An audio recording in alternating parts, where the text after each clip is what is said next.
Good morning, ladies and gentlemen. Please start settling down. We're about to begin. May I request the hotel staff to please bolt the door and request everyone who's outside, please come. Let's begin with the day's proceedings. Hotel staff, can you please ring the bell? Please start settling down. Good morning, ladies and gentlemen. My name is Anilesh Mahajan. I am a journalist from India. I'll be steering you through the day with the day's proceedings. As we followed in India, there is a tradition of lighting the lamp and requesting the God that all the darkness be taken over by the light of knowledge as well as prosperity. May I request Siddharth Balachandran, Ms. Meenakshi Lekhi, Dr. Ashwini Mahajan, Mirza Hussain Al-Saleh to please come forward and light the lamp. And may I also request His Excellency Satish Sivan, Consul General India in Dubai, to join them.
And after praying to the God, let's pray to our nations, the great friends UAE and India.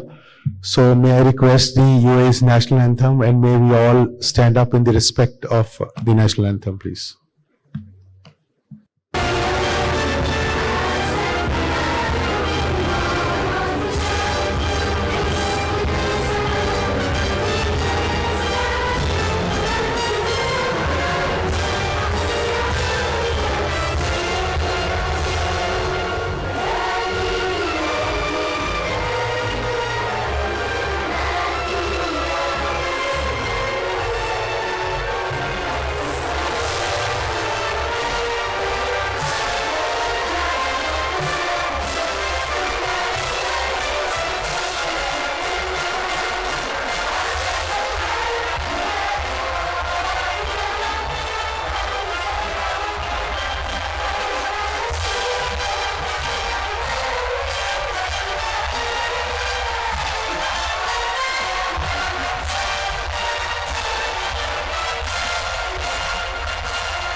अधिनायक जय हे भारत भाग्य विधाता पंजाब सिंध गुजरात मराठा द्राविड उत्कल गंगा विंध्य हिमाचल यमुना गंगा उच्चल जलधि तरंगा तव शुभ नामे जागे तव शुभ आशीष मांगे गाहे तव जय गाथा जन गण मंगल दायक जय हे भारत भाग्य विधाता जय हे जय हे जय हे जय जय जय जय हे.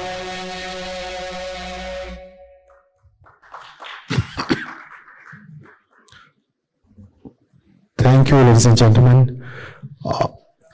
Let's begin today's plenary session, the India-West Asia Strategic and Geo-Economic Consensus.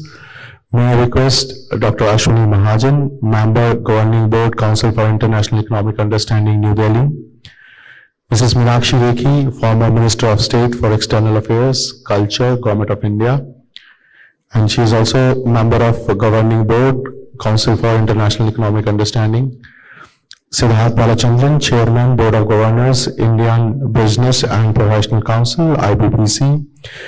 His Excellency Mirza Hussain Al Saleh, he is member of Board of Trustee, Al Maktoum Foundation, UAE. And I need to add a little bit more. He was UAE's first ambassador when UAE was formed to New Delhi. And he has laid the foundation that many of us call Dubai and Abu Dhabi their second homes. So may I request these four, along with His Excellency Satish Sivan, to come forward and be part of the inaugural session. His Excellency Satish Sivan. May I request Sahitya ji to escort the dignitaries to the stage. This is the first edition of India-West Asia Dialogue, and this structure is such that city host this dialogue, and there will be 5 big pillars to this conference. During the day, you will hear the 5 pillars include the AI innovation, which is happening in Dubai and Abu Dhabi, and Dubai is becoming hub. Then financial technologies, largely the digital public infrastructure and new gen technologies, trade and logistics, along with the discussions on the capital markets. And the structure would remain the same when this India-West Asia dialogue moves to other cities. You will get to hear the announcements later today. But to begin today's discussion, may I request Siddharth to come forward. He is the local host. IBPC graciously and worked very hard with CIU's team to stitch together this program. And Siddharth, being a host, may I request you to start the proceeding. Come forward, please.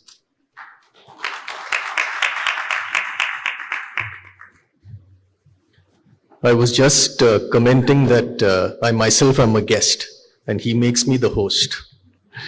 Good morning, Honorable former Minister, Mrs. Meenakshi Lekhi, my good friend, His Excellency Shri Satish Sivan,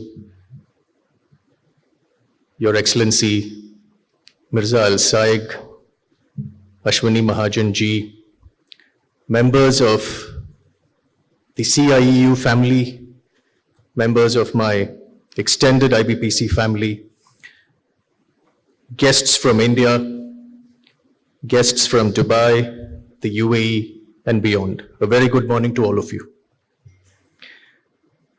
Let me first let us start this off with commendations and congratulations to the CIEU first for having envisioned this beautiful initiative.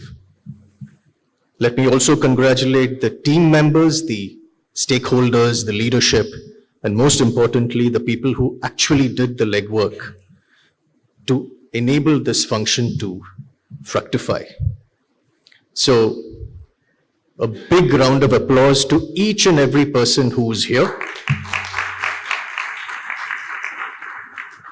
Now, to say that India is fast assuming a position of relevance, its rightful position of relevance in the world today would be an understatement.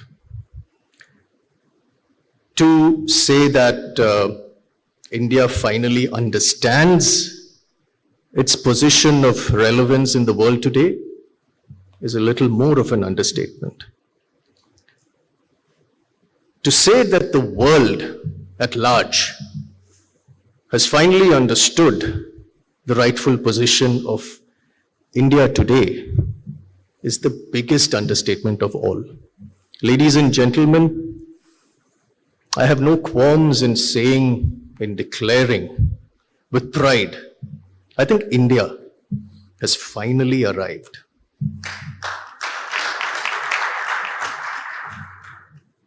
Now, when this manifest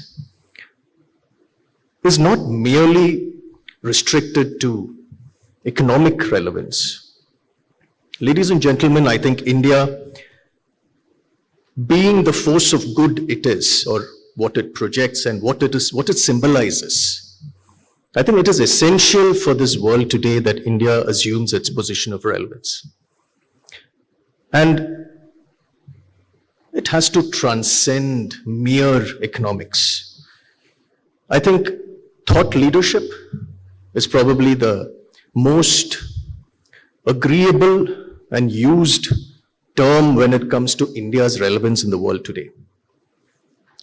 But then thought leadership can't be done alone.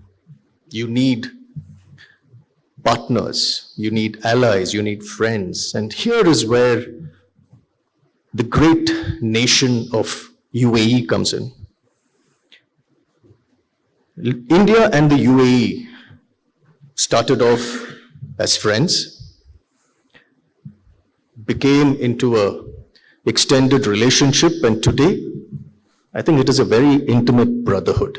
Every action, every initiative that has been undertaken by these two great nations is not merely for this region alone. I think the intent is to leave a mark on the world at large, to be a positive force for good in this world. This is the shared intention of the India and the UAE. And nothing could be of more pride-causing and positive pride-causing to me, an Indian living in the UAE, than to be here at this time. And you know what is even more optimism-inducing in me? This is just the tip of the iceberg. This is just the start of the journey. Long may this brotherhood continue. So let me once again congratulate everybody here, thank everybody here, and commend everybody here for taking the time out to contribute and hopefully to gain perspective as to how we can continue being this force for good in this world. CIEU, I think, hats off to you. You have curated, you have visualized a truly international conference. I presume people from 8 countries, 60 speakers, truly commendable, and Ibpc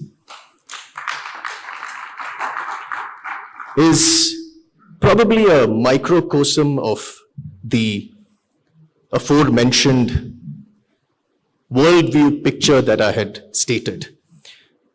So when a nationally important institution like the CIEU wants to tread on this already strong bridge that is the India-UAE bilateral relationship, I think the IBPC becomes the logical partner.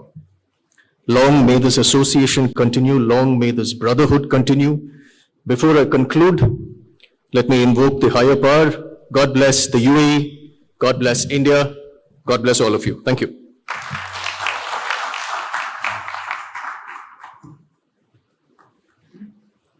Certainly, Siddharth, the association will go longer. Certainly, there are people from 8 countries, along with the West Asian countries. So we have delegates from UK, Singapore, along with India, who have come and joined, and they'll be enriching the conversation. And they have physically come. It's not that we are already having, some of them will be joining through the digital mode, but they have physically come, and for each and every of those persons, both CIU and IBPC want to actually thank them that they have taken their time out and be part of this journey. Now may I request Dr. Ashwini Mahajan to come forth.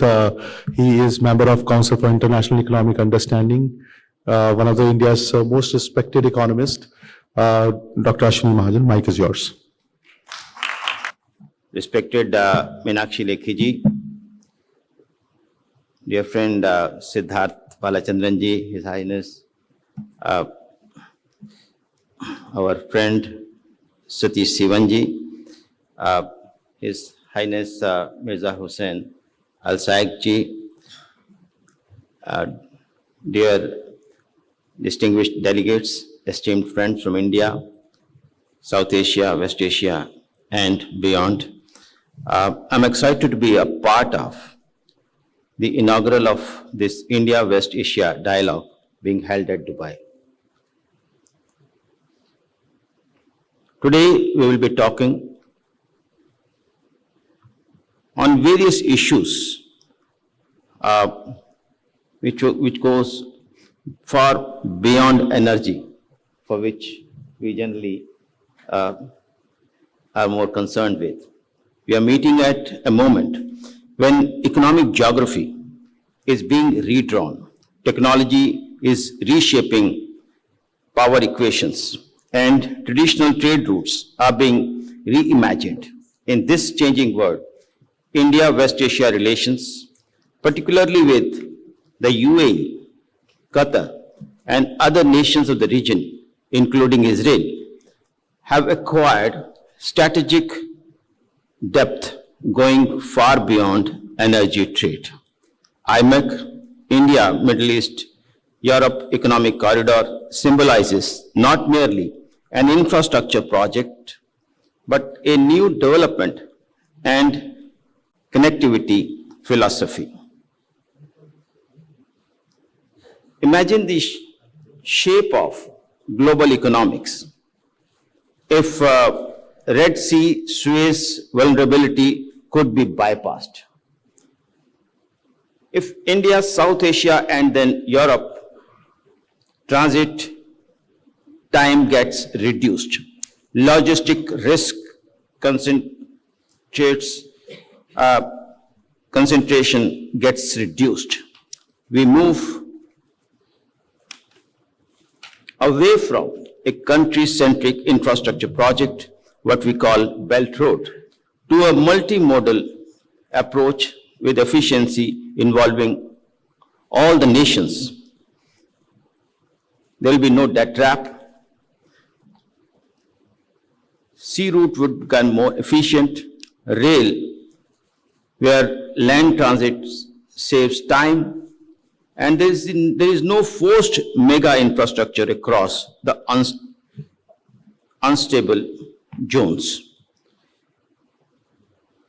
Move away from energy dependence to strategic partnership, to investment and manufacturing, food and energy, technology and innovations, logistic ports and connectivities, diaspora and human capital. All these things should be discussed, and I hope this conversation happening at this moment will help us going towards some meaningful understanding of the issues involved.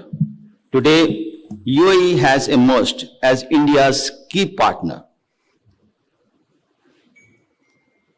key economic gateway to West Asia, a major investor in India's infrastructure and manufacturing, a trusted partner in fintech, logistics, and digital trade.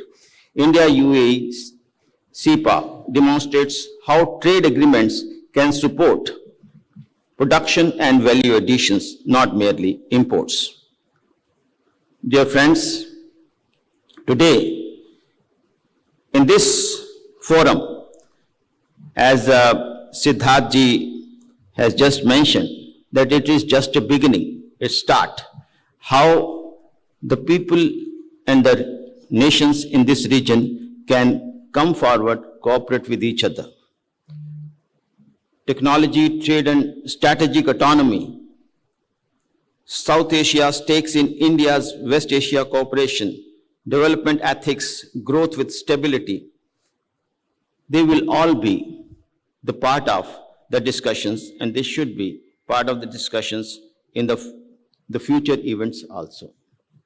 Dear friends, I hope we will not only be talking about the trade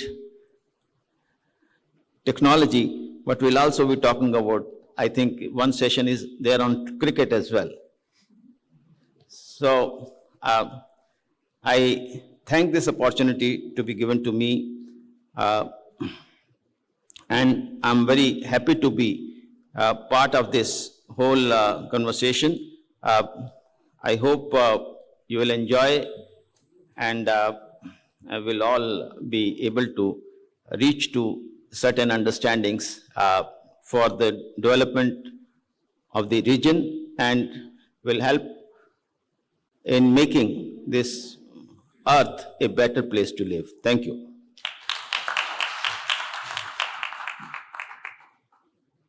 Thank you, Dr. Mahajan. Now may I request Ms. Meenakshi Lekhi, India's former External Affairs Minister as well as Minister of Culture. Ma'am, please come forward.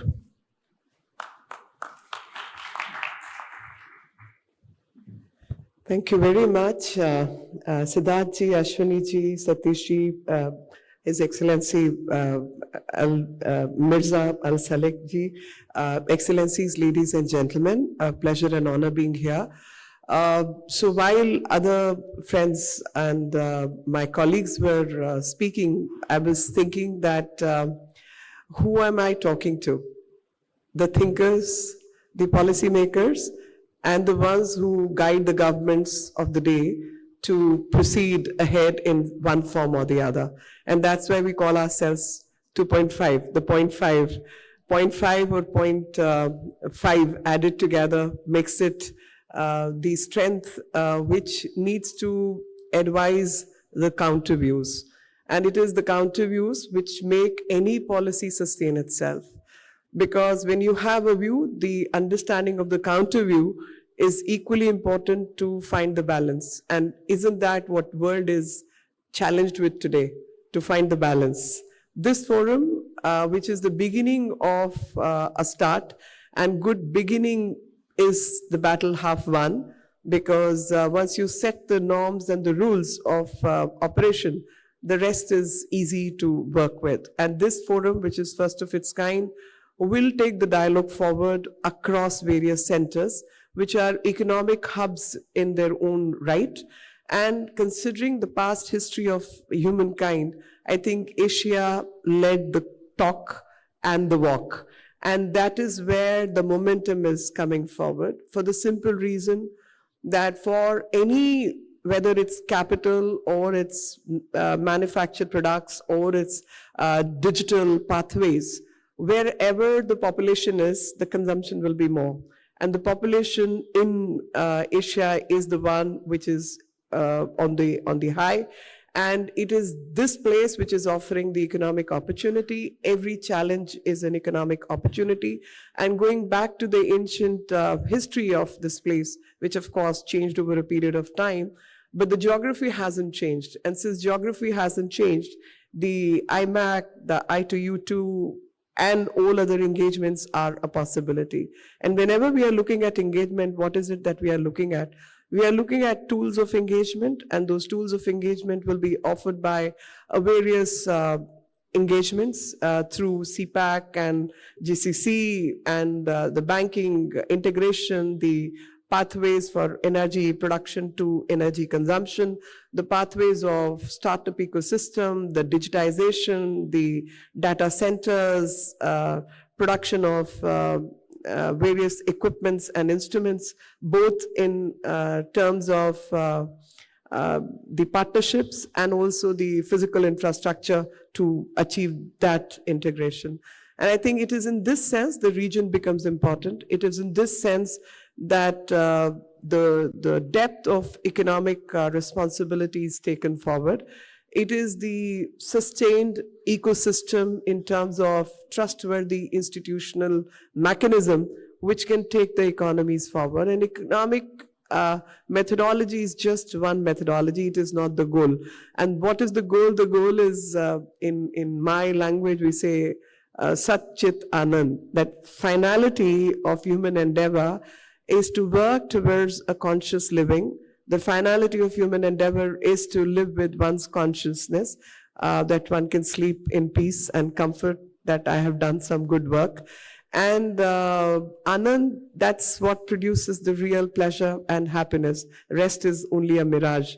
So moving beyond mirage and working towards the real factors is what is the human endeavor. And to achieve that human endeavor, rest are simple tools. And in those parts of tools, trade becomes important.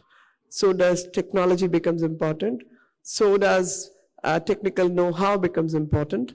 And I was just sitting across and discussing with a friend of mine that tourism is part of that happiness quotient, which Dubai has a lot to offer. And so tourism, trade, technology, tools, working together to create a happy atmosphere and a sustainable future for mankind is what the objective is, the finality of the goals as we all set for our respective life. But to achieve that ultimate goal of happiness and comfort, the trust is one big factor. And working with trusted partners, I mean, India and Arabs have a long history of trusted partnerships, trusted economic working together, right from transferring knowledge to working on economy. And if I may cite OPAC and other such studies which have actually showcased that how India as a civilization dominated the world economy for few thousand years, more than 2.5 centuries. And during that process, only 100 years was a gap when we were going through all kinds of invasions and turmoils within our borders that China took over only in the 15th century. And post that and before that, it was always India. Even with British colonization to everything else, we were still running 17-18% of the global GDP, and which became, by the way, 4% and 2% in 1904. So that's what the breakdown of system can take you to.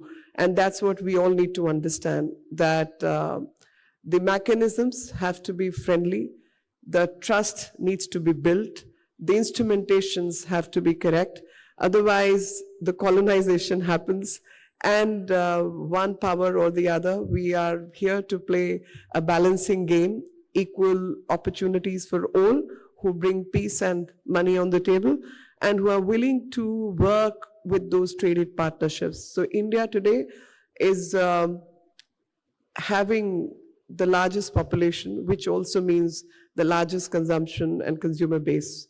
It also means the technological know-how which we have in terms of digitization, high scale with low cost is what we are offering. And one thing I credit all Indians with is because of ancient wisdom and the work we have put in, the intelligence quotient which we are there to share with everyone. So good manpower is what you need to run any system. So even if we are talking about sustainable ecosystem, both in terms of energy and civilizational value system, you need a trained manpower to achieve that. And that's what India has to offer, the skilled manpower, which all those systems are dependent on. So not only in terms of technology tools, we have something to offer, but we also have trained manpower or a good-hearted manpower who can be or which can be trained for meeting the futuristic challenges in terms of energy, sustainability, renewables, technology, digitization is where Indians give a very strong platform to the new economies. And thus partnerships of all kinds, from managing the human resource to running the systems, to offering renewables, to working at counter technologies. Dubai being Dubai and UAE being UAE, the position, as everybody else has spoken, is gateway to the Gulf region, and that gateway is as important as the starting position which we start from, say, Mumbai or the west coast of India. So west coast connected to Middle East is an important corridor which can become the energy transition hub. As I said in the beginning, The borders, internal borders may have changed, but the geography by and large remains the same. And it is that geographical advantage which we all need to take the civilizational aspects forward for well-being of all and offer institutional mechanisms which are trustworthy, because I think it's trust which we see breaking down due to geopolitics and geoeconomics is getting impeded by that. And I think a counter invention is as important to process the processes so that we are able to achieve wellness and happiness and peace for all. And that's where we look at the depth of economic systems which Middle East has to offer and technical know-how which India has to offer, working together systems, and Dubai is one such creation which offers that, including rest of the centers in the Middle East, where we can all work together for taking this vision forward. With these words, thank you very much. I welcome you all to this dialogue, and we hope and pray that systems operate in a trustworthy mechanism where people who are investors know what the returns are going to be and when and how the processes, which will not get altered by one politics or the other politics, has to offer. Thank you very much. Jai Hind, Jai Bharat.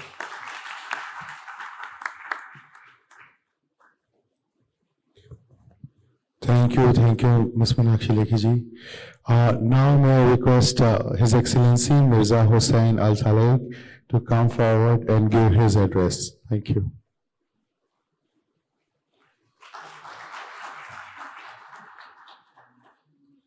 Good morning, everyone. Bismillah ar-Rahman ar-Rahim. Your Excellency, it's so nice to see you once again. Guests, friends.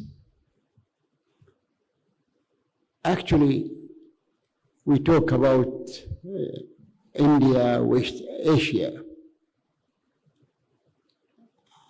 I remember it brought me really good memories. In the late 80s, about 40 years ago, I came up on one of the newspapers and I declared that the triangle of the business and development in our region is actually 3 countries, and they are all interrelated: India, UAE, South Africa. This was in the late 80s. I remember it very well, and lots of the press have come to ask, why did you select these 3 countries? I said, in 1973, 50 years ago, the whole of UAE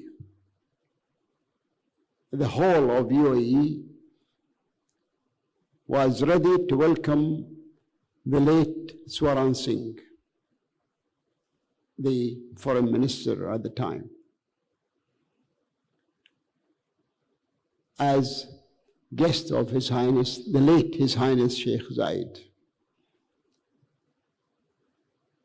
He actually visited all the states, met with people everywhere, Abu Dhabi, Dubai, Sharjah. At the end of his visit, there were 13 agreements that were signed. I remember it very, very well because we were at the embassy at the time and we began to follow up with the foreign ministry in New Delhi how to fulfill those agreements to the interests of both countries. I still hold the view that India, South Africa, UAE is the best triangle of cooperation. The capital funding can be done from Dubai or Abu Dhabi. Manpower and infrastructure from India. Minerals and others from South Africa. This kind of cooperation can be a model for future models of cooperation between countries. I used to believe in one of the two, I don't remember which one now, but I used to believe in one. Either trade through friendship or friendship through trade. I used to believe in one at the time. I changed my mind. I began to feed on both. Friendship through trade and trade through friendship. Take UAE, India as an example. Trade through friendship and friendship through trade. This model will work with all deals that this conference today or this seminar today can come up with. I'm sure the deliberations will be on how to improve these kind of deals and trade agreements and contracts. Let's concentrate on one thing: industrialization. We have passed this era of being a consumer market. We have very small population, 9 million, it's okay. We are expecting more in the years to come. But industrialization is not only available in great countries like India. It will be available in Dubai or Abu Dhabi or Sharjah, where the actual environment is ready to accept that. The rules, regulations, the Sheikh's involvement. Sheikh Mohammed bin Zayed, our beloved president, Sheikh Mohammed bin Rashid, they go back to the actual relationship that existed between the Maktoum family and Bombay at the time, 200 years ago. It's not a small error, not a small. It goes back to 2 centuries, even more. 2 centuries and a quarter. I remember when IBPC hosted our beloved minister Kamal Nath a few years ago. Actually, he was coming from London on his way to Bombay or Delhi. And he stopped in Dubai. IBPC gave him a lunch, and during that, he was talking. So he told me a nice story which is applicable today. Applicable today. He told me that the British were actually debating how many hours a week they should work. And they reached a decision that they should work only 35 hours a week. So Kamal Nath told them, listen to this. He said, while you are struggling with 35 hours a week, we in India are struggling with 35 hours a day.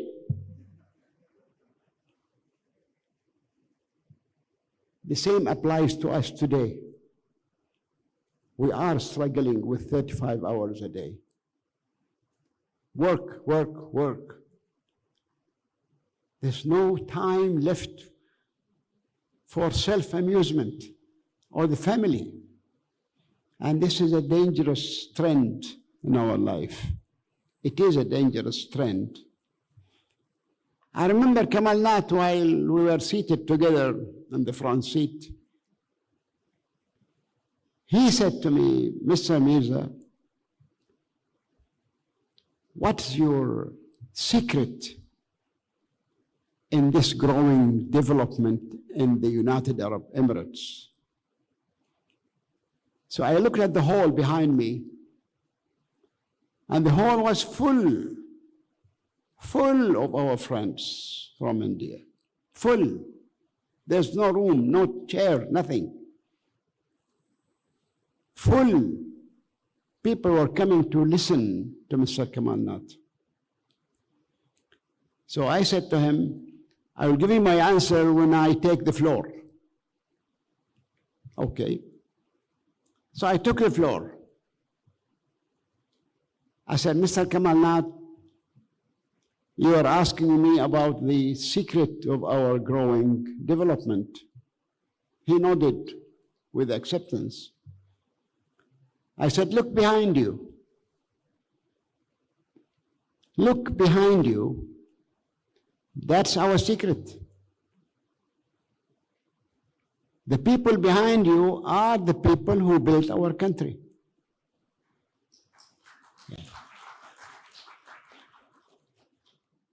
And I have the courage to say so. I dare saying so. Therefore, I hope that this seminar will come up with something useful for both nations. And let's remember one thing. We are here to learn from you. We are here to learn from the way you brought India to the top. Industrialization, farming, education, universities, open branches in United Arab Emirates. Bring us your programs from Kerala in the south to Kashmir in the north. Let's use those programs in betterment of our societies. And I am sure that the welcome that you will receive from our Ministry of Higher Education and from the royal families will be the cornerstone of your success. I wish you all the best. Jai Hind. Thank you.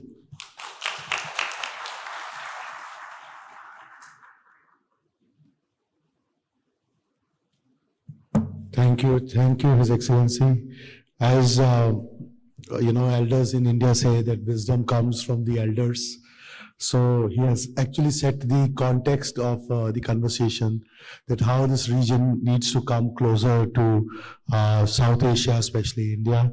So thank you very much. Thanks for your wisdom. Sir, may I take a liberty to tell you that this event was designed to take a lot of inspiration from Dubai, especially the Dubai 33 plan, which has been devised and very beautifully executed here. In fact, this was a topic which was extended to Consulate General also, to help us understand, how D23 and parts of it, can be implemented in our parts of the world. So may I request His Excellency Satish Sivan, Consul General of India in Dubai. We requested him to talk on India-Dubai 2033 Trade, Innovation and Collaboration. His Excellency.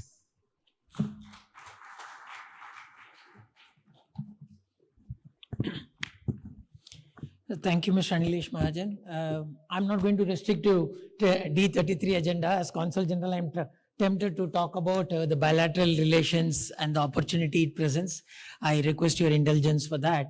Madam Srimati Meenakshi Lekhi ji, the former Minister of State, His Excellency Mirza Al Zaig, my friend Siddharth Balachandran, Dr. Ashwini Mahajan, and the extended IBBC family. Not just for you, I think IBBC is a family for me, and now CIU is becoming a family for us. So very happy that CIU chose to come to Dubai. First of your many stops in the Middle East. You call it the India-West Asia dialogue. I think we can probably look at expanding this conversation beyond West Asia and look at opportunities that the whole region offers. And of course, Dubai will be an important gateway, as it has always remained, for India's ambitions to grow and expand as we progress towards Viksit Bharat. The partnership with the countries in the region, especially UAE, is going to be very, very critical. As Mr. Anilesh Mahajan mentioned, I was given the specific focus on D33 and the opportunities that it presents to India-UAE partnership. But listening to Dr. Mirza Al Zaig, I'm tempted to recognize that how enriching it is for us to listen to you every time. For all the contributions that you have made to UAE's foreign policy. You were recently awarded the Doctor of Letters for your contribution to UAE's foreign policy. So one big round of applause for that. And you are one of the architects of UAE's two critical bilateral relationship in the formative years. One is UK and one is India. So I'm sure your contributions to UAE's foreign policy has been stellar, and you have been rightly recognized with the Doctor of Letters for that. I know that the members of the audience, and I see a lot of faces who are actually architects of the bilateral partnership between India and UAE. But I know that Dr. Sahitya Chaturvedi will know much of the data points that I am going to say because I keep repeating it. But as I mentioned in one of the events recently, India-UAE relationship is one which is kind of a blink and you miss kind of relationship. The developments that happen across all aspects, be it trade, be it investments, be it technology elements, be it community, the pace at which things progress. Every time I come for a conversation or a speech, there's something new that has happened in the relationship. I know that some of you might be aware of the latest developments, but since I was told that some of the participants are from other regions, other geographies where CIU is strong, so I would take this opportunity to talk about the important data points that define the India-UAE bilateral partnership. All of us know, His Excellency also mentioned, that India-UAE relationship is rooted in centuries of interactions, trade interactions, maritime trade, intellectual exchange, movement of people, and these have been the foundation for the ties between our two countries. But over the past 50 years, since the establishment of diplomatic relations, and more so in the past 10 years, our bilateral partnership has progressed on many fronts. It has progressed, as I mentioned, in trade, in investments, in technology, in digital infrastructure, in sustainability related elements, renewable energy, and of course, people-to-people connections.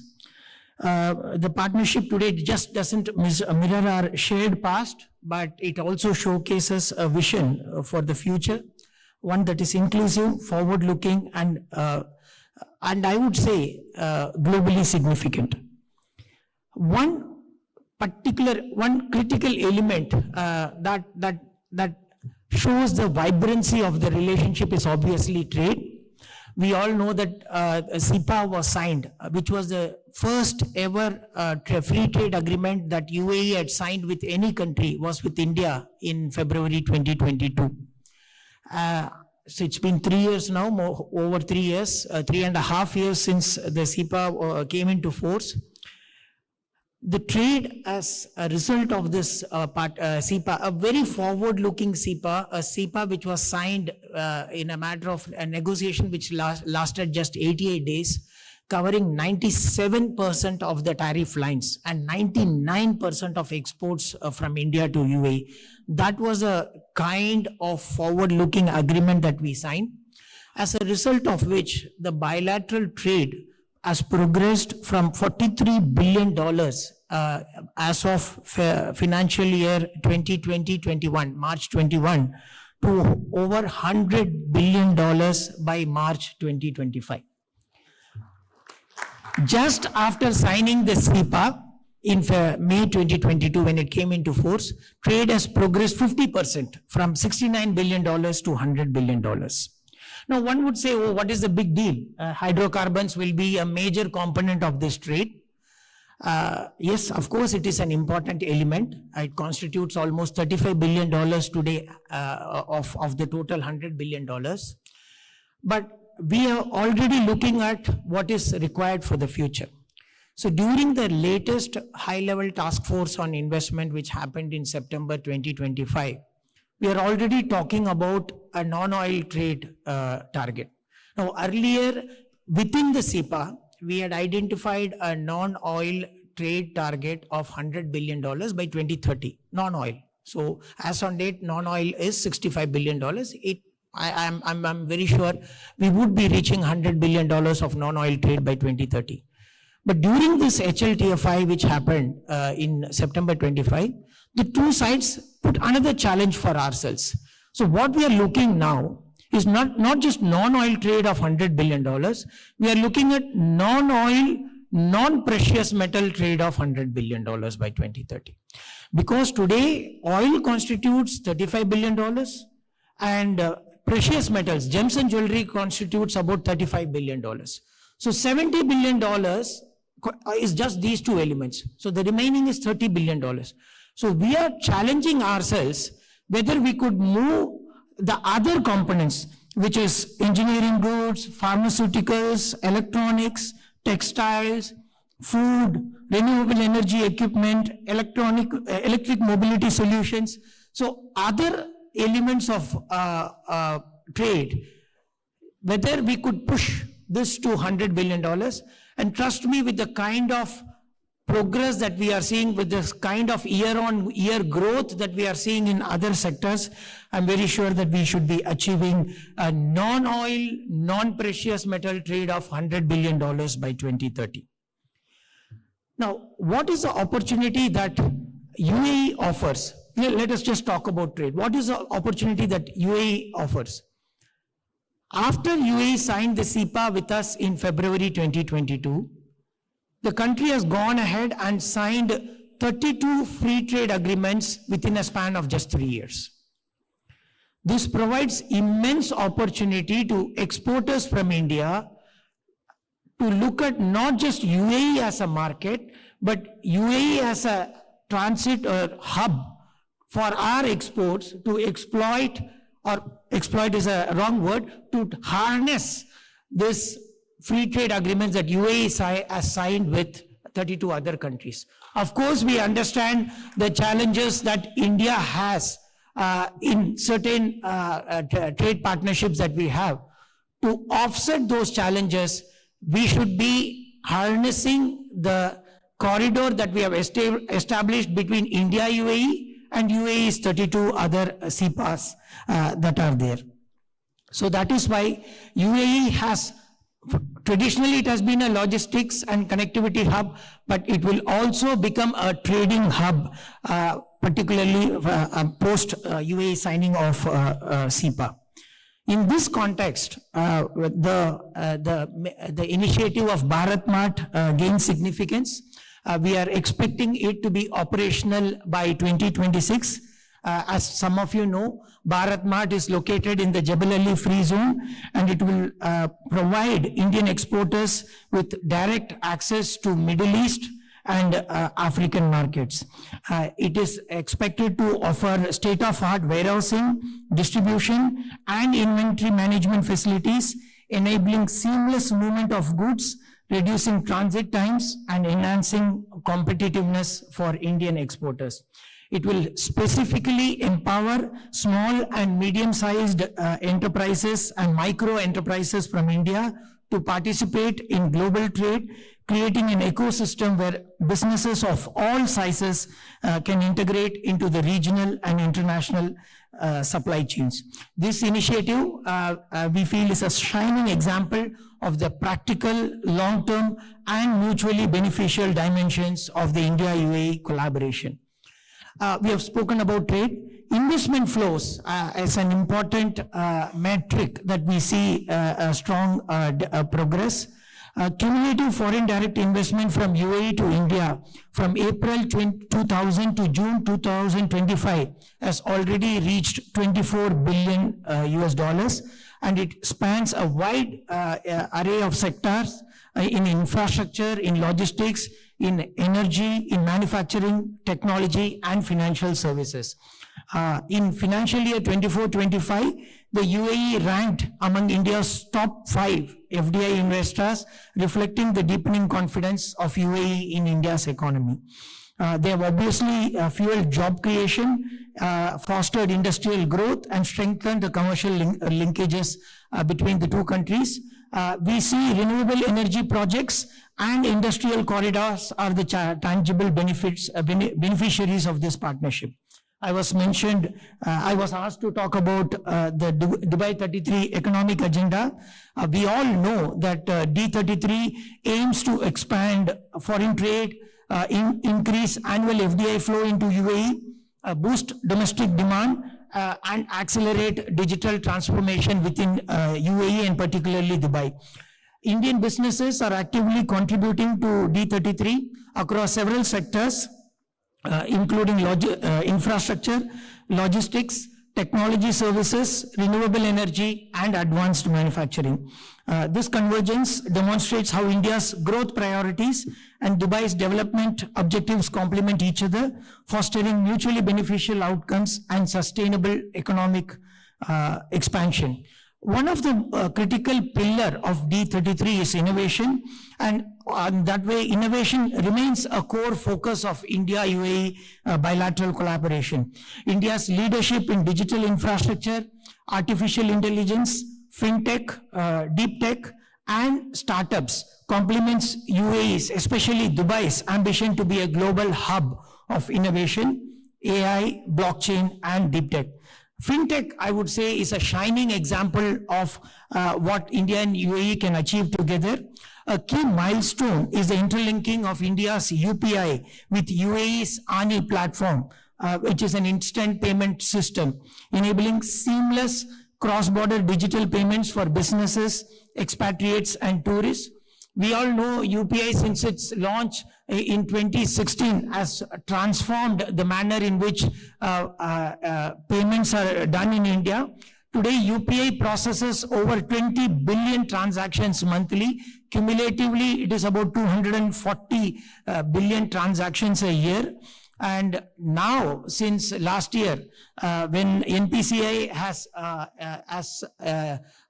signed an agreement with CBUAE, we have exported India's digital payment solutions to UAE.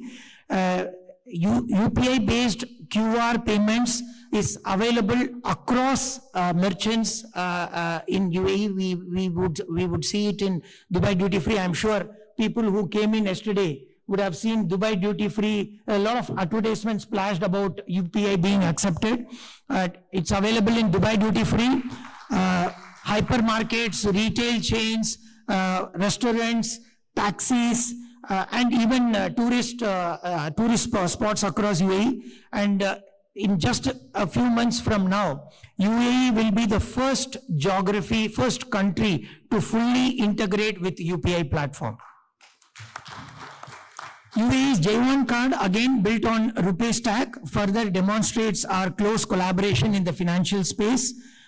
These initiatives together illustrate how digital finance, technology and innovation can be leveraged to enhance trade, investment and economic resilience. Friends, no conversation on technology will be complete without what Indian startup scene has to offer. Today, Indian startups are also exploring the opportunities in UAE. We know that as on date, India is the third largest startup ecosystem globally, with almost 200,000 DPIIT recognized startups and more than 115 unicorns valued at approximately $350 billion. During Dubai Expo 2020, the India Pavilion showcased the India Innovation Hub, exemplifying the Indian government's commitment to highlighting the nation's technological and entrepreneurial growth on a global stage. These efforts, combined with supportive government policies offering access to capital, mentorship, infrastructure and a business-friendly regulatory environment, have created a nurturing ecosystem in India that empowers visionary young Indian entrepreneurs to expand globally. So obviously Dubai or UAE has been a focal point for startups from India. They are looking at the possibility of raising money from sovereign wealth funds, from venture capitalists based out of UAE, because there's a lot of interest that we see in Indian startups. In the first 11 months of 2025, India startups have collectively raised close to $16 billion in funding, showing the immense confidence that global investors place in India's tech potential at the grassroots level. As I mentioned, the Indian startups look at investors from UAE, while sovereign wealth funds is an important investor. I know many of you are very active in supporting the startup ecosystem in India, and in that sense, my gratitude goes out to the beautiful diaspora, the living bridge between India and UAE, a diaspora of 4.4 million, some icons of the industry, including two Pravasi Bharatiya Samman awardees who are here, Mr. Siddharth Balachandran and Mr. Ramesh Ramakrishnan. Thank you for all the contributions that you make to India, to UAE, to this India-UAE partnership. We are talking about India and West Asia today. I recall like 10 years ago when I was in the External Affairs Minister's office in 2013, one of the important data points that we used to talk about West Asia was oil and diaspora. Oil continues to be an important element, but the shift in diaspora has been very, very significant. In 2013, the Indian diaspora in UAE, in the Gulf, was 6.5 million, out of which 2.2 million were in UAE. Today, the Indian diaspora in the Gulf has grown to over 10 million, but the diaspora in UAE has doubled from 2.2 million to 4.4 million. And that diaspora, it's not just numbers, it is in the quality of diaspora that we see in UAE, which is of significance. The Indians here are across every aspect of human economic endeavor.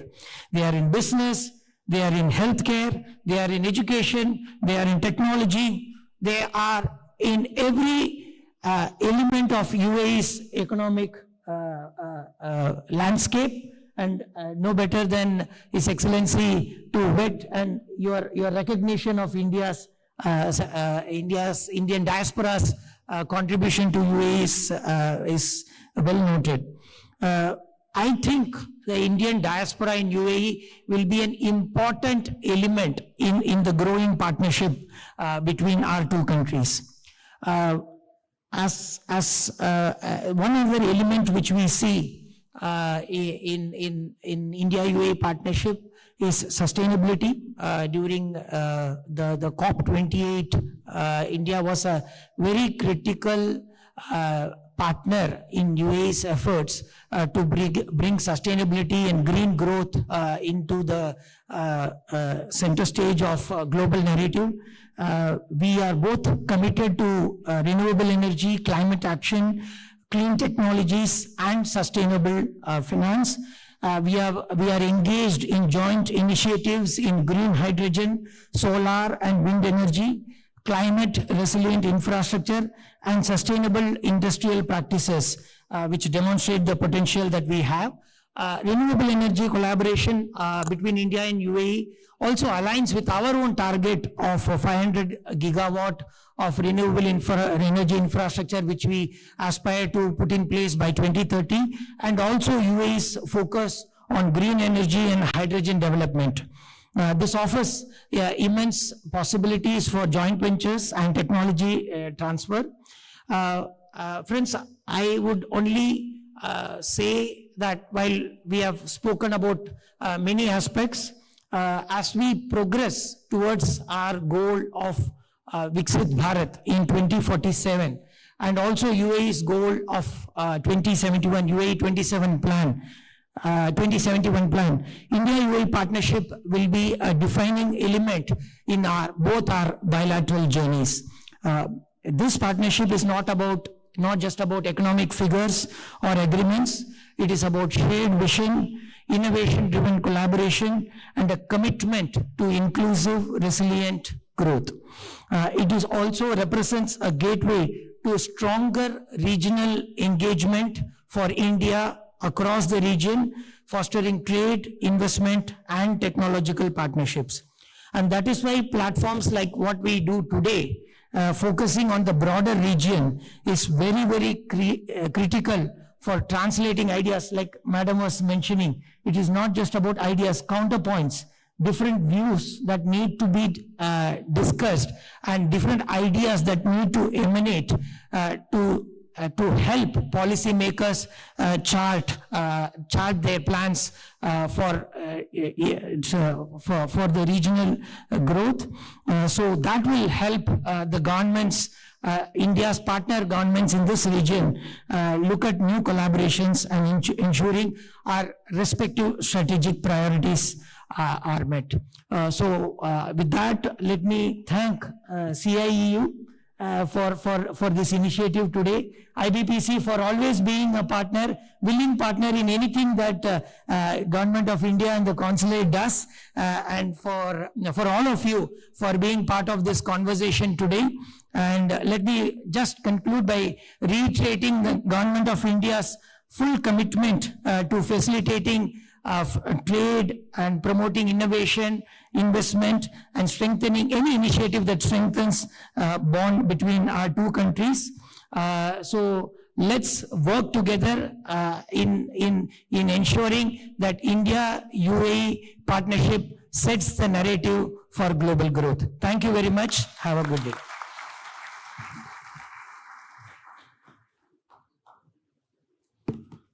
Thank you, Your Excellency.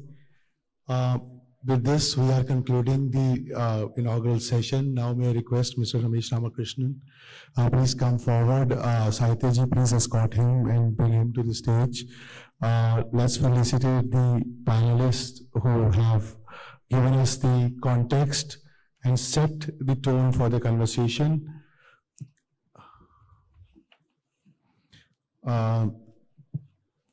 Dr. Ashwini Mahajan, Member Governing Board, Council for International Economic Understanding.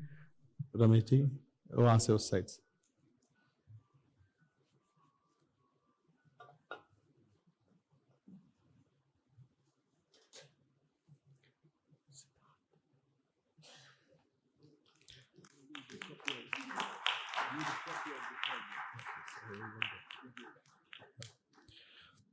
Shri Siddharth Balachandran, Chairman Board of Governors, IBPC. So both. It's for the host, a wonderful host.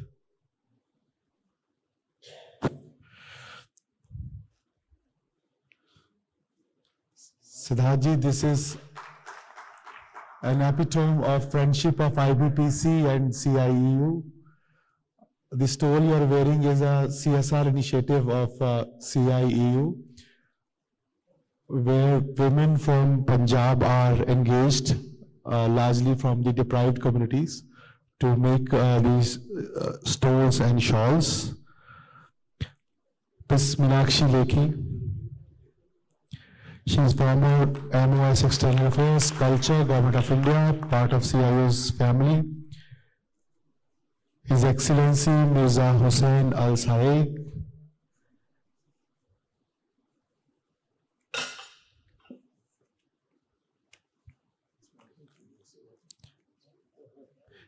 And with lot of gratitude to His Excellency Satish Sivan, Consul General of India in Dubai, he stood like a rock behind this dialogue and actually made it happen.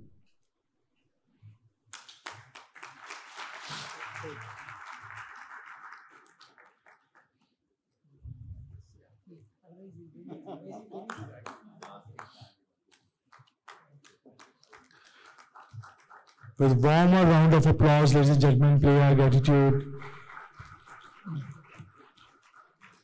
And there's a custom of having a joint photograph. And with this, we are shifting towards the technical discussions. First is the panel discussion on digital public infrastructure for global interoperability. We already have with us Mr. Dilip Asbe. He is CEO of National Payments Corporation of India. He is joining us from Mumbai live. India's best story in the DPI, Paytm, Vijay Shekhar Sharma. Vijay Shekhar Sharma is part of Prime Minister's delegation to another part of West Asia, Jordan. He is joining us live. Siddharth Shetty, co-creator and CEO of Finternet. He has traveled from Singapore and played a very crucial role in India's tax story. Siddharth, if you can come forward. Mr. R. Sitaraman, former Chief Executive Officer, Doha Bank, Qatar.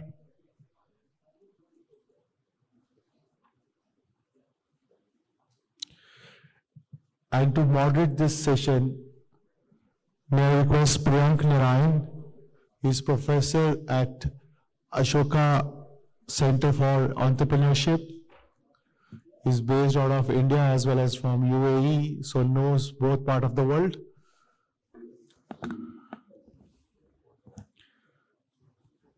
Priyank Narayan, he is professor at Ashoka Center for Entrepreneurship, and Mr. R. Sitaraman, CEO of Doha Bank.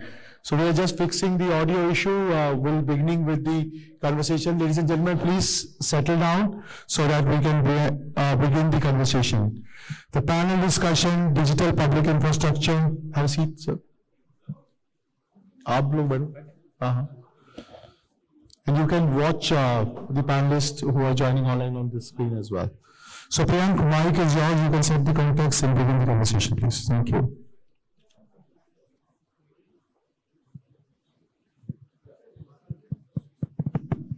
Hi, can everybody hear me? Good morning, can you hear me? Okay, great. Right, so let's dive straight in. When we talk about cross-border payments, we talk about digital public infrastructure, we often talk about code. You know, digital public infrastructure hasn't become what it is. It has not become successful because of code or technology. It's become what it is because it's solving a great problem every day for many, many people. And therefore, this whole story of DPI is no longer local or national. It is really a global story. And that's what we're here to discuss, whether it's cross-border payments, remittances, digital identity, trade, capital. All of these are actually in the current form stopping at national boundaries, but they need to be globally accessible. And that's what we're here to talk about through the digital public infrastructure. We have a great panel with us. We're going to have a conversation around interoperability. So I'm going to start with a very broad question, and I want to welcome our panelists who are online. Vijay, can you hear us? Now I think you can. Lip, you can hear us. Awesome, great.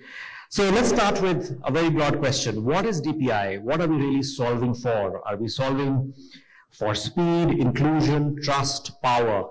What's the focus here, and how is it going to make the world a better place? So I'm going to throw it open. Maybe Siddharth, you're on my left, so I'm going to start with you, then we'll go over to Delhi, and then we'll come back to you. Sure. Thank you, Priyank, and thank you to CIEP and IBPC for inviting me and giving me this chance. Really, the way I look at digital public infrastructure, if you break down those three letters, DPI, D is these are fundamentally digital interventions into an economy. It doesn't necessarily mean individuals or businesses need to have a smartphone, as we've seen through Aadhaar and other payment systems. You could have feature phones, you could have no phones, but these are fundamentally digital interventions at population scale. The P in public infrastructure, in my view, means these are designed in public interest. And so they really bring the best of both worlds, public sector and public authorities, along with private innovation to the table, which are a whole range of entrepreneurs going out, raising capital and building out those markets. And the I is really taking an infrastructure approach. As we saw in India, just given the sheer diversity of solving for 1.4 billion people, there's no one app or one solution that's going to solve for it. And so you really need to think of this, much like the physical highways, you need to think about similar such highways when you're building digital ecosystems. And so I think that's where the journey of Aadhaar, UPI, some of the largest identity payment systems, data sharing systems come in. And more recently, with the G20 efforts that span through Brazil and South Africa, we've gone on to see DPI also become a broader global movement. Dilip, would you like to share a perspective here? You've been at the helm of doing a lot of work in creating this infrastructure, and also very openly talked about interoperability. So. Thank you. I hope the questions for me, right? Yes, of course, for everyone, but yeah. First of all, sorry, I could not be there in person, so I apologize to all the audience. And I think, while Siddharth has spoken about it, let me just add my figure. I think the DPI believes that every country must have its, and the characteristics of the DPI could be very, very different for each country. If I would just simply say that every country must ensure that it has the control on its digital payment system because the digital payment systems are critical for the well-being of the country, the well-being of the citizens of the country, the access, financial inclusion, and variety of tools can attach to that. And the country need not depend on any other country to process its domestic payment. I think that's it's like why the country for the country kind of a model which I believe the DPI articulates for that particular country. India has been fortunate to have the banks, the fintechs, and Vijay is all there. Vijay has been PTM has been a pioneer in the building up the DPI from all perspectives. So I think what we are saying in very simple terms, every country must have its own DPI for the digital payments processing without relying on any other country in today's world, right? Because in today's geopolitical situation, geopolitical dynamics, it is getting clearer and clearer, irrespective of the size of the country, irrespective of the wealth or whether its status, whether developing, emerging, whatever we talk about. Every country, sooner or later, must have its own digital payment systems, which are run in the benefit of the citizens, merchants, and the banks, fintech ecosystems of that country. Right? That's my definition of DPI. Thank you. Vijay, do you want to share your perspective here? You were the pioneer in introducing this to India. Well, thank you so much, and just like Dilip, I'm sorry everybody, good to see you, good morning, and I'm happy that I'm able to join using Zoom here, and my understanding, very similar to Dilip would be, and Raj said correctly, that DPI is a method that countries do not end up creating, let's say, a structure which is not very, let's say, depending on the long term or block price of the commercial entity over the. So if you equivalently go to look at it, operating systems are more or less owned by individual companies, and then internet, which is very open, has done its duty of working together with those companies. At the same time, the very barren nature of open infrastructure of internet has limits the joy that we see that we all consume of it. Similarly, in the financial world, the infrastructure that can be made available to everybody, equally available to everyone, without any distinction, without any limitation or commercial, lacking limitation or commercial limit that typically private organizations would put. So, public infrastructure is the next stage after PSU, I would say. So these are very, very much high-tech companies, high-tech infrastructure, capable of able to take care of order of magnitude population scale technologies for financial inclusion, for fostering innovation, and as a byproduct, it increases resilience of the country and empowers different companies and individuals. The success is very visible. The capabilities of companies like us depend on this successful infrastructure creation and then creation at the back. Because it grows, the rest of the organizations and participating also expand on it and so on and so forth. Lately, as you've seen, obviously we all talk about the classic success of Aadhaar, UPI, and government accounts and so on. But now we look at the next level, the account category developments, the ULI, the credit regulations that are coming up, and then next financial systems that are to show up on top of it. So I think the success of DPI is now in India in the second phase, where the foundation has been built and the success has been acknowledged, and it is building up new features and capabilities, and it has also shown how it coexists with everybody else in the ecosystem, and why does it not require manual systems in the different places that typically put up this statement. I'm very happy and proud that we are a participant and contributor towards the DPI infrastructure in growth, and this financial inclusion could be possible if we didn't have companies like IBPC and many other partners like UIDI in the ecosystem of the country. Fantastic. Thank you. Thank you, Vijay. When we move to the banker in the house, what's the banker's perspective to this? Is this whole thing about inclusion, interoperability, digital rails, is this a banker's nightmare, or is it something that, banks can really scale up and benefit from? From a banker's perspective, I don't look at it only as a payment systems. It's a human engine. DPIs today is a great enabler for humanity, from fragmented markets to interoperable markets, from a trade partnership to trust partnership. From energy partnership is evolving, energy dependency to energy partnership, from expatriate labor to talent management, and the kind of identity, globalizing the individual to institutions, having access for foreign markets, which will be the size of the institutions you have globalizing in substance, that gives you enormous amount of dignity to a business like human. And the challenge also there in terms of digital architecture, India is the only country today created an open architecture. Open, democratic in substance, it's transportable. Now, the danger here, when you globalize, you have access. There are big dominant players transcending borders. They are selling in billions. Trillions are being committed by sovereignties. And really, we have to be mindful of the fact you have access, but you don't have the control of your data. You are not destined to manage it and equate it with a common man.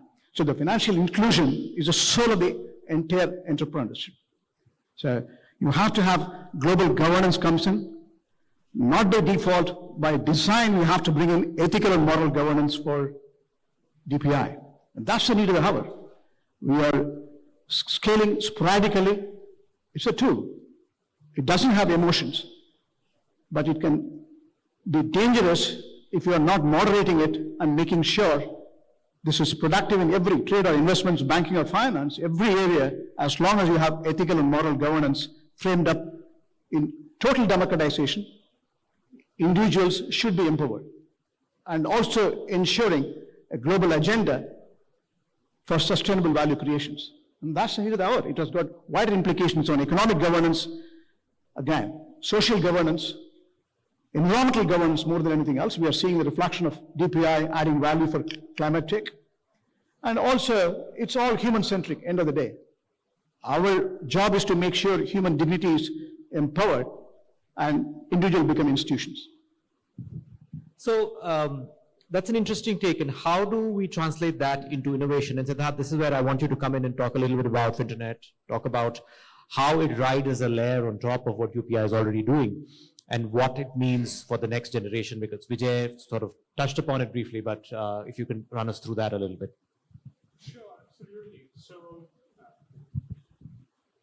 yeah, absolutely. So we spent the last now 15 years designing and building digital public infrastructure, and myself along two of my colleagues, Nandan Nilikani and Pramod Verma, what we started to ask ourselves was, essentially, if you look at how infrastructure is designed today, it's still very purpose specific. So it's specific to a sector, right? Let's say, if you ask, and I'll be slightly provocative, UPI as a protocol allows you to transfer value from one store to another. Today, it's primarily implemented on monetary settlement rails, but why can't I use that to then transact, let's say, in the capital markets? Today, that requires complex bilateral integrations. And so let's say tomorrow I want to extend that to physical property. You'd expect each registrar to go ahead and implement new types of infrastructure, or data, you have to build a parallel network, or cross-border, and then that takes 4 to 5 years. And so what we realized is essentially the way infrastructure is built around the world is very specific to a sector, specific to a jurisdiction. Because essentially, if you think about it, over the last few decades, when we digitized the financial system, your stores of record or your systems of record got really fragmented, right? So let's take a very simple example. In the old world, let's say I gave you a US dollar, and you had that physical note, you had that physical token, and you could look at it, you could see all value embedded in it. You could give it to someone else at 2 in the morning, it worked. But when we digitized it, now imagine that same transaction. You have to go through a complex bilateral correspondent banking chain for what I could have just handed over to you. But if you look at the new developments around tokenization, which is hitting the financial system around the world, so you would have seen some of the largest asset managers making announcements. The US is moving very actively on tokenizing their monetary rails as well as capital markets. It's really moving in a direction where individuals and businesses can have digital control over any type of asset.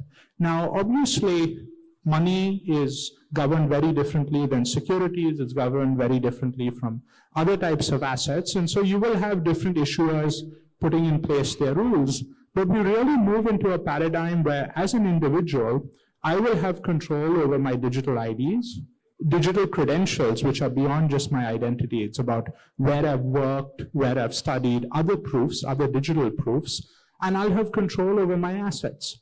And what that will really unlock is two critical use cases. One is the use case of verifiability. So if you imagine any financial transaction, you want to verify who is the issuer, who is the counterparty, how do you check for authenticity? So that is one. And second is the property of transactability, which is the ability to transfer. And so we're moving into a world where now ledgers can be in the control of the user, and tokenization facilitates that. And that's going to unlock a lot of both domestic innovation, because, for example, you have 100 countries that have a population less than 10 million. They struggle to build domestic infrastructure from scratch. They do care about digital and monetary sovereignty, but they struggle to build it from scratch, which is what these rails allow you to do. So you'll see a much larger leapfrog, essentially what DPI enabled. And one way I've been thinking about it is from DPI to UDI, which is Universal Digital Infrastructure, and what that enables. So those are some of the points, I think, both domestically, but also cross-border, where you can now have trade credit, you can have trade insurance, you can have cross-border payments getting implemented extremely easily across jurisdictions. Thank you, Siddharth. That's very interesting. What I want to bring about here is this conversation, Vijay, from a founder's perspective, because Siddharth's talked about a lot of interesting models of how we can take this innovation to the next level. What will it take for a founder or a founder network to actually start working on this actively? How do we create a larger ecosystem from a policy perspective? What changes do we bring about? And really, we are talking about India, UAE, India, West Asia partnership. So unless this is a global ecosystem that we're talking about creating, or at least a regional ecosystem we're talking about creating, we won't get the momentum. So share with us a founder's perspective on this. Sorry, Vijay, you're on mute. Yeah, you're on mute, Vijay. It is one of those things that it is an infrastructure. So people have to build it top of it. And like you talk about a server, talk about brand, we talk about let's say from a young tech perspective, and then it comes to an exchange of the infrastructure. These three stages that are taught. So first and foremost, the infrastructure has been very advantage that it is for really depending that it will become costly over the period. It is a very important thing to understand. That if the cost of the system over the period starts to increase, once you start to build on top of it. If you notice, people who build, let's say, on social media platforms. So now the government platforms will take a decision that they are over 50 times. Or let's say any infrastructure that you build on, which is a commercial infrastructure, when I don't take example of some services and infrastructure that are there, where you have always lots of restriction and limitation on the foundation platform. Usually you have stores across the world that go through antitrust checks, etc. One good thing about DPI is you're always sure that it is not going to be access. It's a fundamentally infrastructure provided as a public. The very fact that you make it available inherits that trust and confidence that you build on it, and you can say you will proud of what you find. It won't be a limitation on everything and this is out. Okay? So one. So as a founder, that is something that you need to be sure of. And I'm taking my company on top of something that is long-term and stable, and will be there and not feel need or expect more commercial out of it than I have to do. You know, that is what I'm doing. Number one. Number two, it is equally important to talk about the interoperability and talk about scalability across all participants included. If you are an individual commercial company, it is always tough for you to go to different ecosystem players and different partners or participants in the business model, while the DPI infrastructure, because it is only sort of limited community, many other participants who may be aware of or limited themselves of the I don't know with a partner or I do not partner. I do not partner with somebody. I do not do it. Those things also become very limited in a way. Because the entity that is operating infrastructure continuously listens to multiple party stakeholders and solve for their issues and concerns. For example, let's say you have an activity platform, new idea, let's say build a shop that will take PPI or not. You don't have to bother about it. You will UPI app, you are applying for it, and there is a person in between who's sort of, because of public utility and infrastructure is a water corporation, public infrastructure. It's a non-digital infrastructure. The difference between digital infrastructure and digital public infrastructure is exactly this. Where even the second regulator or the second set of entity, we consider all the public utility look at it as a water corporation. So the expanding use cases in these places which become only a digital infrastructure, only a private entity, to all your things. So you are able to scale it beyond where logical scale can be. And similarly, I will now put up to the features and the requirement for innovations. Well, the fact that this infrastructure is needed to allow innovations is something that is so principle of it. So, like you heard Siddharth talk about that UPI allows you to transaction transfer and you parties. Now, that kind of effect probably can be brought in the infrastructure. Because they don't know how to do it. Like another infrastructure we talking about India is this is so. Do you know? Are you referring to the DigiLocker? DigiLocker.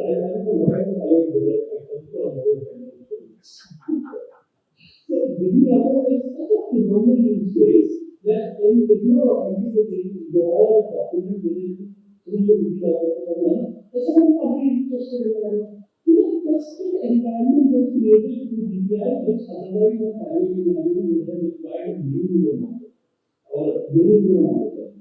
So whether it is sales, whether it is innovation, whether it is style of trust that we want to be DPI tracks for owners or for young companies or for the distributors and the perfect platform to do. Thanks, Vijay, for saying that. As an educator, I can tell you, we want to use DPI for authentication of education documents, and we want that to be universally acceptable across. Where we are struggling is that not everybody is following the same sort of credentials and protocols. And if startups can actually work on also nudging education systems to do that, I think every individual should have a digital identity where all of this is authenticated. Yes, sir, I like one more thing to it, which is because we are talking in the context of West Asia and movie. Now, my documentation is kept in DigiLocker and authenticatable. My bank account linked UPI is payment table. Now, if we are able to incorporate our neighboring nations and high trust countries to it, then this becomes even further seamless, and those countries like UAE, I already know, is inspired by and expanding the DPI capabilities. Then the world becomes even possibility of a even larger set of people working together in a single protocol. So, like you talked about, let's say my high school degree or my graduation degree or my certificate of education or certificate of visa passport application could be utilized better. So, if I have authenticated my document in DigiLocker, then application of my entry to UAE could be very easily traversable in the program. If my bank account is linked to UPI, which then unemployment is there and I need to be paid, so DPI interoperability between customer companies and these will provide an amount of e-governance and municipal services like an individual. Fantastic. Great. So, we are all talking about this whole idea of interoperability, it becoming global, it becoming interconnected. So, Dilip, I have a tough question for you. When does, as we especially, in this hall, we do have senior officials from the UAE administration, some Indian administration officers. When we talk about UPI, DPI becoming global, going to UAE, going to Singapore, where does it stop becoming a technology problem and becomes a diplomatic problem, right? So what is it that we can do through conferences, through dialogues like these, to say at a diplomatic level, we need to break barriers and move forward much faster? Are there any ideas, any thoughts around that? See, I think always a great question, and the way I look at it is, and maybe the question, the potential question here is, why do we need bilaterals, right? How the multilaterals exist, right? I think that's a very, very logical question. There has been established practices, established well-oiled mechanism to do the cross-border. What is the need to create a bilateral? And again, I would strongly suggest that this is the way as countries start becoming from the emerging to develop to developing. And it's a question that country needs to decide. Right? For example, I would like to provide maybe using the government and the regular RBI. This particular point I want to speak about, it is under their purview. It will take again to try to articulate my understanding from their perspective. From an India perspective, I think that all the government of India and light from the Prime Minister and the RBI has been taken that while India is separation of the payments domestically, we do not have the pipe or bilateral connection with everybody in the world. At least the top 20, top 30 countries that are really of an interest to us, right? And that interest would be the trade, the interest would be the diaspora, interest would be the travel, right? I think the district we will put in an effort and try to get the bilateral so that tomorrow if there is any unforeseeable situation as far as the geopolitics and those things are concerned, at least in India, the bilateral trade with that country is isolated from the sake of the crucial issue. And I must say that really working with some CDU is so closely. Right? In fact, the tie-up with the strong ties between India and UAE, right from the Prime Minister to the central banks, to the government, to the central banks.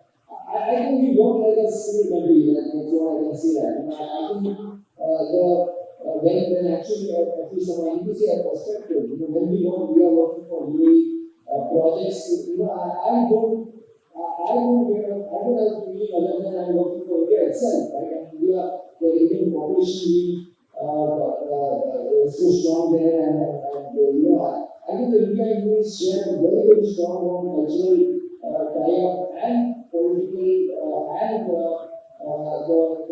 regulatory relationships. I think, and again, I'm coming to the point that it's a decision between India and UAE, right? It's a very, very custom decision between India and UAE. Tomorrow, the same custom decision can be with UAE as another country or India as another country. It's a choice, right? Whether to remain multilateral or whether to go bilateral, right? And it's a choice, and decision must be consciously exercised by the leadership of the country. Is the point that I make. Otherwise, I'm just saying that multilateral rules are there, they continue to exist, they continue to operate, right? Whether we continue to be beholden for the domestic or the cross-border transactions on that, or we create our own destiny with the bilateral, the friendship, the trade relationship is the decision for the two countries each day. Fantastic.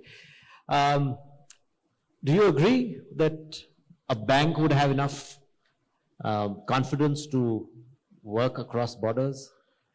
Let me share some of the examples since you said bank. For over 40 years I spent as a banker in the region.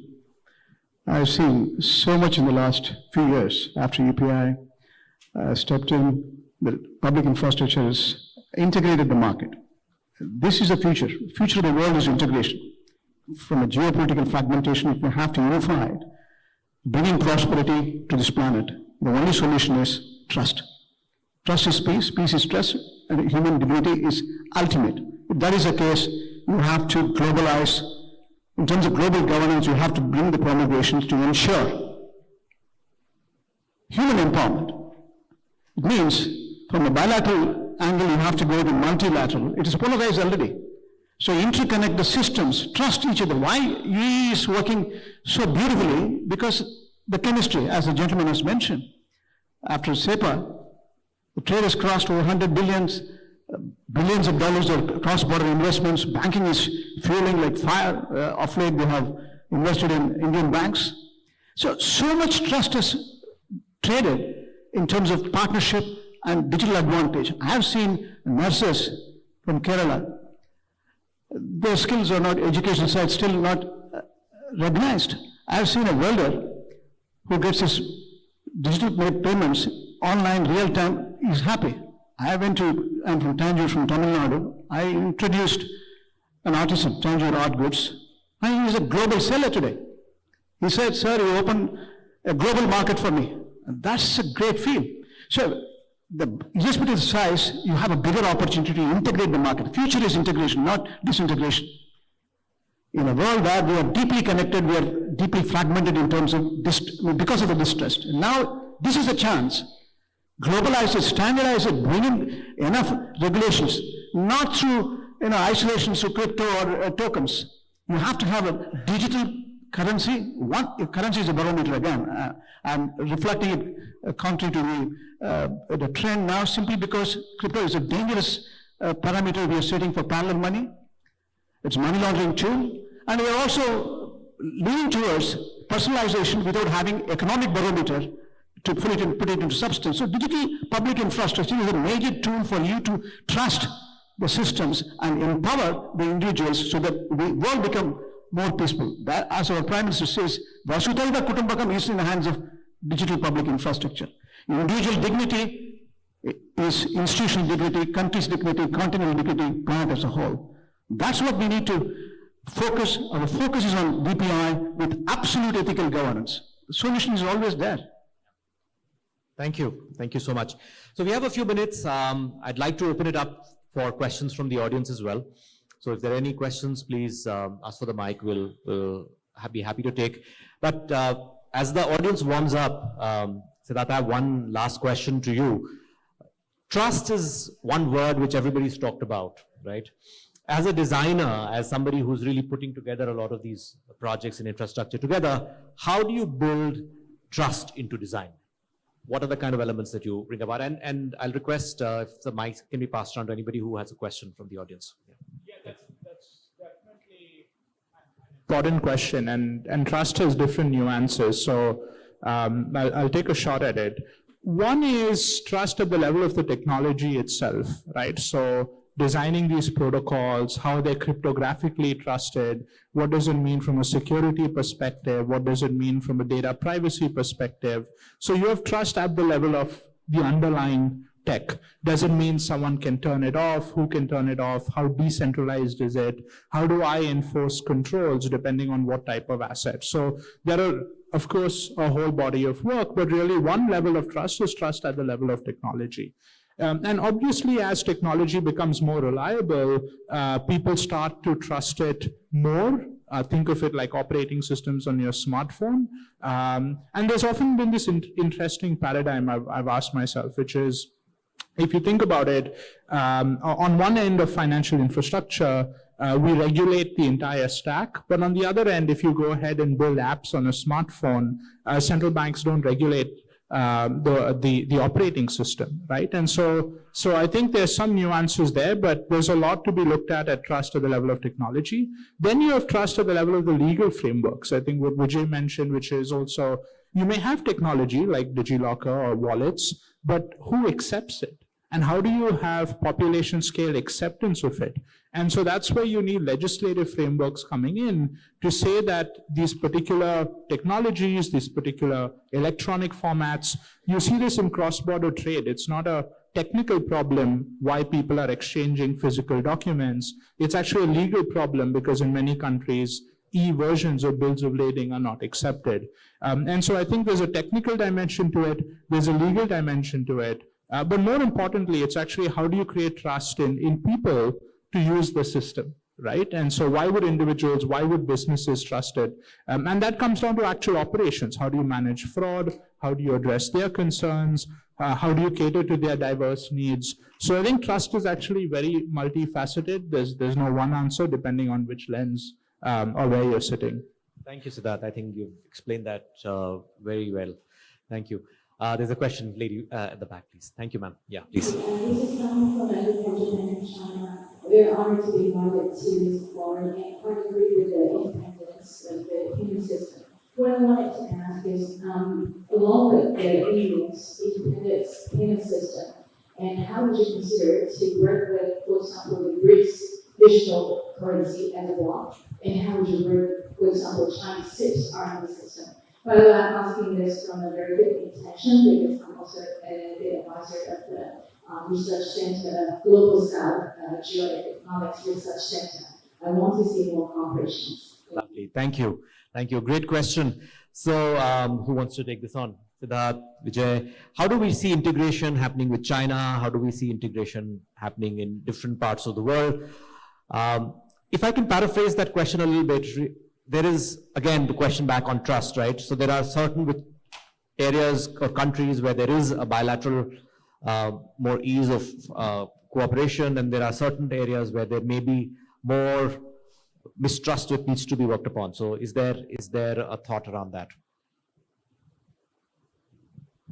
Vijay, please go ahead. Global financial system integration process where when you trust the financial system, connecting to financial system is called a because one problem trusts the other problem, and that is the kind of model that we're talking about. That if you trust anything with your passport, you will issue a verified directly. If you just issue bank account that it is KYC or everything is corrected, then these are just the rates. So the principle still remains and stays the same. It is the new method of checking with people. If I'm physically giving over the passport and you're checking and verifying, well, the dealer will verify. Similarly, if you're just verifying the bank account and currency, then verifying the new methods, nodes. All right. Anyone else? Siddharth, Yeah, please. Yeah.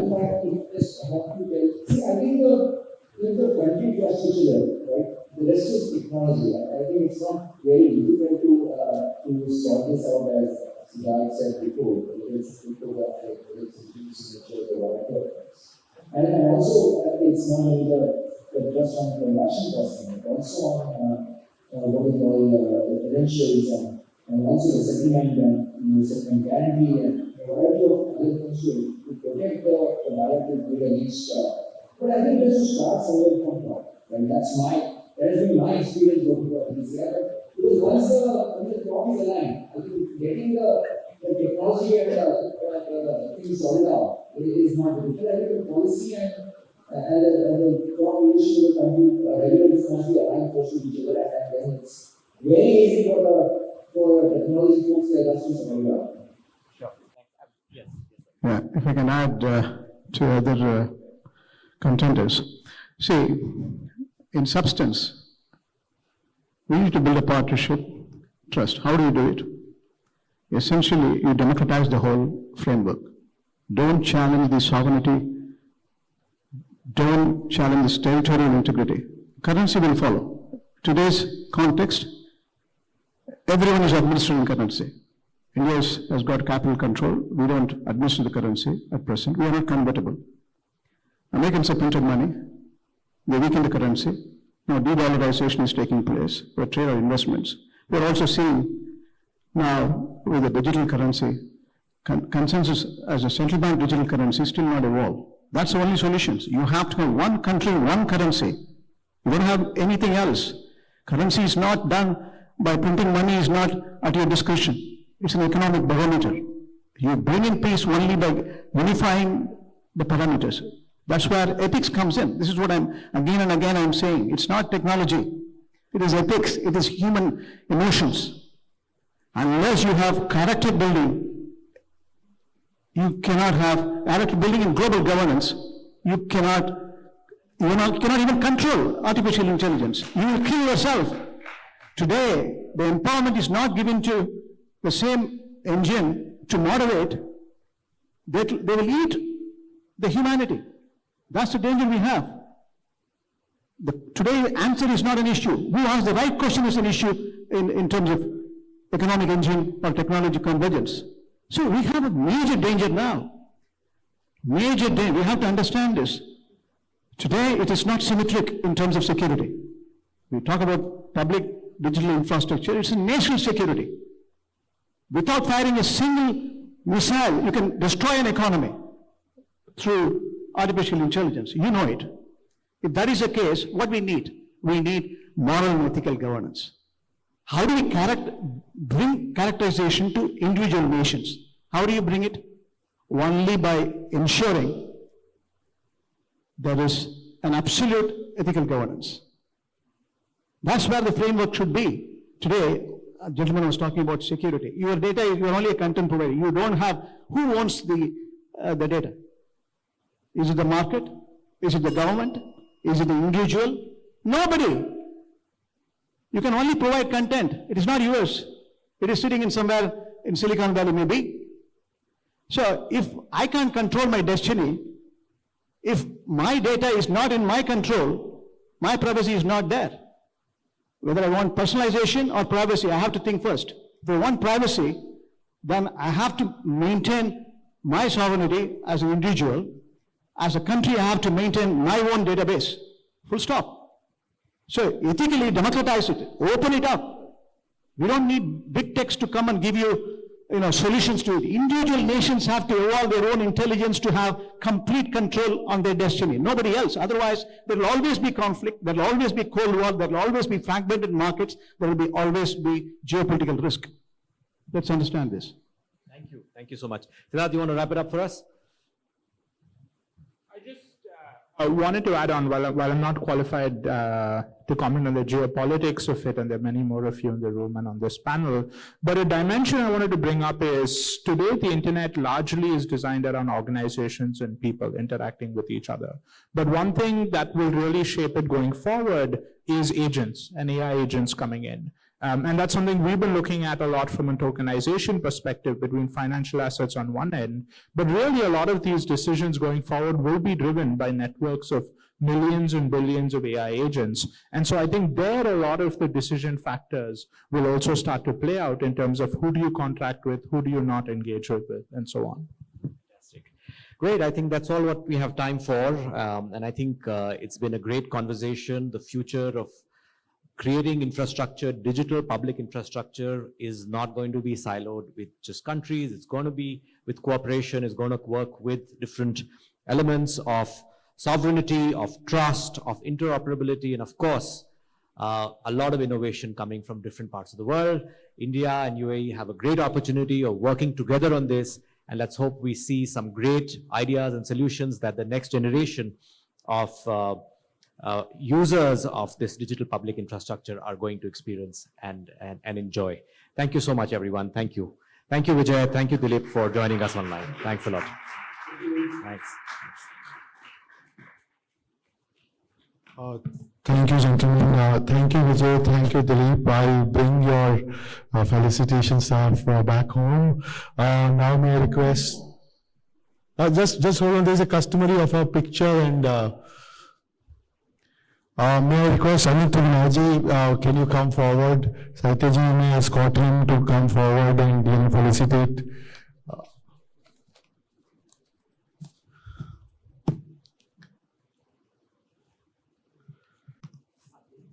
So, Siddharth Shetty, he took a morning flight to reach here, traveled all the way from Singapore. Thank you, Siddharth, for making it here.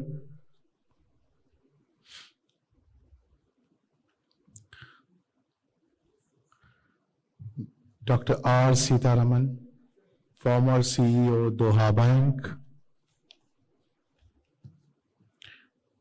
Shri Priyank Narayan,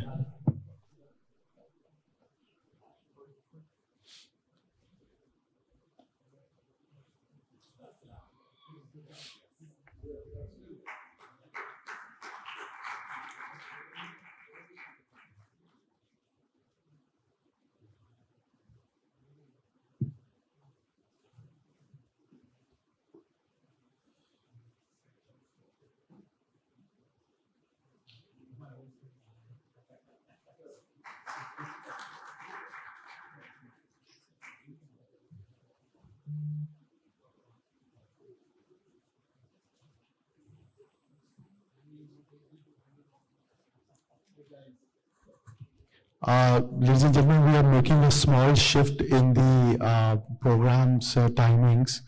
We are running a little late, so our next speaker with us is already here. He's joining us from Mumbai. Please call your friends, who all are interested in cricket. We have with us International Cricket Council's CEO, Sanjay Gupta, integrities as well as the business aspects. So enjoy your conversation, ladies and gentlemen. Sanjay Gupta, CEO of International Cricket Council. Sorry, ladies and gentlemen. The other panelist for the second session, Next Gen Digital Infrastructure, Transforming Access, Finance and Redevelopment. Kamaljeet Singh, Deputy Director, Digital Public Infrastructure, Gate Foundation. He's traveling from US to be with us. Kamaljeet Singh. Harmeet Singh Sethi. He is CEO of PayG, India-based payment gateway system. Shri Sindhu Bhaskar, Chairman and Founder, EST Group. And moderator of this is Narendra Yadav, CEO of Paytm's Middle East business.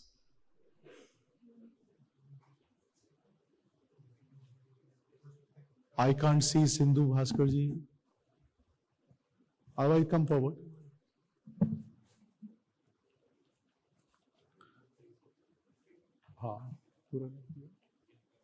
Hello, good morning everyone, good afternoon everyone.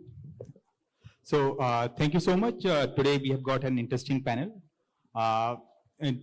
continuing from what the sessions that we had in the morning, now we are talking about the next gen digital public infrastructure.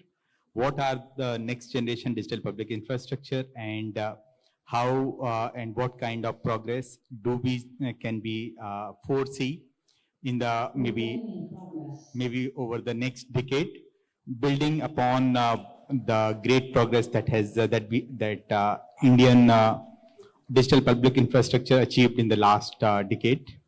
So starting from the session, maybe I can introduce, I can ask my first question from Kamaljeet, you.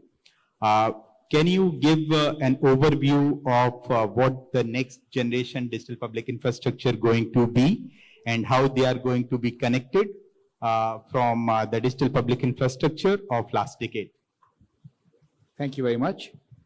So I wanted to begin by reframing the question from a technology view to a people view. So what we saw in the last decade was remarkable progress in DPI related to identity, where people can prove who they are with ease at low cost, and we have seen the remarkable benefits of that. We have seen many more people come into the banking system. We have seen many more women open accounts and gender gaps being eliminated. We have seen opening up of credit markets. We have seen an ease of living, where people are now holding their documents as digitally verifiable credentials and wallets. So if we look at the next generation digital infrastructure that is coming globally, the question really to ask is, how inclusive is it going to be? How are we going to design these solutions so that they work for everyone? So I work in the Gates Foundation, where we focus on our interventions on three fundamental principles. One, inclusion. We want to make sure that the people who are left behind don't get more left behind when technology comes forward.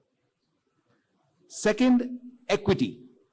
That people who use next generation DPI are able to benefit from it just like people who have the resources who use the current DPI. And third one is agency. It is about us or people having the choice of engaging with digital technologies in multiple ways. So, and we are seeing this all over the world. We had a brief discussion this morning about the payments DPIs, but do you know that in Europe, there is a current regulation which says that by December of 2026, every European country must issue a wallet, and every European government must issue an ID into that wallet. And by December of 2027, public and private businesses are required to accept it and issue documents in it. And what we are seeing is the spark that started in India with DPI at scale is now a global phenomenon. We are seeing this in Africa, we are seeing this in Latin America, we are seeing this in Southeast Asia, of course, Eastern Pacific. So this is really a global movement, but I think focusing less on the technology, I would focus more on the use cases. And I just want to mention an interesting anecdote. Yesterday when I checked into the hotel, I was asked, you booked a corporate rate. Can you prove that you work for the Gates Foundation? And I was like, how do I do that? And they're like, don't you have an ID or something? I said, I didn't bring one. They said, do you have a visiting card? I said, okay. I gave the visiting card and that was it. Now think about it. This is the world of low trust and high cost, because it didn't solve the purpose anyway. I hand out my visiting card to everybody, right? What we need to move to is a world of low cost and high trust. Absolutely, very interesting spin to the question that technology is just an enabler. More important point is that how does it solve for people? How does it solve for inclusion? Continuing that, Amit, from your perspective, from an operator perspective, if we have to solve for inclusion, if we have to solve for high trust, if we have to solve for development, how do we leverage digital public infrastructure?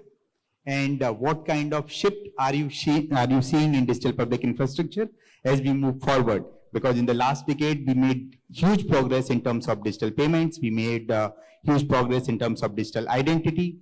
Now with the AI pervading and AI taking over practically all aspects of life, how is AI going to enable or demand a change in digital public infrastructure? Yeah, I think it's like Kamalji said, how we can leverage this digital infrastructure globally. Okay, so what is actually required and who are the main benefits for this? Okay, and how we can build this global infrastructure? We need lot of participation, lot of integration. Okay, and this time, like, we have other challenges also when we work globally. Like, there are regulation requirement is there for specific countries. Okay, how we can operate between different countries, and then technology issues are also there, how we can manage. But again, like, AI will play a big role here. Okay, like micro AIs, they can help in solving these issues, and as well as how we can pass on the benefit to the big user and the users who are left behind, and which can be benefit from this upcoming new next gen AI, I can say. Great. Talking about the next gen AI, and a question to you, Ravi, that earlier we used to say that if you have to develop a region, develop a particular part of the country, you construct road, you construct ports, and then suddenly the development happens. In last decade in India, we saw it firsthand that when people got access to digital payments, they started getting access to digital credit, and as a result of which development happens. So when people, so obviously these digital infrastructure or digital public infrastructure has become a kind of national infrastructure.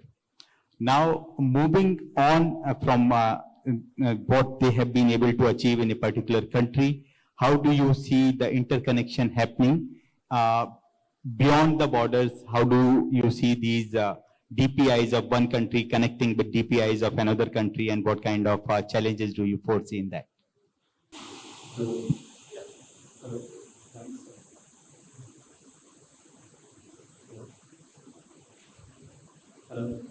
Yeah, thanks. Actually, for my point of view, digital public infrastructure is more about basically of the networks, right?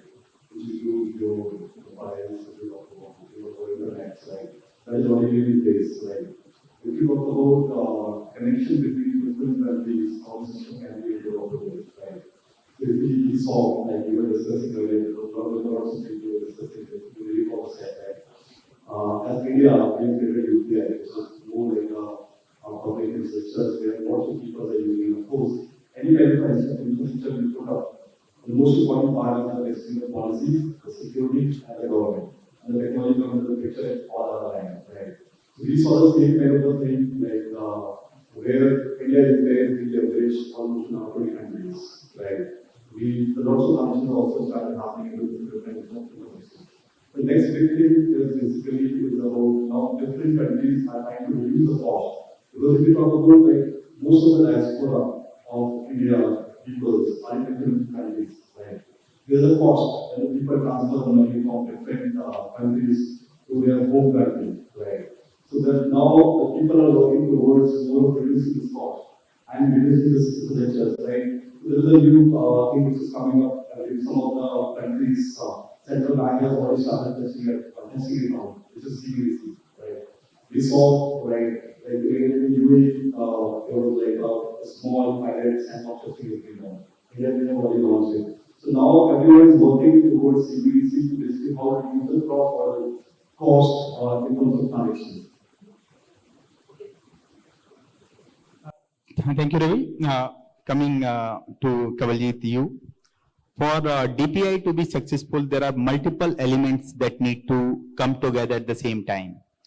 There needs to be public, and there needs to be innovation from the private players. There needs to be an enabling environment from the governments and the regulators. So there needs to be that policy assistance or policy nudge for something to become successful. There needs to be capital available, and then there has to be a public wide adoption of the infrastructure for it to become successful. If you have to talk from a policy perspective that how policymakers are thinking about taking the journey of last decade forward in the next decade, what will be your remarks on that? I think quite simply put, the paradigm is going to shift fundamentally. I think what has happened in the last 10, 15 years is that technology came first and policy and regulation came second. And because, to be honest, policymakers went to policy school, not technology school. So it takes a bit of time for them to understand what the implications of the technology are. That takes a bit of time to catch up. I think what is now happening is that the policymakers are very well aware of the strategic implications of those technology choices. You asked the question about AI. With AI, the bigger question now becomes things about, is it fair? Is it ethical? Is it transparent? Can you even figure out how it is making those decisions? And so the policymakers are very well aware of it. In India, there's a remarkable development recently where, did you know that Aadhaar authentication by facial recognition was launched in 2021? Today, 5 years later, it has crossed 2.5 billion authentications. And that number is not very impressive given India's size. But you must realize that this number has grown by a factor of 5 in the last 1 year. And it is now averaging 200 million authentications monthly. That is technology. Now, how do you use the technology for good? Now imagine if in a payments ecosystem for high value transactions, you require a facial authentication with liveness check. How much will it impact fraud? It is, some studies indicate the fraud can be reduced by up to 80% if that technology is enabled. But at the same time, there's a risk. Facial recognition can also be used for bad things, for surveillance, for nefarious designs. So I think what is now going to happen is that there's a catch-up between policy and technology happening, where policy may make some good decisions, but it may make some bad decisions also. It may end up thwarting innovation. So I think this is a very central global debate which is playing out everywhere. So Europe has a very different view of AI regulation. US has a very different view of AI regulation. India has a very different view of AI regulation. And I think we are going to see all models play out, and we are going to see the impact of these choices. And ultimately, I think the value delivered for people is going to win. Very interesting. And it is not just about policy and innovators catching up with each other, but it is also, I think, somewhere about the boundaries also. For example, in India, say NPCI or the regulator or government, they created payment rails. Can they become excited and start creating payment apps also? Because technically they can, technology is available. But where is that line that how policy lets private innovators take forward their vision? Coming to you, from the perspective of the new digital public infrastructure that is emerging and the new technologies becoming available, how do we ensure that the challenges around inclusion, challenges around public, large scale public participation that remain, at the same time we are able to leverage the technology? Because many times it happens that if something in the past was successful, there is a tendency that we tend to hold on to that thing. So how are companies looking at it, that they are adopting new technologies, at the same time they ensure that the larger intended benefit of inclusion, public service remain? So if you see, like currently in India, this digital infrastructure, okay, so we have already reached one level of success. Okay, so next level will be like how we can ensure like the majority of benefit go to the public. Okay, so there are other things which we can use from the public infrastructure, which can be next gen public infrastructure, I can say. So we have all the data, like you see UPI is being a success, UIDA being a success, how we can leverage these data and we can pass on the benefits to the public using this data and AI. Okay, so it is all building the trust, how we can build the trust and people can accept. So trust cannot be built over time, overnight, I can say. Okay, so even like when UPI was launched, even like UPI also faced a lot of challenges in the acceptance when it was launched, even UIDA also. Okay, so it is again like when we do any kind of transaction, and we follow any process, so we can build some at one level of trust with the public. So that is where like we can pass on the benefits, okay, to the general public, and how we can use this data to give more benefits and using the whatever investment we made in the public infrastructure. Yeah. Okay. Ravi, talking about the company from where I come, I've been in this company for quite some time. We started in India and now we have started going to other countries. But one similarity, as much as we expect that developing countries will be different from developed countries and countries may vary from each other a lot. But one thing that we have seen consistently is that small and medium businesses, they are underserved even in countries that may be financially very well developed. Small and medium businesses may not have access to various financial things, especially credit. How digital public infrastructure can help in enabling that access in countries like UAE.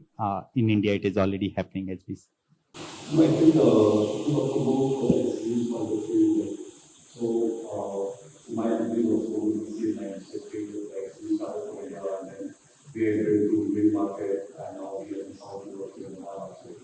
Right, so we are in a big company. Some of like SME, right? So we basically for SME, we are underwriting, both from India point of view or from UAE point of view. The different models and the policies have been developed by the Central Bank of India, which is RBI. Right? So there right now a lot of regulations which is happening in on the Central Bank of UAE, where they have the guidelines, more like the payment aggregations, they have basically different guidelines which is more related to services. That is one. Coming on to the SME, right, this, if you want to later, this is what people from different countries which come in and set up their shops, right, to pay licenses.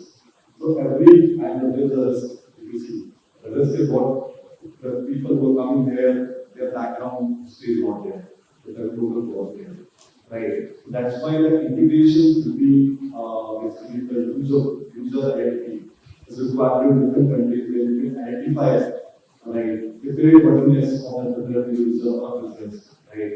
And accordingly, you can start setting up your own underwriting model at a country level, which you can leverage, right, to the banking system or get access to different, not only the banking players, the fintech players, and the non-fintech players, whosoever is going to the lending space, and accordingly, you can leverage the lending thing for these businesses.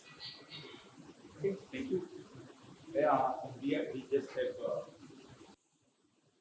last 2 minutes. Kamaljeet, any closing remarks from your side? Yeah, I just wanted to piggyback on Ravi's great steer, because I think one thing that Ravi mentioned was when you are dealing with a new entity, we don't know the background. And I think the next generation DPI can enable that in a very, very low cost way. Because let's say UAE has such a huge Indian diaspora. If an employer here wants to hire a nurse, how do they verify this person went to an actual nursing school and passed out? You want to hire an engineer, how do you know their credentials match up? What is the financial history of this person? And I think as we move forward, the integrations for that kind of data sharing. So this is the one DPI that we haven't talked about. We talked about identity and payments, we haven't talked about data sharing. I think the model of decentralized data sharing, Siddharth briefly mentioned it in the previous talk, with verifiable credentials and trusted mechanisms of sharing with wallets or maybe even cloud wallets, right? Whether it's held by the user or in the cloud doesn't really matter. But I think that can bring a lot of ease for people, where you don't have to run around proving things which cost a lot to prove, but in the end, they can all be faked in. So I think increasing that level of trust will be very key for small businesses to succeed, because they cannot spend all the resources in figuring out and doing the checks and balances that need to be done to increase the trust in this equation. So highest trust at lowest cost. How do we do that? Yeah. And trust is one of the core tenet of DPI to be successful. Harmeet, last closing remarks from your side? Yeah, again, adding to Kamalji, since there are a lot of migrants from India working here, how we can give this benefit to these workers. Okay, so as of now, they are more dependent on cash agents, how we can leverage these digital infrastructure, they can pass on the money with very low cost. Okay, so not only migrant workers, I can say even the tourists also, Indian tourists and all, how they can also benefit it from this digital infrastructure. Yeah. Maybe last closing remarks from your side, especially based on your experience of being in some of the GCC countries, and maybe you can connect that to the sector that you work operate in, which is the small and medium businesses. Yeah. So I think almost the same said, right? The most important part is the data sharing in practice. To be able to create closeness of the business and do the digital part. That is very important. And here is one of the layer where you start with underwriting of machine learning algorithms, right? Where you talk about the social profile of a person, the business, right? All these images is going to give you the complete profile of the person as well as the business, and then accordingly you can talk about leveraging the data sharing for different countries to leverage the overall ecosystem of trust as well as the rest of the culture. Thank you so much. Thank you so much, audience, for giving us a patient hearing. Thanks to all the panelists. It was a very insightful, very interesting session. Thank you very much. Shri Kamalji Singh, Deputy Director, Digital Public Infrastructure, Gates Foundation, Seattle. Thanks, Kamalji, for traveling so far and sharing your knowledge with us. Harmeet Sethi, CEO PG. PG is a regular supporter of CIEU. Harmeet is traveling from Delhi. Shri Ravi Gupta.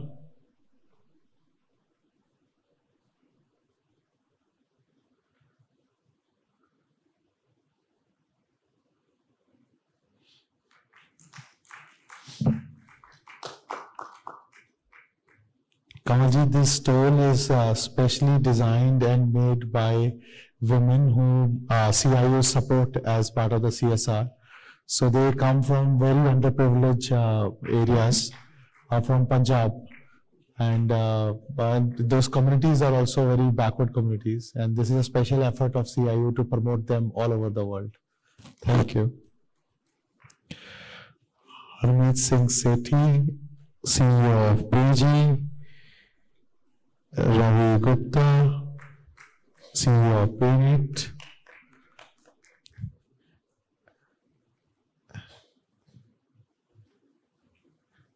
Shri Narendra Yadav, CEO of Paytm Middle East.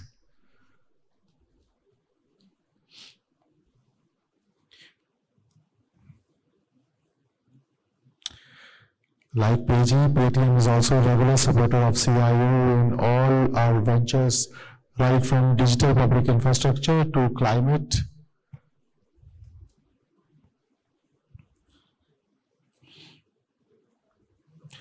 And now, Junaid, you can come forward.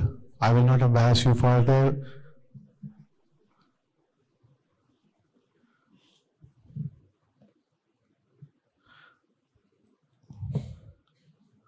Sanjog, are you online? I'm really sorry that you have to wait.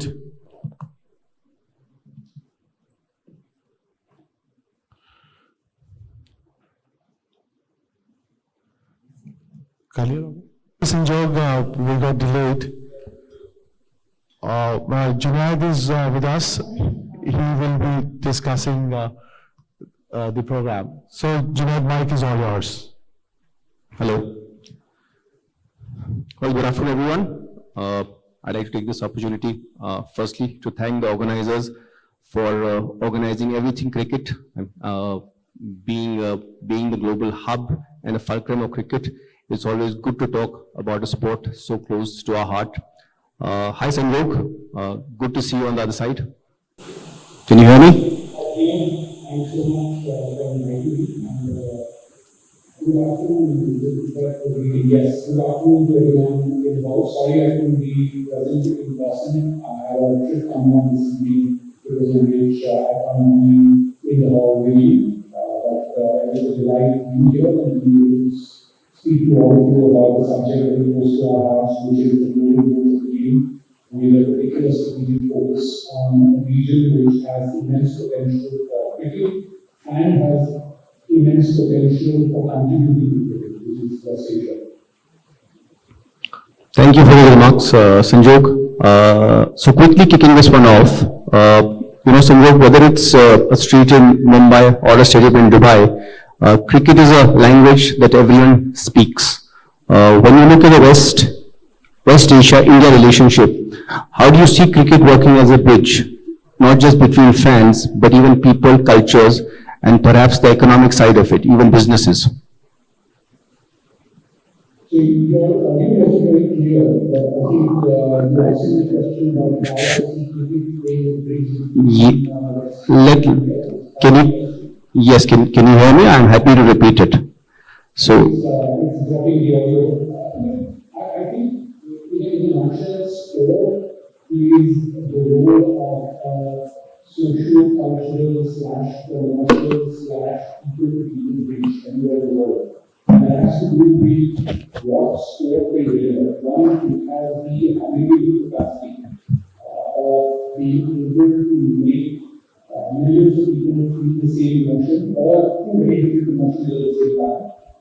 Two, it is truly a platform for expression of individual identity as well as a deeper sense of belonging to a community or a larger whole. There are very few platforms that allow you to do both, which is to express individual identity and feel a sense of belonging. And sport, particularly cricket, does that. It's in this nature of the platform that deeper relationships can be forged even between regions or countries. Because what a platform such as this allows countries and people and businesses to live around or to harness is a meeting of the mind, a meeting of emotions, and a meeting of a larger sense of purpose, which goes beyond the transactional nature of the relationship. It's almost a shared sense of camaraderie and a sense of belonging, which sport and in particular cricket delivers. And thus, sport actually plays such a pivotal role in geopolitics around the world. It's not just cricket in the context of India and West Asia that plays this role. It is sport all over the world that typically plays a bridge and an enabling force in geopolitics. Cricket particularly has a significant role to play in the two regions that we're discussing today because of the strong diaspora, but also because it's a sport that can come naturally to a region which has gained dominance in the sport over many years. A quick pop quiz. The top 30 teams in FIFA international rankings, the ICC rankings, which actually rank the top teams in the ecosystem, have 5 nations from West Asia, UAE, Oman, Bahrain, Kuwait, and Qatar, which is supposed to show how prominent the region now is in the world of cricket. Similarly, we've seen UAE emerge as what is potentially the most popular neutral venue and a venue for ICC events over many years, which allows the region to become a hub of activity for cricket in general and for ICC events in particular. So both in terms of the role that the region is already playing and how prominent that role is in the world of cricket, and the bridge that it provides between India and the region. The cricket's role can't possibly be understated as far as both a bridge and a platform is concerned. Thank you for that, Sanjog. Can you hear me better? Is this better, Sanjog? I can hear you. Okay. So I said thank you for that. As a follow-on, India is now the heartbeat of world cricket, from the fan base to broadcast revenues. Now, with that comes a clear sense of accountability and responsibility. How do you see India using this cricketing power to create a more inclusive regional ecosystem, especially in the context of West Asia, also the overall growth and opportunity? Clearly, I would underline geopolitics that you mentioned before and cricket being associated with that. So how do you see India's role within this context? Again, I'm sorry, but the audio was very poor. I think the mic that you're speaking into is the audio which is dropping. I think you were referring to the broadcast of the sport and the growing popularity of it in the region. Do I have that right? I was referring to, India being the global heart of cricket and how that can transcend into a bigger relationship vis-a-vis West Asia. That's what I was asking. Okay. I think there are multiple layers to this conversation. One, and if I was to try and break it up, it's in 6 or 7 different layers. The first layer, of course, is the fact that the region has the potential to truly be the center of the world in terms of cricketing activity.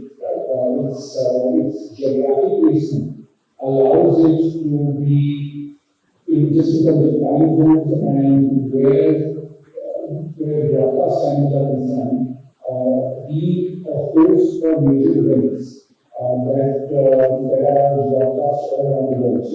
So this in terms of being able to attract events from all over the region, it has the potential to do so with the right investment in infrastructure and building out the facilities which are truly world class.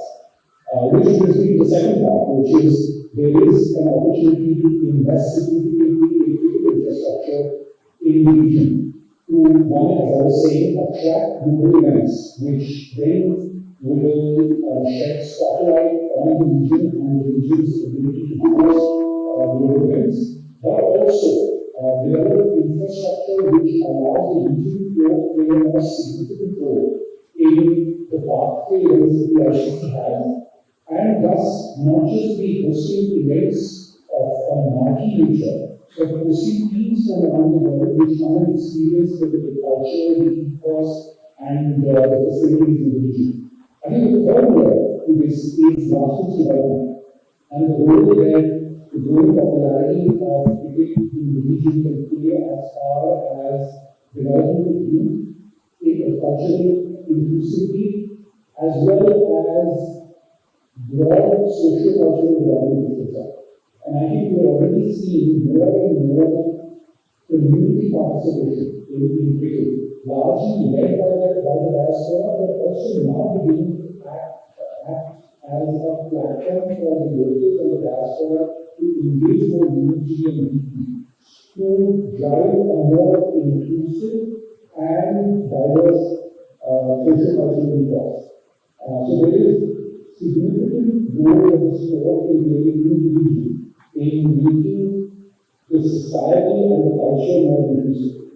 I think the fourth layer of this has to do with development in terms of health and mental capacities for children. Cricket is a deeply social sport, where a large part of it has to do with going out and performing on the field. The societal aspect of it, or the community aspect of it, or the ability that the sport has to build a sense of camaraderie, a sense of team spirit, a sense of social belonging, can be underestimated. Beyond, of course, the health development portions of the sport. There is enough research to suggest that kids who play and even actually watch cricket, tend to do much better in academics. So there are significant health benefits for a young population of Indians to harness this sport for. I think the fifth layer to this is what we discussed earlier, which has to do with country-to-country relationships and how relationships between the region and the countries around the world, particularly India, but also countries beyond India, can be made bigger on the back of being a part of a community, that participates in the cricket ecosystem and also strives towards the growth of sport, which is already the second largest sport in the world with more than 2 billion fans, and thus the region will be a part of a much bigger whole. We already know cricket is a part of the Olympics in 2028, and that presents a unique opportunity for the region to also adopt the sport, which isn't just prominent on the global stage, but now is a part of what is the most global spectacle of sport in the world. So, across many areas, the role of cricket and its prominence in the region can't be understated. It has the potential to deliver significant economic, social-cultural, and developmental value for the ecosystem in the region. Just picking up further on that, you've been an early proponent of technology and player analytics. I've heard that from a close friend of mine as well, who worked under you in your previous avatar at Cieu. How is collaboration between India and West Asia in technology perhaps going to help us take it further in terms of cricket as well? Whether it is the digital experience, whether it is a more emotional appeal, whether it is a vernacular appeal. Your thoughts on that? And it just so happened that as soon as the question went to technology, we already became absolutely fine. I think technology has a role to play in every part of our life. We live in times where we are seeing more profound shifts in the way media is consumed and the way technology enables media consumption and media production. So to have an approach which is not future related only means that you are becoming less relevant. So a very broad view of the sport and what it is today allows you to think about not just what technology can enable at the consumer level in terms of deepening the level of engagement and broadening the width of experiences that consumers have access to. And when I say consumers, in the case of sports, as fans, on the other side, the way technology is leveraged to serve the sport itself is likely to see a radical change. The systems of the past, which are largely steeped in legacy or in a certain way of doing things, are going to be dependent very soon, and if they're not already. And I think any sport, particularly cricket, which aggregates audiences and which to serve fans at such scale, will have to harness technology better. The fact that this region has almost repositioned itself over the last 10 years as being a front runner in attracting companies from all over the world looking to develop next-gen technology, as well as deploying capital towards development of that technology, means that the region can play a driving role and also serve to be almost the equivalent of a lab for testing of technologies that can be used in the future and scale to deliver sport in a manner that sport hasn't seen before. So the fact that the regions generally sees sport as an enabler of deeper connections with the world at large, and also sees technology as an enabler to drive those connections or drive the growth of those connections in the region, means that it's a happy marriage between what the ambition for sport is and what the ambition for technology is. And when you add a certain commitment to investing capital towards the growth of growth, you have this heavy mix of factors that work in favor of growth of sport, growth of technology, and growth of an ecosystem which leverages both to build people and not meaningful bridges with the rest of the world. Thank you for that. Just to sum it up, what is Vision 2030 now? What will be the 4 points you think one could tangibly accomplish in this India-West Asia partnership vis-a-vis cricket, technology, culture, people, perhaps more leagues? How would you put that blueprint? Interesting. I think if you said 4 points, I will just quickly distill them before. There are quite a few. Right? The ICC has invested more than $35 million over the last 3 or 4 years in the region to grow the sport. We are also seeing the region attract significant investment as a host of global events. We have attracted or generated almost $100 million in revenue over the last 3 or 4 years as just a host of marquee global events or partner events in the region. So there is clearly an opportunity in the region.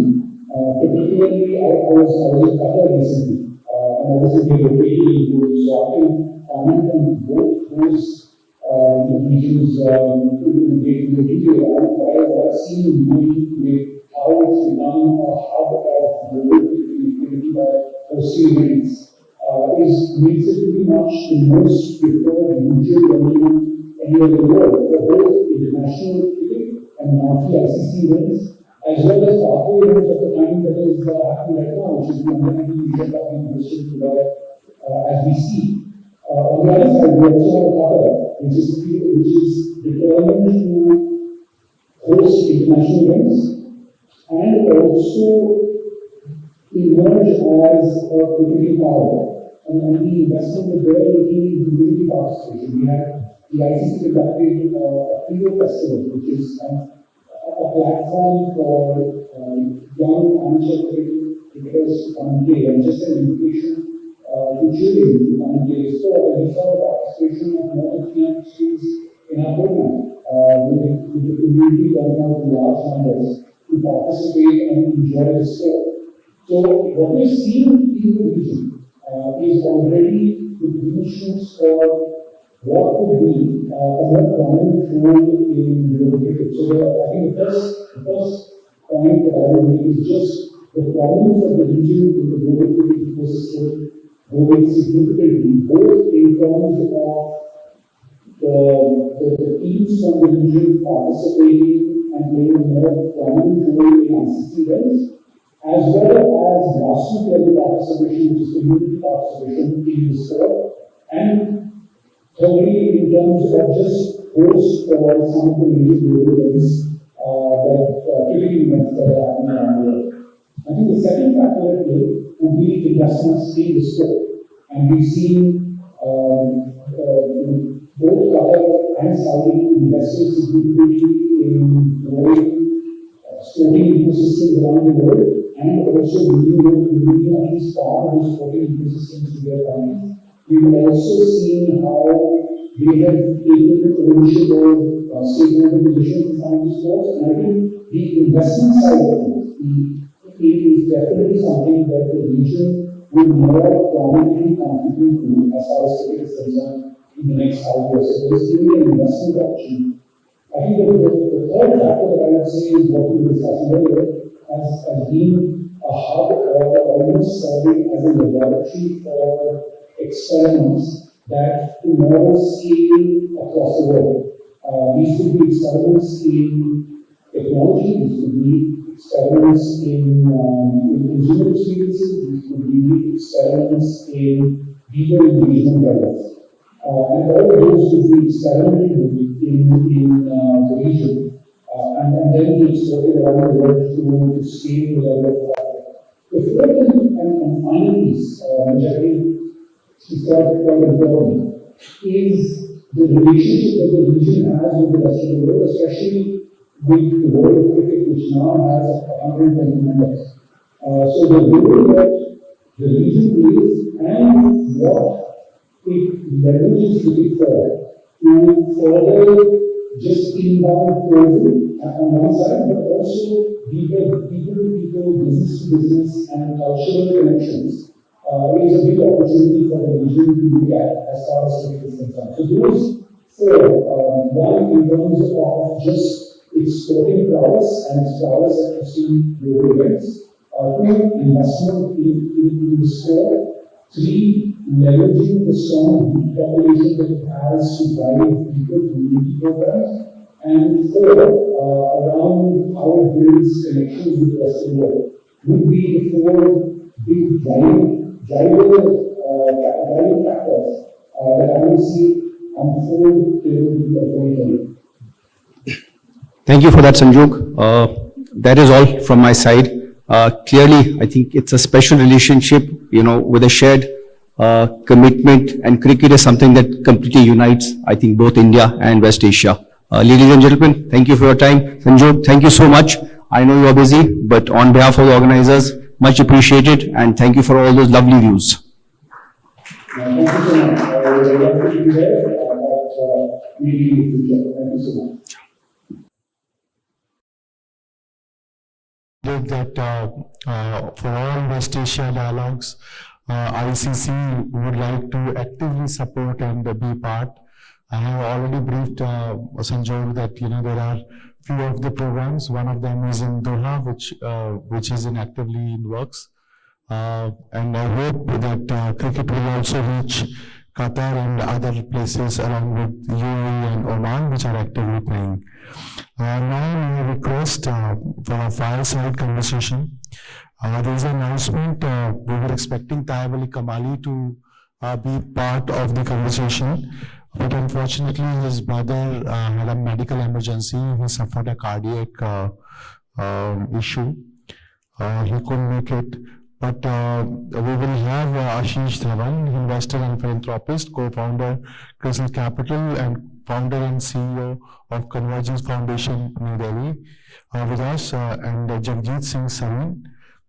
He leads Dalberg in India, and he's also co-lead for climate globally for Dalberg.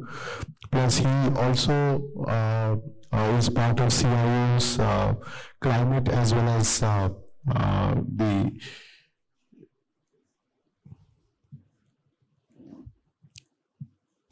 climate and the environment practice. So, एक chair और कम कर सकते हैं. It's all right. So, Jagjit, Mike and Ashish is all with you. Thanks. Thanks, English. I would say it's a distinct honor for me to have a fireside chat with a person who I've admired for the past decade in the philanthropy and impact investment space. Ashish has made a mark on its own, not just what he does in India, but the impact that brings globally. I started working in Dalberg about 3 years ago, and one person, my global managing partner, said, "You should definitely meet," was this guy sitting next to me. So thanks for what all you do in philanthropy space, the kind of organizations you have incubated through Convergence Foundation. And more important to the conversation we're going to have today is the space of education, skills, innovation, entrepreneurship, which to my mind is the living bridge between West Asia and India, of the strategic partnerships which are being built, not just of the workers which are there in millions, but increasingly the skilled people who are coming to West Asia, investments going both sides of the borders, more startup community engaging with each other, looking for scale and growth. But what underpins all this is high quality education and skills. So I want to get your thoughts, Ashish, on how do you see this living bridge of education and skills between West Asia, the country we are sitting in, and India, and how we can grow this from where it is today, please. No, thank you. So I agree with you that there's a huge potential cooperation in education. There are some small baby steps we're taking right now, but I think they are baby steps. I think the fact that we have an IIT Delhi campus here, IIM Ahmedabad now coming here, BITS Pilani, Manipal, Amity, etc. But the numbers are still small. So I think one is there's clearly an opportunity for more institutions to be here and vice versa. And this could be a sort of global hub. Right now, it's also mostly Indian students who are coming to the Dubai campus. Actually, the Dubai campus of an Indian institution should be leveraged to bring in students from the region, from Africa, from elsewhere. And I think UAE needs to work with India on making that happen.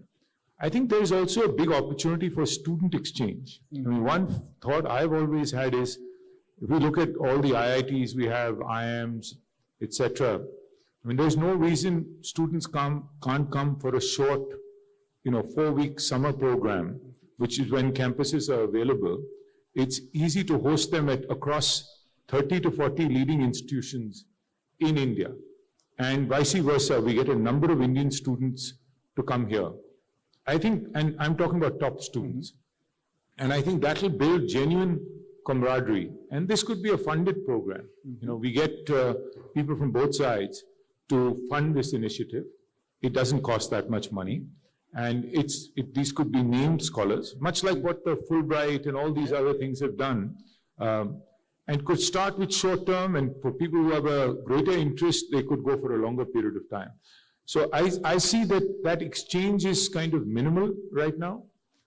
If I look at the number of students who go to even CBSE schools in Dubai or the UAE that come to India, not that many come to top institutions in India. And I think we need to change that over a period of time. Thank you. I think this idea of having student exchanges, which are much more structured, making them a bit more pristine, putting a big name behind and making it more regularized to foster this cultural exchange. Students of today become leaders of tomorrow. And, America has done that really well. Absolutely. We need to learn from absolutely. them. And I would even say, in the last 3 decades, even US-China bonding was strengthened to certain exchanges. So no, that's certainly an idea we should pursue. Maybe next time we meet, we should have some announcements on that. Second is the skills. If I remember correctly, recently you supported Gati Foundation on upskilling or reskilling workers who are coming to Middle East and beyond. And this is part of not just the employment for those, but it's source of remittance, cultural exchange. And in this age of verification, AI, what have you, how do you see this upskilling agenda or reskilling agenda and workers marry it with digitalization, AI? What trends you see, and are we a bit in a stress now as a country which sends skilled worker out? No, I don't think we should look at it that way. I think India has such a large working age population that today we have many workers outside. We get 125 billion in remittances inwards. Our belief is that 125 billion can go to 300 billion in a decade. Okay? And historically, we got a lot of remittance from the GCC. Now, the Anglosphere, particularly America, has emerged, and higher skilled workers also as a source of remittance back to India. So we've done a good job tapping into these 2 markets. But I do think that there are some new markets. The continental Europe, there's a big backlash against immigration in general, but they also realize that demographics is not on their side. The whole OECD, is in demographic decline. They need workers. They don't want to do certain kinds of jobs. Who's going to work on their farms? Who's going to do construction? Who's going to work in a convenience store at night? Who's going to take care of the elderly? Who's going to work in healthcare? A number of areas. So we mapped this out quite rigorously across about 20 countries. And we think in continental Europe now, if you look at Germany, Germany has worked on a worker visa model.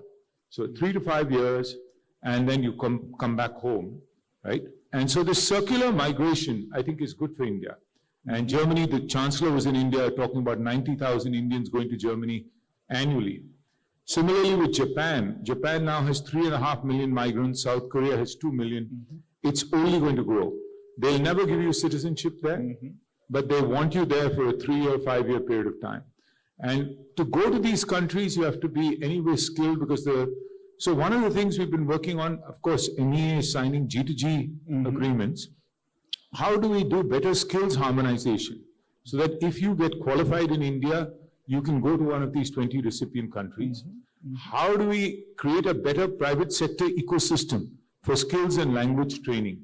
So already since we started Gati, Quest, which is India's largest contract employer, is now getting into this business. TeamLease has gotten in.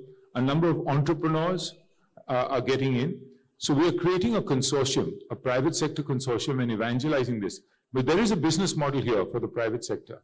But in the Middle East market is not as remunerative because a lot of it has been low skill historically. But if you're going to Germany or Japan or Korea or Italy, there is actually a nice financial sector initiative. The model works, the business model. So we are working a lot on Indian migration to continental Europe and East Asia, which I think are the new opportunities beyond GCC and the Anglosphere, and propagating this idea of circular migration. India will benefit because these people will be skilled at a different level, they'll get experience, and they will come back. I don't think it's a shame for us. It's actually going to benefit us long term.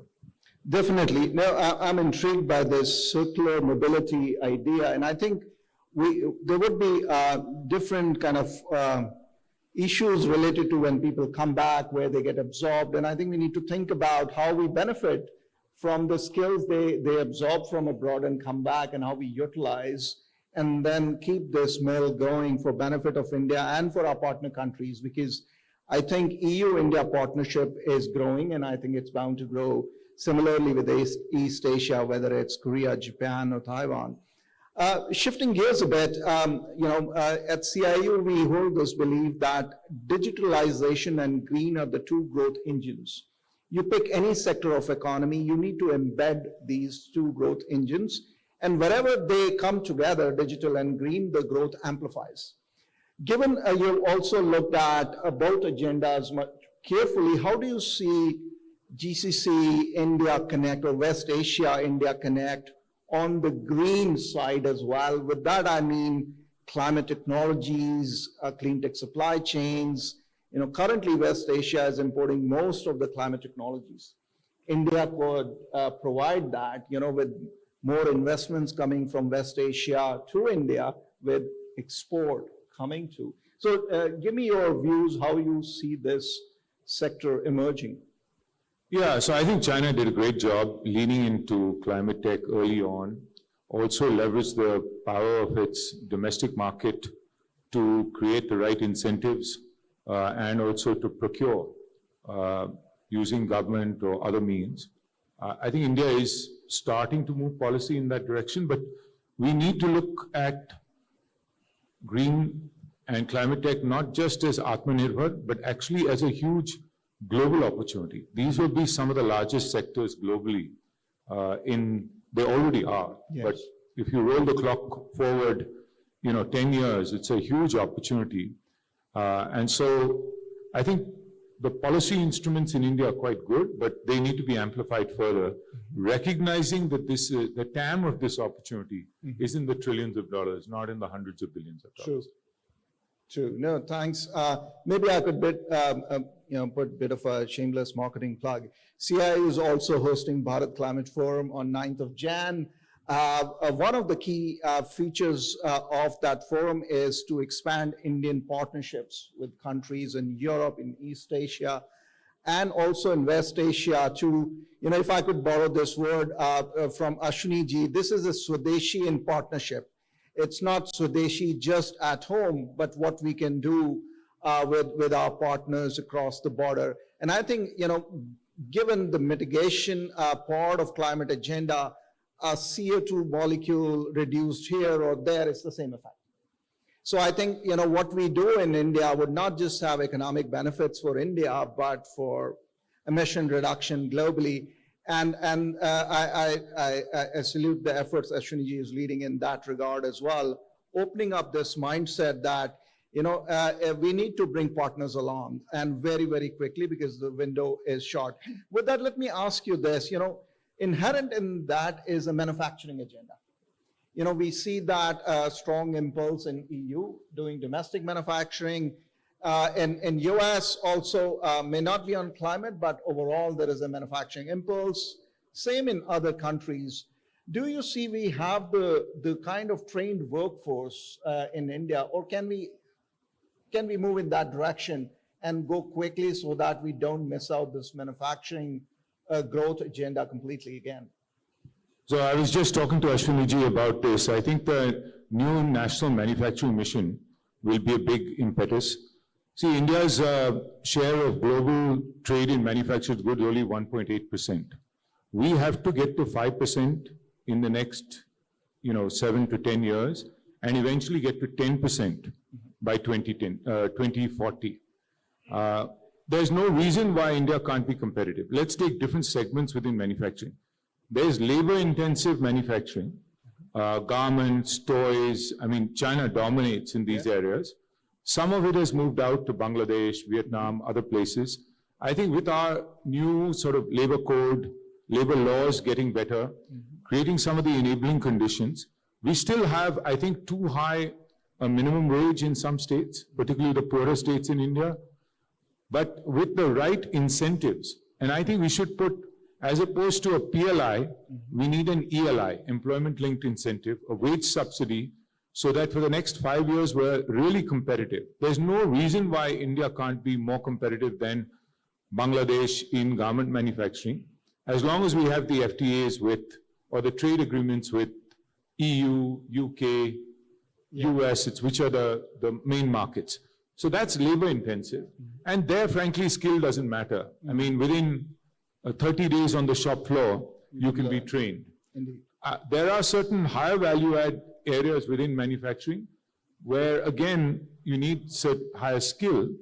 And those are, again, ones where, if you look at electronics assembly, when you talk to Foxconn, they tell you in 6 months a worker in India is as productive as a worker in China. So again, this is not rocket science. It is fairly straightforward to do so.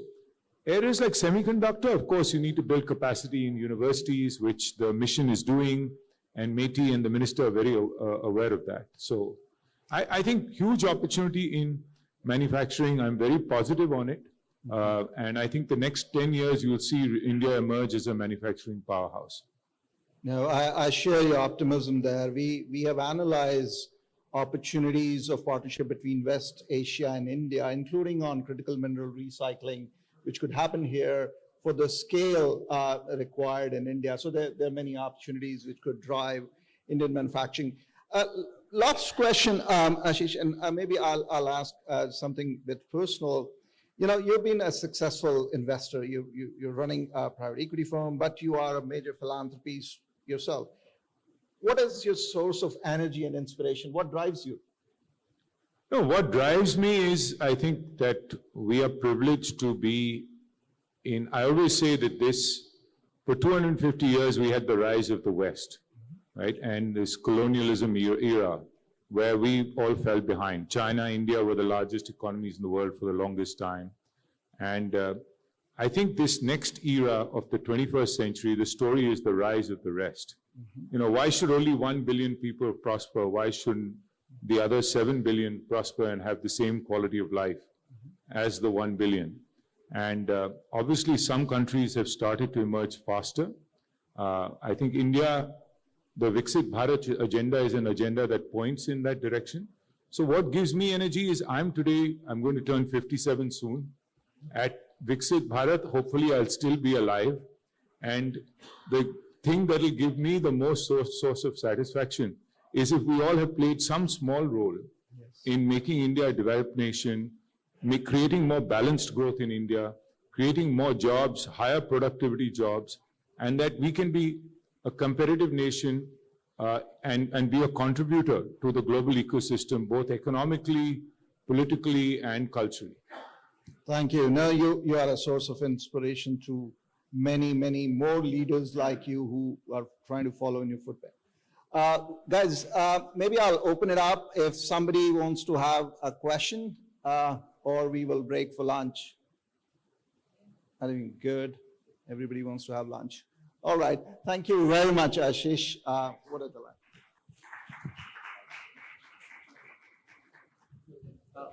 Ashish ji, thank you very much for traveling to Dubai. I know you were very busy in Mumbai and canceled meeting to be part of the conversation. Ladies and gentlemen, Mr. Ashish Dhawan for you.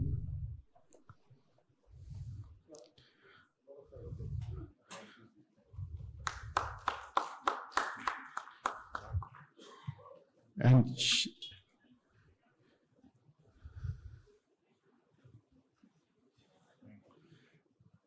Shri Jagjit Singh Sareen.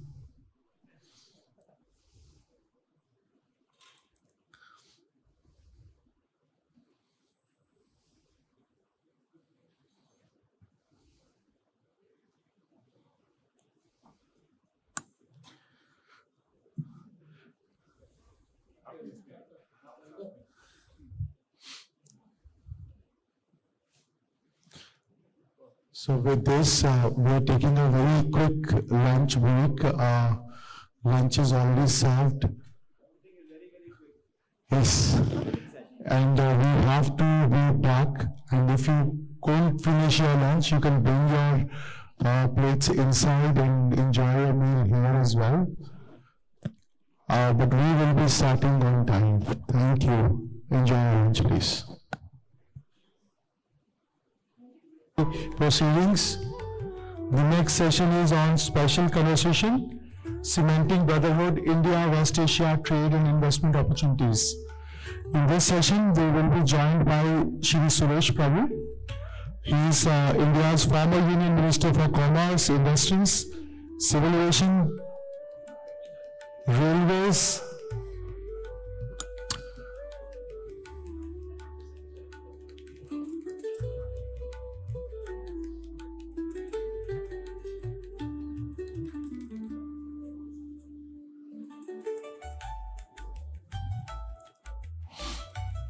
we will be joined by Shri Sachin Chaturvedi. He is the Vice Chancellor of Nalanda University. Earlier, he was Director General of Research and Information System for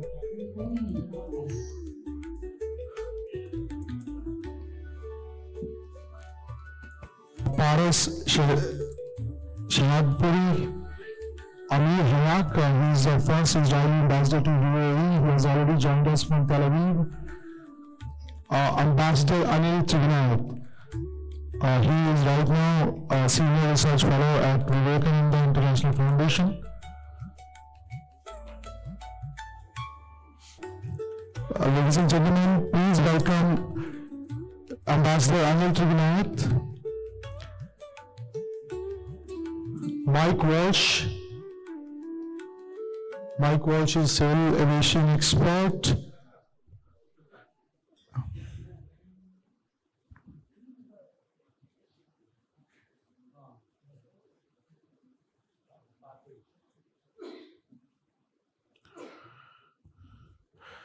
Parisji, please come forward.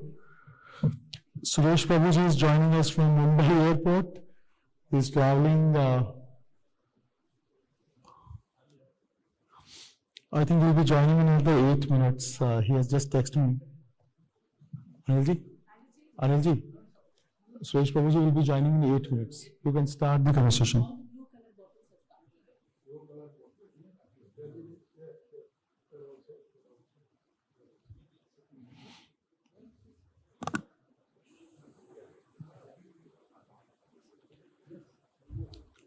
And we already have with us Ambassador Amir Hayak. He was the first Israeli ambassador in UAE and an expert on this region. Anilji, mic is yours. It's a great pleasure for us to be participating in this panel with such distinguished experts. We must thank IBPC and the CIEU for organizing this and focusing on India and West Asia in general. Friends, you are aware that like anywhere else in the region, we have geopolitical, geo-economic, geo-religious, and geotechnological contestations simultaneously playing out. For India, I say that West Asia has existential connotations. It is an extremely important region for us for many things. I call them as 4 E's. The energy security is very important. We heard in the morning as well. The economic engagement is extremely important. Both countries and regions have been investing in each other. The expats, the Indian 10 million people, have been contributing to the growth of the region and development. Very important, and the safety and security is equally important for us. At the same time, we also have the ease of navigation. Today's time and age, we have seen what happened with the Houthi attacks. The civil aviation, the navigation, maritime connectivity are extremely important. For this also, this region is very, very important.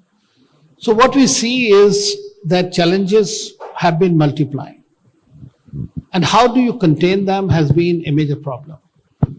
At the same time, greater connectivity, the greater collaboration across domains, whether trade, technology, tourism, going forward will have to be ensured that they're somehow immune from these kind of developments. And so security and stability of the region is extremely important. So what in this panel we are going to discuss with our distinguished friends here is that how to make it more functional, more profitable for the businesses, more efficient, whether it is the I2U2 which is started, which is India, UAE, USA and Israel. It was called as a quad, mini quad, sort of, a different kind of a quad, West Quad. It has grown very fast because it has its institutional mechanisms. Specific projects have been done, whether it is in hybrid electricity, energy, or in the food corridors. Food security, energy security is very important. And this region is as important for India in that particular domain. So I think that we will have to find ways, understand the dynamic, how it is playing out. And India so far has been working mainly with the West Asian countries in a bilateral context. Sub-regional and regional organizations have been somewhat less accentuated in our relationship with the region. But it has started happening. I2U2 the first, then IUSU with Saudi Arabia, UAE and USA came the second. And then on the sidelines of G20, we had the India, Middle East, Europe Economic Corridor being announced, which is in itself a very bold idea. Despite the regional volatility, it has been conceived and hoped that it is going to work together. So now that we have a very, very distinguished panel, and I know Honorable Minister, former Minister of Commerce, Civil Aviation and Supplies, Shri Suresh Prabhuji is at the airport and has to take the flight. So I'll request him to share his thoughts and the vision exactly, how he look at it going forward about these. And unfortunately, we are left with 35-40 minutes for this session. So everybody have to brief. So sir, the floor is yours. Can you hear me? Mr. Prabhu, sir.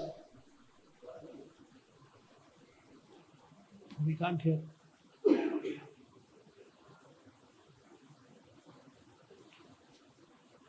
Can you please unmute yourself? Is he unmuted?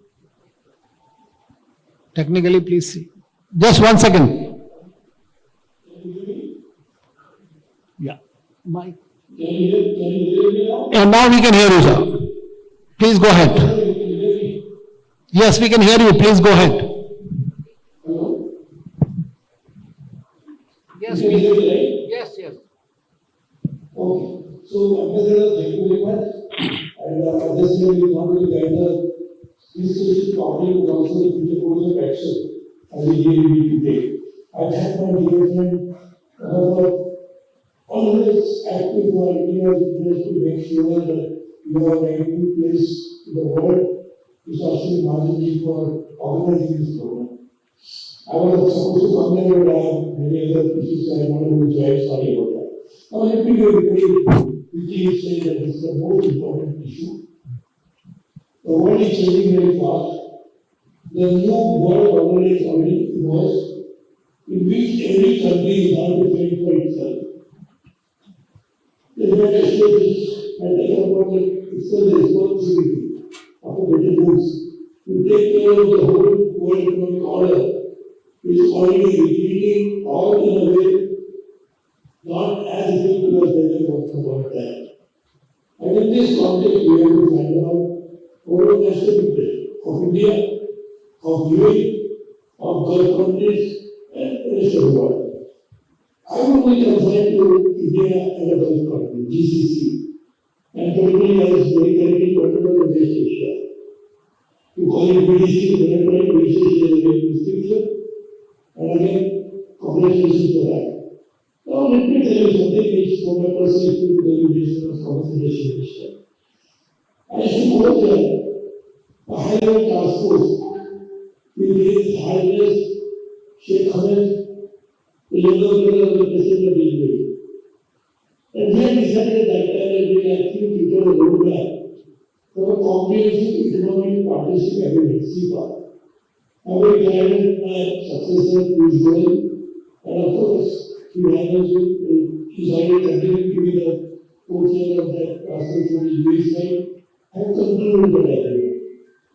We have worked on many things like that, and I'm trying to see everything has come to fruition. As it always happens, it takes some time to happen, and it always happens. In that context, let me remind you this. The West Asia, and particularly the Gulf countries, are sitting on huge resources. One, financial resources.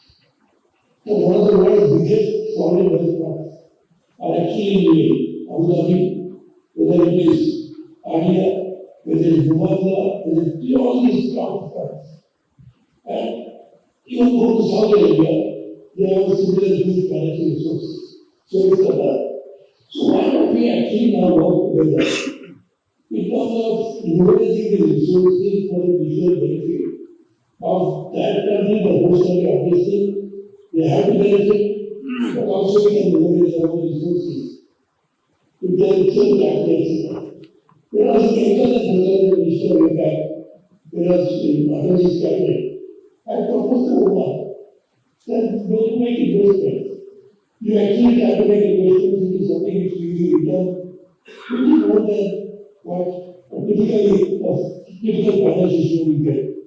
Can we not use knowledge and intellectual property rights of Indian, South Indian companies? And in that we can get huge amount. That was Minister in charge of, understand, pharmaceutical and others. So I talked about new molecule development. That was small thing at that time. And I said, these molecules not much, about $1 billion, for example. If you invest in that, you can make several $1 billion over.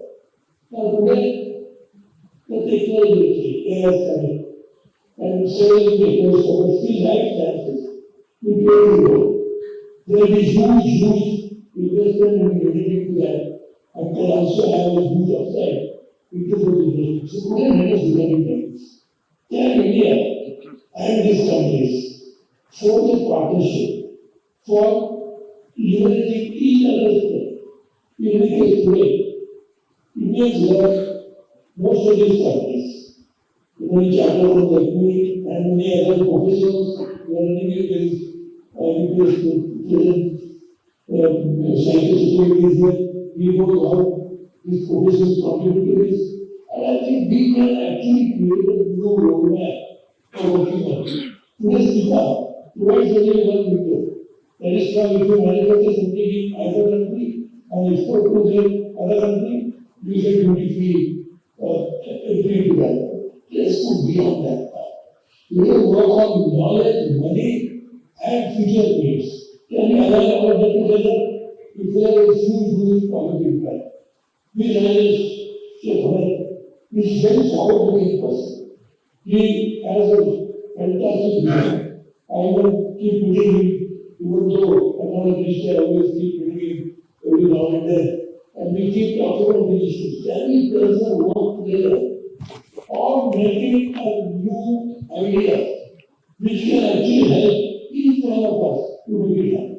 When I was in Saudi recently, I was in the experience. We are very keen to work together on these areas.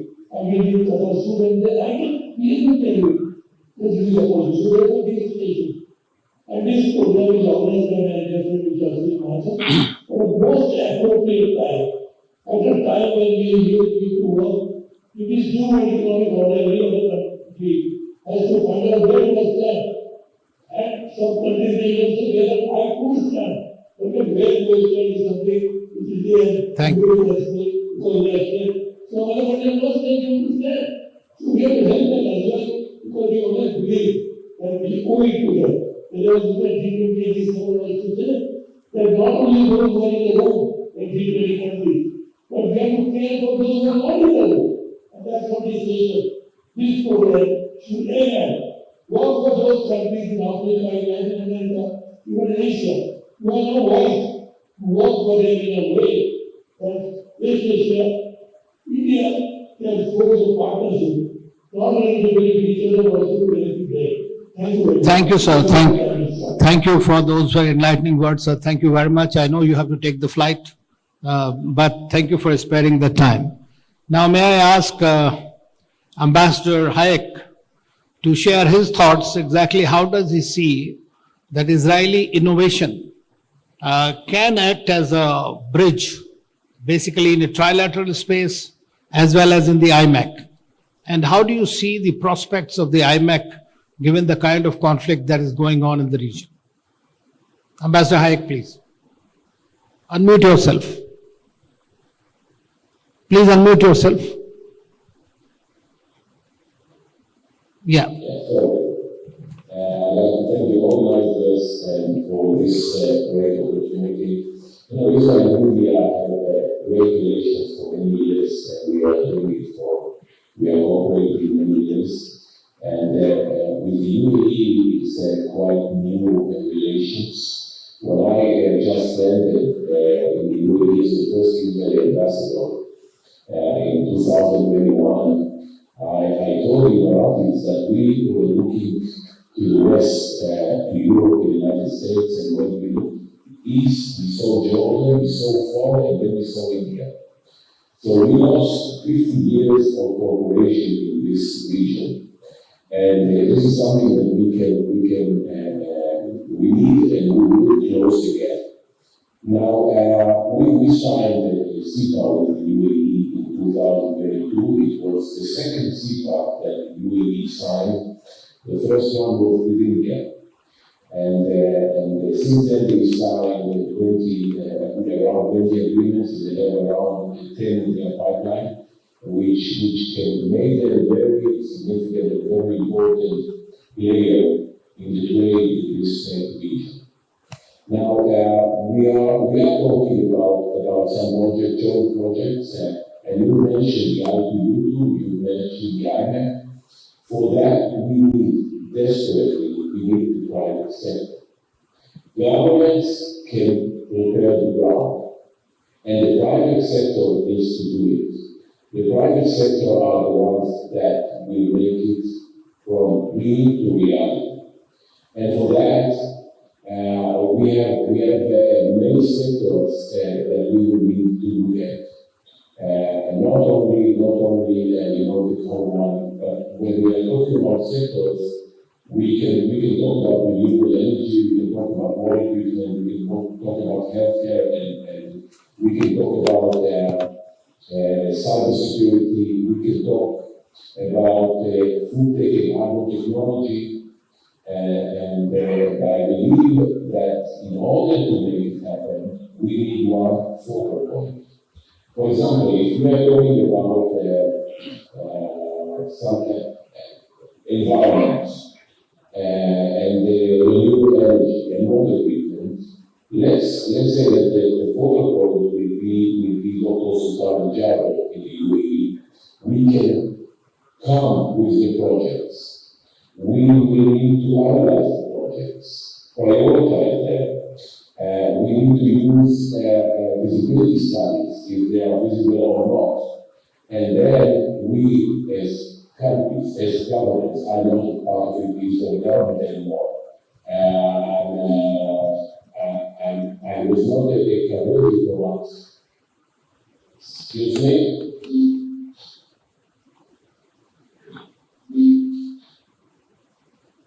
I'm not a career diplomat, so my background, I was CPA economist, I was Director General of the Israel Export Institute, Director General of the Ministry of Industry and Trade, Director General of the Manufacturing Association, President of the Retail Association, Chairman and CEO of public and private companies, and I can tell you that we need the governments to prepare the ground, but we need to do it without the governments. We need the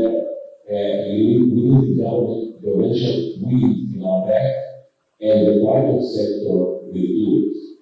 And again, for that, we need to think about the interests of each country and make sure that everyone is getting the added value that they need to get. And when we are talking about India, India is a huge country with huge economy. And the cooperation in India is very, very, very important for all of us. And this is why I see it as a great opportunity.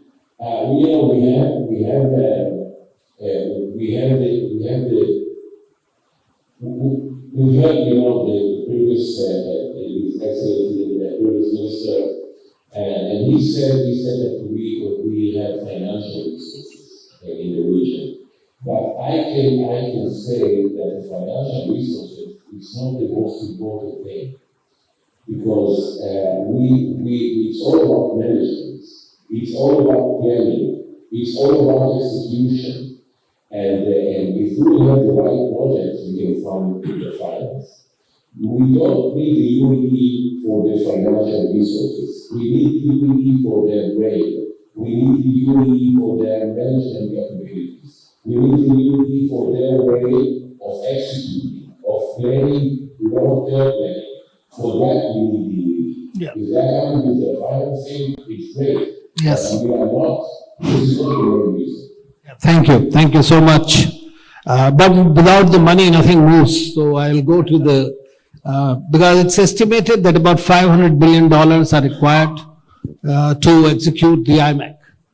Now, Paras, I would like to ask you, how does the business essentially look at this IMEC corridor, and do they think that there is a greater potential, because there are already competing routes around, and they are also working? So how do you see, and how they can generate the kind of finances required for it? Well, as the ambassador said it of Israel, that money is not the only thing. As you rightly said it, money is also extremely important to implement any major projects like IMEC. To answer your question, we would require a massive funds, whether they are generated by various countries or they are generated by the few countries of the region. But that will unleash untold potential. The whole world is going for connectivity. You know, BRI, initiated by China, has already invested hundreds of billions of dollars. And if India's IMEC can succeed, it can give you tremendous business, trade, investments, and a whole lot of cooperation with the various countries through which the IMEC would be passing through, and it will be a huge source of progress and development in those countries, other than facilitating the trade smoothly and seamlessly. So IMEC is of a tremendous advantage in the region. Thank you very much. It's very assuring and reassuring that the business is really looking forward to. At the end of the day, it is the businesses and the efficiency of the trade routes that will make the mayor go eventually. Yes, and let me add it that honestly, there's no shortage of money. It gets generated. There's a massive amounts available in these energy-rich countries, but even beyond that. So the combination of the brains of India and the demographic advantage of India and the whole route of IMEC, which can go all the way not only to Europe, to Greece, and to even Africa, can be a paradigm shift in the trade. Well, understandable. In fact, as we all say that India, West Asia should also look jointly in Africa, because that is extremely important and Africa is going to be the next best opportunity. But now we have Dr. Sachin Chaturvedi there, who is not well, but still he has joined us today. So Sachin, can you please tell us what are the new areas? How do we bring about all the fintech innovation as well as efficiency in these relationships that we are discussing I2U to IMEC or in a larger context between India and West Asia? Thank you. Thanks for this opportunity, and I must thank Ashwin for getting all of us together on this extremely important opportunity of connecting with our partners in West Asia. I think at the outset I must mention that the vision for future expansion as our own idea of 2047, which is Bharat Developed India 2047, it is reflective of the documents that have emanated from the region. You find that UAE has come out with a document, what they have called as We the UAE 2031. And you find that the idea of doubling the GDP, tripling the digital transactions, they are very much there in terms of other countries in the region, like for instance, Oman has come out with Oman Vision 2040. And again, incidentally similar sort of hope and expectation they have raised. Saudis have little less timeline, and they have kept themselves at 2030. So this is where you find commonality in purpose, commonality in opportunity, but also in terms of identifying the complementarities that exist in the region. And this requires, as we heard Mr. Mike very rightly saying, that finance is fine. That's good for us. And we heard Mr. Paras emphasizing on the need of finance and thinking of it for this, which I also see the need of. But I think it is important for us to streamline and do the deeper integration that is required in the region. Be that for the agreement that we signed between the Reserve Bank of India and what we did in terms of identifying the priorities for digital trade. And this is whether we come up with SFMS that is required for real-time sort of adjustment and transactions to be settled. So AA and I of UAE and our own RTGS and other such potential messaging platforms that are needed, they would be extremely important. And this, Mr. Nansa, as you would recall, the transactions that we are seeing in the whole of the GCC membership, the great expansion that has taken place in last 3 years, it is almost 7 times for India. And if you see 49% of exports to this region, to GCC from India, goes to UAE. And around 52% of imports are from UAE. So our trade partnership, trade agreement with the UAE is of great significance. And if you see the services trade is growing, so that way I come to your question of fintech in terms of this backdrop which is needed. The effort by the two central banks and monetary authority to convert our digital payment architecture is extremely important. And this is where the niche lies between our monetary authority and the Central Bank of India Reserve Bank to coordinate and bring out a coherent vision for the IMAC contract. The conference which Ashwini had organized in Delhi some time back, we all have discussed the possibility of IMAC as a digital payment corridor for the region. And this starts from India and ends with Israel, where the mutual compatibility for infrastructure, digital payment architecture, credit creation, credit disbursement, and also repayment facilities would have to be developed. And this is where SIP is important for us to bring in greater opportunity for us to see the trade numbers which are extremely telling. Thank you. Well, you are so right. In fact, the UAE has become rather lighthouse for India's relationship in the Middle East and the West Asia, as we call it. This is our third largest trading partner. And as the Consul General in the morning was saying, the fifth biggest investor, FDI. But very often we don't talk about $80 billion investments of India's here.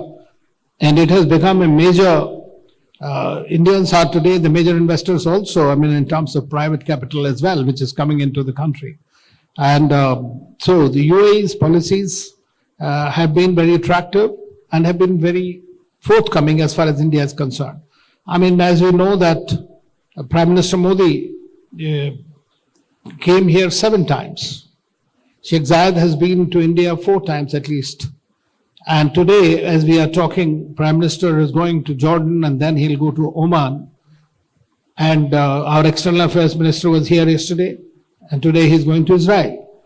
So the high-level exchanges also indicate the support that Indian government and both the governments and the kind of relationship that we have engineered and established, it's called as Comprehensive Strategic Partnership, is an extremely important dimension for stability and for prosperity in the region.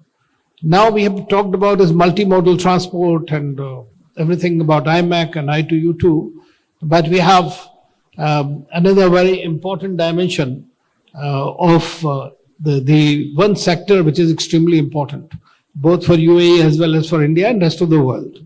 And we have Mike Walsh here, who is the CEO of a company here, and he will tell us how does he see that the aviation eventually supplementing these efforts, and how does he see the future changes that might be taking place in the aviation sector itself. Mike. Thank you very much. Delighted to be here and to share some views. So this is like my 28th year now in aviation. It's the first job I started way back when with an Irish national carrier as a check-in agent at a Heathrow Airport. And I've been sort of blessed to have been all around the world working in the industry in various sectors. And India's always been on the peripheral in some ways up until, I would say, 2015. Why is that? Because the regulation and the infrastructure was not coherent with international standards at that point in time. There was a lot of ambition, but the execution was poor, if I'm being completely honest. I would say the last decade, it's come on leaps and bounds, and it's credit to the Modi government to really have the foresight to really invest in infrastructure around airports in particular, MRO sector to support the aircraft when they need to be maintained, as well as encouraging, from an employment perspective, more direct foreign investment, because without, as the ambassador mentioned, the private sector getting involved, it's very hard to have a profitable sector if the government is subsidizing everything. India now is really playing a major role both from an import and export perspective. And we need to look at now expectations. We talk about digital trade. We've seen the explosion of overnight delivery services. You can go on your app and book on Cieu and get next day deliveries. Most of this now is going by air. It's the longer term stuff, probably during COVID, that you would have seen, like outdoor furniture and things that goes by ship. But the expectation now on clothing, on white goods, on electronics is all going by air. And it's not just belly freight underneath the passenger, but there is a huge demand for both wide body and narrow body freighter aircraft globally. It's a huge backlog. But when it comes to the passenger side, there's also a huge backlog on new deliveries. So you're seeing strains put on existing fleet, which are somewhere around 18 to 24 years old. Airlines have no option but to extend the life of these aircraft because there's been such delays brought on from the pandemic, supply chain issues, plus just poor delivery by the OEMs. They'll admit themselves that they've had some major issues, both at engines, not just the fuselage of the aircraft, but engines in particular now are causing major headaches. So there's huge growth over the last 24 months in the passenger, in particular GCC economies and the UAE and Saudi. And India is right in the middle between China, Middle East, and of course Europe. So the flow of cargo is typically coming via hubs like Istanbul, UAE, Riyadh, and you're starting to see now the links between China and India, even despite the geopolitical tensions that have been ongoing before. When it comes to cargo, we're seeing that electronics, white goods, and e-commerce coming into India from China, and pharma coming back the other way.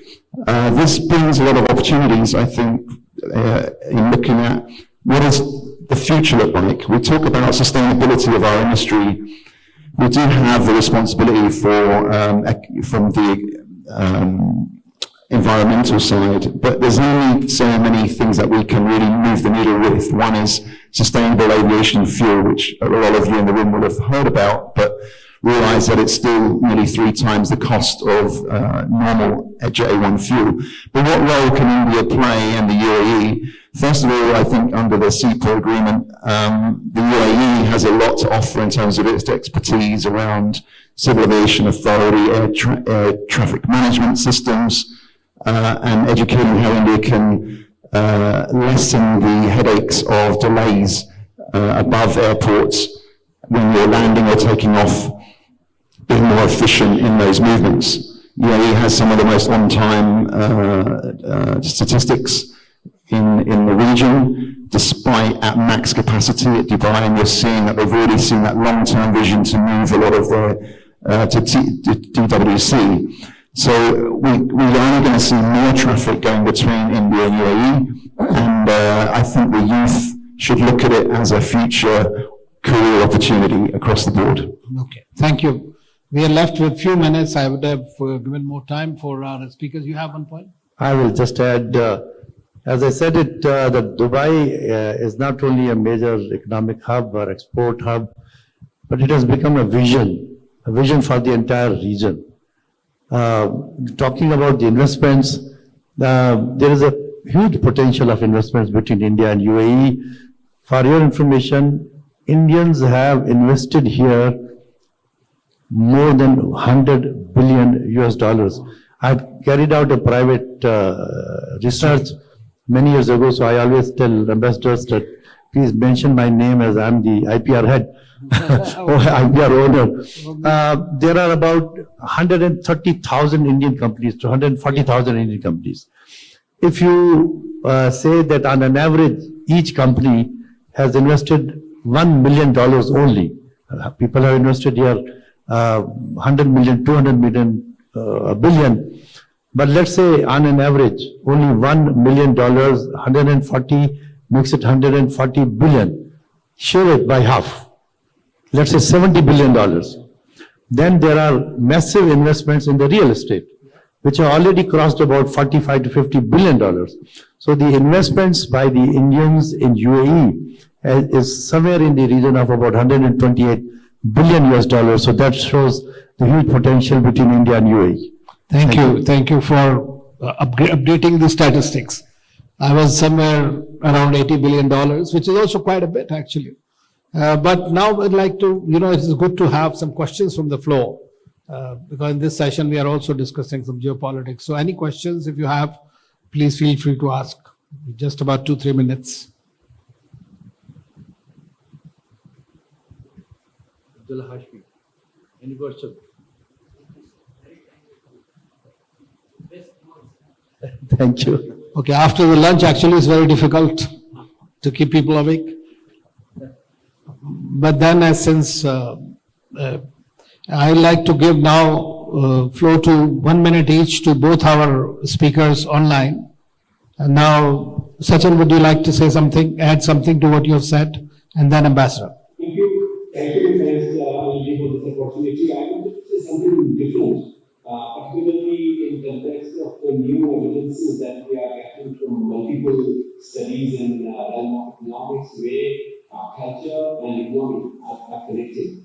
And this January, we are hosting a delegation at our university, Nalanda University from UAE. The UAE University delegation is coming to us, and they are extremely keen to establish a new center at our university called Gandhi Zaid Center for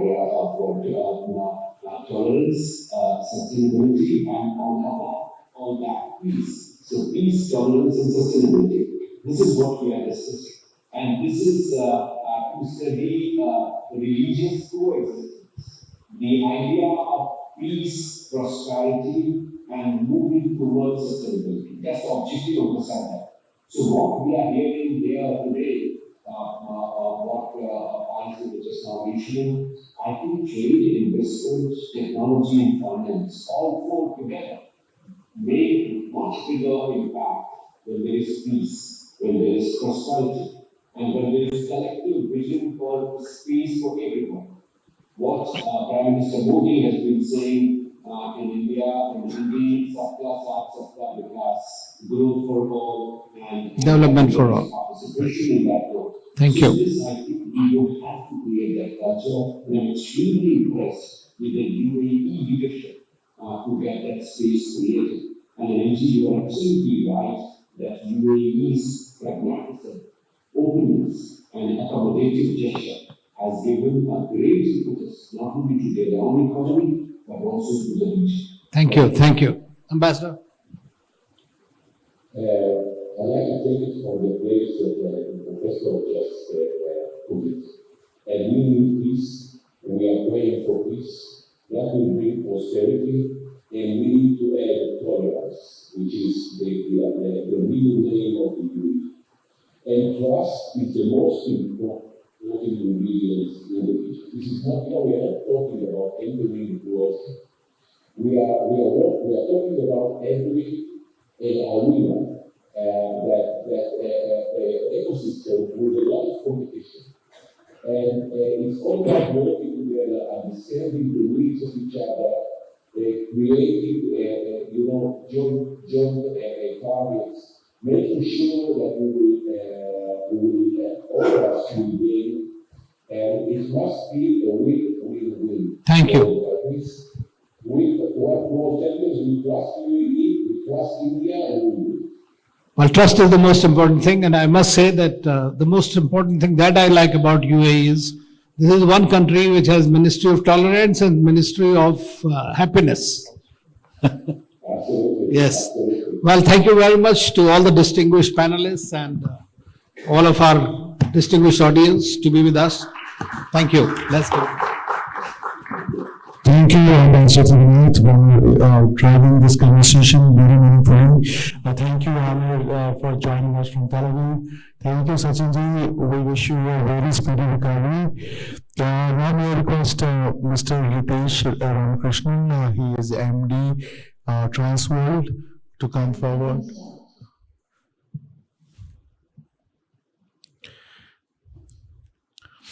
Actually, Sachin Chaturvedi was supposed to come here, but because of his health, he couldn't come. So, Shri Paras Shahadpuri, Chairman Mikrai Group, his former diplomat, and now an entrepreneur.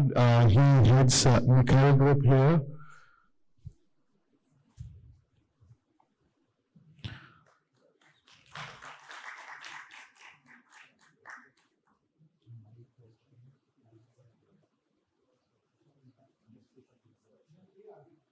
Shri Anil Trigunayat, Ambassador and Senior Research Fellow, Vivekananda Foundation in Delhi.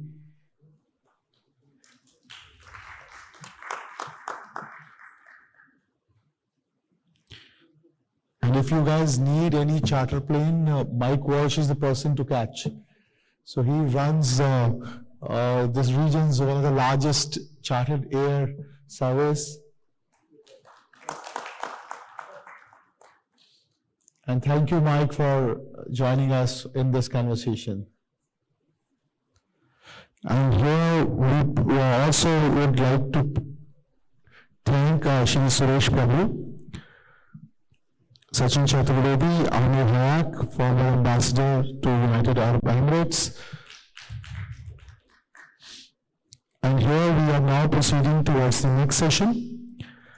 A fireside chat, the strategic corridors and economic integration, IMEC, I2U2 and beyond. We are very happy that Abdullah Al-Hashmi, COO of Parks and Zones, DP World, GCC, UAE, has joined us. On the camera, you can see Shri Ashwini Gupta. He is CEO of Adani Ports and SEZs. Mr. Ramesh Ramakrishnan, Chairman Transport Group UAE, Shri Vikram Shroff, Co-CEO UPL Group, and Vice Chairman there, Noah Dadir. She is from Mind Israel and has been working extensively on IMEC. And to moderate this session, may I again request Ambassador Anil Trigunayat. So Mr. Gupta has joined us. Can we have him on the big screen?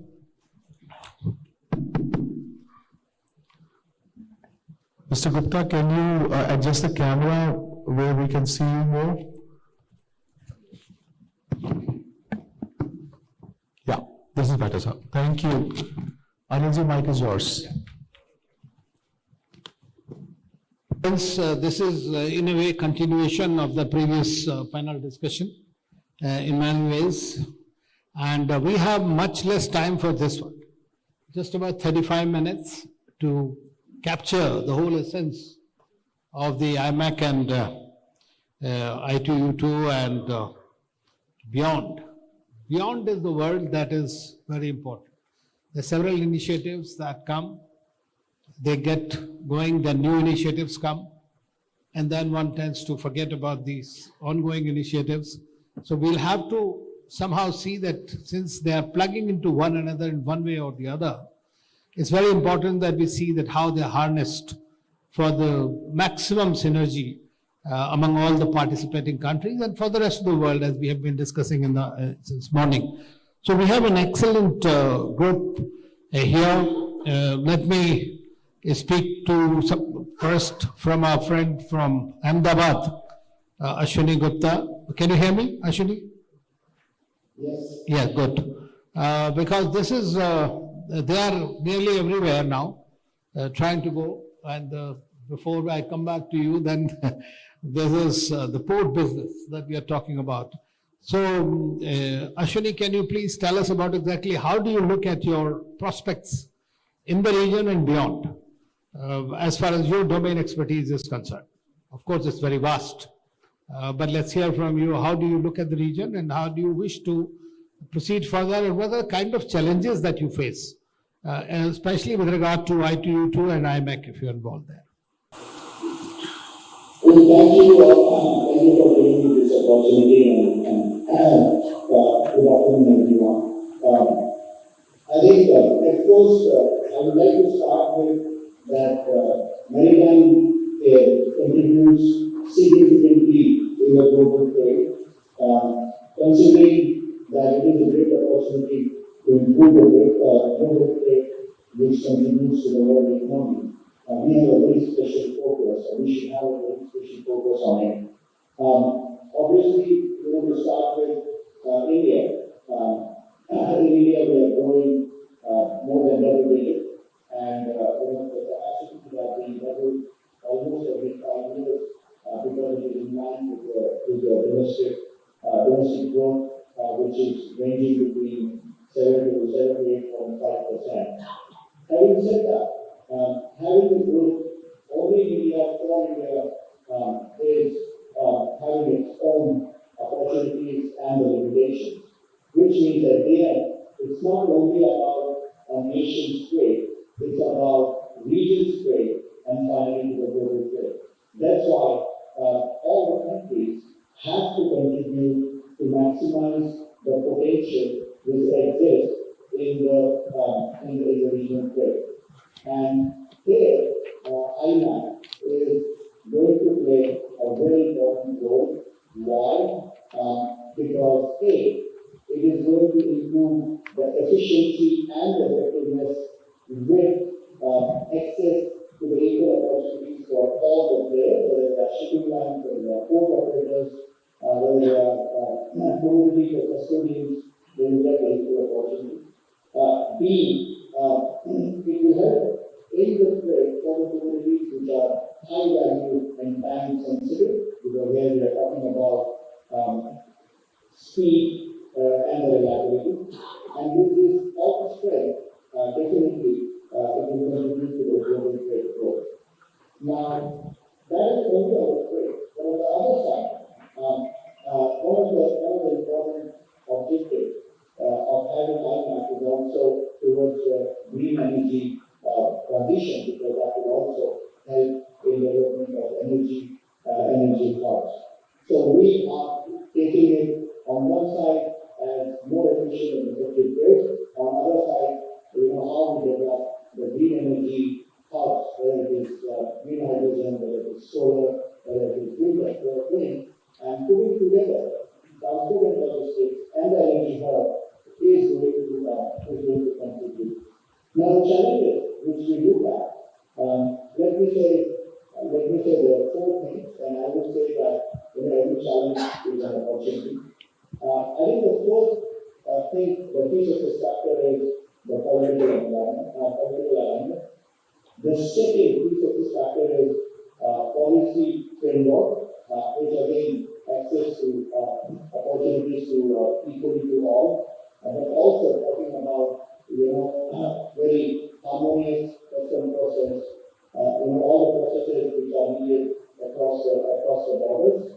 The third one, I would say, to fulfill the policy framework, we definitely need to have a technology platform. We can call it common technology platform. We can call it the digital platform. But we need that all the borders should be connected not only by the physical process but also by the digital process. And last but not least, we do need a business case which should be driven by opportunity realization. Whether it is A commodity or B commodity or C commodity, whether it is a to and fro utilization of the cargo vessels.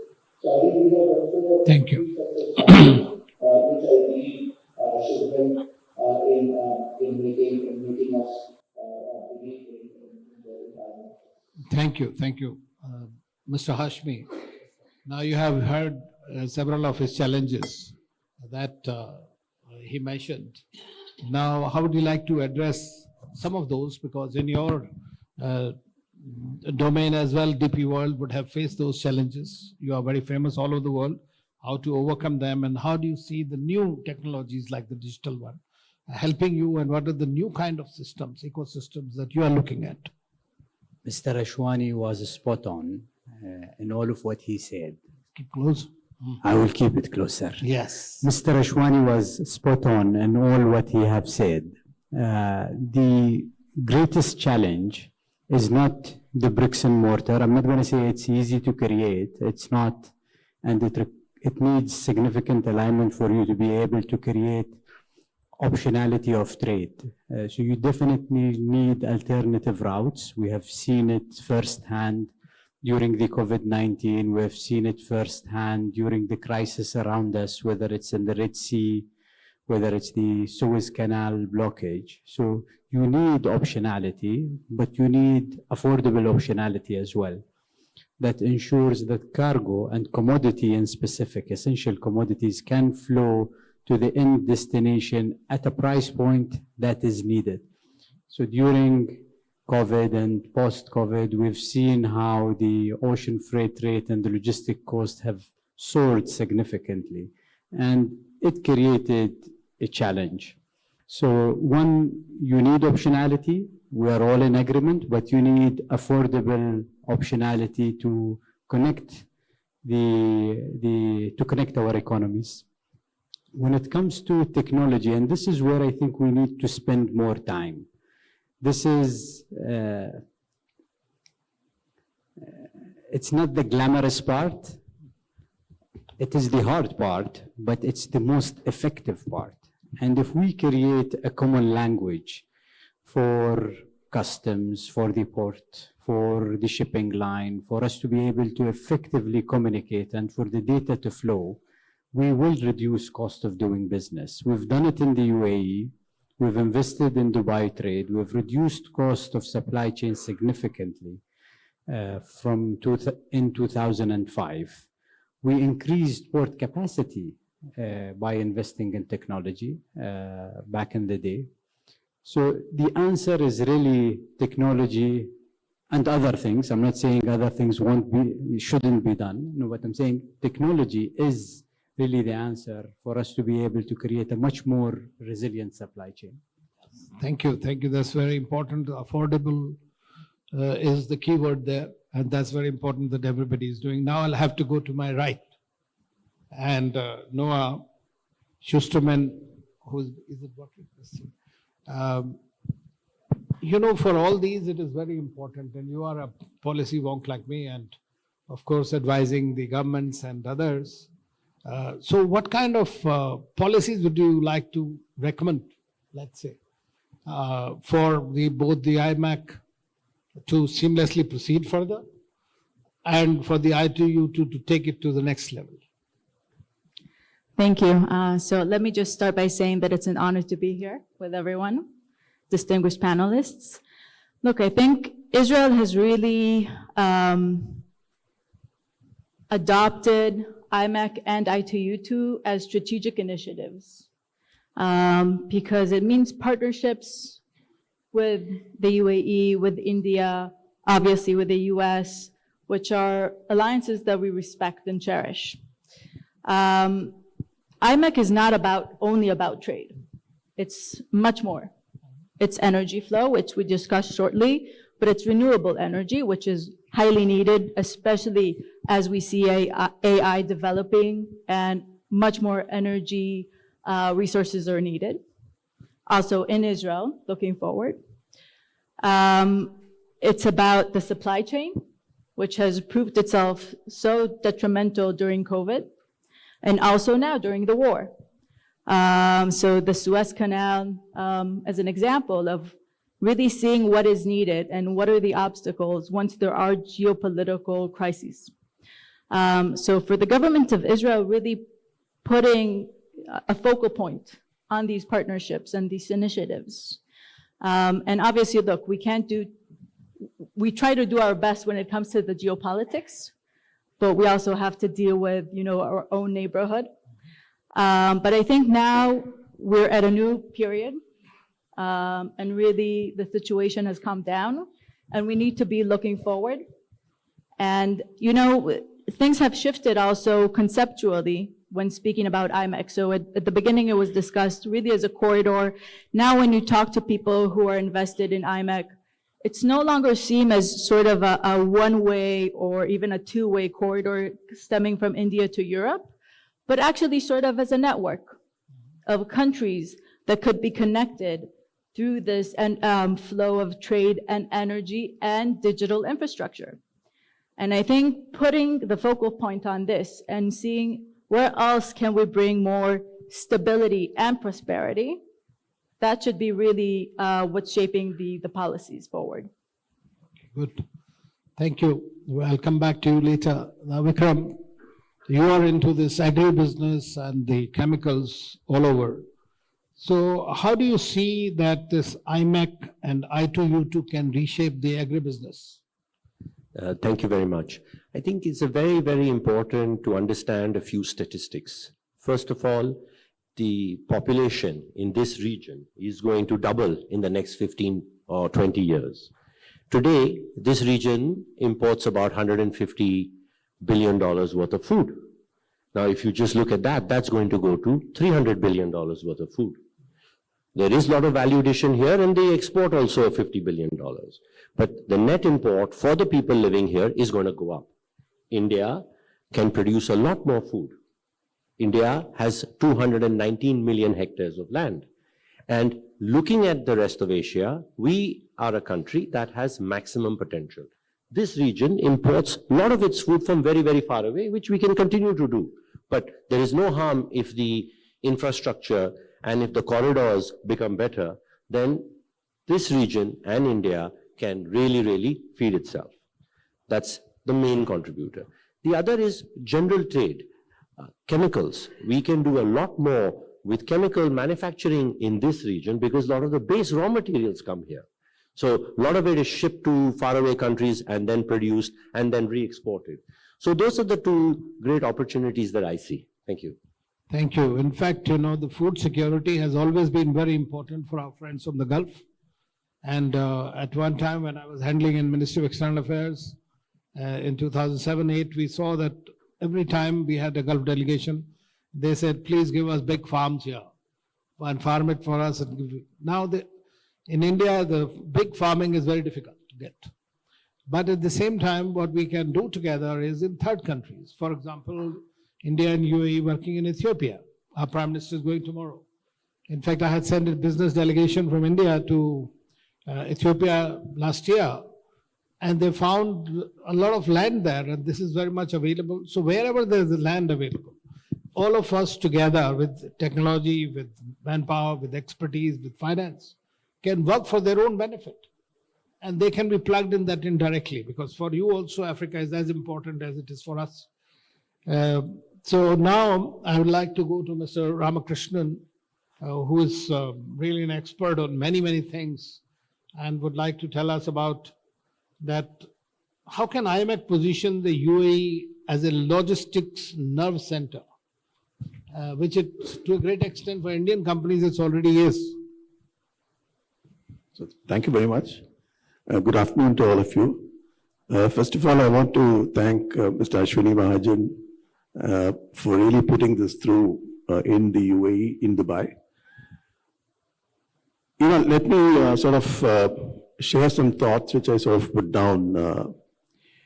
IMEC, in my opinion, can certainly propel UAE from a very regional hub to a European and an Asian hub to enhance logistics and supply chain, as the UAE is the midpoint and is placed very, very strategically.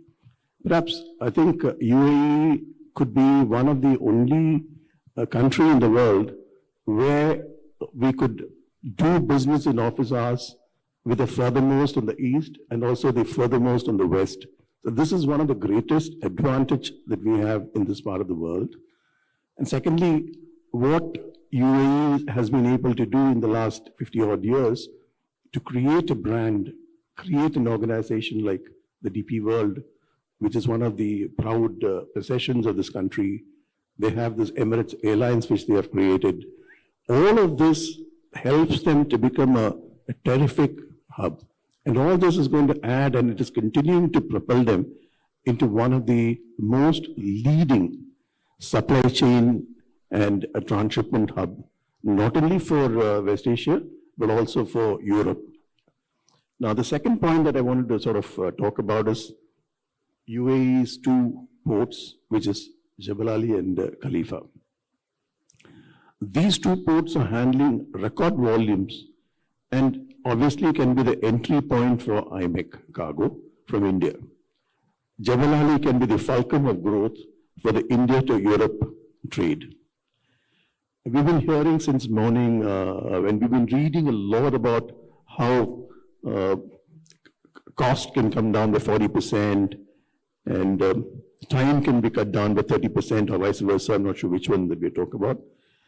But I have a slight contrarian view. I think it's a great thinking to have a corridor like the IMEC that's today being proposed. It's being talked about. A lot is being done. But I think from whatever I have seen, this corridor is working efficiently from India, that is the west coast of India, to Jebel Ali, and to a lesser extent to Khalifa in Abu Dhabi. It hasn't gone really beyond these two areas, largely because there are numerous challenges. We all know that we have the Red Sea conflict that's on, Houthis are every time and again bombing ships and making it very unsafe for the ships to travel. You have the challenge that's going on between Israel, which has recently perhaps come to a halt, but I think that's been again troubling all of these things. So my biggest thinking that I've been pondering is that this route, IMEC, as we all talk about, or I2U2 along with it, for the digital connect, could only be potentially an alternative. It cannot be a replacement for the traditional route. Again, I say this largely because we've been hearing about most of the liner companies ordering ships of 20 and 24,000 TEUs. Here you're talking about a situation, whether you pick up cargo through this IMEC corridor from Navasheva, or for that matter from Mundra, bring it on a small ship. The ships that is trading in these two areas are nothing more than 4,000 to 5,000 containers. And you bring it over here, you drop it in Jebel Ali, there's going to be a THC to handle those boxes. And there's also going to be a cost to re-handle those boxes into the rail or whatever services. Etihad Rail will have to carry it up to a certain point. Then you have the custom challenges that is there. I think all these are being discussed, but I think this needs some time before it is reached a conclusion. Then again, when you reach, whether it's Haifa or any of the other ports in the Mediterranean, there's also another shorter haul of transshipment that is needed. And there again, those ships are not going to be the 20,000 or so. It's all going to be 1,000 and 2,000 TEU ships. Now, if you start adding, I mean, we all realize that today everybody is talking about efficiency, speed, supply chain, better management and all of that. But if you're going to have a situation where this corridor is going to incrementally add on cost on cost on cost, how commercially it is going to be feasible and viable is something which I have always been thinking about. But having said that, it's good to have an alternative. At least we may never have a situation like what's today happening in the Red Sea, or when the Evergreen ship got stuck in the Suez and the whole global trade came to a halt. These things probably can be challenging. For example, the oil for the Gulf, especially, if you have something going on in the Shuttle Arab, you are having big trouble to take anything and everything out of this place. So an alternative with like IMEC is good, but it can certainly not replace the traditional routes. This is my opinion. Yeah, thank you. I think it's a worth understanding and analyzing. The challenges are always there. But at the same time, as we know that 2 years ago, or I think 1.5 years ago, in the Suez, that one ship got stuck, and that had virtually disturbed the whole chain. And secondly, these Houthi attacks in the Red Sea have once again brought tremendous stress on the maritime navigation and commerce. So therefore, alternates are always important, because they not only serve a purpose of transporting from A to point B, and as Noah mentioned, they also have a strategic connotation as well. So this is why it's extremely important, of course, to take into account, and you rightly mentioned about security, but in one of the conferences, somebody said the security is easier today to provide, provided the countries which are nodal links are on the same page, because then they can jointly secure the place. Because it's in everybody's interest that the things work and function smoothly. Now we have, 13 minutes, but now let me just go back to Ashwini ji and to tell us exactly what is your experience or challenges like you faced while working in different parts and you have managing ports in different countries now, new ones also you are getting, very strategic for us, including Haifa. So if you could throw some light on that, because that's one element of the West Asia and connect to the IMEC.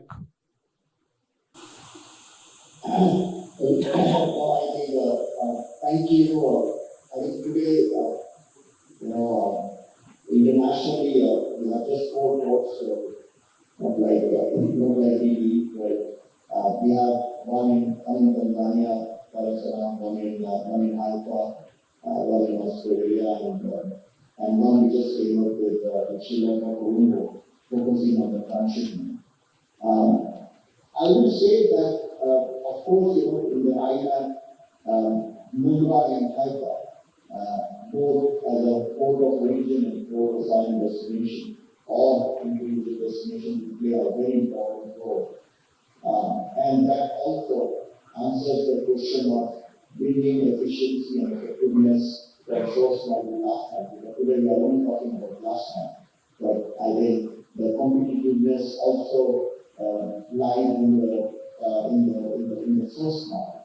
And obviously, we heard that 3,900 kilometers of seaboard will be replaced by, or should be replaced by, or planned to be replaced by 2,000 kilometers of rail line. Obviously, this is 40% reduction.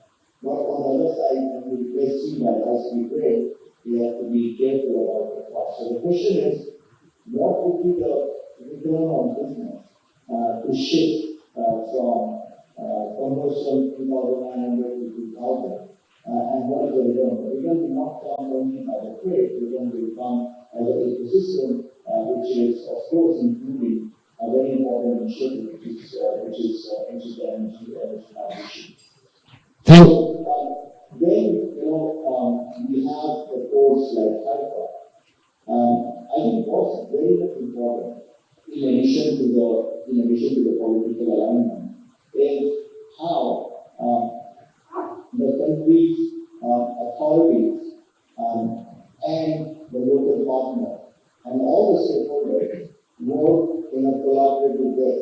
And this collaboration should have a common goal of achieving the business objective, but more than that, contributing to the nation society, region society, and let me say across region society. And then we have a very good example of Haifa. We work hand in hand with Israel as a part of strategic alignment. But in addition to that, with the local authorities, with all the stakeholders, we make sure that we are contributing to the community, but we are also contributing to the business objectives. Same is the case in Australia, where we just took over. Same is the case in Colombo, Sri Lanka, and the case in Ceylon. Thank you very much. Now we are left with about 9 minutes, so I'll request all 4 panelists to give their last thoughts, and if they can do it in 1 minute each, then we can leave some 5 minutes to the audience for asking questions. Noah, may I start with you? Yes, of course. So I want to dovetail on things that were said here. Yes, there are many obstacles to IMEC. I think we need to all be very frank with ourselves, and there's a lot of infrastructure that is now missing for this to be really a trade corridor. But it's also worth saying, at the moment, trade is already happening between India to Europe through the Middle East by trucks. And it's slowly building up, and it's building capacity, and I think it's going to be very interesting to follow through and to see exactly how much can we expand this without having to make the infrastructure investments that are needed in order to create trains. Another comment, it's not about transit, it's about being part of the value chain. And each one of the countries that is involved doesn't want to be just a transit point or even a port.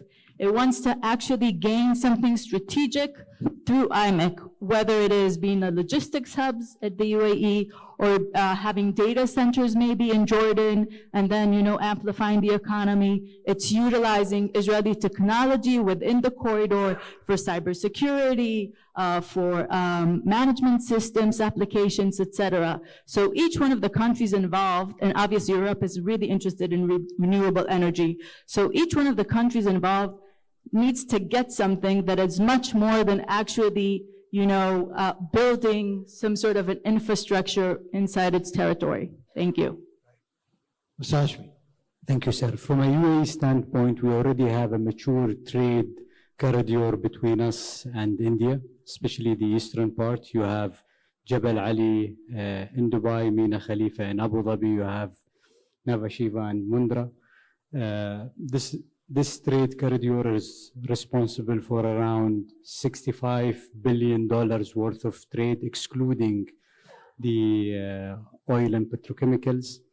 We're expecting this year to reach $75 billion, so it's extremely sizable. This makes the UAE potentially the third or the second largest destination for made in India product. We in DP World believe in this relationship significantly.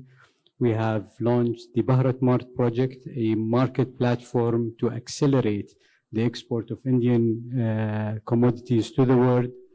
The Miatri virtual corridor program is truly an excellent one. It will definitely harmonize the flow of data between the two countries.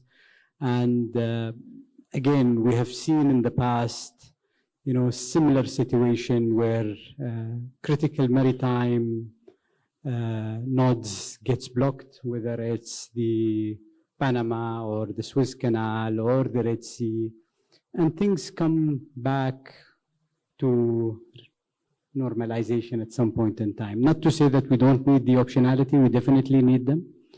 Nevertheless, things will definitely go back to normal.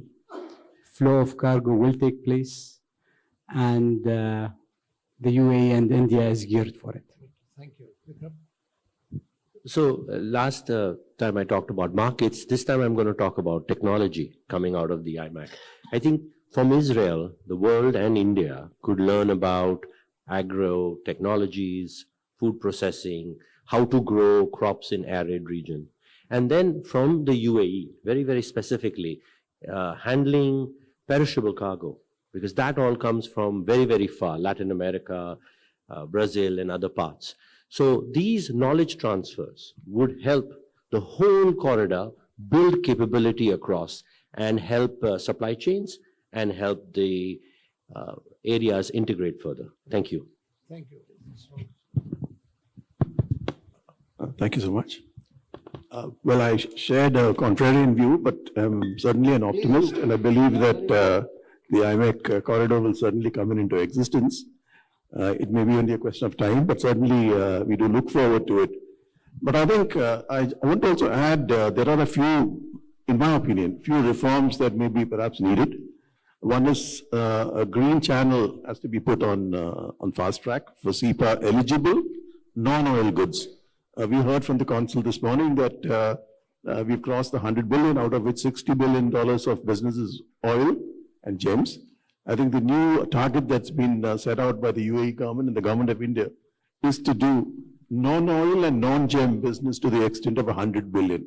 And that's the goal for the next 5 years. And if we have to achieve that, obviously a very clear-cut green channel with no, let's say, a stoppage anyway is extremely important. The goods must move straight from the ship to the second leg by rail or other modes. There should be no dwell time whatsoever. The rail connectivity that we're talking about from Jebel Ali or Khalifa Port must be seamless, and the customers from India must be able to transact using one document. Amongst many other things, to develop an integrated multimodal transport, enhance market access, regulatory and policy reforms, harmonize customs and trade procedures, and promote regulatory methods. I think the opportunity is phenomenal. There's a lot of business that is likely to happen. And today, as we heard, as we've been reading, we have this Bharat Mart that has now been in existence in Jebel Ali, which is likely to come into operations towards the end of next year or the middle of next year. This is obviously going to assist a number of SMEs from India who may be able to come in, store their goods here, and start looking at markets like Africa or maybe even other GCC markets, etc. So a lot is being done in the UAE to promote trade between India and UAE and vice versa. But I think a lot more still needs to be done with respect to having this corridor rightfully in existence and operating profitably. I think I'm using this word profitable. It has to be a commercially workable venture for the SMEs or any of the cargo-related interests. And that's going to be the fundamental thing that we have to look at. How do we do that? When you have smaller ships, when you have more number of handling, more number of modes of transport, and that's something which we need to very seriously sit down and start addressing. This is my limited comment as far as the IMEC and the I2U2 and the future prospect is concerned. Thank you. Thank you so much. Those are very good practical suggestions, and I'm quite sure the India SEPA Council will look at it. As far as the harmonization is concerned, I must tell you on the record that already between India and the UAE, there are institutional mechanisms to harmonize within the context of SEPA, which have been functioning and meeting and trying to address several of those issues that you have mentioned. So it'll be unfair not to allow time for asking questions. So please, if there are any questions, feel free to ask. Can we have some mic there? Anybody? Yeah, there. Brave volunteer.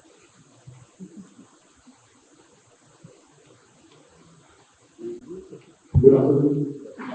My name is Sumit Sinha. I am resident representative of Export Import Bank of India.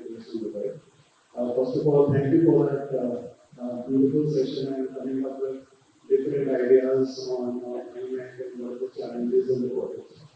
So my point of view is, yes, there is a lot of collaboration which is required amongst the countries to see the success coming out of IMEC. I have two things in my mind which I would like to ask you to comment on this. We talk about the trade moving between India, UAE, Middle Eastern countries and going to Europe. How do you see that this virtual trade corridor and the supply chain to improve the manufacturing activities in this market? Traditionally, because this always has been a trade hub or trade corridor. Do you see this trade improving the manufacturing activities which can help these economies also grow? Secondly, from an Indian perspective, with the improvement of manufacturing, do you see opportunities for Indian companies also to come and set up their manufacturing in this geography, especially Middle East or in Israel, to have a diversified group and given the challenges coming from the US and from Thank you, Sumit. Good question. Noah, would you like to take and then? Yeah, so quick 2 points. I think raw materials coming from India into Europe through this corridor and having the processing done in the Middle East can give a lot of opportunity. Also, I'm specifically thinking of Jordan as a country that has pretty high unemployment at the moment and could actually be very useful in building new plants and new factories. So we can think of maybe those type of supply chains that increase stability and profitability in the region. And also, it's also trade from west to east. So machinery that is manufactured in Europe and can be brought into India and then even further east, that can also be very profitable for India using that sort of machinery that is now, it's more difficult to then have it imported into India. Would you like to add any other comments? I think, first of all, labor here is imported. So I'll take a slightly contrarian view. Labor here is imported and it's well utilized. Labor is available in India, available in Jordan, and also will be available at the right time in African countries. So there'll always be an arbitrage and an opportunity to do some value addition here. Now it depends on which sector and how much the value addition is, because the labor price will always be slightly higher skilled because only the best will travel out. And second, it'll be slightly more expensive. Definitely this region, UAE, will have a manufacturing uptake. Definitely, because also the ease of doing business is a very, very important aspect that people take for granted, which is an absolute luxury for a person like myself who operates in 140 countries, that your country is the best country to live and manufacture or operate in. So thank you for having us. Thank you. Thank you. Thank you very much. Already time is up there showing us, and let us give a round of applause to all our esteemed panelists for an excellent discussion. Thank you so much.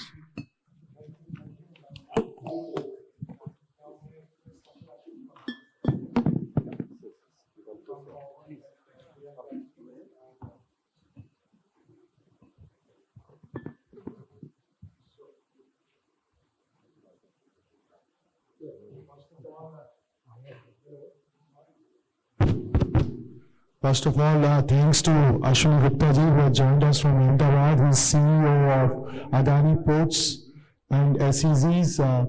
Then next we have with us Noah Davir. She joined us from Tel Aviv. Thank you, Noah, for coming this far. She is part of Mind Israel, a think tank there which deals with the national security as well as strategic affairs. Thank you, Noah.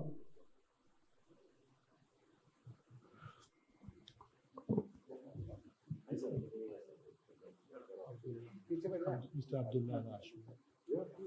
Sorry, I missed out.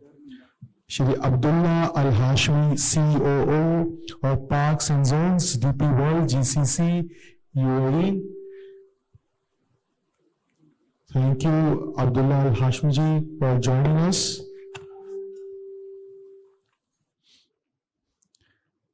So, this is a Indian tradition of paying our respect. Yes.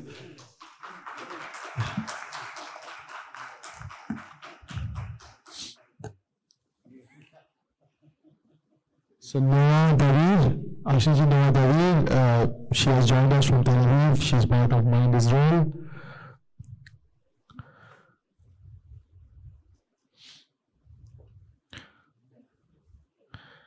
And we are already wearing red, and red is very auspicious in India.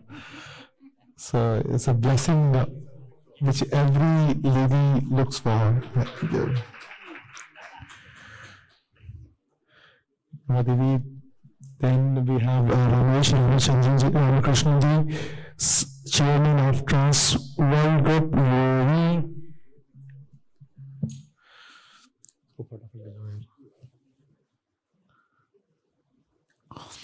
Vikram Shroff.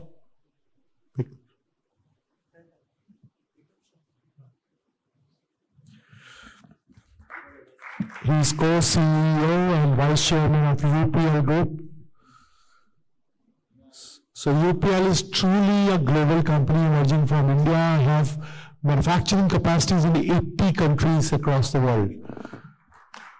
Much more diverse than Tata's, much more diverse than Adani Group, much more diverse than any other group from India. So UPL is truly global enterprise coming out of India.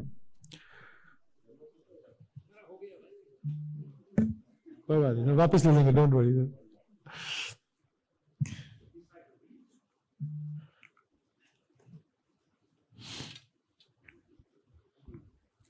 So इकट्ठी photo हो जाए, then. So on Chester UK, he leads international group of artificial intelligence and Bahrain, and he has graciously agreed that he will be joining us from his vacation in UK. He also is executive advisor for His Highness Sheikh Nasser AI Research and Development Center in Bahrain, and one of the very respected name in the region related to AI and research. Can we have Jasim Haji ji? Then we have Ashwin Roy. He is co-founder and lead scientist, ALP Technology London. And like Jasim Haji ji, he is joining us from a different zone Chennai, where he has gone for his vacation.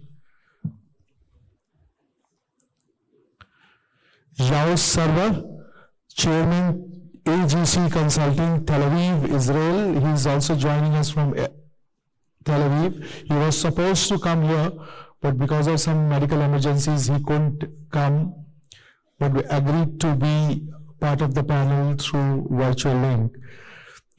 And then we have with us Shobendra Bahadur. He is Director, MyGov India.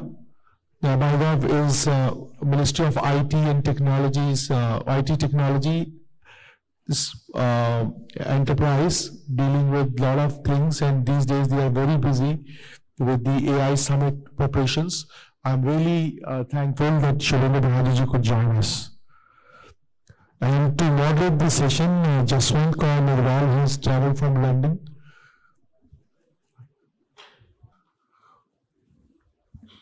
So Dr. Jasim Haji,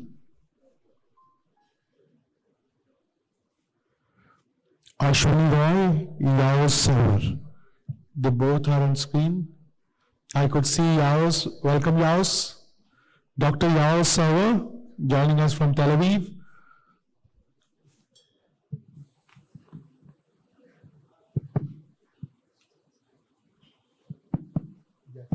Heard this morning, there's been lots of reference to AI already. It seems that all roads are going to be leading to AI in some way or another. So the session we're going to look at this afternoon is on AI Compact and the vision of a next generation, the digital power corridor. We're going to explore how India, the UAE, and global partners can create a framework for responsible, ethical, and human-centric AI that bridges nations, fosters innovation, and ensures inclusive growth. We've already heard quite a bit about inclusivity, inclusion, ethics, and I think that is going to be really critical to how AI develops internationally and across nations. So we know artificial intelligence is no longer just a technology, it's more than that now. It's a strategic infrastructure shaping governance, shaping finance, shaping trade, and shaping social systems. It's going to be in every part of our lives, whether we like it or not, so we've got to learn a lot more about it. The upcoming Global AI Summit, which is coming up soon in February, which is co-hosted by India and the UAE in New Delhi, is going to crystallize that vision and turn that vision into actionable commitments. So today's conversation is about translating that vision into a shared roadmap for policy, for technology, and for investment. So our focus today is going to be on the three pillars that underpin AI Compact. And those three pillars, we've heard about some of them already: interoperability, second, inclusion, and third, ethics. So, Dr. Haji, welcome. You're in Manchester. So I hope it stopped raining there in London, in England. When I came from London, it was raining and brought the rain here. I know you have to leave us soon, so I'm going to come to you first, if that's all right. I want to start with AI Compact. We know it's envisioned as a cooperative framework connecting multiple jurisdictions.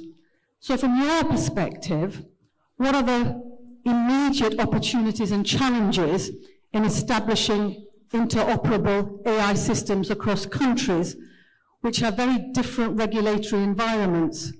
So how can we ensure trust while scaling up?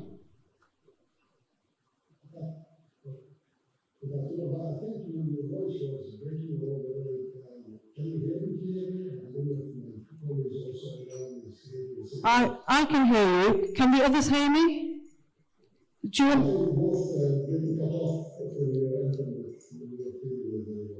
Shall we'll endeavour and see how we get there. Do you want me to repeat the question?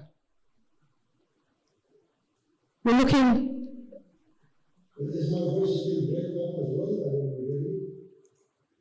Sorry? Can you?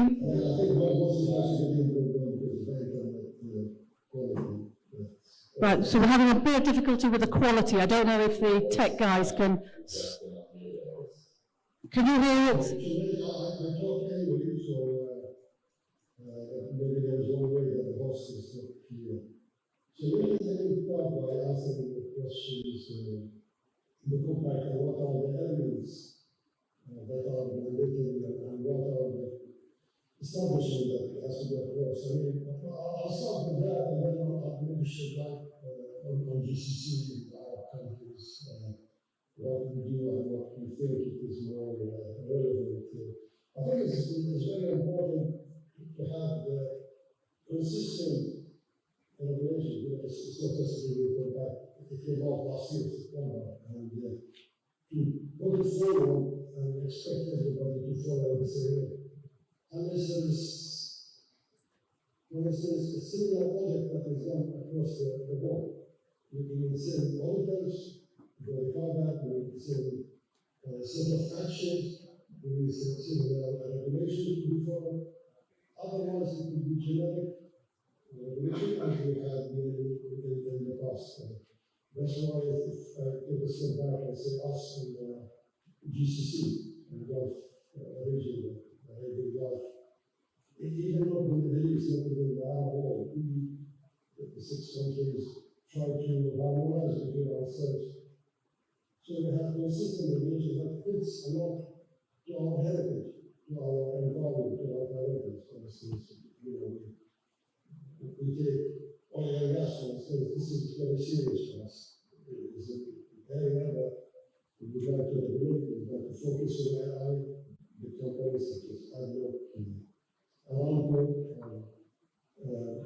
focusing on AI machine learning in different sectors, whether that is back end, with support and services, or the front end, operations, technical services, safety, ESGs, etc. And so for us, this is very important before we do our look at the wider scope of United Nations or other countries, which we believe that there are also have some guidelines that can help us to meet them. But we need to be consistent with that ourselves. We verify our data, we verify our audit, we verify our regulations before we also integrate with other countries. And this region, GCC, we are the center of attention, the biggest investments on whether it's in energy, with the centers, GPS is done in this region. So for us, it's also very important to harmonize that with the investments, with the prioritization that comes. Okay, thank you. And just looking at the kind of mechanisms that you can try and use to foster accountability and transparency in AI when you're working across nations, how do you avoid some of those regulatory bottlenecks? Dr. Justin. Okay, I'll answer this because I have to wait for the next meeting. So, what we also focus here is not to have regulatories who are coming from all the respect with no background, or coming from for instance, just an ISO regulation that they have done in different sectors. What we focus on here is people who understand the AI. Those who have been trained in AI, they have been part of strategic planning, and those are the ones who can put for us the regulations. Those are the people who will follow those regulations and translate them from what is going to happen. For instance, from ISO 14001, which is probably the mother of all the regulation that goes around. Most countries follow that one way or another, accountability, sustainability, transparency, and the rest of it. But it doesn't have to be generic. And our priorities, as I said, for instance, we look at health and education as a priority. For us, there is another part, which is the security. National security is very important for us to be part of the regulations. Maybe other countries, this is a separate sector for what they do. So again, I'm trying to explain what we as our role of the smaller countries in GCC, trying to foster and incorporate the latest GCC summit that happened here in Bahrain this month, but also focusing on the cooperation between the 6 nations to foster the advancement of AI with a close tie between the countries and corporations that happens. And that's really important, the national security for each of the nations when they are looking at the advancement of AI. And do you think that in itself will be a priority? Will that hold back the advancement of AI for nations, the national security point? Also, we have to be very open about it that we can't, for instance, use AI as other countries adopt their own public cloud services, which are available at a lower cost. Our focus is on the, whether it's a closed data center or sensitive areas, or cloud that remain within our custody, within our control. That's why there are a lot of investment on Google's and the cloud AWS, Microsoft, and these features, and some of those, you have IBM, you have NVIDIA, you have AWS. So they all make up 5 major companies to establish one Microsoft before people and Microsoft. So the investments are huge, and the companies understand that because the lack of energy and power in Europe and West, we in GCC have more abilities to do that. And one more thing that what we try to do is reduce the localization, reduce the people, because for us, one is about Arabic language. We no longer want to have applications just in English and cross further and translated into Arabic and then back to English, which uses a lot of consumption. So if we try to do that, that would save us 60% on the localization, which is again saving energy and energy use. Thank you. Thank you very much. I don't know how much time you have left. If you need to leave at any time, that's understandable. We'll be notified and the other guests will know. Okay. Thank you. Thank you very much. Thank you. All right. Thank you to my other guests for holding on. I'm going to just move on now to looking really at the wider infrastructure inclusion and how the private sector engages in this. Perhaps first of all, I can come to you next, Dr. Serba from Israel. Thank you very much for joining us. Hope you can hear me clearly there. If you can help us with this, from your perspective, how can companies and governments collaborate to build digital power corridors, especially in areas like compute and infrastructure, AI research, and especially talent development? So first of all, thank you for having me here. It's a big honor to be in this event. I think that making bridges between continents, between countries, between nations, religions is the most important thing, and it's a big honor to be part of it. And I thank you for it. Now, it was Leonard Cohen, the big singer-songwriter, who said about the human body. He said that God brought us up in this body, and we can use it as a weapon, or we can use it for making people smile. So I think this is the same, but multiple with AI.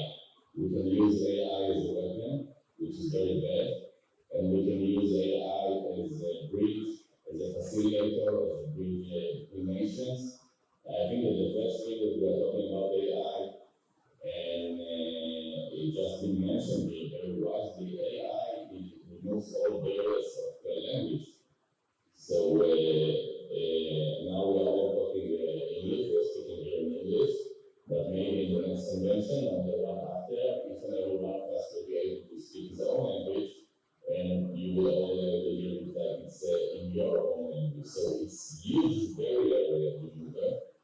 I'm sorry, I didn't hear the full question, so if you can repeat the question, I will be very happy. Thank you.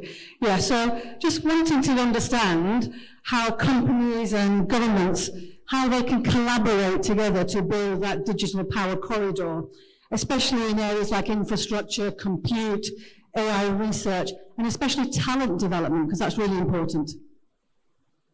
Again, so I had only some of it, but I believe you are talking about the corridor and how AI can help the infrastructure. Yes, that's right. So I think that the AI should be very soon in everything. We are talking Israeli-wise. So Israel has now every year, annually, 2,500 new AI companies. Some of them are generative AI, some of them are regular AI. And all of these companies, what they are going to make is actually to facilitate. We're talking AI, we're talking about facilitate the corridor, facilitate infrastructure. Now, if we are talking about corridor between continents, like the corridor between like the island that you just spoke about on the last panel, so island can have a great use on AI because everything is easier when we have AI. We can have a better connection between different employees in different continents. We can have more sophisticated, trains, more sophisticated ships, more sophisticated aircraft. We can have AI regulating everything if we are using AI in a good way, not in a bad way, which I think that as countries we will have to deal with it because, of course, some people will surely want to use AI as a weapon and not as a tool for peace. So I think that if we will use AI in the right way, AI will be able to get between barriers that usually we needed like 5-10 years in order to get them on them, and now we can use like very easily in 1 year or 1 year and a half. So I think that if we implement AI right, AI will be our base in order to build a corridor, whether it's a physical corridor between India and West Asia and all the way to Europe, and whether it's a digital corridor, which can be helped, which can use massively the AI tools that we are building all over the world. I think that as neighbors, we should be able to build together some AI tools that will be used for this good cause. Thank you. So on that point, I'm just going to move over to Ashwani Rai. Welcome, Ashwani.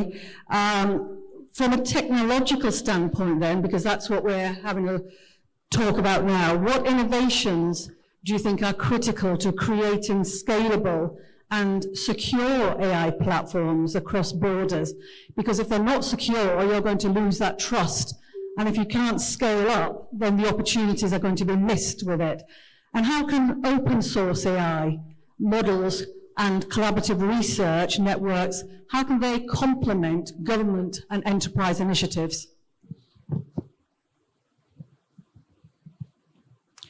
Ashwani, can you hear me?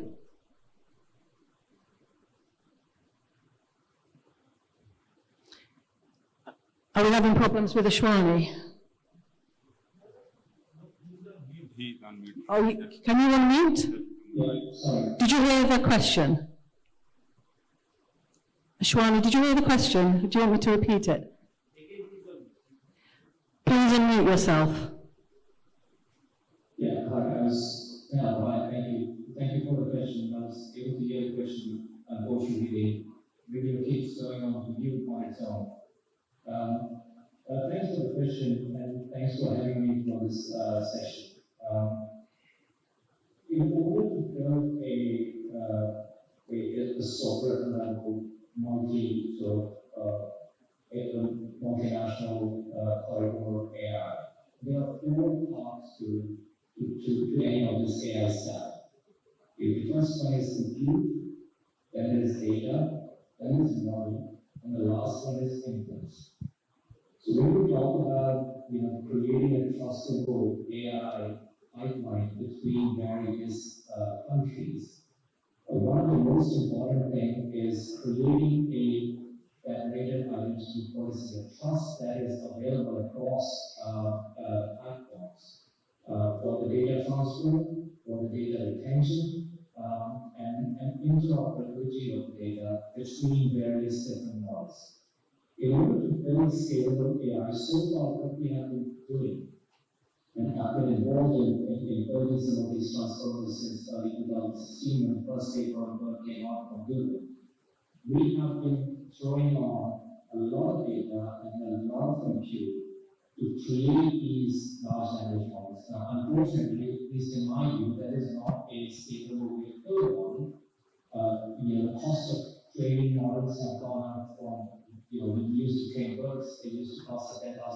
Now GPT-5 will cost $500 million. So the first stage to building an enterprise AI is to build a scalable, domain-specific AI that is trained on local data. The gentleman before me talked about the regional sensitivities and having a small automatic model that is domain-specific and understands the local constraints, the local sort of data set, and it's trained on that. It doesn't have to be, in terms of, the largest model wins type of array. So that's number one. The second one is kind of precursor to your previous question, where how public and private can work together. And this is where there's a lot of compute sharing required, where AWS, GCPs are working with various different sovereign entities to provide this compute infrastructure. There's a lot of compute infrastructure that is available within GCC, which can be leveraged in a way to help and train more of upcoming AI researches. So there's a lot of work that has been done from University, which is around training of some of these new inference models. G42 is working on some of these inference models. I see significant amount of collaboration between the sovereign as well as the etc. And lastly, for model, lastly for data. Data is sensitive here. We deal with data which defines services. The previous gentleman talked about the national security side of things. We also deal with data related to healthcare. So how the data will be transported between different sort of regions, where will the data be retained? There's a whole host of regulatory policies and framework that needs to be built around that in order to make this 3 or 4 step process happen. So I hope I was able to answer the question around coding scalable AI. No, yeah, you were. But that's really important. Who's going to own that data where? But the other important thing, I suppose, is integrity, because there are going to be emerging risks, and AI is only as good as the information put into it. What do you think are the emerging risks? Because as a lawyer myself, I would say integrity is really important, because there are opportunities for criminals to be able to enter AI and use that to their advantage, and that in itself can also cause bias and all the cyber risks and all the AI misuse. Now, if you don't deal with that with the systems, then the AI is not going to develop at a pace we need it, and the integrity is going to be diminished. Yeah, so the voice is breaking a bit, but I think your question is around the risk that is associated to the growing of these sectors in what are different areas of risk and limitations around it. Yeah. I heard that. Okay. So the way I look at this, I've really classified this into 3 different types of risk. The first one is ethical, the second one is technical, and the third one is environmental. So we talk about the ethical risk that comes with building cross-border AI is the cross-border bias and cultural misalignment.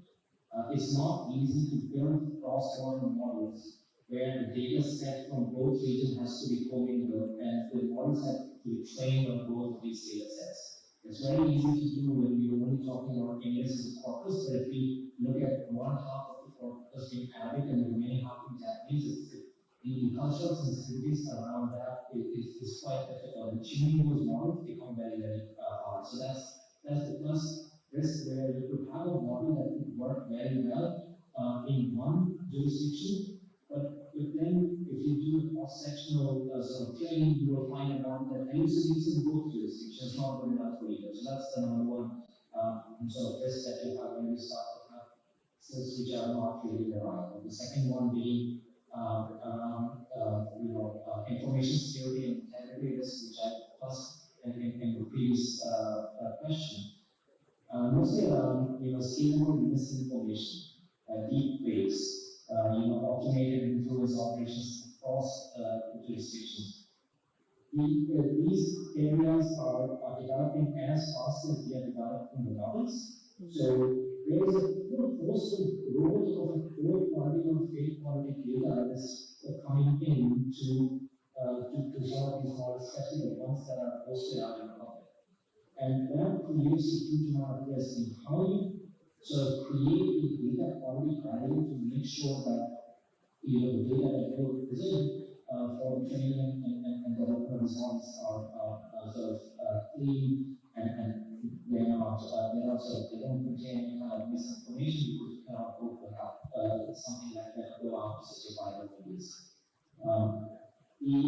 On the technical side of things become a little bit manageable. I think the first point being, a couple of weeks back when AWS was down, some of our agentic AI models that run on AWS, which talk to for example, banks were not operational. It kind of told us that if you want to build AI model that can deal with these kind of cascaded failures, that is super important. You cannot have a very important infrastructure like financial services or healthcare rely on a company or one of the kind of failures. So one of these kind of cascaded failures can lead to an avalanche of models not working. And today we are very comfortable looking at these large language models, which are like one big monolithic model. But in future, when we are building these smaller models, therefore agentic AI models, and they talk to each other, they perform one single workflow task. One of them not working can cause a whole cascade failure in the entire ecosystem. So that's like the second. And the last one is data leakage. How do you prevent? Some of the models are going to be hosted within a certain country or jurisdiction, and previously we talked about having custody ownership of the data. But even with all of those infrastructures in place, we are trying to build some of these hardware infrastructures around it, which are not really capable of handling the new challenges around cybersecurity and data that comes in. So we have companies that are working on a trustable hardware, embedded hardware, and these trustable embedded hardwares are built to make sure that even if there is a open source sort of integration or there is a data leakage can be recovered very quickly. So those are the 4 or 5 points that I think is very important on the technical and human side. Lastly, the environmental one is very important. I talked about it earlier. I'm a big proponent of finding higher efficiency models. Models like DeepSeek, for instance, which is able to train itself in a couple of $1 billion, was purely driven by the requirement to find a cheaper way to train these models.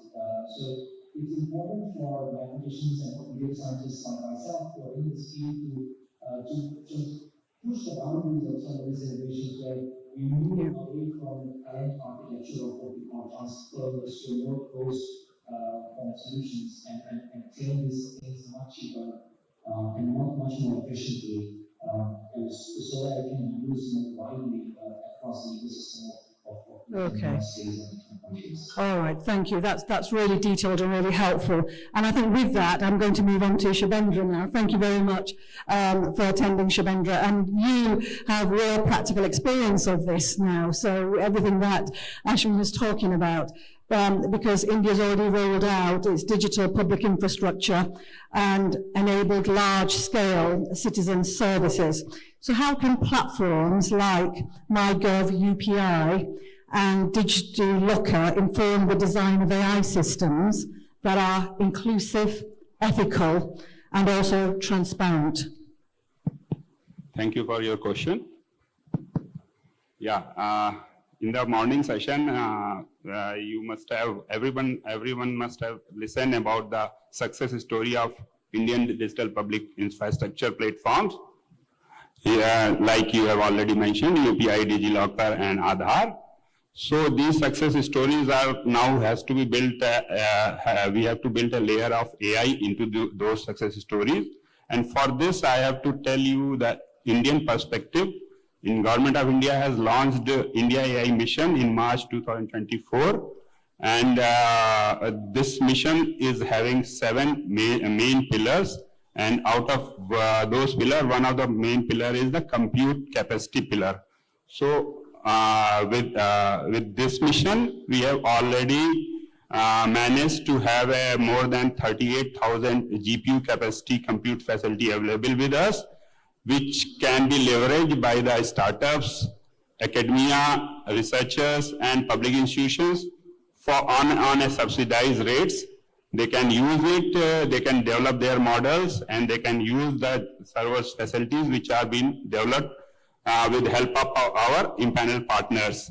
So already many of the startups are using these facilities. So one of the major things is that compute should be there. As the theme of this particular panel discussion is building the next digital power corridor. So digital power corridor can only be built on the basis of compute facility, then having data sets, different kind of data set repository we should be having, and then the talent pool we should have. The talent pool, the skill talent pool, which is in abundance with India. It's a major advantage which we are having. And then the safe and trusted AI models. So just to brief you something more about that, one is the compute pillar, then is the data sets, Indian data sets platform.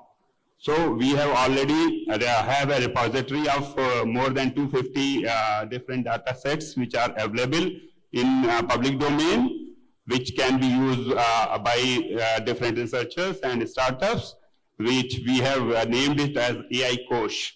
So this is there. Then there is a foundation model for India AI, and that foundation model we are promoting the companies to develop Indian-made foundational AI models, which can work in parallel with the popular models available, OpenAI, ChatGPT, and Google AI models. So the main facility of these models will be that these models will be working on different Indian languages. It will not only work in English, it will work on different languages, which my earlier panelist was also speaking about. So we are developing, and we are in the process of bringing one robust AI model for replacing the popular models of foreign nations.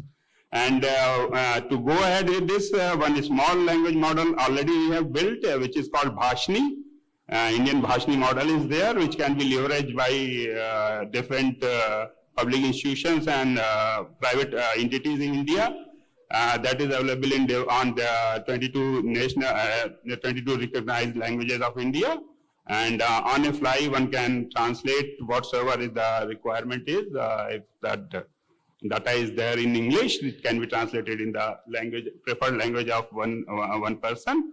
So that is Bhashni model. It is now very popular in India. And then one of the other pillar of India AI mission is that startup financing. We are also promoting startups to make their models. We are promoting them not only from the prototyping to coming up with the end products, like commercializing their products also. So for that also Government of India is funding them. And other initiative is that we are also having some collaboration with some foreign companies. Likewise, 10 startups from Government of India from India have visited France. They are Station F with collaboration with Station F, and they are now getting trained in the workings of the France AI models. So these things are going on, and it is coming up in a big way. And we are also going to organize India AI Summit in February 26, and where we hope to having the startups and innovators from UAE also to visit there and share their innovative things also there. Thank you. Okay, and as we're just coming into the last few minutes of this, I just want a couple of final points from you, and I'm sorry we don't have enough time to go into it, but just what do you think for that summit that you mentioned in February, just briefly, and then I'll go to the other two panelists, just briefly, what do you think, what concrete commitments can nations and private stakeholders prioritize in order to make those commitments real at that summit? Actually, we have made 7 working groups for that, and each working groups have got 2 nations in that, and different companies are also there. CEOs of the companies are also there. So those working groups are holding meetings, and they are coming up with the vision document for each of the working group. So presently, I don't have the exact information that what will be the end vision document will come up. But these things are going on, and during the India AI Summit, the documents will be published. Thank you. And just final 2 lines from both of my panelists there. What do you think can be prioritised and operationalised at the summit in Delhi in February in order to promote the AI corridor? Do you want to come in? Sorry, the voice was breaking a little bit. Question. May I suggest you use your partner's microphone, which is not broken, because we heard him. So can you hear me better now? So just in a sentence or 2, because we're out of time now, can you... Yes, change microphones. I have changed microphones, it's not working. We're real technical problems here. But just your final thoughts then, if you can wrap up. Okay, I guess the question was the last note that you would like to say. So I guess we covered quite a lot in a very small sort of span of time. But the core is, at least from my side, there is a lot of scale and talent that India brings in. And there is a lot of capital connectivity, regulatory flexibility, and quite really the eagerness to build some of this cross-border AIs with UAE and GCC countries. I think together is a very good synergy, and we as an enterprise are looking forward to sort of governments collaborating on this so that we can actually scalable AI for project. All right, and Dr. Cieu, your last thoughts on that, please. Thank you. Thank you so much for having me. I hope you continue well. It was a big honor, and I hope that the AI conversation will go on with cooperation between the nations for the wealth and for the well-being of citizens and people of this area. Thank you very much. And absolutely right. AI, it could be humanity's greatest opportunity and hope, but we have to ensure it's not going to be humanity's greatest threat. So it's going to require global leadership and global stewardship. Thank you very much for joining us. Apologies for the problems in the lines, but thank you very much, and thank you, Pendra. Thank you.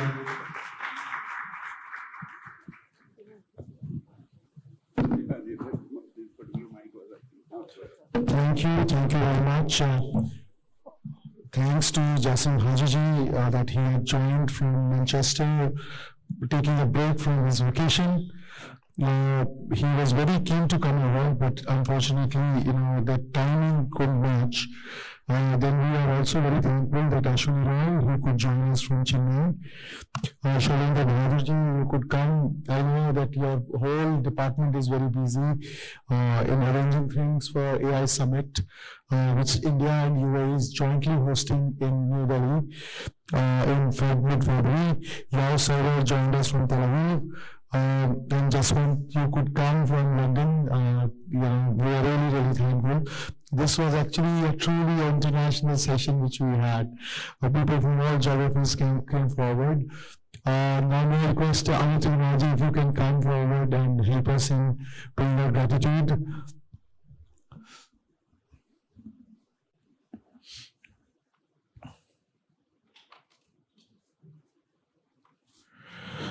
Shailendra Bahadurji, Director NAGA of India, part of Ministry of IT, Entrepreneurship and Youth.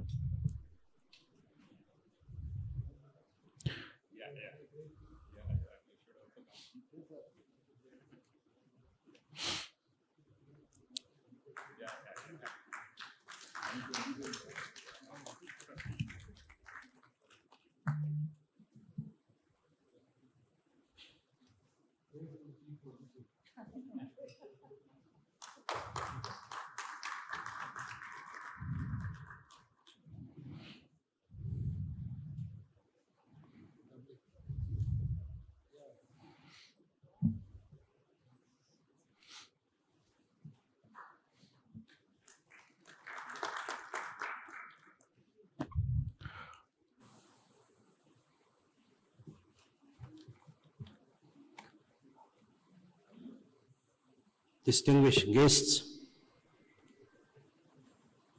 respected members, ladies and gentlemen, good afternoon to all of you. It's a great honor and privilege to be present with you today at this important gathering.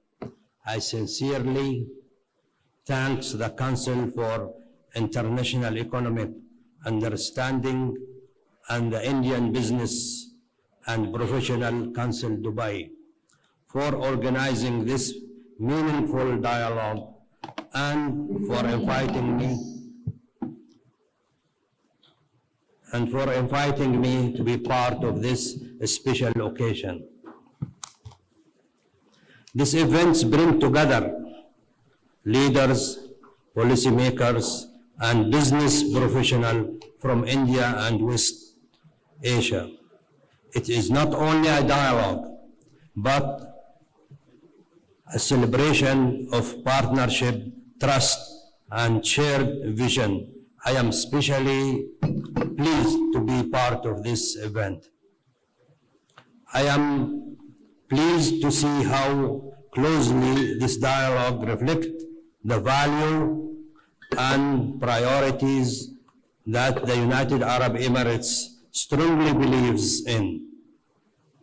The theme of this event, building a future-ready world and moving toward a rule-based order through innovation, sustainability, trade, and investment, are very much aligned with the United Arab Emirates' national vision and a long-term strategy. From its early days, the United Arab Emirates believed in openness, cooperation, and partnership. Under the wise leadership of our great country's founder father, the late His Highness Sheikh Zayed bin Sultan Al Nahyan, and the continued guidance of our visionary leader today, the United Arab Emirates has always focused on building bridges between nation, culture, and economics. Dialogue and cooperation have always been at the heart of our foreign and economic policy. We are living in a time of a great transformation. Technology is changing how we live, work, and work. Global economic are adjusting to new realities. Changes of a climate changes is a challenging our traditional models of growth. In this environment, the idea of building a future-ready world become extremely important. Innovation is a key pillar of the United Arab Emirates development journey. The United Arab Emirates has created an environment where ideas are encouraged, startups and supported, and the new technology are adopted. Responsibility, we believe that innovation must be practical, inclusive, and focused on improving lives. In this regard, the United Arab Emirates sees great value in partnering with India, a country known for its talent, entrepreneurship, and digital leadership. Sustainability is also central to the United Arab Emirates vision. The Emirates understands that economic growth must go hand in hand with environmental responsibility. Our investment in renewable energy, clean technology, water management, and sustainable cities demonstrate our commitment to protecting the planet while supporting development.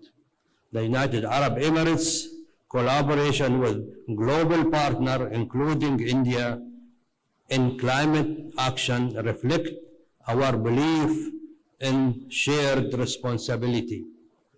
Trade and investment have always been strong pillar of the United Arab Emirates-India relationship. The UAE views economic partnership not as a short-term transaction, but a long-term commitment built on trust and mutual benefit.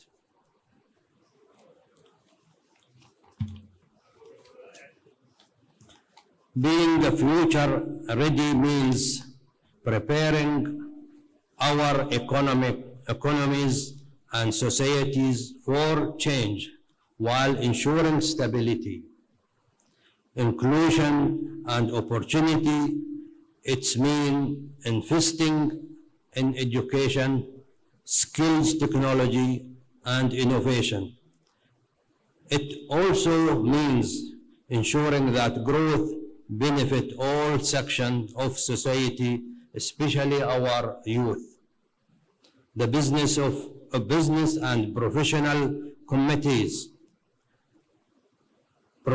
communities play a vital role in this journey. Organizations like Indian Business and Professional Council Dubai as a bridge between a nation's connecting policy with practice, entrepreneurs, professional, and industry leadership are the true driver of economic cooperation. Your efforts build trust, create opportunities, and support innovation across borders. As we look ahead, let us remember that cooperation is stronger than competition, dialogue is better than division, and shared prosperity is better than isolated success. I once again thank the organizer for bringing us together on this important platform. I congratulate all the awards recipients and wish this dialogue connected success in the years to come. Thank you very much.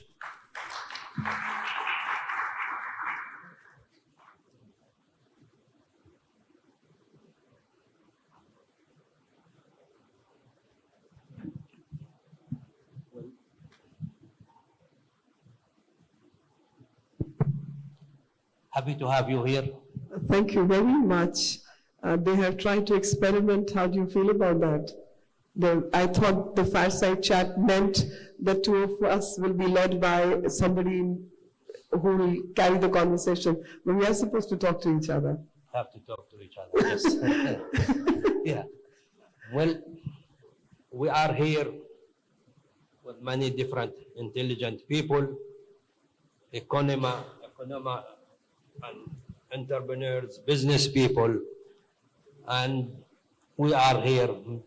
We have done a lot with the governments and also dealing with the people and international relations. I have seen many things changing. You have your people here in United Arab Emirates and the Business Council are doing well. And India in particular and the United Arab Emirates with long relation, we are moving very successful. And the tide in the political section in the higher level is one of the great things that we have at this period. No, I'm absolutely sure that relationship between the two countries is blossoming, has done very well. We have historical reasons to trust each other, and that factor of trust, I think, is so important in today's time and age, when societies, families, nations, multilateral institutions are breaking down because of lack of trust. So the fact that two countries can come together and have trust in each other's ability and friendship is a welcome thing in this world today. And I thank you for keeping up to that. But in terms of, like, I was just trying to figure out all the work that you've done amongst so many things. Your last portfolio was as Energy and Environment Minister, coming from a country which is hub of fossil fuel transport and has been exporting itself, to shifting gears and moving towards clean energy, renewables, green energy. How did that thought come forward, and how do you see that expanding in the near future, that where it's taking you further?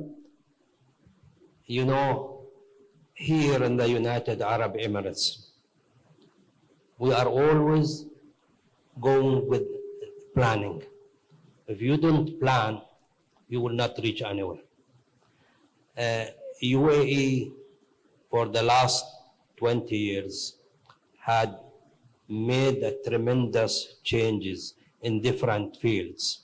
In each ministry, in each part of the government, each one of them are taking their part in moving forward in the development in different sides, in the infrastructure, in the economy, and also connected around the world.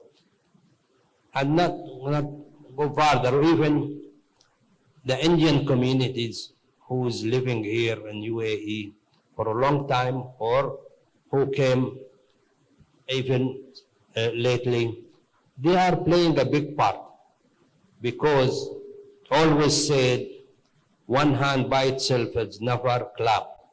But we are together with talented people, with the expert. We are bringing the expert from all over, and we have to see those people who could make the changes, make the difference with us in the benefit of the country. At the same time, it's not only the country's benefit, everybody participating, they are benefiting. Around us, countries beside us, different areas, they are benefiting, because the world now is changing, and the world now is, you could account it as one identity, moving in a different way, but the vision is almost one. United Arab Emirates, you know, before does not have much things, but for, as I said, the 20 years, we made tremendous changes in each fields of of the government, and also in each field that is needed to be changed. We do not, as a government, we do not like hesitate of making the difference for the better future for everybody. In the environment, as I was a former Minister of Environment, we had done many things, putting the plan, putting rules, putting systems, and also now implementing those things for the better future of our people and the people who's living here in the United Arab Emirates. No, I'm very glad to hear that. But my question is that how a country whose economy dependent on fossil fuel and fossil fuel transport shifts gears and work towards renewable. I mean, since the two on the face of it are contradictory, to accommodate people's point of view that shifting is a good idea, how did you succeed in doing that? That's what I want to understand. Because even today, across the globe, of course, my country, like your country, has understood that aspect, that green energy and green system by itself is very sensible for good economy. But from your perspective, especially coming from the Gulf region, which whole economy is dependent on fossil fuel to a large extent, shifting it to green transformation or renewable energy, how does this happen, this transformation, the journey of transition? What did you do to convince others? You see, always, yes, we were depending on the fuel energy and oil energy, but it's no longer United Arab Emirates depending on that. We diversify our income, our need that we have into trades, into other kind of business, into the even technology and space, and we have to move in a different ways. We do not depend only in one source of income. It's no longer for us is the oil is the main things. Other trades, tourism, we have diversify our economic in different ways. And also we look at each things thoroughly. Where is the negative effects and where is the positive effects? And that's also make us much better planning to make this and to reach this point. UAE is not anymore as oil dependent. That's we are in the business, in the trade and everything, and also working beyond our area. We are working, like for example, in the environment to make a clean area, clean environment to the future people or to the people in on their future, but making other things as a business, as a trade, in and out, everybody working together. Oh, that's really wonderful because from your conversation, I've come to 2 points basically. One, of course, is diversification of assets and diversification of sources of income. The second part is looking ahead where the future is, and so moving fast in that term and to understand where the world is moving and what the future is likely to be, so to move fast and take on. We have to follow with the, as here it's been said by Sheikh Mohammed bin Rashid, we want to be first in moving, in developing, in making things, and on getting things to be as in the best which is being done around the world. We could not be behind. Sure. We have to go forward. And I know India has played a big part together in making things together. India have went long time, far in different ways, because you have a lot of greenery, help you in things, and it's a big country. We are a small country, but we have to look at everything from the small point to a bigger point that make us in between developing.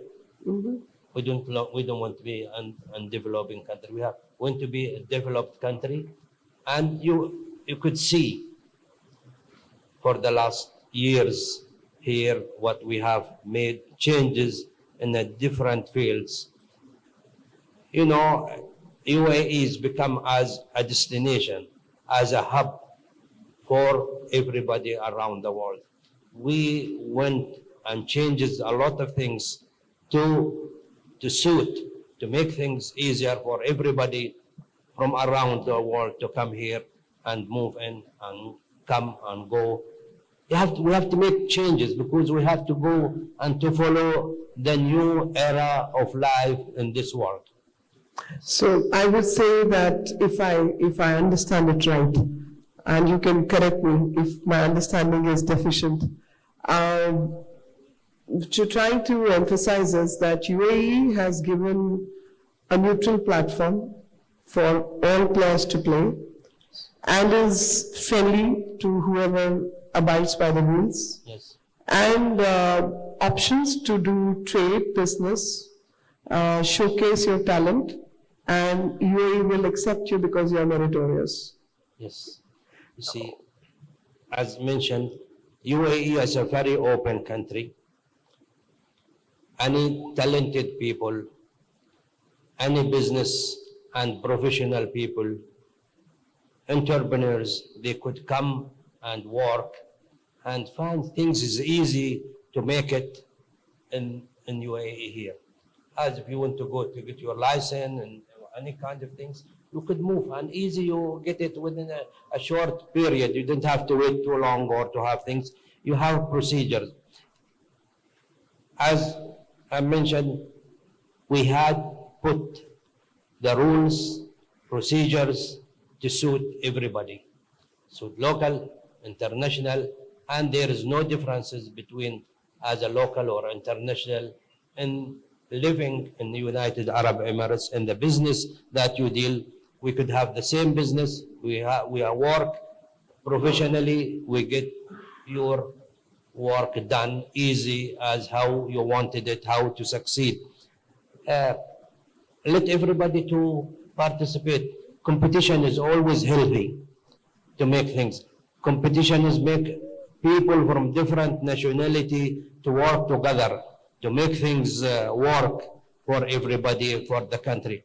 As everybody is coming here to work, to have their benefit, and also the country's benefit, and the people here and living here is benefiting at the same time.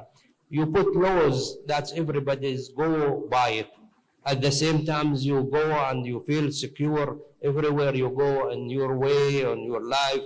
That's make people things to them easier and better. You get out, you feel anything you want, you find it at any time. You want to travel, you could take any plane at any time for one short destination. You move fast, we put rules and we implement it. Thank you for that answer, that it's not just in making rules, but your success lies in implementing the rules also. Yes. One thing I want to understand, that from your conversation, repeatedly you've spoken about Indians' contribution, and you recognize that, you're happy for that.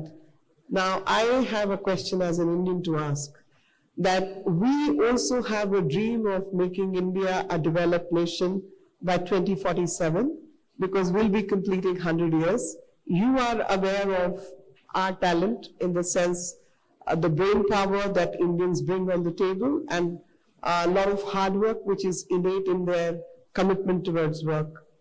What is it that you, as a friend and as a friendly nation of India, would like to do for us to make our dream come true in 2047? How will you contribute towards India's dream? We are already contributed. I'm sure, but yes, we are already contributed. The Indian nationality who is living here make a tremendous change here, and I'm sure they have other part doing better also and a good development and making a change there. India, you see, to us here, when you said we are a small country, any changes, anything development, it shows. India is a very big country, but at the same time, you have moved in a great different ways in India, in the development, in the technology, in the IT. We always depending on you also from there. India, as you could not see everything because the country is big, different areas. But as we are with India, we are playing a big part with you there, even in the side of the government and the people who is living here from the Indian community, other community, and especially the UAE people. They have a lot of work in India, and also we are beside the Indian people as we are together hand by hand. Thank you so much. But the vision that India has for 2047, that we want to be a developed nation by 2047, for the simple reason that both of us know our respective histories. We know our interaction over centuries. Yes. Somewhere we feel we are related also as people, yes, as communities, and the knowledge systems, etc., which have gone to the world, have gone through this particular pathway. And this particular pathway, which is in the form of IMAC, ITU2, and so on and so forth, we need to showcase to the world that this is the new hub where energy transitions will change the way people look at energy itself, the storage systems, the battery systems, the operational systems, and being part of the peace. Like if you have prosperity and you can utilize that money for the rightful cause, obviously this leads to greater peace and less stress in life, which is due to monetary and resource constraint. And I see UAE being a big partner, especially at the political level between the two countries. Your leadership with our leadership, the Prime Minister and His Excellency Nine, they are both friends, and we appreciate the way you have given us space to express our religion also in Abu Dhabi, the new temple. I can say on behalf of Indians, we are grateful to the way, the respect and dignity which you have accrued to us, and we offer the same in return, that friendship between the two equals in our respective rights. And a country of 1.3, 1.4 billion people, which is a subcontinent by itself, the task is enormous, the work is immense, but nevertheless, the faith of the people is also equally immense, and the power of togetherness can actually change the way we look at each other and we showcase it to the world. So, from technological framework to financial framework to social and spiritual framework, there is a great deal of work which the two countries have shared over a period of time, and I think our time is up, right? Will someone give us a cue? Yeah? So I'd like to thank you. I enjoyed my conversation with you, and let's take this friendship forward between the two nations. We help build UAE as the hub of energy transitions, and you help us become a developed nation by 2047. The two visions should complement each other. Thank you very much. Thank you. Thank you. Actually, just since you are also part of CEU, we want your help in felicitating His Excellency. Yes, so if you can come forward and help Lakshiji to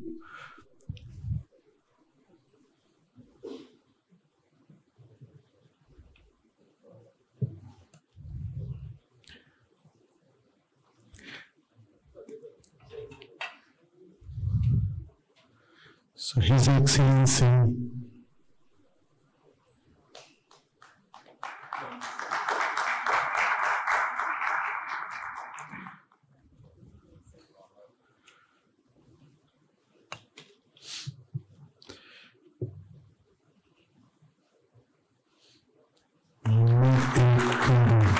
thank you, Your Excellency, that you could take your time out and help us in building the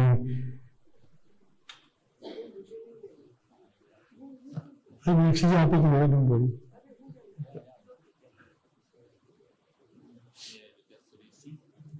और next one.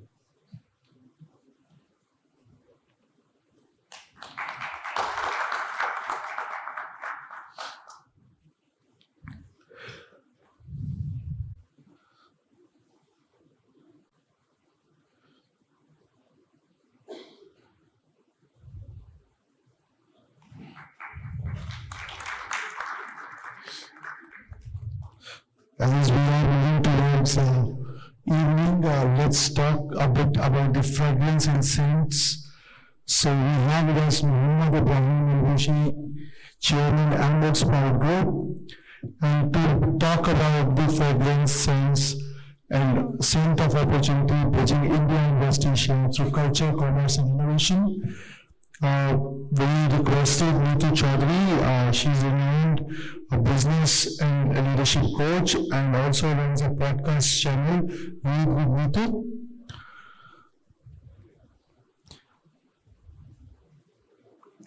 So Neetu, just keep an eye on the timer.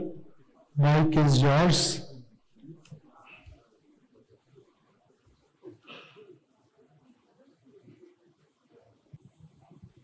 Good morning, everyone. This is just to wake you up. It's evening. Good evening, everyone.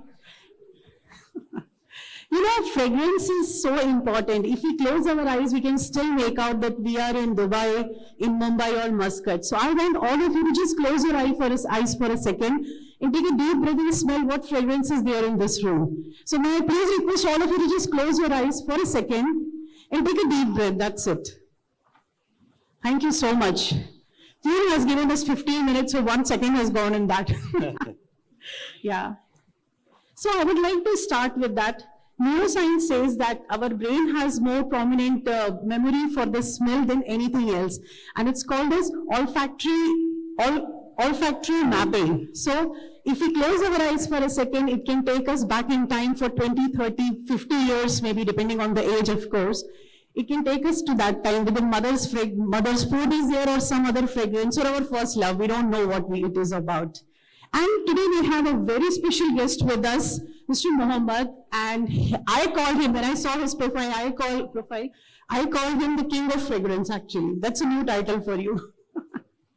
So we are going to discuss about a lot of things today about the fragrance, especially how he has created an invisible bridge between India and UAE, not only with the fragrance, but with the culture, commerce, and innovation. And we are also going to discuss in this short time about how fragrance create stories, open markets, and create partnership. Thank you so much, Mr. Muhammad, for joining us today. Most welcome. Thank you for having me here. So I want to start with that. You started Emirates Pride in 2011 and with the single branch of exporting and importing oil-based fragrances. And now it's one of the well-known brand in the world, not only in UAE, but globally it's a well-known brand. So in 2011, if we go back in time and we talk about it, what is the first scent of opportunity did you sense, especially with the homegrown Emirati brand and making it global? First of all, today I'm here with my partner, my brother, Mr. Amin. Actually, when I was studying in the university, he came to me. He knows that I have a passion of fragrances. I was like I was buying a lot of fragrances. I was spending a lot on the fragrances. Then he came to me. He said, "Mr. Muhammad, can we let's create our brand. I told them, no, it is very difficult. We don't know how to mix. We don't know how to create perfumes and everything. Then he told me, let's go to the market. Let's explore. When we went to the market, which is actually the hub of the business, which is Murshid Bazaar, I met a lot of people from India, to be honest. When I started there, I was too young. I mean, I was almost 22 years old. Then they told me that, Muhammad, you need to learn, you need to meet the people. When I start meeting the people from the industry, they took my hand and they told me, Muhammad, this is your country. This is your country. We are here as a guests, but this is your country, and you should have an Emirati brand, which is born from Emirat and owned by Emirati. To be honest, they helped me a lot in terms of fragrances and business as well. So we started. Then actually we were thinking about how to come up with an Emirati brand which has our identity, our name and everything. Actually then we came with Emirates Pride, which we thought, let's have our country name. And to be honest, it was very difficult to get that name as a brand. Then we started, we met a lot of branding people. They said, no, it is very difficult to register a country as a brand. Then actually, to be honest, we had that help from the economic department in Dubai to help us to get this brand done. And to be honest, I have a funny story about the name itself. We went to Italy, we met big suppliers. We were thinking that I was too happy at that age to have a business card, going to people, meeting people, showing them that I have a business card as a chairman, vice chairman. So we don't have team, but I'm the chairman and he's the vice chairman. So we were too happy. Then I gave them the card and they saw the name, Emirates. And the owner of that big company called me and said, come sit. I was too happy because I thought maybe he was impressed about the ideas that we had. When we had the meeting with him, we spent almost 1 hour just talking about Dubai and Emirates.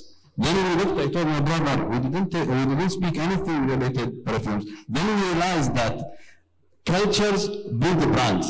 You know, people are connected to Dubai and Emirates. That's why, to be honest, we started and we thought, there is something behind this brand. And nowadays, we are actually running our business in most of the countries, and we are happy that we are representing our country as well. This is so incredible, and you have, in last 1 decade, you have definitely made like Emirates pride actually. It is proud of the entire nation. And you mentioned about the culture builds the connection. So if I may ask you, if UAE is a fragrance and India is a fragrance and you have to put both in the bottle, so what ingredients will you put in that? To be honest, I went to Mumbai. When I went there, I was just smelling a lot of good jasmine. Then, to be honest, it is combined already. When you go to Mumbai, you will smell oud, which is actually very well known here, and jasmine. If you ask me personally, I'm going to wear jasmine and oud together, and I will combine them as a fragrance. Wonderful. So we are looking forward for that fragrance of jasmine and oud. And if we talk about the innovation, like when I was going through the profile, I saw a lot of innovation is done, and we feel that the fragrance is very traditional way of business. And how do you bring innovation in that, like from procuring ingredients and then resourcing it, mixing the fragrance? To be honest, this is actually nowadays a lot of companies, they started introducing technologies like kind of AI. But recently, to be honest, in Emirates Pride, what we did actually to save our culture. And to be honest, we have very special raw materials which is not available anywhere. It is definitely coming from India, but we are a very huge consumer for that, which is oud, which is very well known here in our region. So we started putting oud and extracting the smell of burning oud to save the nature and to capture the smell of that oud using technology. And we are going, this is our next release will be for 2026, inshallah. Wow, that's wonderful. And when we talk about, like you mentioned about taking the natural ingredients. So the next generation is quite particular about sustainability. They want products to be like used in a sustainable way, and packaging has to be sustainable. So how do you manage both the customer luxury expectation at the same time the sustainability? To be honest, what we felt recently, luxury is not any more like heavy materials, heavy things, which can really be heavy for the next generation. Next generation, to be honest, they are really aware about the sustainability. Now, to be honest, luxury and sustainability are very connected together. Yeah, and it is to be honest, a lot of big brands are going towards sustainability to save the environment. This is actually, and the end consumers nowadays, they are aware about those kind of things. And to be honest, we are also supporting.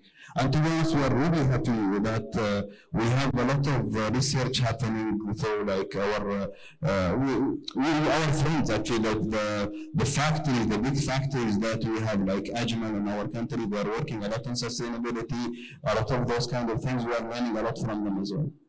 That's very true, because whenever we go for shopping, my daughter, she's 13, and she spends 15 minutes only reading the entire label. Correct. And if it is not sustainable, she, no matter what the price is or the product is, she will not allow us to buy. So I totally understand. Yeah. And it is so beautiful that you're balancing both, like the luxury as well as the sustainability aspect as well. I think that's what is needed in the coming decade to go even bigger than this one.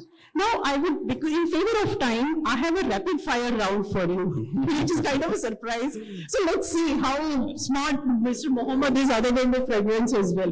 So you can difficult, and it is not one word, you can complete in one sentence. So I have 5 of them. So let's start. Shall we start?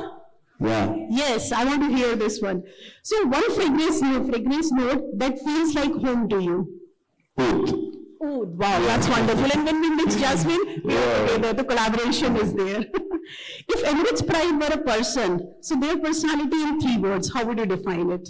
3 words, actually, I cannot. It is very short, but to be honest, I can say that the brand is very confident. Confident. Confident, yeah. Confident, powerful, and to be honest, futuristic, you can say. Futuristic, that's wonderful. Powerful, confident, and futuristic. I would add one more, is traditional as well. Yeah. Because to be honest, I will answer this actually. The traditional is and culture is helping us, to be honest, to be powerful, to be strong. Without tradition or without culture, it will be very weak. If you can see most of the big brands, actually they run because they have a very culture strong base behind.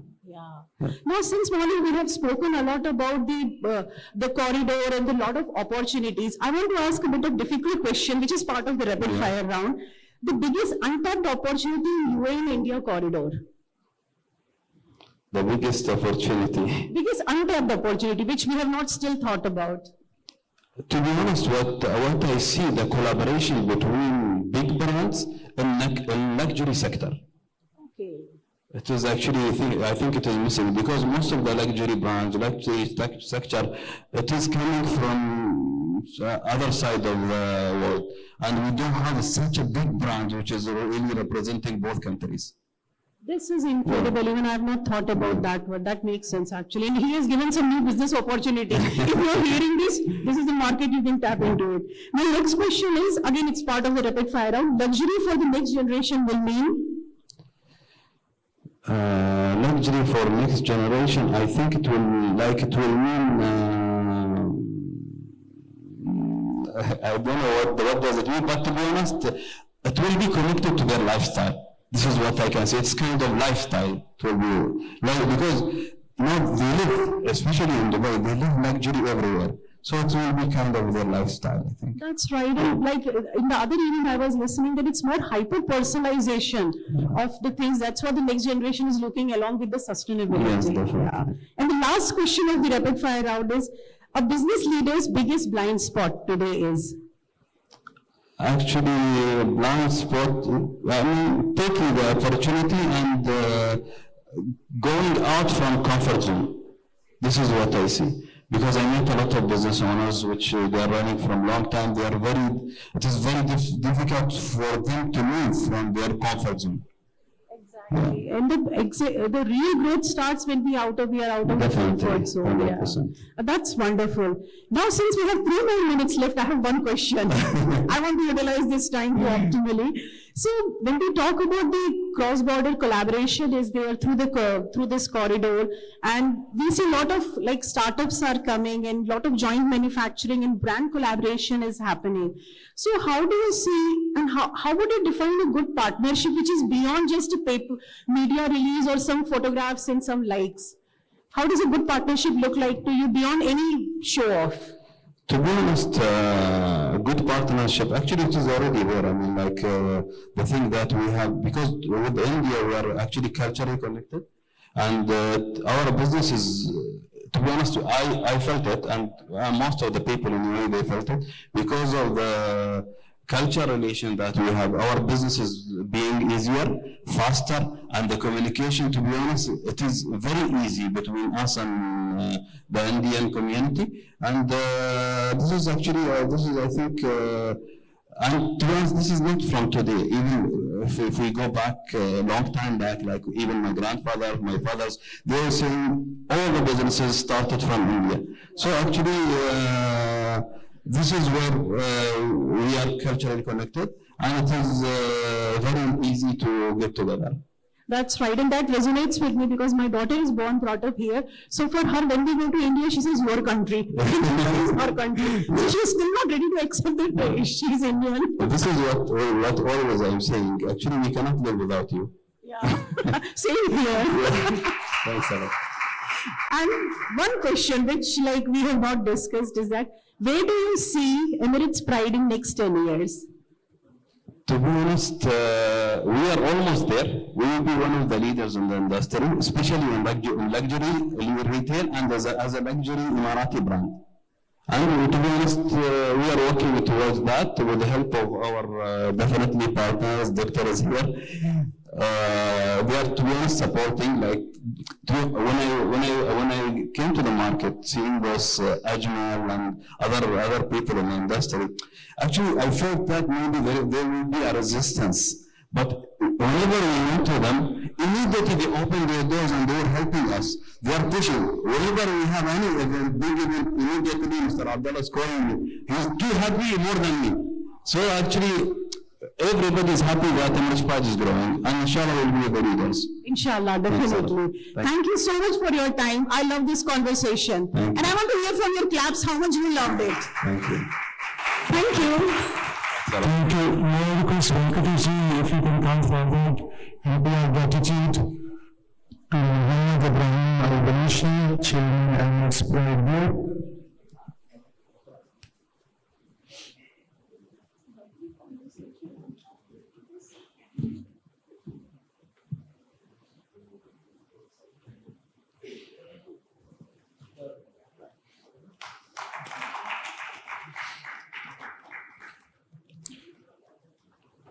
And Ms. Chaudhary, thank you very much that you could take your time out and build this wonderful conversation.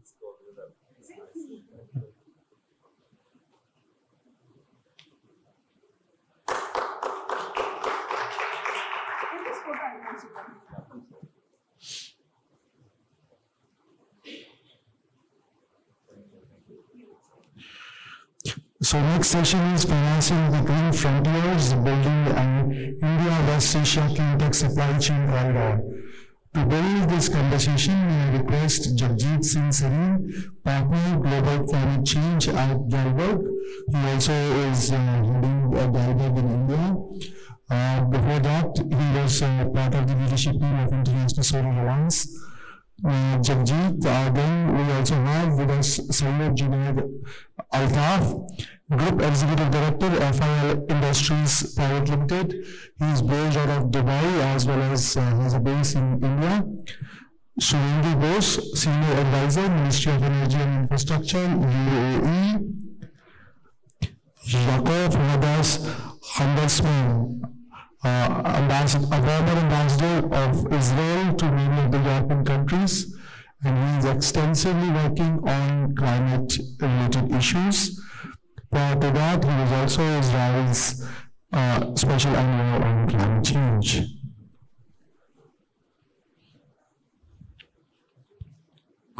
So, ladies and gentlemen, with your permission and round of applause, we request all the gentlemen to come forward and well, that's the conversation on financing the green frontier, India, building an India West Asia clean tech supply chain corridor. We also have with us a colleague from BEO.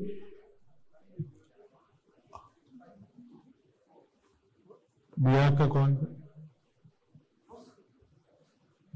Come forward. Come sir, come.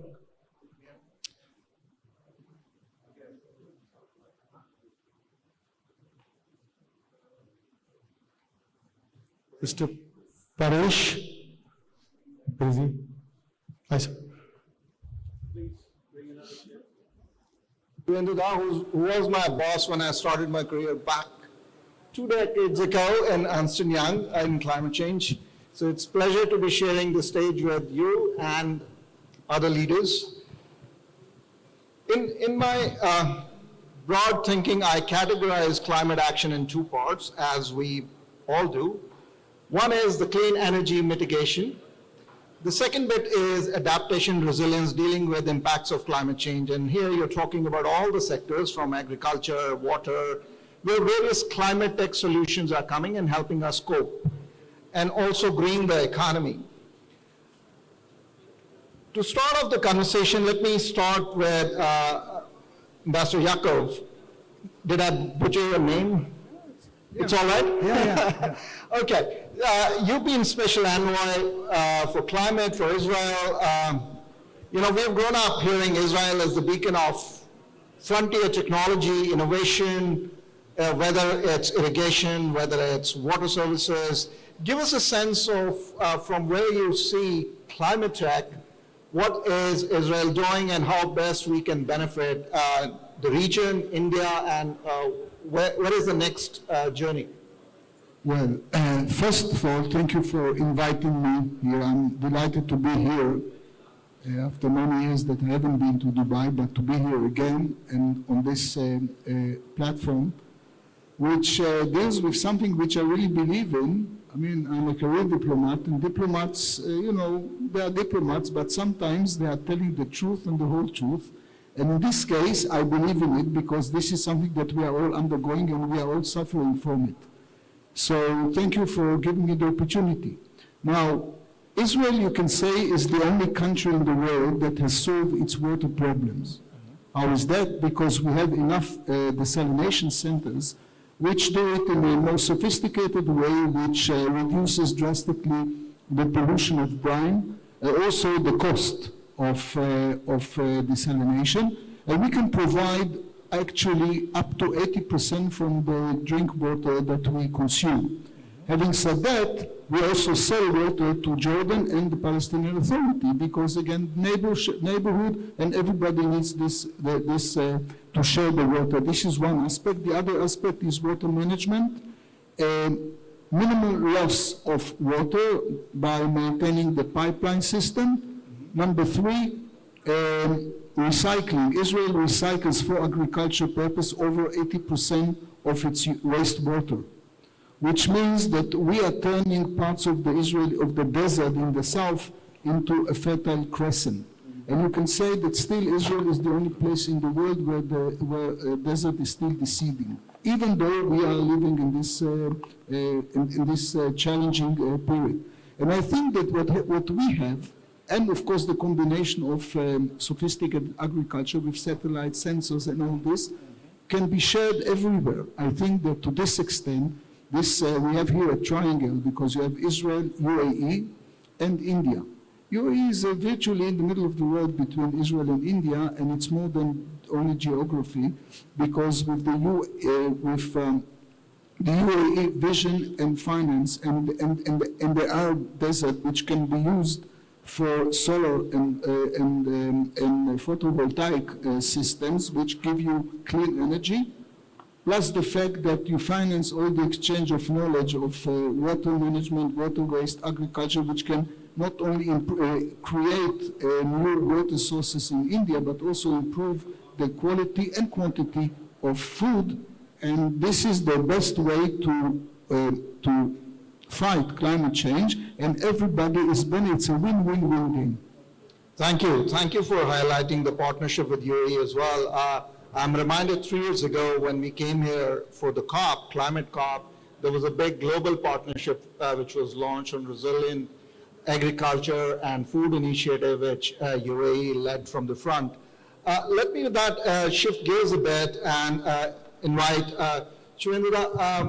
You've been leading the thinking in the Emirates on an undersea cable link, electricity connection between Middle East and India, where UAE could be the front runner on this side.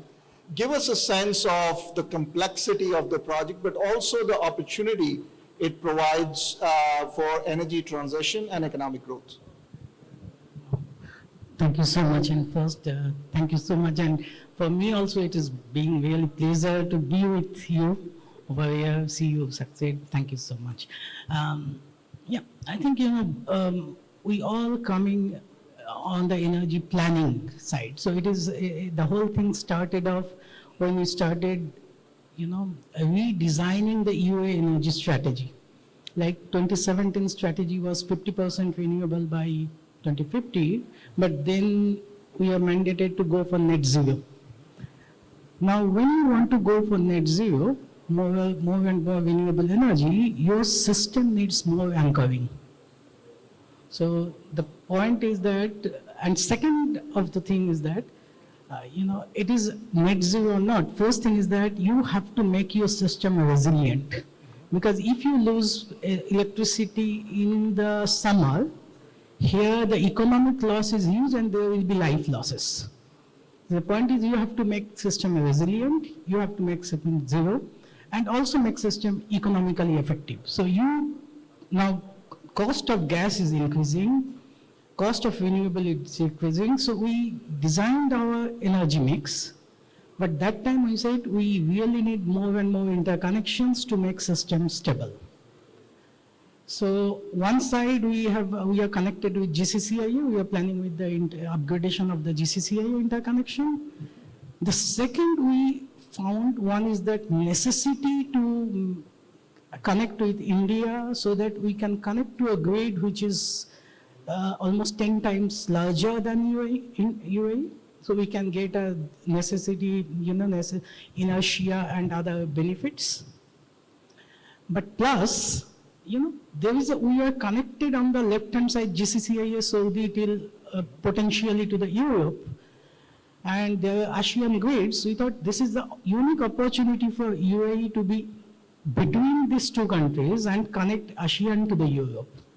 So one side is the opportunity for connectivity, opportunity for the trade, and the opportunity for the stability. So these three things we evaluated, then we actually discussed about our opportunity, what we can provide India, provide this. So we finally, we submit a MOU, then agreement, now we are developing the feasibility. So that's there. Now complexity is that, yes, we do not know, we know that theoretically, the length, etc., but we do not know what is below 3,000 kilometers under the sea. And that's the biggest challenge. Rest of the things are yes, you have only 2 cable manufacturers in the world to do that. So there is a limitation, there is the first goers always have an issue. So those are the things, but we are, I think we identifying the problem, we are solving it. So we'll not say complexity anymore until and unless we know it. Once we know it, we solve it, and then there is no more complex. So we have to execute that. Thank you. Thanks for providing these details of gigawatts of capacity on both sides and helping meet India's peak load demand at reasonable prices coming from Middle East, and I would say there could be trade or electricity coming from the other side as well.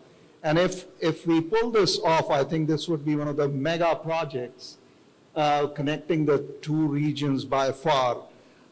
This also links, of course, the bigger vision of IMAC, I2U2. So all the politicals, I think tapestry is there. We just have to now build the infrastructure and get on with it. With that, let me... I'll just put one more minute. You know how the snowball effect happens. while we are discussing UAE-India submarine interconnection, then during the discussion in Ministry of Power, they started discussing with connecting East India to the Port Blair. When in the one of the discussion, then we proposed that, okay, you are doing this Port Blair, let me connect Port Blair to Thailand. The moment I could Port Blair to Thailand, we are discussing now, not only discussing, 3 weeks back, TAGA signed an MOU with Singapore, so develop the interconnections. So, yeah, so one thing starts and other things come back. So it's a much more vision is happening. Of course, and there is a lot of learning opportunity and economic wealth creation opportunity with this while solving for climate and energy. With that, let me invite Sir Junaid Altaf. You run a big conglomerate. You guys are also investing in agrogenetics, agrochemicals, and Ambassador talked about agriculture, water. You know, from a corporate perspective, give us a sense, are these ventures profitable? What I want to get to is, from a corporate perspective, is solving for climate also bringing you the balance sheet dividends you're looking for? Well, thank you for that. I think the most important thing first to look at, farmer is the greatest entrepreneur. Sometimes as a corporate, you have to think like a farmer. The kind of resilience, adaptability, and change that the farming community has seen, especially in India, in the last 4 to 5 decades, I think it's mind-blowing. So I think the key to understanding any balance sheet metric at times is not solving for a short-term problem. It's solving for a systemic change. In India, obviously, we've seen great growth in terms of earlier we had a green revolution, then we had a hybrid revolution. Things are evolving, but can we evolve further? Will we evolve further? Yes. I think the key question to answer today while working in the agriculture industry is fundamentally to look at certain deficiencies in the system and the value creation therein. Now, what do I mean by deficiencies in the system? Water is going to be the most scarce commodity in the world going forward. We have to understand it. No prediction of weather models on water can work 100%. We are seeing this in India in the last 3 years in terms of the northern states. Last year, we had a cycle where there was, for almost 50 days, there was no rain. This year, we had cycles where in a single day, we've had rain for 25 days. Okay. So one is water deficiency from a groundwater level. Then another point is, you can almost call it water surplus at times from a rain perspective, and how to harness that. At the back of it, dealing with it at the farm level needs infrastructure, technology, and planning, is what I'm trying to get to. Infrastructure, because what worked 5 to 10 years ago will not necessarily work going forward. Heavily irrigated states at times work very well. States that depend on rain-fed irrigation doesn't work so well. Now, can we have a system where we have complete precision agriculture for a country as vast as India overnight? Perhaps not. Secondly, we have to look at horticulture and then cash crops separately. What I'm trying to say is, for any corporate, this is an evolving strategy, because at the end of the day, agriculture does depend on the vagaries of nature. We can plan in terms of a strategy, product, but the evolution and the life cycle will depend completely on how nature is turning out. So I think the key point to understand in terms when we work in terms of, let's call it balance sheet profitability, is can we compete or can we bring in global partnerships that help us expand the farm base quickly? Can we work with modern techniques yet with costs that work for the Indian agriculture farm? I think that is the most important thing, because the cost at which agriculture in each of, now within that, like I said, horticulture and cash crops are divided further. The third part of it, when we talk of gene pool varieties, I think there the legality is the most important part. Patent, IPR, then commercializing.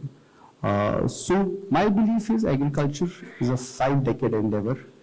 Your balance sheet cannot say how much work you do or should not say how much work you do. But I think the value creation that is possible from a pure agriculture perspective and opportunity in India, each in terms of genetics, like I said, sustainability around water, and then definitely enhancing yields. I think it's a phenomenal opportunity, and just to put simple, it's something that India can very well work with West Asia in terms of our shared understanding and our history in scaling multiple crops. Horticulture, we have seen horticulture production surpass crop production or cereal production for the first time in the last 2 years. That is a big, big one for a country where horticulture was barely 30 to 35% of cereal production just 10 years ago. So you see, so these are insights clearly. We are still learning with our global part, but I think today we are ready to share as well. Yeah, that's music to my ears. When we were looking at this challenge, the way we put it in 3 buckets. One is the input side innovation, whether it's seed, whether it's water, whether it's pesticide, you name it, we have to evolve there. The second bucket is practices. How would farmer adopt this and the economics of it? And if you take the lens of a smallholder farmer, they're always in debt. They're always at the mercy of the nature or government bailing them out at the end. So very thin margins to innovate. And third is any price signal from the buyers. Largest buyer is again government. But the private sector so far is not willing to put, I would say, a resilience premium. That if you change practice, if you give me naturally produced, I will give you a premium. I think the market signals are weak. So, you talked about these partnerships and lessons learned. In your view, where is the brightest spark you see where there's a lot happening and we could talk more about it so that people get aware? Just give us 1 or 2 examples to make it very real for the audience. Well, 2 things. I think the input industry is definitely innovating very fast. Product life cycles are changing fast, and the cost competitiveness of the input industry has definitely brought, I would say, economic significance to the farmer. You look at crops like apple.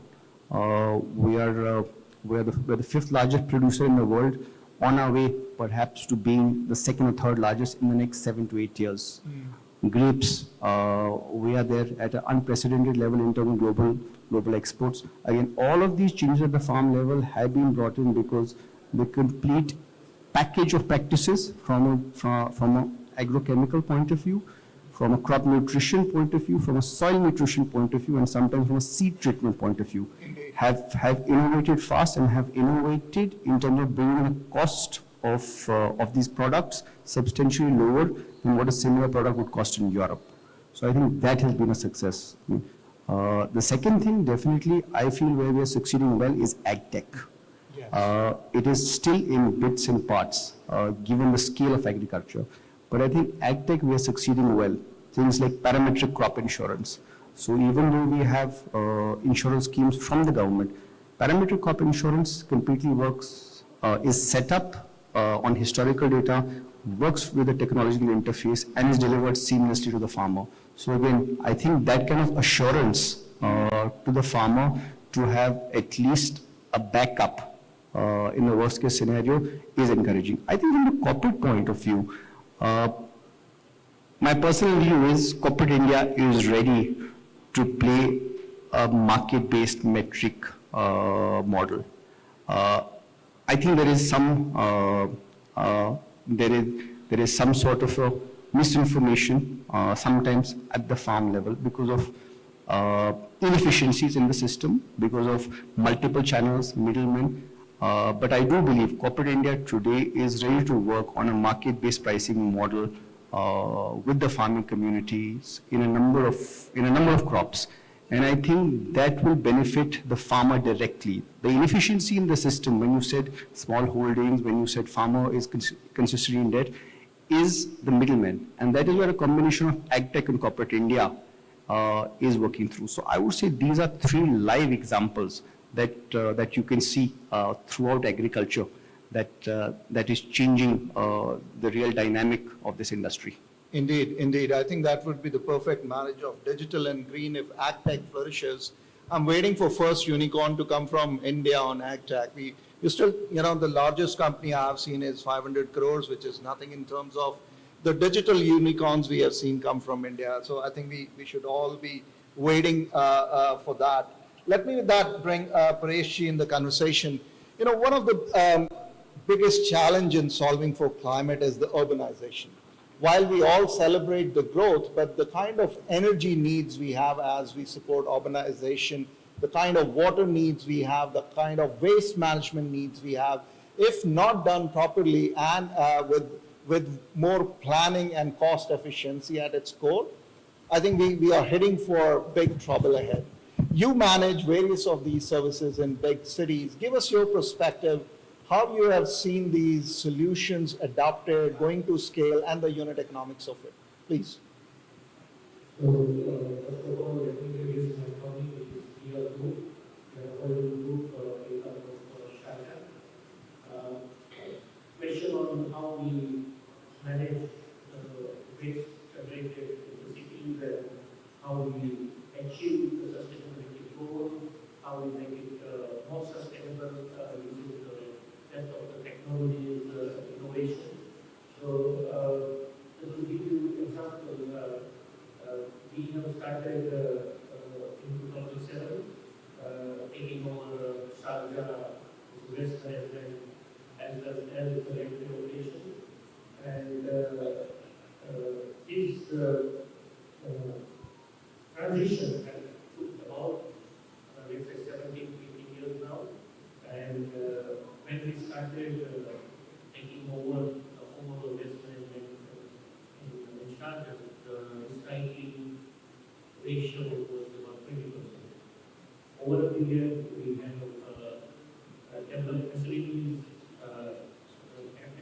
new technology, and innovate the first waste management plant in UAE, which is operational for last 3 years in Sharjah. And with systematic planning, using the best technologies available, and investment which is sustainable. As of now, we have reached 93% waste diversion from the landfill, which is the highest in the world as of now. And it takes a lot of time because in particularly UAE, probably when we are talking about the corridor, we are looking at India towards this side of the world. You have different culture, people, different practices, particularly in UAE. You see people from maybe 195 countries in the world living here. The biggest challenge is growing population compared to let's say Europe or US. People are living there, they are born there, they are living there, they know what to do and what to do. Over here, you have challenge to educate people what to do, how to do, and obviously they come from different culture and they have different practices at that time. And by the time they are aware of how to do, how to manage waste, or how to segregate, they are out and another people coming into the country. So the classic example of how policy, systematic investment plan, and use of best technology, we can achieve what we were achieving in Sharjah. And it is not only in Sharjah, we are operating in Saudi Arabia and Medina. So we have a project in Medina. We are currently developing the biggest project, new administrative capital of Egypt, which is a standalone project being developed from the scratch, and we are working with the local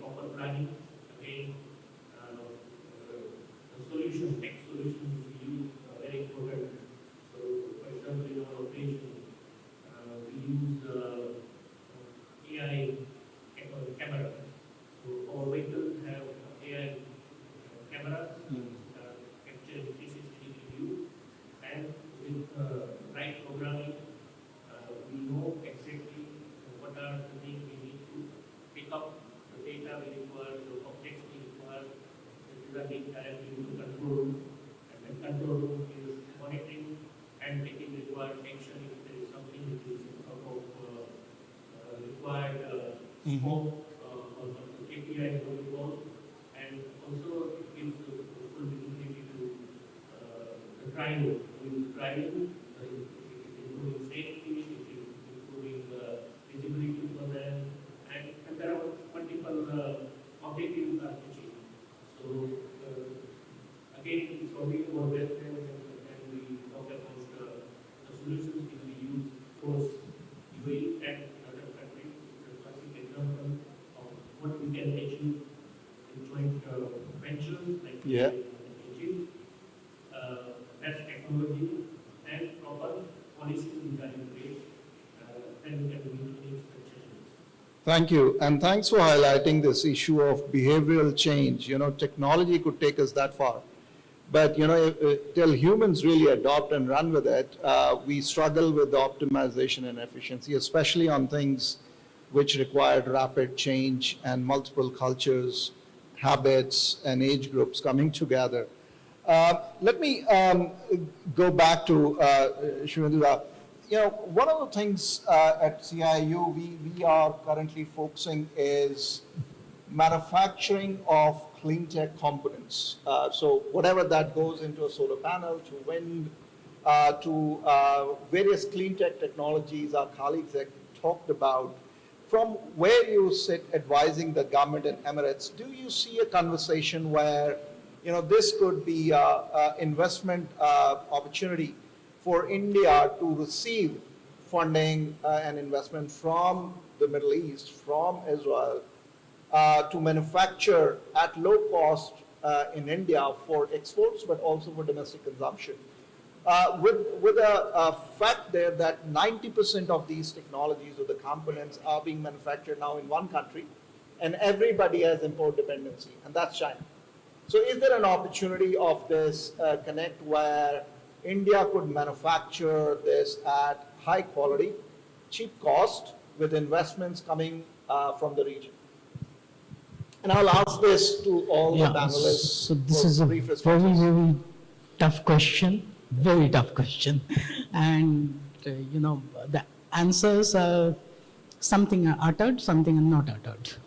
So the point is, think about, you know, UAE's point of view, that, you know, if I need to buy equipment or manufacturing, I just need quality and the price. The point is, if any other country can manufacture that at a better quality and cheaper price, definitely why not? So that's a push. Definitely, when you know more and diversification always pays off. So it is, if there were multiple sources, we will definitely, you know, anybody will diversify, not only UAE. So that's one side of this. Second side of this, whether UAE investments are there, I think that goes into the different ballgame, because if the investor sees a return, obviously they will invest, whether any country is over there. So I think these two are, the answer is like this. Cost economics will yes. Whatever we want to achieve, because initially the manufacturing may be a little costly because we are starting from a base where we don't have all the wherewithal to compete with China. See, things are not so easy. I'll tell you why. See, for me, when we plan the energy strategy over there, for me, one fill of electricity price rise, for me, it is roughly 18 billion AED a year economic cost. Right? So I can get into a diversification, but if it is it causes me the price rise of electricity, it will create not only economic loss, but it is a competitive advantage with the neighbors, because I am trying to invite the ICT economy more and more rather than manufacturing. And for ICT, bottom line is the energy cost. And for me, oil to GDP, you know, investment, this is IMF data, it is 0.25 for the oil, whereas 1.4 for the ICT.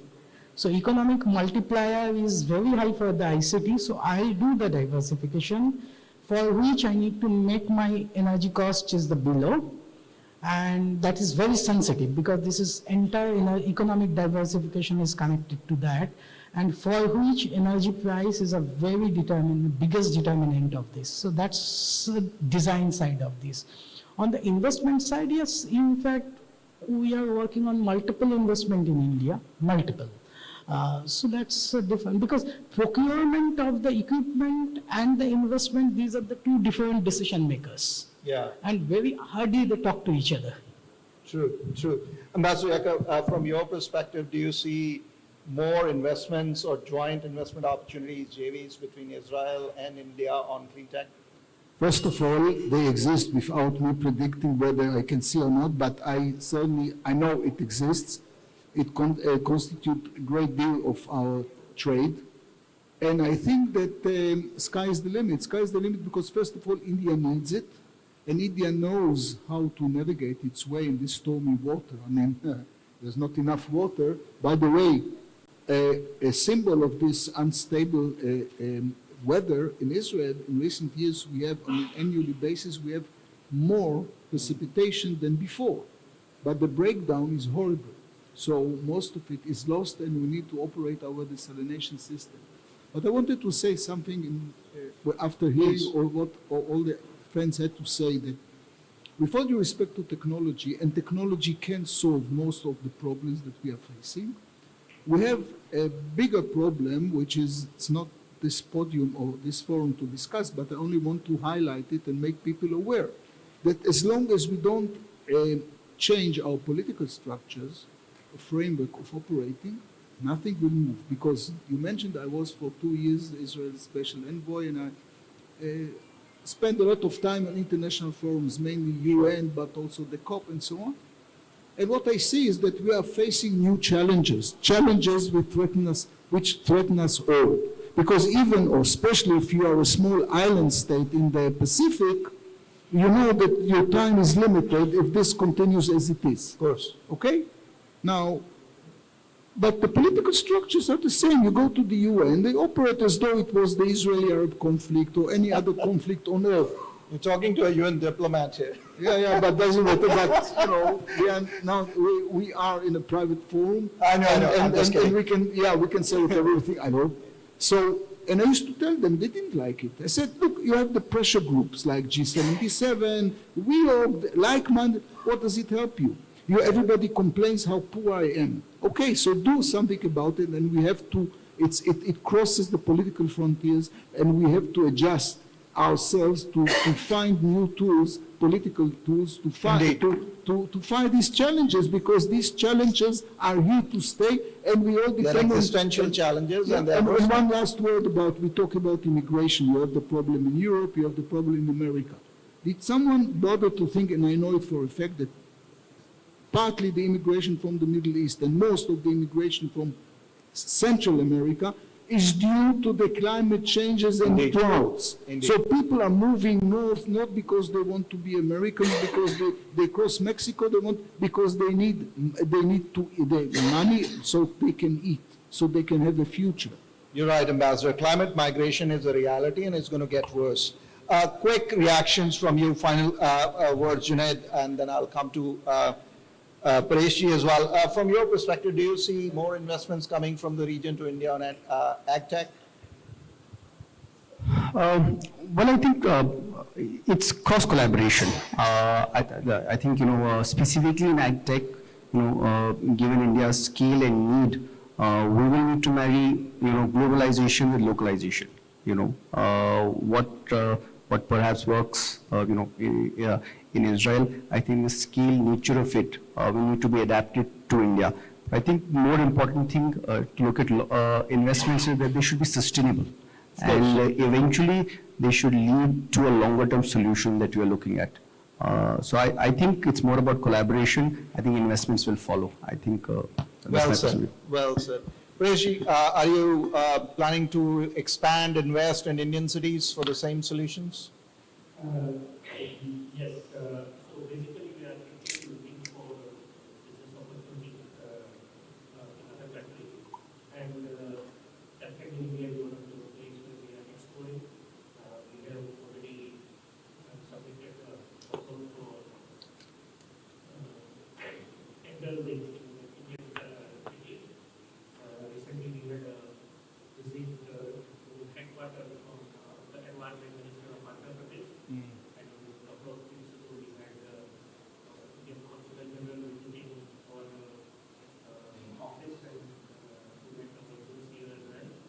definitely we are exploring opportunities in India and in terms of projects over there, definitely the investment will be there in terms of projects. And the best part is that how we replicate what we have achieved here, the best of technology and expectation over there in India. And we know in India is pushing a lot in terms of waste management and clean energy.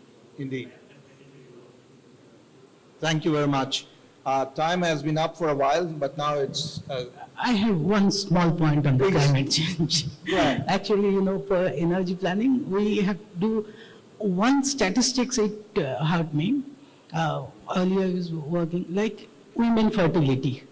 And in India, 1980, it was 5.86. Today is 1.9. In UAE, women fertility is 1.43. In Saudi, it was 2000, it was around 6. Today it is 2.1. So when we are talking about why I follow this, because we invest something which is 25 years ahead. So we need to see how the rate of second derivative of energy growth. We can see that's country by country that is coming down. So which is basically this one. So A is that, you know, we need to see that how entire infrastructure planning we have to do it. We are probably over-investing. So this is one. But second thing is that, which my message is that, you know, we are all talking about, despite this, all talking about the climate change, but one thing is never talked about, that our consumption level is ever increasing. Just Europe, 450 million people, 24% of the global apparel consumption, and after COVID, the population is decreasing, but the consumption is growing. Indeed. The point is that per kg, 19 kg per person per year, that is, you know, 20 into 450, 900 million per year of apparel consumptions, etc. So we are talking about everything, but if I reduce the 10% consumption, the impact of CO2 on that Indeed. Huge. Indeed. You know, I would be remiss if I don't mention Honorable Prime Minister's LIFE mission, which in fact emphasizes the sustainable consumption point. You know, if we keep consuming with the pace we are, there is no end to the destruction we're going to cause to ourselves.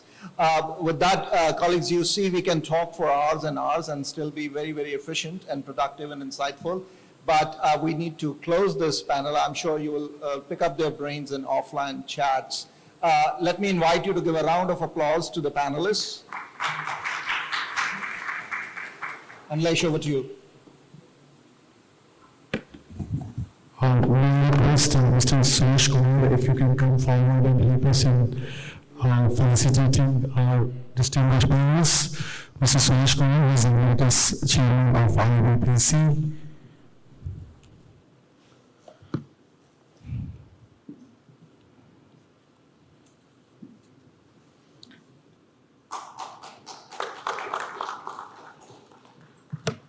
Jacob Handelsman, he is former ambassador of Israel to various European countries and former climate change ally of Israel.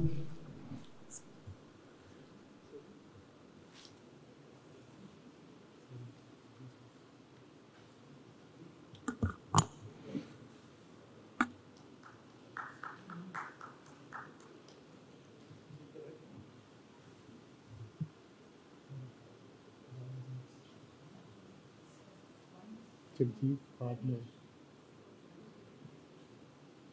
Jagdeep is Junaid Beta. All right.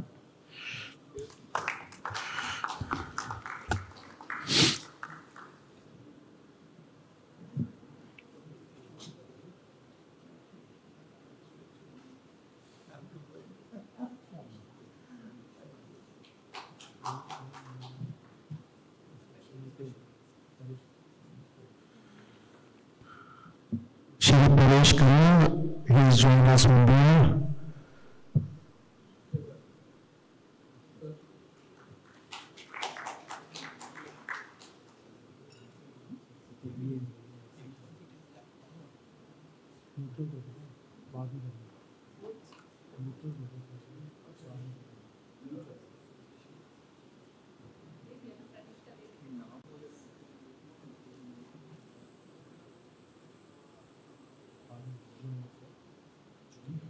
Syed Junaid.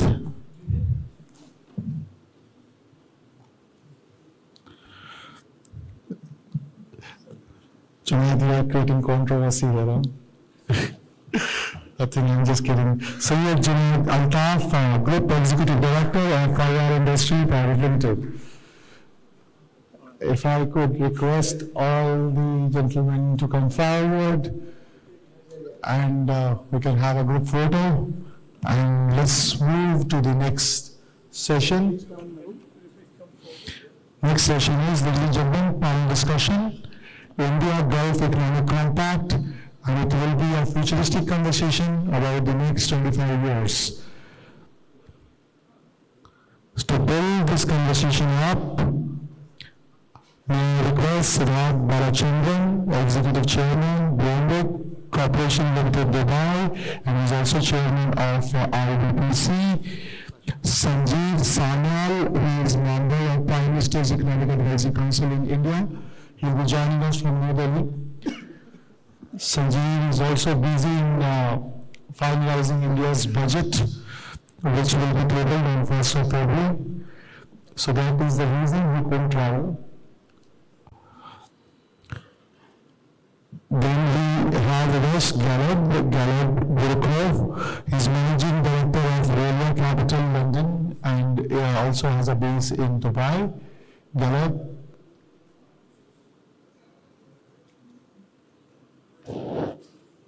Come forward. Galeb Burkov, Siddharth Balachandran, Biswajit, he is CIO of Ask Capital. Biswajit, come forward, please. And to moderate the session, Sahitya Chaturvedi, Secretary General, Ibpc Dubai.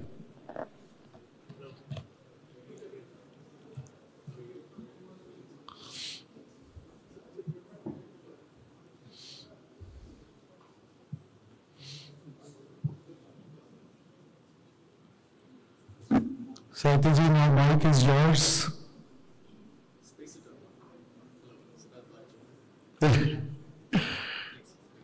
Mic is yours. Build the conversation.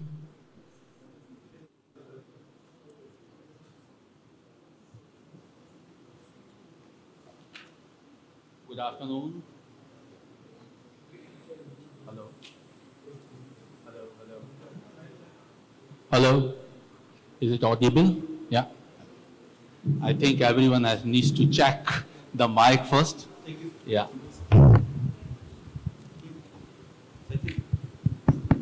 Hello. Hello. Yeah, it's good. It's good now. So someone said that awaj has to be buland. Hello. So with the bulandi towards the Gulf and India together, I take the privilege of moderating this session. The top leaders are here. Certainly, sir, I will be sitting. Don't worry. It's my regard to the audience, and I take it forward. As I understand, Mr. Sanjeev Bekachandani is virtually connected now. Can we see him on the screen? Hello, sir. Welcome to the West Asia Dialogue today in Dubai. Yeah, Sanjeev, sir. Thank you, Sanjeev ji. And Mr. Siddharth, Mr. Biswajit, and Mr. Galeb, welcome to the forum. So as we understand that the way the landscape of economy is taking place, and more categorically, if we go towards the digital economy, where 15% proportion of the world GDP is the digital economy, the fastest growing segment, almost 3 times growth rate than any other sector growing in the world economy.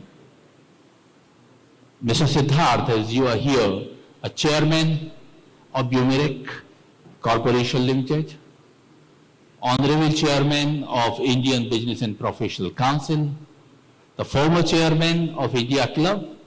So suffix and prefix of India, and awarded as one of the highest civilian award in the UAE. May I request you to unveil this conversation with the question that, in fact, we all have that thought that how the investment landscape will change UAE and India. Thank you, Sahitya. Thank you all. It's a pleasure to see so many people in any audience, so it's the same here. Now, I think let's probably look at very simple answers to this. How the investment landscape is going to evolve, isn't that the? And let me speak in, now we have Sanjeev as well here, so you can vouch for what I say. We have targets. Now, if you speak of the dual landscapes of the UAE and India, we have specific targets. For India, it is the 30 trillion that the Honorable Prime Minister has given us as a nation and as the extended diaspora to achieve. For the UAE, it is, if India reaches a 30 trillion by 2047, I think the UAE, the safe assumption is that a 3 trillion GDP mark is relatively a safe assumption.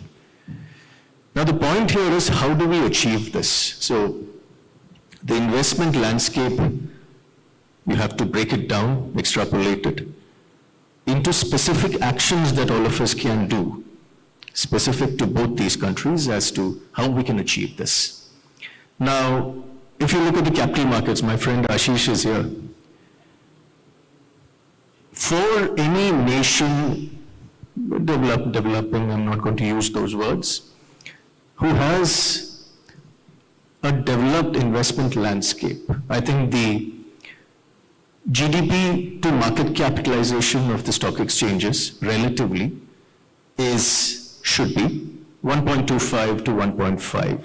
So if you keep that in perspective, you are talking about a 50 trillion, 55 trillion US dollar market capitalization for the capital markets. Now, if you have to achieve that, safe, simple extrapolation is the current 5,500 odd companies that are listed should become 25,000 to 30,000 companies that will be listed on India's stock exchanges. Now, we have a 30,000 lacunae there. So the efforts that will be directed towards every active investment will be definitely focused on the early stage, the startup ecosystem, but also to help the mid-stage companies in accessing capital. So private credit will be a big part. So I think holistically speaking, startup, early stage and mid. So these company ecosystems, these faces in every company's lives, these companies will be the ones that are taking the bulk of the capital, and rightly so. Very well said, sir. And certainly, as the presence of the NSE stock exchange over here, I was just watching what is the rate going on. NSE 50 is above 26,000, and the BSE Sensex is also above 85,000. Same time, if we 60 times in the last 5 years. 60 times of last Ashish, 5 years. right?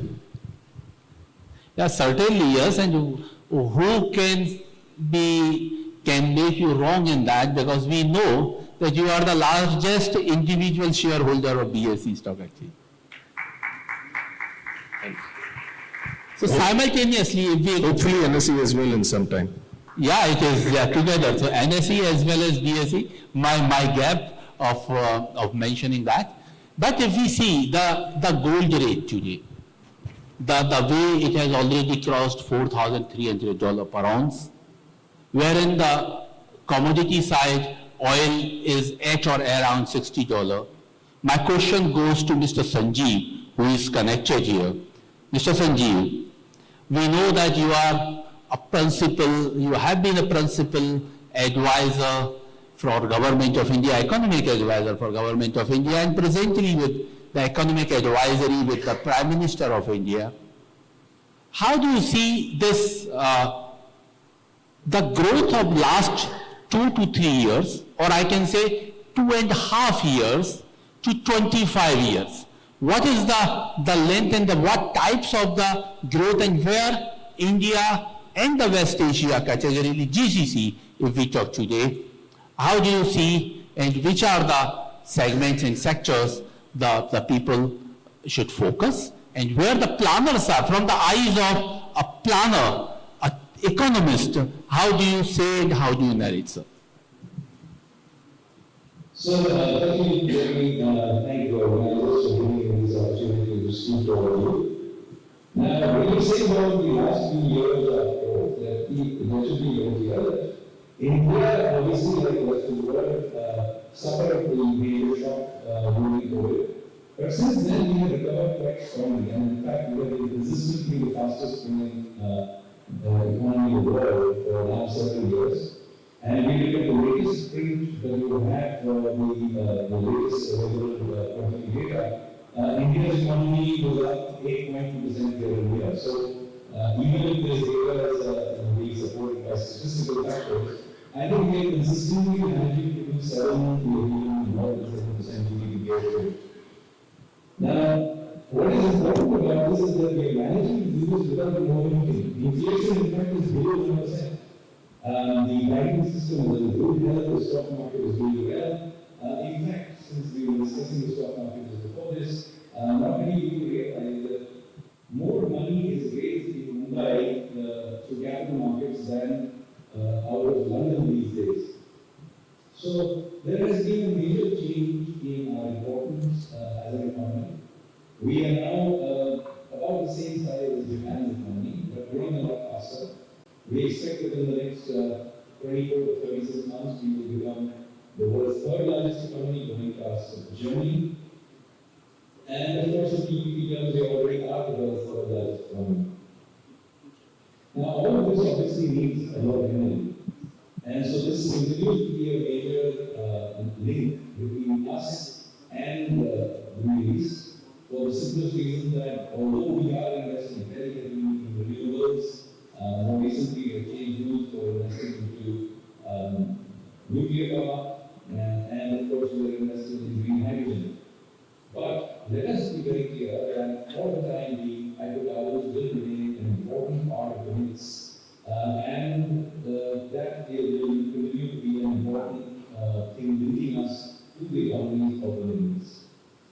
Secondly, of course, the Middle East has been a very important source of investment into our economy in multiple ways. And of course, there is a large Indian diaspora that lives there. So all of this continue to be important. But since you asked me about the next 30 years, let me say that in the next 30 years, there will be some very major changes in the world economy. One of them obviously will be that we already are a highly digitalized economy, and of course artificial intelligence will make it even more so.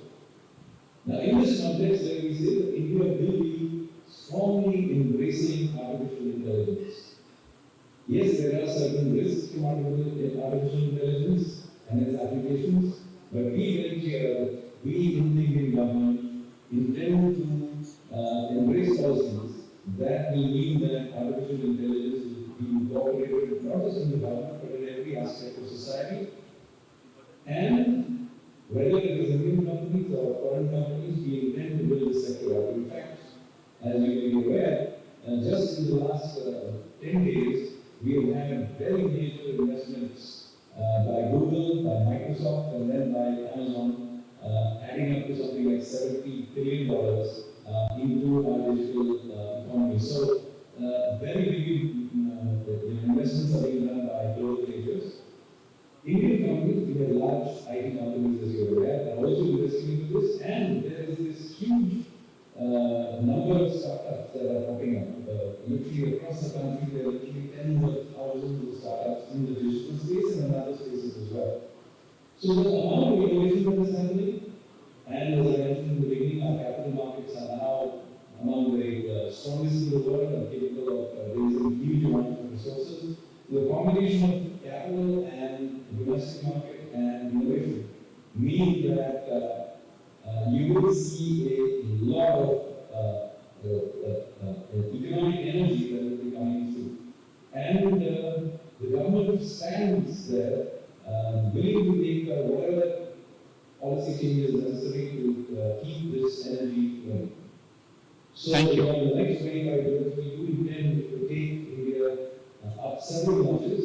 And as I said, just in the last few weeks, we were seeing major announcements from long outstanding labor law changes, improvements in the GST system. Just yesterday, they reported all the changes in the nuclear laws, the dramatic removal of dozens of quality control orders that have been put in place for becoming inefficient. So bold measures are being taken and more will be taken when necessary. Back to you. Thank you. Thank you so much. We will be eager to hear on 1st of February what changes and how the legacy is being maintained towards the future economy. As artificial intelligence is very loudly mentioned, yes, I was reading one of the data that in context of India, the enterprises, 87% enterprises are already with IBA, with artificial intelligence. So they are equipped, they are investing in artificial intelligence. Taking that lead forward, I come to Mr. Bishwajit. Mr. Bishwajit, you are a Chief Investment Officer. May you tell something more about yourself as an introduction? If it is not working, you can take my mic. Hi, thank you for giving me the opportunity. My name, as I said, is Biswajit Dasgupta. I am the Chief Investment Officer of Asas Capital and Asas Group. Asas, by the way, Asas in Arabic means foundation. We've been around since 2009. Started off in Dubai in the IFC. Now we have offices in India and in Saudi Arabia. We are essentially financial advisors focusing on investment banking advisory and investment advisory. I look after the product side of that business. Yeah, thank you. So, how do you see the financial instruments enabling the long-term risk sharing? Sure. So, well, there are the traditional way of looking at this is, you have equity at one end of this where people, invest into the equity of these businesses, and then depending on who brings what to the table, the equity is distributed between the partners. So on. We have actually been involved in a couple of transactions where we have brought Indian companies to the international market and help them to raise capital from investors from the region. As we speak, we are doing that for a company in the media space and also working with the state government on the refinancing transaction. So equity is one piece, obviously. Then there are other pieces like long-term debt, right? Whether it is perpetual or long-term debt that can be tied to things like green initiatives or green objectives or not. But again, that's something that is working pretty well, I would say.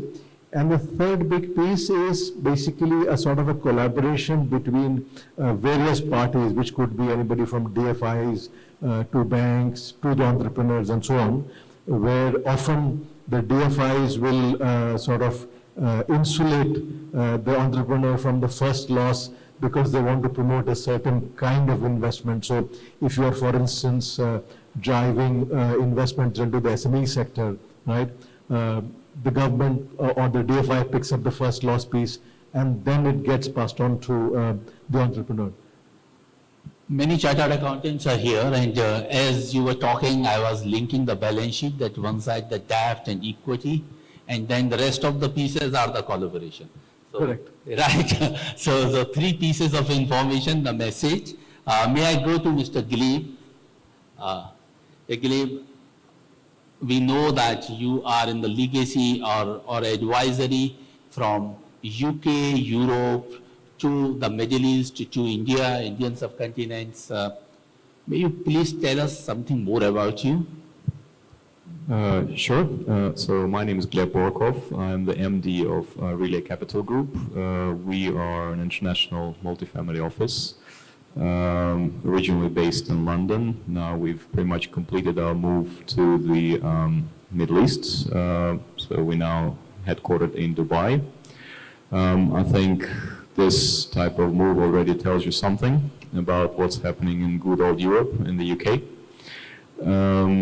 So overall, I must say that our company was founded back in 1996, and maybe for the 20 years since 1996, European and Western investment community was not really considering India or GCC as places of investment interest.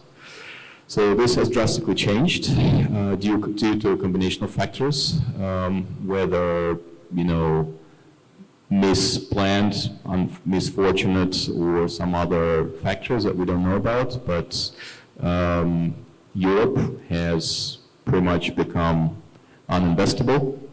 UK has lost massive ground to Dubai and some other centers in the GCC. And a lot of institutional, corporate and private capital is moving towards the region. And the two powerhouses within the region is obviously GCC with UAE, with Saudi, and of course India. India, in my view, in the next, if we're talking about the next 25-year horizons, will become, and has already become, in fact, the main economic powerhouse of the world. I think the population of India has now exceeded the population of China. But if you compare India to China, China has pretty much reached a very high level of development. So there is very little potential for increasing internal consumption.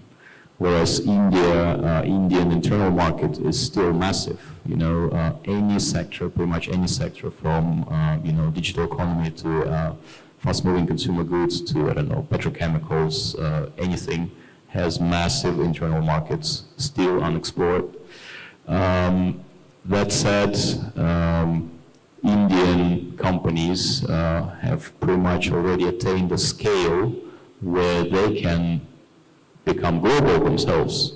So where they should start looking at, going international, acquiring, making strategic financial and technology investments in other parts of the world. I think the same applies to the GCC region. I mean, obviously you have Mubadala, you have some of the state pension or state investment funds, but you also have a lot of family-run holdings and companies which again, should start looking overseas more aggressively, with the aim of acquiring technology, bringing this technology to the region. In fact, one of the things that we're doing as part of our restructuring is bringing a portfolio of our tech companies into the region, into the GCC as a first entry point, but we're also very much eyeing the Indian markets, because as I've already mentioned, there is a massive opportunity for internal demand. Thank you. Well described and narrated and summarized also to some extent, I can say. If I come a very simple question, that many migrations are happening, the people are investing from West to the Asian countries, to GCC, to India. Do you see it is a short term, or it is something a long term? Will it be continuing, or how do you see that? Or it is just because of some opportunities such migrations are happening, or the people are really looking for those shift of the investments? And if yes, if it is long term, then which are the main key factors which are fueling that migration? No, I asked Mr. Gilly, sorry. Okay, if okay. I repeat the question. It's okay. I've understood the question. I think any migratory moves, they start as opportunistic, as a trend which emerges based on something. But if the factors which have caused these shifts, if they persist in time, then these trends, they become permanent. And I think this is what we're seeing now with GCC attracting so many wealthy individuals from Europe and from the United States as well. Unfortunately for Europe and for the good old West, they're not changing their systems at all. In fact, they are making them even worse. I'm talking about taxation. I'm talking about bureaucratic burdens. I'm talking about personal safety. So these are the three key rationales why people are actually moving to the GCC. It seems like the trend is structural. Give it another 2-3 years, I think most high net worth people from Europe will have a base here. Whether they will physically move to live here, that's a question, but they will certainly have a tax base here. Thank you. Thank you. And let me promote our Indian Business and Professional Council over here, that the proactiveness what we have started under the mentorship of Mr. Suresh over here, that the Family Business Office and Wealth Maximization Forum we have created under the umbrella of Ibpc Dubai. So we will be taking those leads time and again. And yes, this is a time when not just India, but a global forum should be curated and West Asia Dialogue is one of the initiatives to that. Mr. Siddharth, I have to follow the artificial intelligence approach here, because until we say Alexa, the answer doesn't come. So that confusion happened just before. So please don't take it Alexa, but yes, I'm saying Mr. Siddharth. As Mr. Sanjeev just narrated or highlighted few of the industry sectors like food, technology, healthcare, or even if I add on to that the solar, the power. Which sectors, you are an investor, which sectors offer the highest growth potential? The growth potential you can come in your own way, whether it is a short term or the long term or the way you see the growth. But we are keen to know that which are the sectors which can be taken on target as the highest potential sector for India, and then taking the lead for the globalization. Categorically, GCC. So I'm not a futurist, so I will not be able to give a specific sector, but what I will hypothesize is I think every sector, specifically in India, as was spoken about by my friend Gleb, India is a consumption-oriented economy, and I think we haven't even scratched the surface when it comes to potential. So I think any sector that adopts artificial intelligence, and remember, artificial intelligence is not an industry or a line of business, it is an integrator. So I think every line of business that adopts AI at its core starts that elevating process towards enhanced productivity, and enhanced productivity in itself will multiply every year. So therein lies that multiplier effect which will result in this achievement of this high GDP aspiration for both India and the UAE. So every sector, I believe, has the potential to become a multiplier. And the only way, the X factor for that, for us to achieve India from the 4.2 trillion that it is to become that 30 trillion, UAE from the 500 odd billion that it is today to become that 3 trillion, I think AI will have to become an integrator, not a differentiator. Very good. Mr. Sanjeev Sanyal, I come back to you. As Mr. Siddharth mentioned that IMAC, artificial intelligence, and even you mentioned few of the sectorials highlight, and of course artificial intelligence. Recently with the UAE, we signed the CEPA, 2.5 years, very successful attempt. Same way, we have initiated IMAC. The initiatives of I2U2 have taken place. How can we integrate all together? You are a principal economist. From your eyes, from your views, that how can CEPA, IMAC, and I2U2 can be integrated?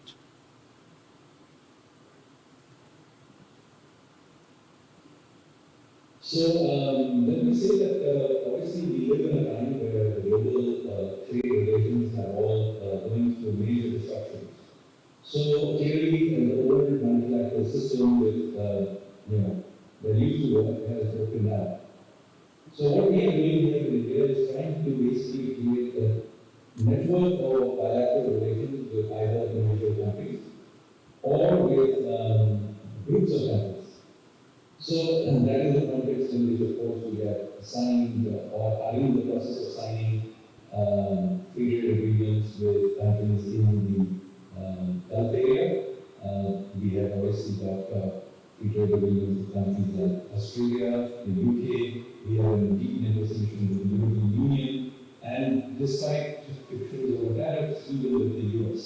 So basically, what we are doing is we are entering into a complex network of these bilateral trade and investment treaties, and hopefully that will allow us to keep trading despite the disruptions that we are seeing. Now, in this context, let me say that there are various ways in which we have looked at this. One is what we call multilateralism. Now, we understand that you do not any longer have one big system where everybody can sign up. So, in this somewhat disruptive environment, the Indians expect to have signed relationships across the world, whether I2U2 or IMAC or any other, where interests of different parties come together. So on those areas, we will build a relationship. And so this has been reasonably successful in other places. And we intend to continue to build upon this rather than wait for some wider WTO or multilateral system to come into play, which may or may not happen in any reasonable time frame. Now, in this context, we are building various shared platforms, but we are also, in the same time, creating our own systems. For example, Ibpc as a place to do business, as a financial hub.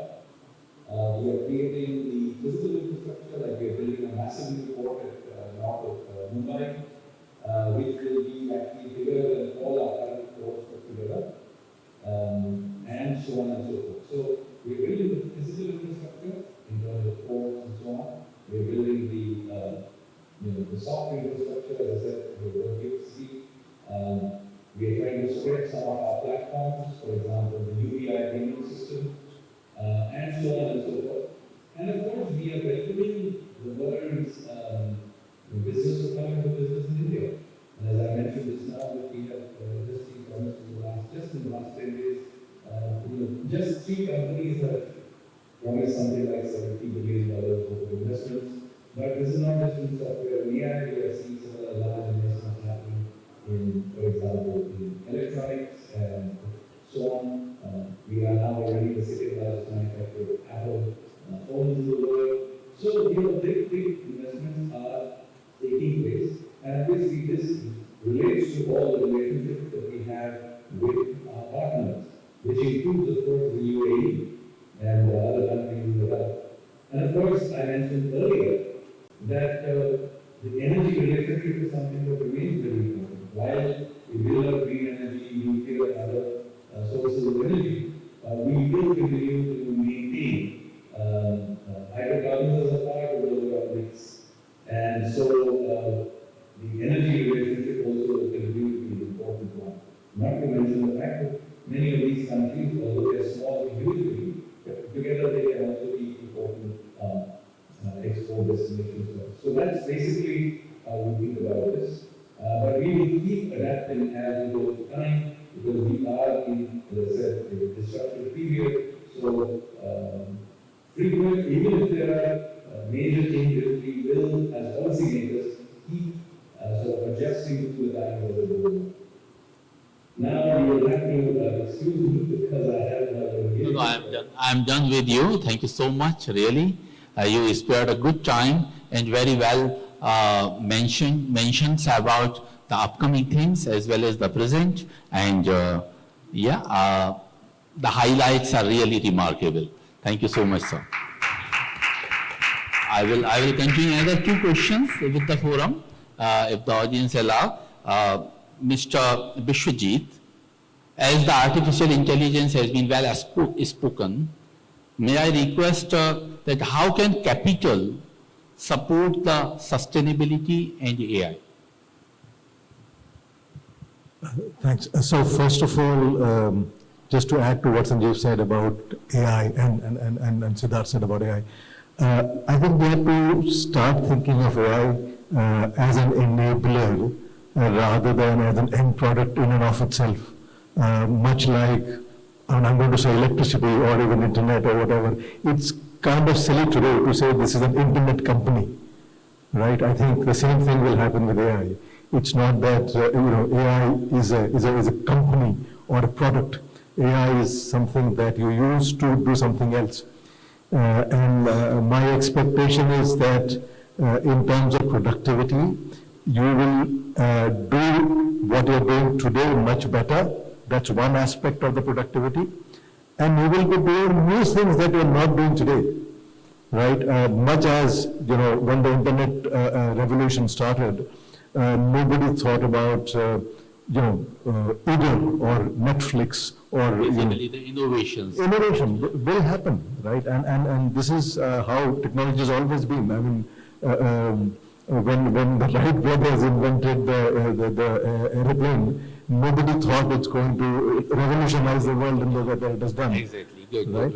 Well said. Mr. Gilly, a short question and the short answer, if I expect that. How can investors balance the returns with social impact? Well, that's $1 million question, a billion dollar question. Yes, the entire CSR industry is, trying to resolve this issue. So investments and social impact, simple. Look, ultimately, I think any investment company, any large enterprise should be viewing its investment activities, as having social and environmental impacts, which they do. So if they have this criteria in mind, then I think we have half of the problem solved. Okay, so it's not just about the money, it's about the impact that you're making. So that should, be the driving force behind, boardroom thinking. And actually, I think GCC countries and GCC companies excel in that, because there is a very strong community responsibility spirit within the, GCC companies' boardrooms. I think India should probably, this is something, a lesson that India should learn as well. Very well said. This year we are concluding with community celebration of this year, 2025. In 2026 in UAE, it will be a family year. Siddhartha ji, the last question to you.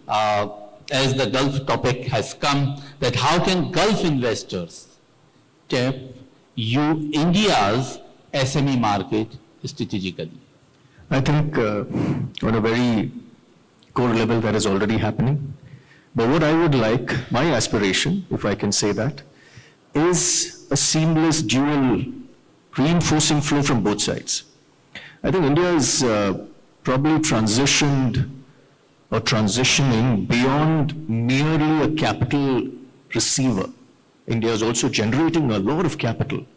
Because if we are talking about unicorns, and now there's a new term, it's called decacorn, 10 billion.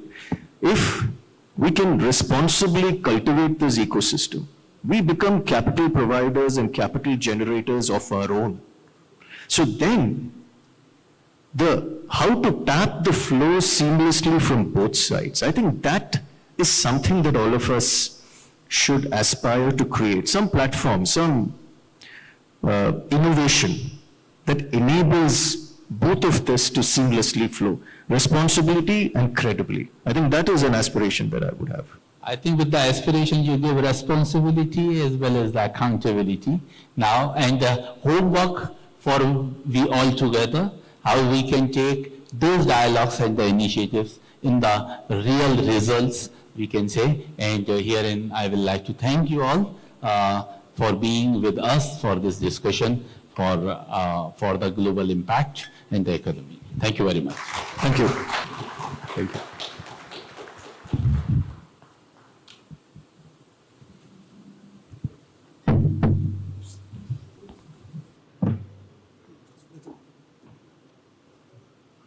Thank you, Sahityaji. Thank you very much. May I request Jagjit Salim if you can come forward and help us in felicitating the gentleman.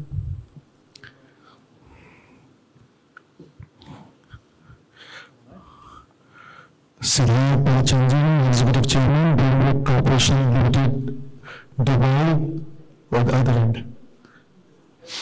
And Siddharth is also Chairman of Ibpc.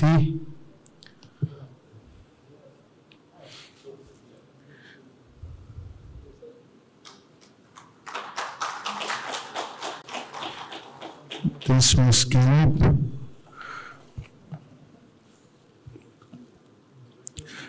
Caleb Borokov. He is Managing Director of Media Capital Group London. Thanks, Caleb.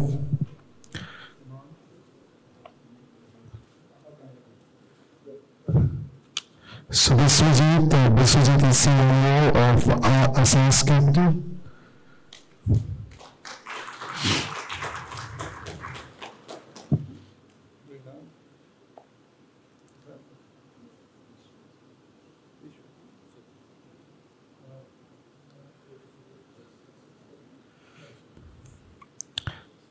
Siddharth Palachandran, ladies and gentlemen.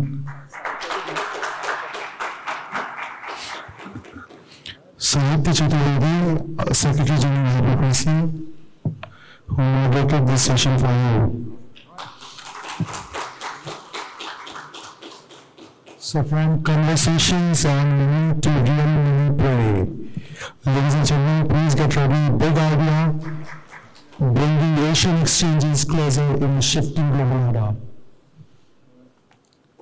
So that will be our next session.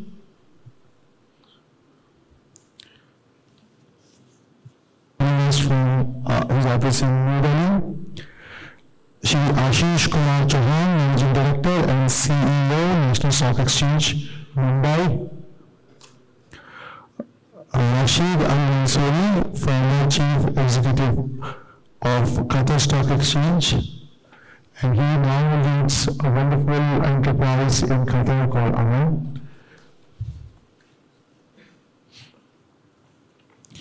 And Hitesh Asarpata, CEO of Emirates MBD Capital. To moderate this session, may I request Gaurav Bhandari, who is from Dalbar, Dubai. help us build this conversation on a very interesting note. Gaurav, Mike, as well as panelists are all yours. Sanjeev Bachchan is already online. Can we have him on the big screen?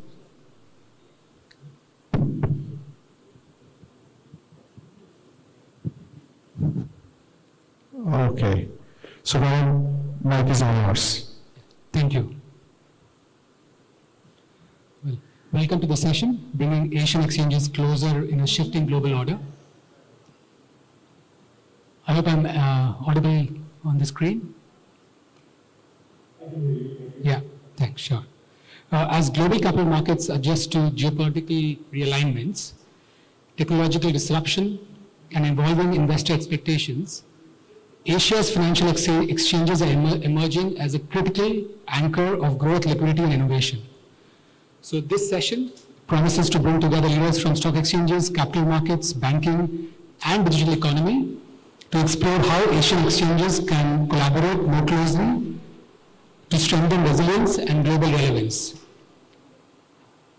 So to kick off the session, my first question is to Mr. Ashish Kumar. Sir, Managing Director and CEO of National Stock Exchange India. You're widely regarded as an architect of India's modern market infrastructure, also a pioneer in electronic trading, clearing, and risk management systems. So my first question to kick off is, how can Asian exchanges collaborate more deeply to improve market connectivity while maintaining strong domestic regulatory oversight? There are many variations to the answer, but broadly speaking, in a way, India is a very large country, right? 1.4 billion people, 7% of world population. Out of that, currently around 130 million people directly invest. On the per capita income is $3,000, but literally a large part of India is now starting investing into stock markets. In the Gulf region on the other side, the average per capita income is probably $15,000. Around 6 million investors are there in the Gulf region, given that few, right? So from 130 versus 6 million, right? It's a very large sort of gap. But if you put together Indians and the Gulf region, because the what I call the gravity, the center of gravity in the world on economics is shifting to Asia, right? And put together Gulf region, India, both what I call complementary. India requires a lot of energy for its growth, and Gulf region requires a lot of sort of brains for its growth, which India provides. And so it's a very complementary life over the last 50 years, but probably next 50 years. And how do we combine that for the Middle East India economic corridor, where GIFT City has been set up in India? If we can create a framework where a single market between GIFT City, all the exchanges in the Middle East are able to do single KYC, single tax framework, single currency, or even multiple currency of each country, if you are able to use that, and of course create a framework to do clearing, settlement, everything together, we will be able to provide a larger pool of capital, because each country which is small enough will not be able to raise that kind of capital in different sort of smaller countries. But together, we can actually do much more and do probably any company which is coming out of Qatar, where my friend comes from, or from Abu Dhabi, should be able to raise that also. Literally 130 million investors from India, probably it's going to become 3-4 times in the next 10 years. And then the other investors from Gulf region are also able to invest in those companies. It's going to be a very win-win situation going forward. Each country today runs its own regulatory structures, which is what we need to streamline. Each country has its own currency, which we need to streamline. Single currency, or how to handle the settlements, where the depositories will be to hold the stocks and stuff like that. But these are all solvable in a way. We have solved this before, and it can be solved. So for me, its time has come where that region from India to Middle East, they combine to become a single force on capital markets. Thank you. Moving on, Mr. Rashid Al-Mansouri, the former CEO of Qatar Stock Exchange. So you have obviously played a key role in modernizing market operations and enhancing international participation for Qatar and aligning the Middle Eastern markets with global standards.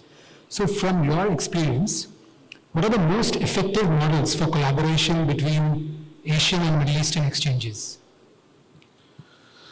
Good evening, everybody. Let me go back to the history of the capital market in Qatar.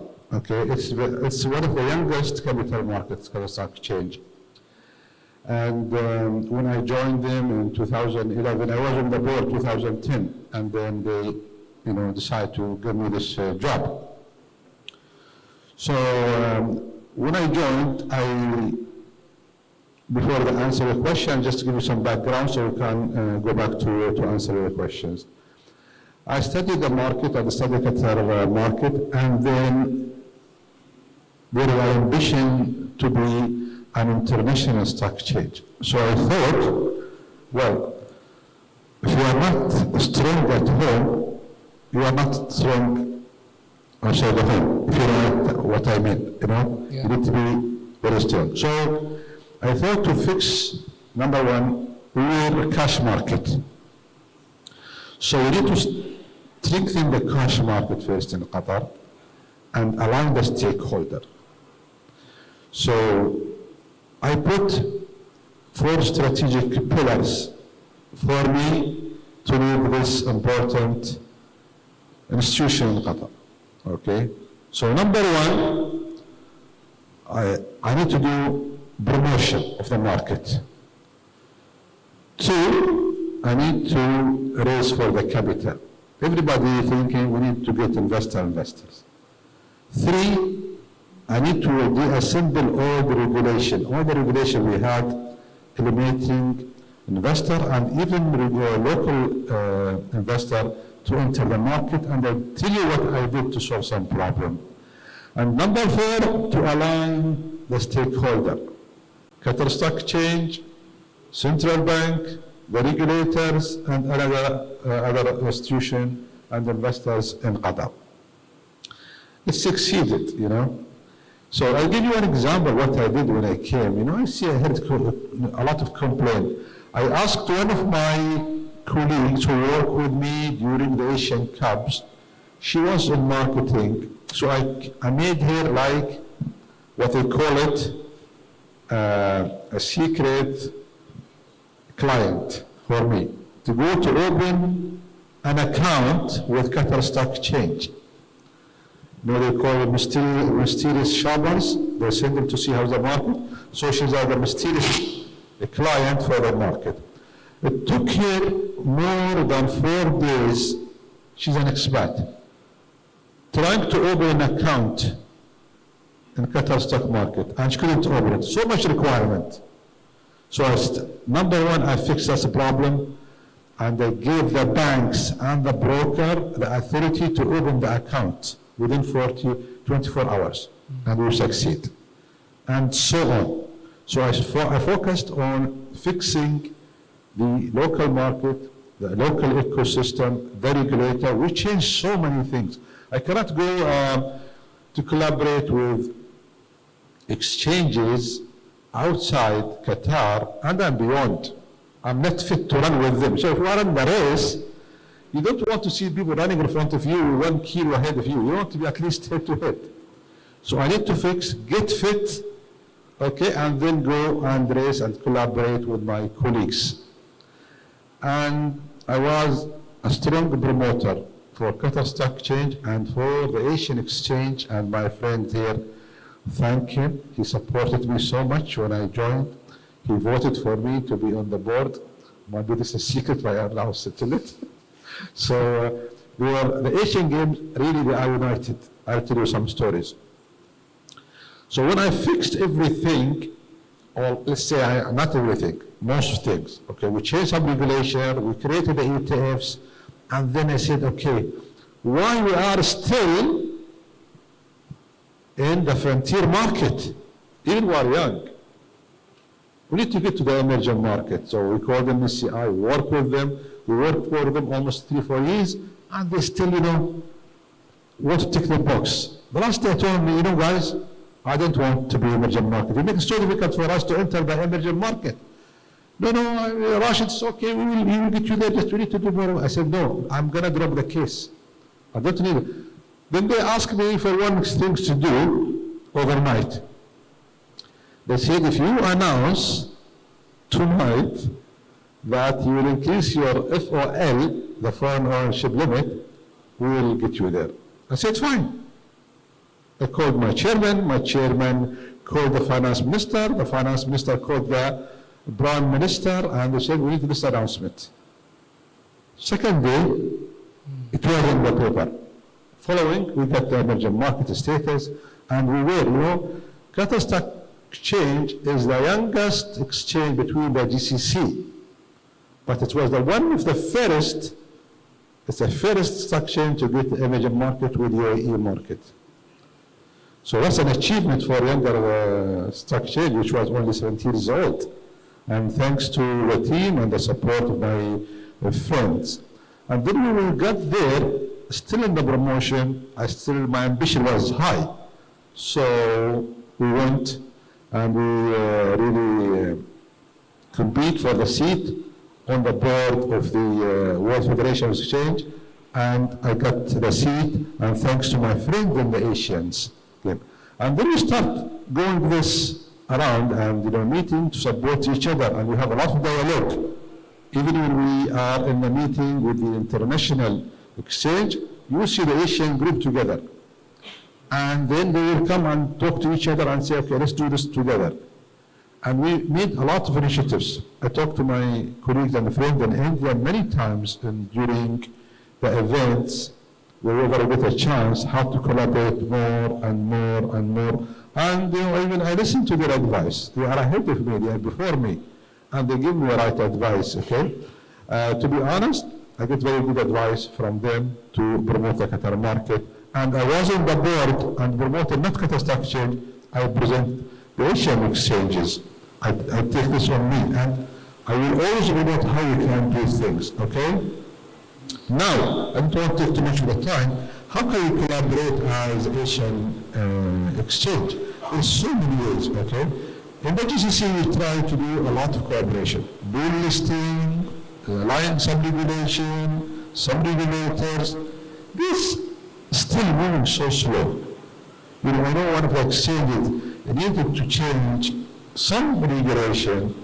It took them 8 years to do it. 8 years, that's too much in the financial market. We're left behind. So and that's why the regulator is not aligning with the exchange. The regulator will wear the police hat, and the exchange will be wearing the investor and the market promotion. If we don't align together, they will slow us down, the regulators, okay?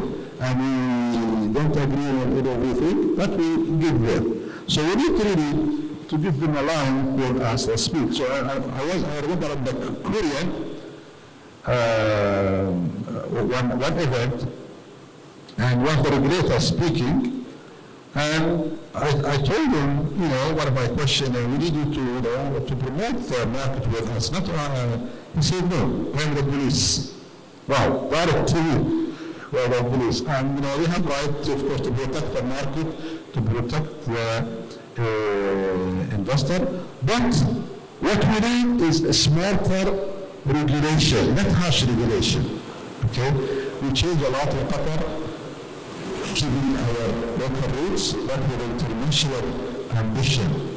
And we did a lot of things together with the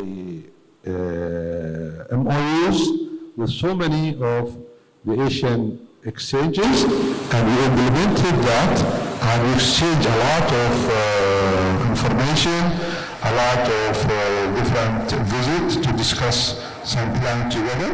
But I think the road is still ahead of us.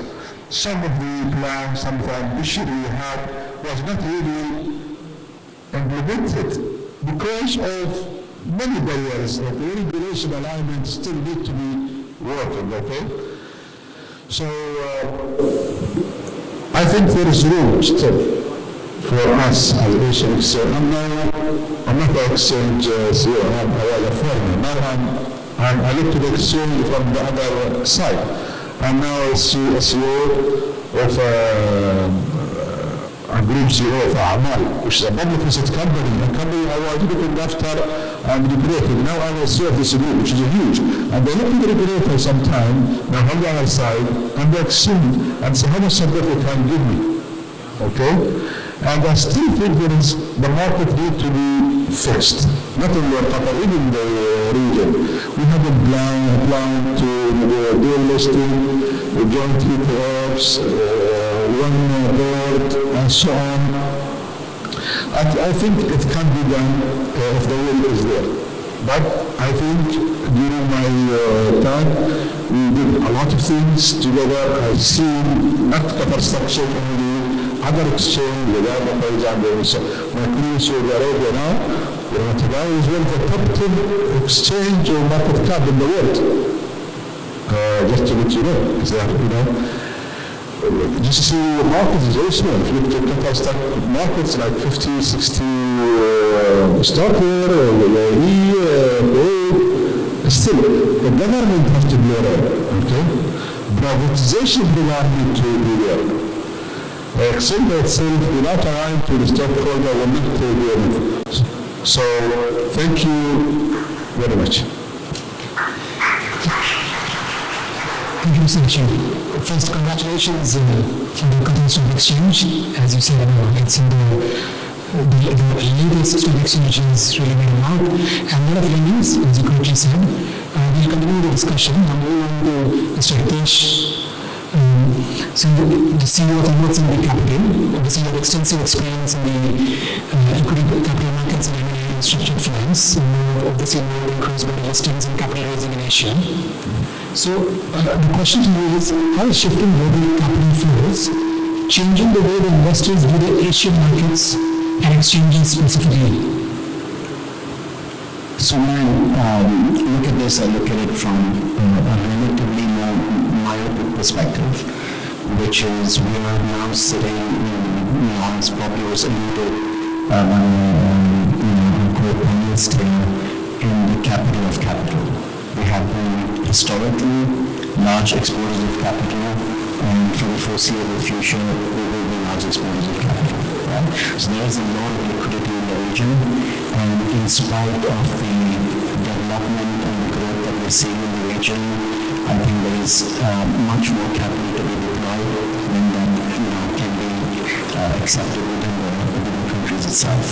So there is a lot of liquidity here, and on the other side you have a market like India that is without a doubt the strongest structural growth story we have available globally. It's large, it's diversified, and it's growing exponentially. And even though local liquidity in India has improved tremendously, it continues to require capital from outside. So I think for us, the view is how do we bridge that gap. As you know, we just made the single largest investment in the financial services space in India, and that is the first stage. The second stage is we hope to be the first emerging bank in India to be able to create that bridge between investors and opportunities. And I think the future from our perspective is extremely bright from that perspective. Thank you. Mr. Sanjay, moving on to you on the screen. Vice Chairman and founder of Infurge. Of course, you are very well invested in India's digital and startup ecosystem, and you have a strong perspective on entrepreneurship, capital markets, and value creation. So the question to you is, how do strong, well-integrated exchanges influence entrepreneurship and the startup ecosystem across India?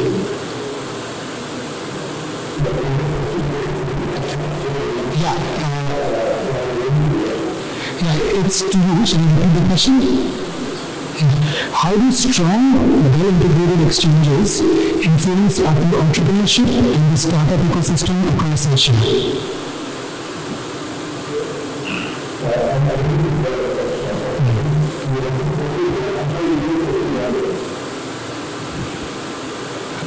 Should I try again? Just to get it. Should I try from this side? Can you hear me better now? No, I think that is better. Better?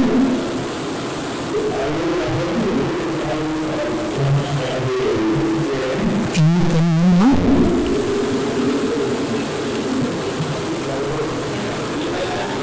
Can you hear me now? Yeah, that's right.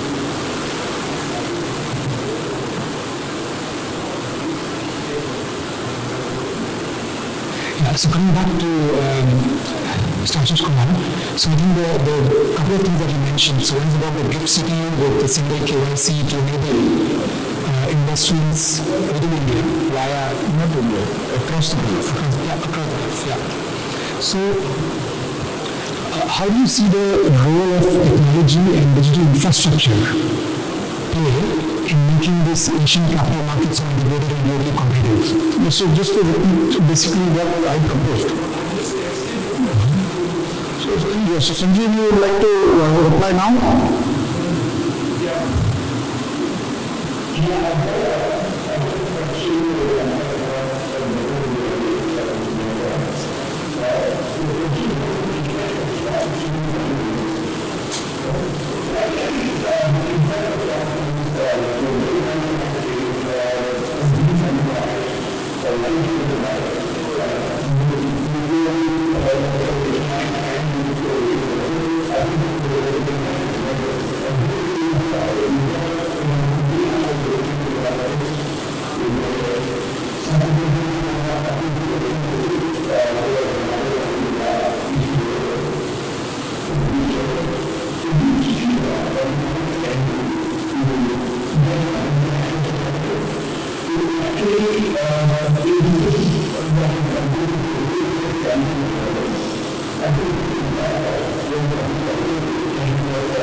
So just to repeat what I said, is that given what India's technological capabilities are today, it's possible to have integrated Gulf region markets, all the national stock exchanges of each state or each nation, within even Emirates, you have in Dubai itself 3-4 exchanges.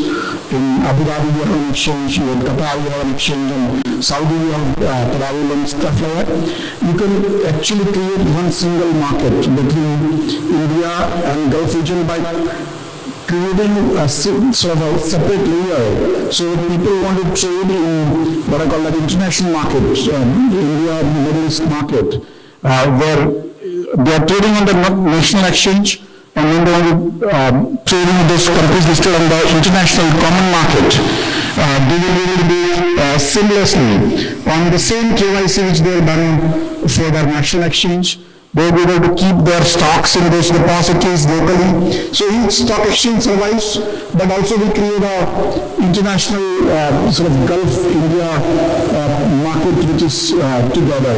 And that's going to create a framework where India today has around $4.5 trillion of GDP.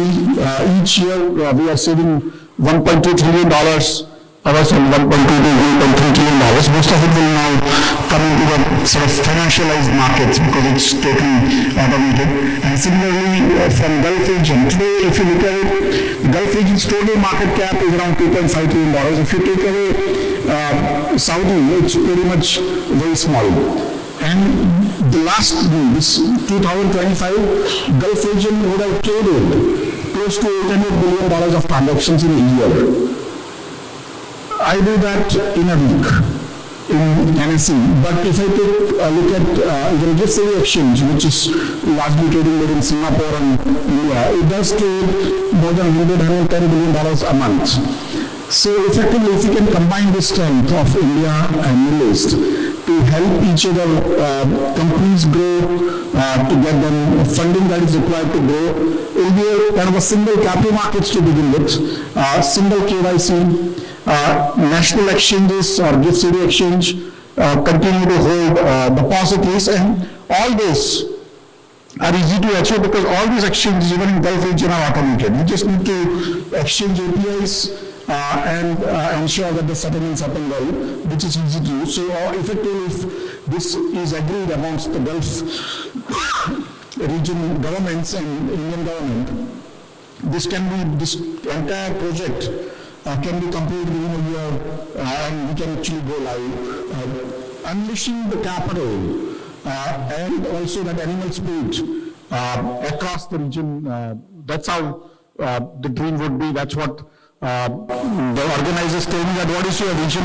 for this region? And we are trying to develop the Middle East India corridor, economic corridor. This is where it will come from. Thank you. I think the point raised earlier also by Mr. Sanjeev on NASDAQ being one of the key exchanges to list for a tech company, the example he gave, but being very small, it's not related.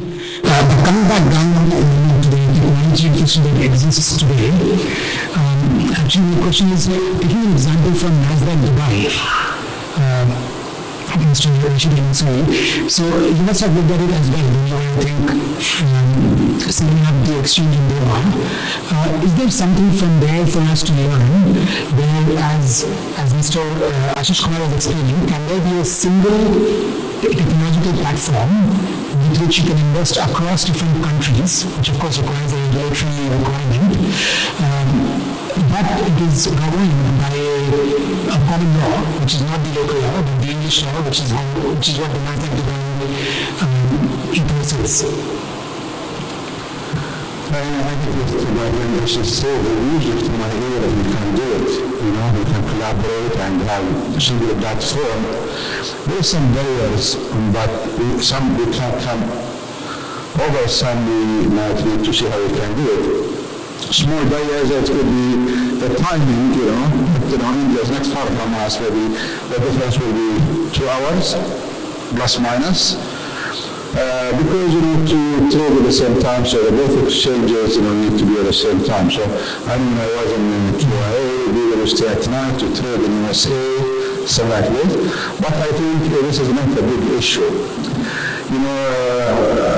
Again, we can have unified platform. That will be great also, because the system are not that complicated. The other big issue, especially in the region here, is everybody looking to the exchange as a sovereign unit. It's like the flag of the country. So they don't, they want to own their own system, their own security, their own so and so. So this really need to be, thought of. During my term in the stock exchange as a GCC, that was on the table, to have a unified system, and the whole system will buy one system and put all the operation on it, and it will serve a transparent or seamless transaction and single custodian and all that. That was really there on the table, and we discussed it during my time. and we do not drop it. It's there, going backward for many years. Of course, there are so many reasons. Okay, if we go to NASDAQ or any software providers, we can also, have a good deal because we are all exchange on this platform and we integrate. Actually, we even spoke to other Asian countries. I mean, how we can collaborate and so I remember, before I left the exchange, also we've been trying to change the system. So we said, okay, let's have a system that can talk to Tadawul, system can talk to, UAE and also with other exchanges. But that decision said, no, let's buy what is, good for us, what's the price, so it was purely technical and local. There's a few simple things that we, as Ashish mentioned, in the stock exchanges, the custodian can, exchange some, data together, it has easily, seamlessly, single KYC, why you need to go create other KY in India, so I have my ID. I remember it was also in the GC exchanges, we want to create a passport for investor in the GC, where I can invest in Saudi Arabia and UAE with that, passport. Why not we can expand it to our friends in India, where the liquidity is there, and where we can have access to there. I think if there is a will, there is a way. And we need also political decision on this. It's not only the exchange. Exchange is like one hand, cannot clap by itself. So I think it's possible, but the will has to be there. The government has to push it forward. I think Asians are the tigers. So we can be strong together. We can be strong together, believe me. Thank you very much. So Hitesh, moving to you back, building on this idea, right? So what are the structural changes that you feel are needed to make cross-border fundraising across Asian markets more seamless? I think there are quite a few practical challenges that have been highlighted. Some of the key aspects are, for example, today I can open my brokerage account and trade across 50 markets, but I can't trade in India. Yeah? So there are quite a few countries that have their own set of requirements and restrictions and processes and so on. I think that's already one big challenge, right? Like I said, when people look at the Middle East, they look at the sovereign wealth funds. They total to about $3 trillion, a lot of wealth, and a lot of them are very, very active in India already, right? Because they have their processes and their ability to invest in India set up. But I think what we're missing out is just below the sovereign wealth funds sit approximately 400 family offices and tens of thousands of HNIs who also add up to $2 trillion who are relatively untapped. If you ask a family office in the Middle East, what is their exposure to India, for example, it will be less than 5% today. If you ask a HNI who is not, related to India, it will be less than 5% today, right? So I think even unbridging, being able to create that bridge just between the GCC and India will already unlock a lot of capital. And the other issue is, I think when your question is about Asia widely, the challenge is that investors need to be educated on opportunities. They need to be given access to research. They need to be told about everything from macro to industry-specific information. And I think all that takes time.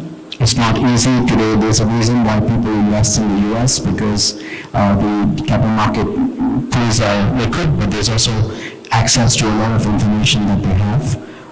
So I think there are a few steps to be taken, but a lot to be unlocked, and even if you can just unlock India for the moment in a relatively easier fashion, that itself would be a big win.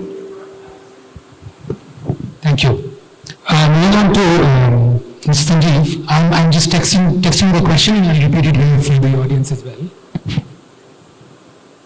So from a founder's perspective, what can Asian capital markets do better to support long-term innovation and risk-taking?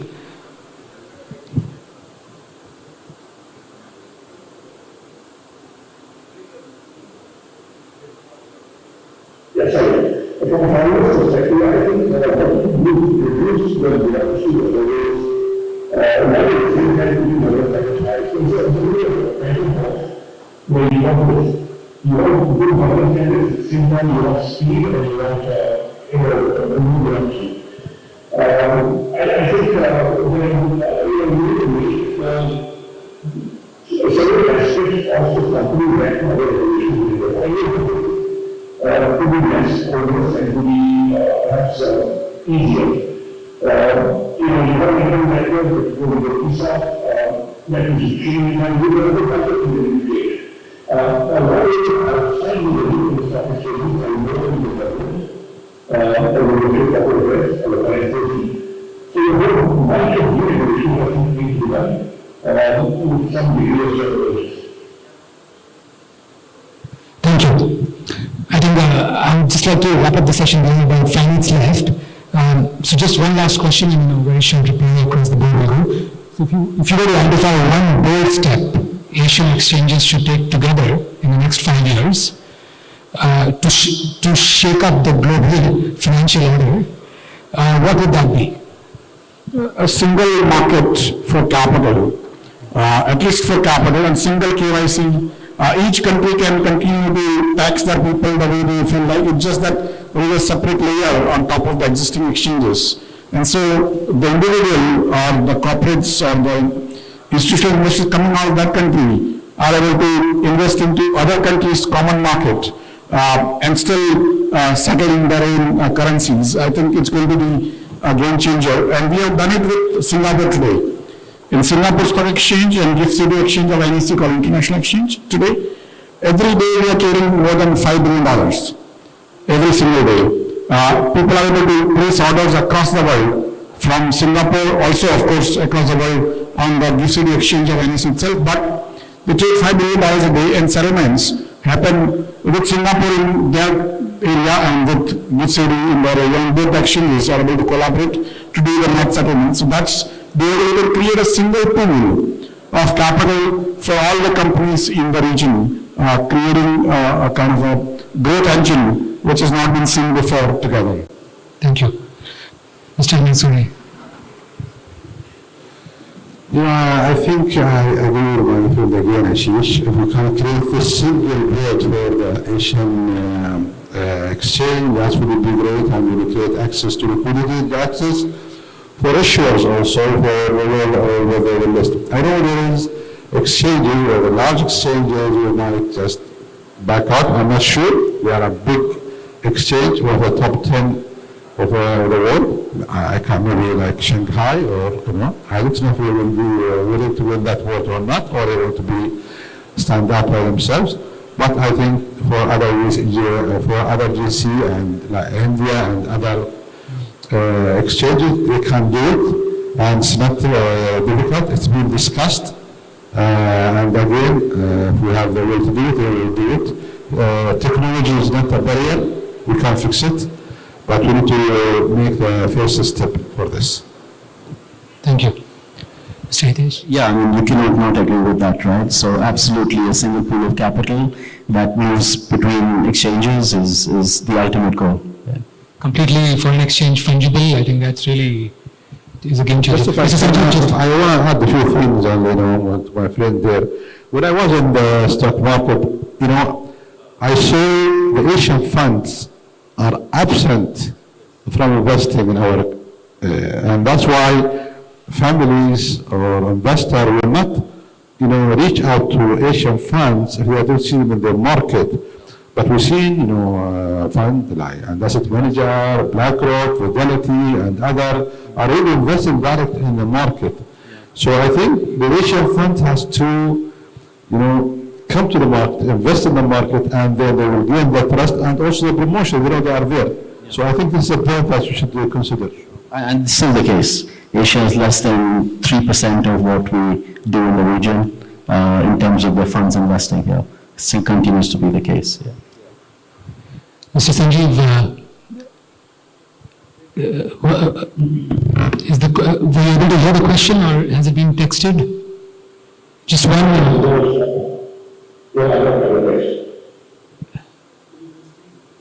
You are, okay. So one bold step for Asian exchanges should take together in the next 5 years to shake the global financial order, what would that be? Okay, so I think half understood the question, but I will answer the question I think you asked. See, I think if you leave out, the US and maybe one in Europe, you don't really have stock exchanges anywhere in the world that give access to companies which are slightly lower market from emerging markets, from Asia, from Africa, from the Middle East. And I believe that is where the opportunity lies to craft something, to formulate something that works in this segment of human companies. And I do believe that I am right, and we should not reflect. Thank you. Just to add the last point, we run the GIFT City exchange, India exchange with Singapore, 22 hours a day. Before Japan starts waking up, we wake up, and after California sleeps, we go to sleep. So effectively, this Pan-Asian or Pan-Middle East India exchange can be 22 hours a day working, raising capital not only for the Asia region, but any company, right? And that's where the pool of capital is here. But they will be connected through the local exchanges of each country, so that those exchanges also have a role to play. They are already sort of looked into their own societies. And so we actually create that pool, which is joint but also separate. Well, thank you. Thank you very much, everybody. So yeah, today's discussion makes it clear that, Asia's exchanges are no longer just regional platforms. They are shaping the future of global capital. And the challenge and opportunity now lie in collaboration and not competition, as we heard from each of the panelists. Thank you very much.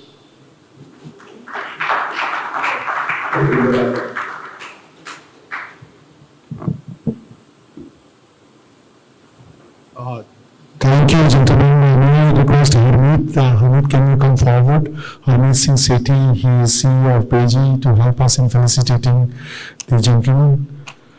We had a really wonderful conversation. Despite technical glitches, Sanjeev Chandani could still make out and provide us his insights.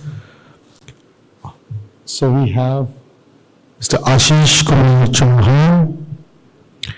He is Managing Director and CEO, National Stock Exchange, Mumbai. Rashid Al-Mansouri, former Chief Executive of Qatar Stock Exchange. Hitesh Asapota, CEO, Amex NBD Capital.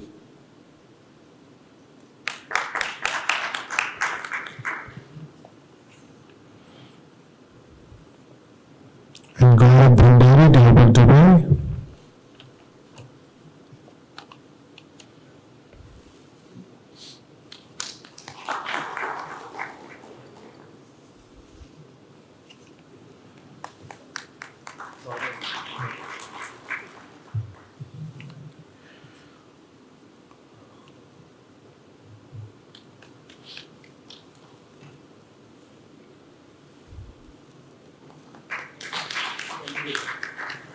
And Gaurav Bhandari, Dalbak, Dubai.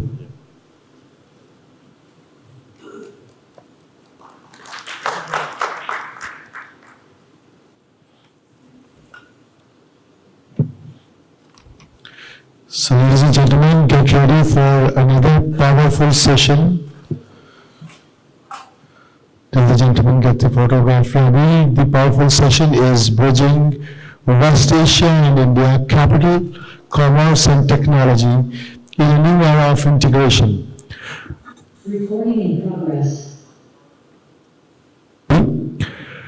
He is joining us from his vacation in Switzerland, where he has also gone for some personal work. Thank you, Nazim, for joining us from Switzerland. Mr. Riyad Al-Harabi, he is partner in Marsals Capital, who is joining us from Riyadh. Shri Suresh Kumar, Chairman Emeritus, Ibpc. So please come forward. She is Jan Singh, Prime Minister of State for Finance and Civil Aviation, Government of India. He is also Chairman of Standing Committee on Finance in the Indian Parliament. Shri Pankaj Gupta, co-founder and co-CEO of Gulf Islamic Investments. Dubai. Raja Al-Marzuki, my friend from Riyadh. He is a GCC Chief Negotiator, GCC Secretariat in Riyadh, and a very respected economist in the region. Thank you, Raja, for joining us from Riyadh. Thank you very much. To moderate this session, may I request Gaurav to come back. Gaurav Bhandari from you, ladies and gentlemen. Riyadh has also joined.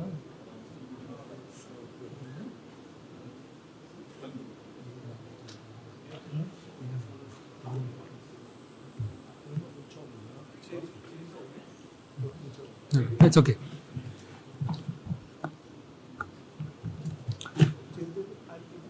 It's fine. I'll start. It's fine. Yeah. Welcome to the important discussion on bridging West Asia and India, capital, commerce, and technology in a new era of integration. As global economic dynamics shift, the strategic connection between India and West Asia has never been more vital, as you heard through the day, encompassing capital flows, commercial partnerships, and technological collaboration. Tonight, we are privileged to have a panel of eminent leaders with deep experience across public policy, sovereign and private capital, regional economic strategy, and cross-border investment. Their collective insight will help us explore how India and West Asia can co-design future-ready investment frameworks, deepen commercial ties, and leverage technology to accelerate integration for mutual and sustainable growth. To begin with, Mr. Jayant Sinha, you're able to hear me, yeah? Sorry, just checking with people on the call. You're able to hear me? Yes, I believe the voice is not very clear.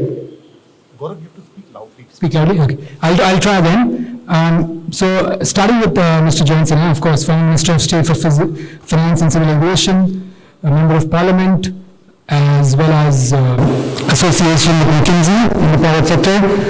So, for me, the first question to kick off the discussion is, how can India and West Asian economies create policy frameworks that encourage cross-border capital flows while ensuring macroeconomic stability?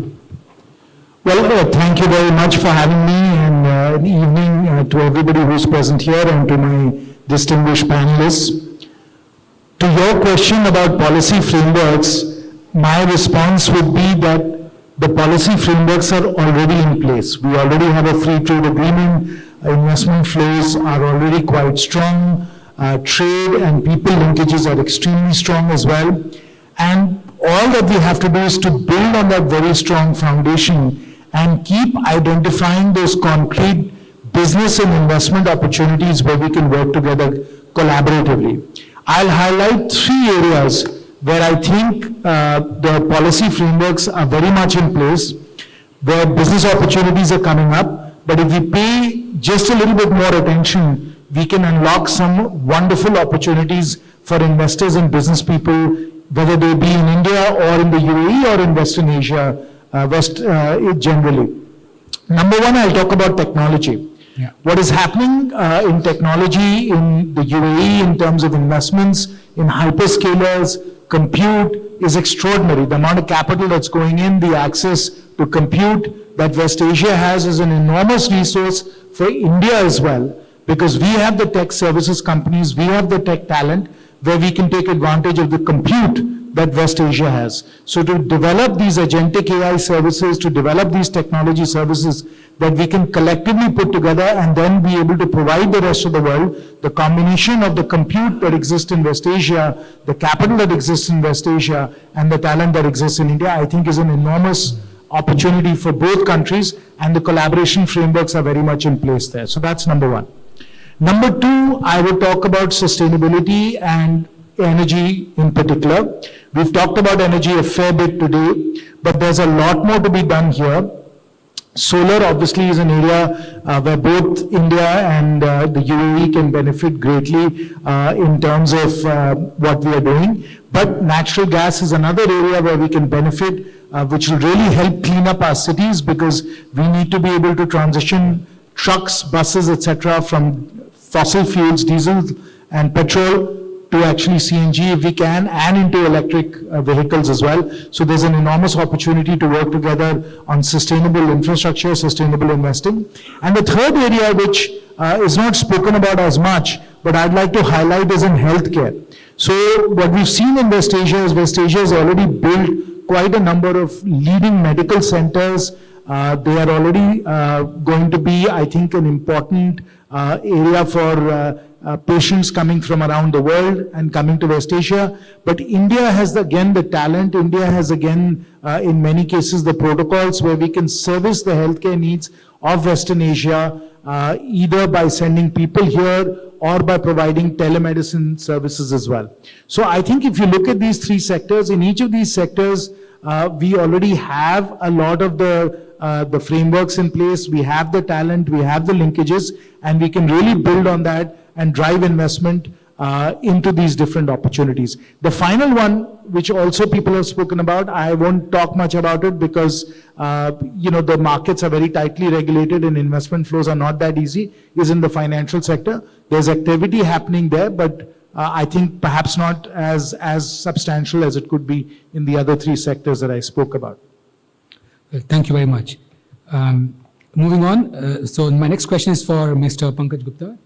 Yeah, the co-founder and co-CEO for Gulf Islamic Investments. Of course, you have deep experience in investment banking, private equity, and especially in Sharia-compliant investing across GCC and India. So from your perspective, what investment models are proving most effective in channelizing Gulf capital into high-growth sectors in India? Thank you for having me, Gaurav. And my big hello to my distinguished panelist. So I'll just pick up on what Jen said. There are frameworks, there are policy. What we need, and I would like to double down upon it because I see it day in, day out as a private capital. We have to deepen these existing opportunities or existing frameworks. And coming back to your question, see, there are multiple ways where we can unlock value on both the side. And taking this fourth point, capital, which is actually my day-to-day job, is the most important thing. And I would like to quote from an actual business which we are doing. And that shows what kind of opportunity exists. See, at both the ends, at GRE level, at big corporates, capital is there in one form or the other. The biggest requirement of capital is at SME level, whether it is in India or the West Asia. And in my opinion, that is one big area where a lot could be done. So the example which I want to quote is from our business, which we own a digital bank out of EDGM, regulated by FSRA. It is a bank focused on trade finance, and we are trying to we're trying to work between in the corridor between India, GCC, and taking to, let's say, Africa, or GCC, India, and other part of Asia. So we realize that there are a lot of small and medium enterprises which are exporting into UAE or GCC and vice versa, and they don't get working capital or as good as trade finance. Where we have come up with a product called PDAC, which is purchasing debt against commodities, and have unlocked cash or working capital or supply chain finance for these kind of suppliers. So these are the things where we have, this is what I want to emphasize upon, we have to go deeper and just not talk or discuss certain trends. So coming back, finance, SME sector is a great area where a lot can be developed either in terms of investment and building businesses. Second, I'm a big believer of AI and tech-led services. There's a huge opportunity between India and West Asia on that side. because from this part of the world, they are looking for long-term annuities. And India is looking for that kind of a capital, and India can provide that scale. So there's a natural, I would say, affinity or the natural opportunity which exists to be exploited. So that is another area where sovereign wealth funds, big family offices, institutions can actually deploy capital for long term. And in reality, if you look at it, today, for this corridor, it's not a question whether one should put money or not. The question is that how we can allocate capital on a long-term basis and have steady returns. So this is what my take would be. Thank you very much. Moving on to Mr. Raja Al-Mazzoui, Chief Economic Advisor, Ministry of Economy and Planning for Saudi Arabia. So you're an economist with experience in macroeconomic policy and long-term economic planning, and now you're an advisor on regional economic integration and diversification strategy, and especially for discussions around Vision 2030. So from Saudi Arabia's economic planning perspective, what are the key enablers for deeper economic integration with India? Thanks. I think it's an important issue for the time being. First, before we tackle this one, to look at it from the global perspective. Globalization, as we're seeing, facing attack. This attack increasing the uncertainty, increasing risk, which affecting the flow of investment and also innovation. So if we look at it in the integration side and how can GCC, and specifically Saudi Arabia and India cooperate, then it's become an important how to tackle the structure of the relations as the multilateral institutions a little bit weaker in the time being, and we have no idea what is going to face in the futures. So look like the most important part for the time being to reduce this uncertainty and risk to handle or to sign a free trade agreement, where bilateral agreement between such kind of a bloc, as you know, GCC bloc is now ranked as number 9 globally. India is ranked number 4. In trade, GCC ranked as number 5. In capital market, it's ranked as number 7. So it's a huge possibility of unlocked potentials between the two parts. I think it's not been utilized yet. So first, the R&D and research on such issues that related to innovation and AI and technology, which now we are in the mid of it, maybe in the beginning of it, more than in the mid of it. So we need a lot of work in this regard, hopefully, to help both countries or both parties to unlock a lot of potential in AI. And if you look at the Saudi economy specifically, under Vision 2030, one of the main ideas how to shift the Saudi economy from government-led growth to private sector-led growth, and also diversifying the economy. As a result, the need to increase non-oil export. So with these objectives, then we expected to build a new sectors not been exist before, expand the current sectors like industrial, which is just only 10 or 11% of the total GDP, and hope to increase it to more than 20%. With this potential, then it's become the trade and the agreement between India and Saudi Arabia, important for the technology transfer of the technology and also selling capital good products. Because if you want to develop the new sectors, then you need a new technology, you need the know-how, and also you need capital goods. So it's not only trading and have this integration on final good, but also in capital goods and in technology and know-how, which will help in the future to create a continuous and last long relations, economic relation between these two blocks. And what's going in the globe, it's need from both of us to consider how can we solve the global issue also, because without solving this one, as all of you know that, globalization has become like a public good, each one of us affected by it. 70% of trade now in value chains. 2/3 of the trade of the GDP. I mean, the trade is equivalent to 2/3 of the GDP. So if you look at it from this angle, it's not only how to integrate as two parties, but also how to cooperate to help reducing uncertainty and building the multilateral system, helping stabilizing the global economy.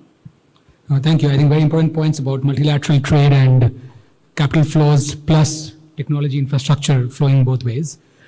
Just moving on. So, Mr. Suresh Kumar, the next question for you, Chairman Emeritus for IBPC.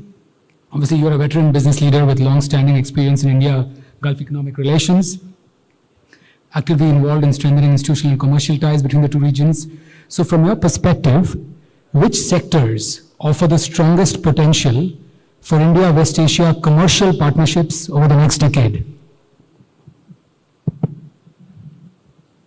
I think you've got to start by looking at where are the synergies and clearly looking at the strategic priorities of the West Asian countries, especially let's start with between the UAE and India. I think both are invested in terms of improving the infrastructure. And I think again there are clear synergies there. Infrastructure in this region, the GCC region, is world-class in West Asia generally. And India is getting there across both physical infrastructure and in terms of communication and the whole gamut of technology-related infrastructure. So I think that's a good place to start. You could then cut across in terms of synergies across other sectors as well.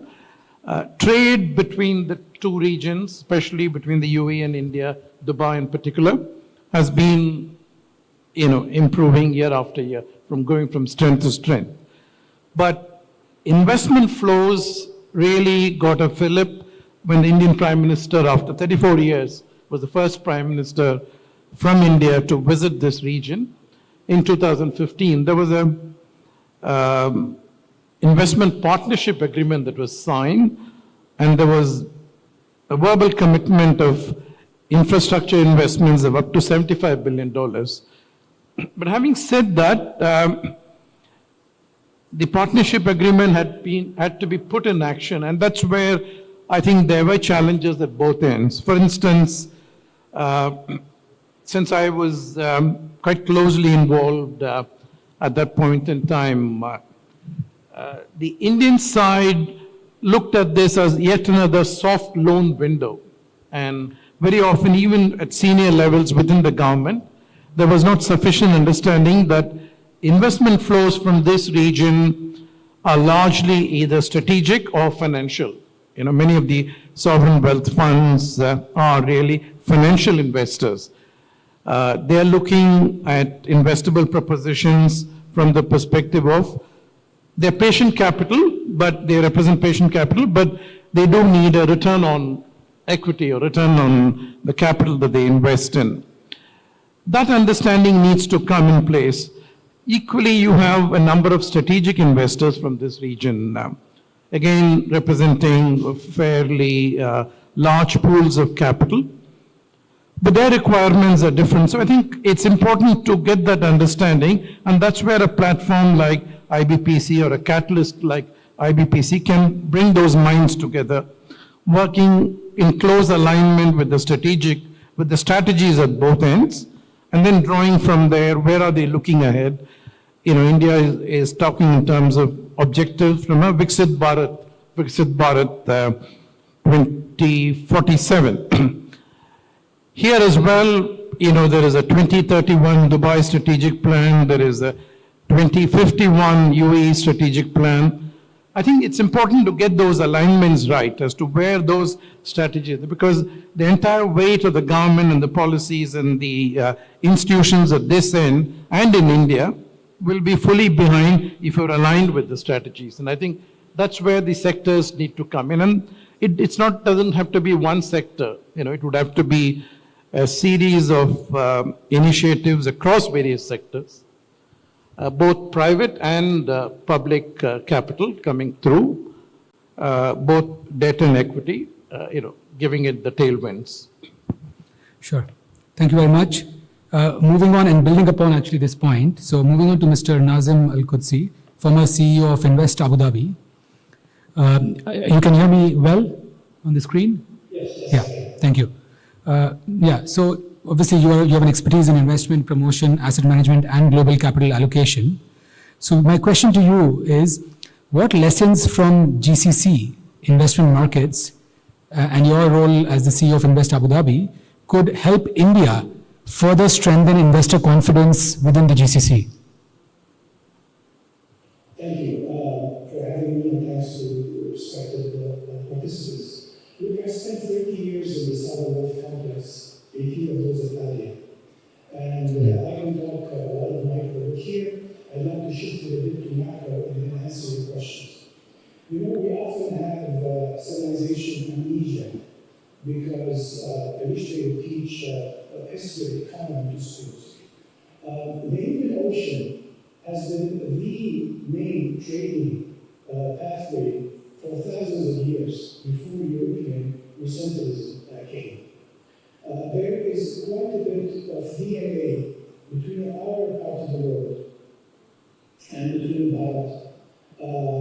Unfortunately, we got sucked into the globalization, and I am part of that system. We are at different stages of our development cycle, number one. And number two, we have different priorities, and we need stability because the rules keep changing. I don't need to comment on the short term of the political cycle in the US and the volatility that comes with this. So therefore, I would say that the integration of both economies, this is not about investments, be it short-term or long-term, be it infrastructure or so on. This is about recognizing the fact that in the new economy, the new world future, you are going to have regions of the world where economic borders become more important than physical borders. And the more you integrate your economies at all levels, the more you're going to become a winner. Regarding the question, look, I'm biased towards my country, the UAE, naturally. We created a lot of national champions. And we followed the example of Singapore and Japan and South Korea. But to be fair, let me share with you a quick story. In 2014, I had the pleasure of meeting the Chief Minister of Gujarat, His Excellency Sri Modi, who I have a lot of respect for. And when I was in his office, he looked at me and he said, "Look at that briefcase sitting like this. Do you know what this is, Mr. This?" I said, "No, sir." He said, "Tomorrow I'm flying to Japan because there is a car manufacturing plant in the neighboring state that was burned due to some labor disputes. And I have in my briefcase all the permits, the entire permits from A to Z, ready for that car manufacturing company to move." But lo and behold, in 2017, if I'm not mistaken, Isuzu established their plant in Gujarat.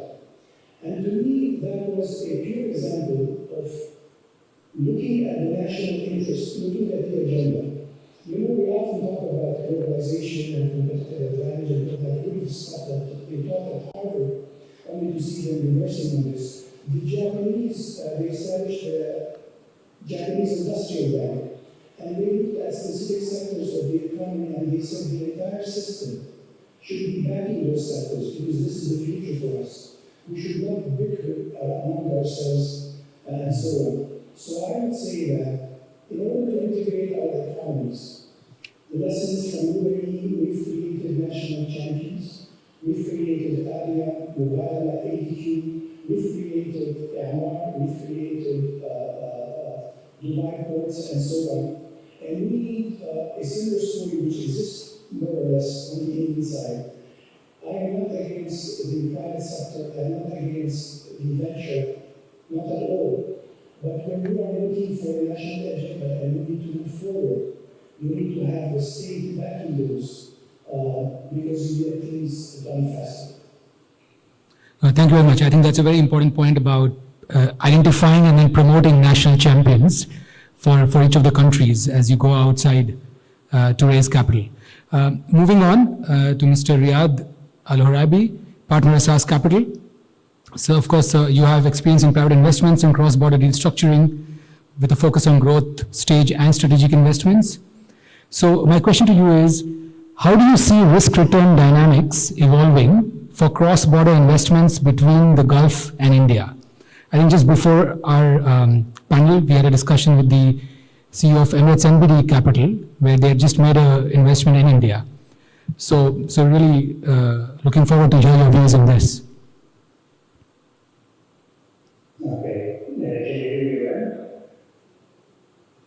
Yeah, just to repeat the question, how do you see the risk-return dynamics evolving for cross-border investments between the Gulf and India? The change dynamics, right? The return dynamics, yes. Yes, yes. We are in a South Capital. We have an office in Saudi and in Dubai, so we understand the two countries, and we have deep relations, as everybody knows, with India.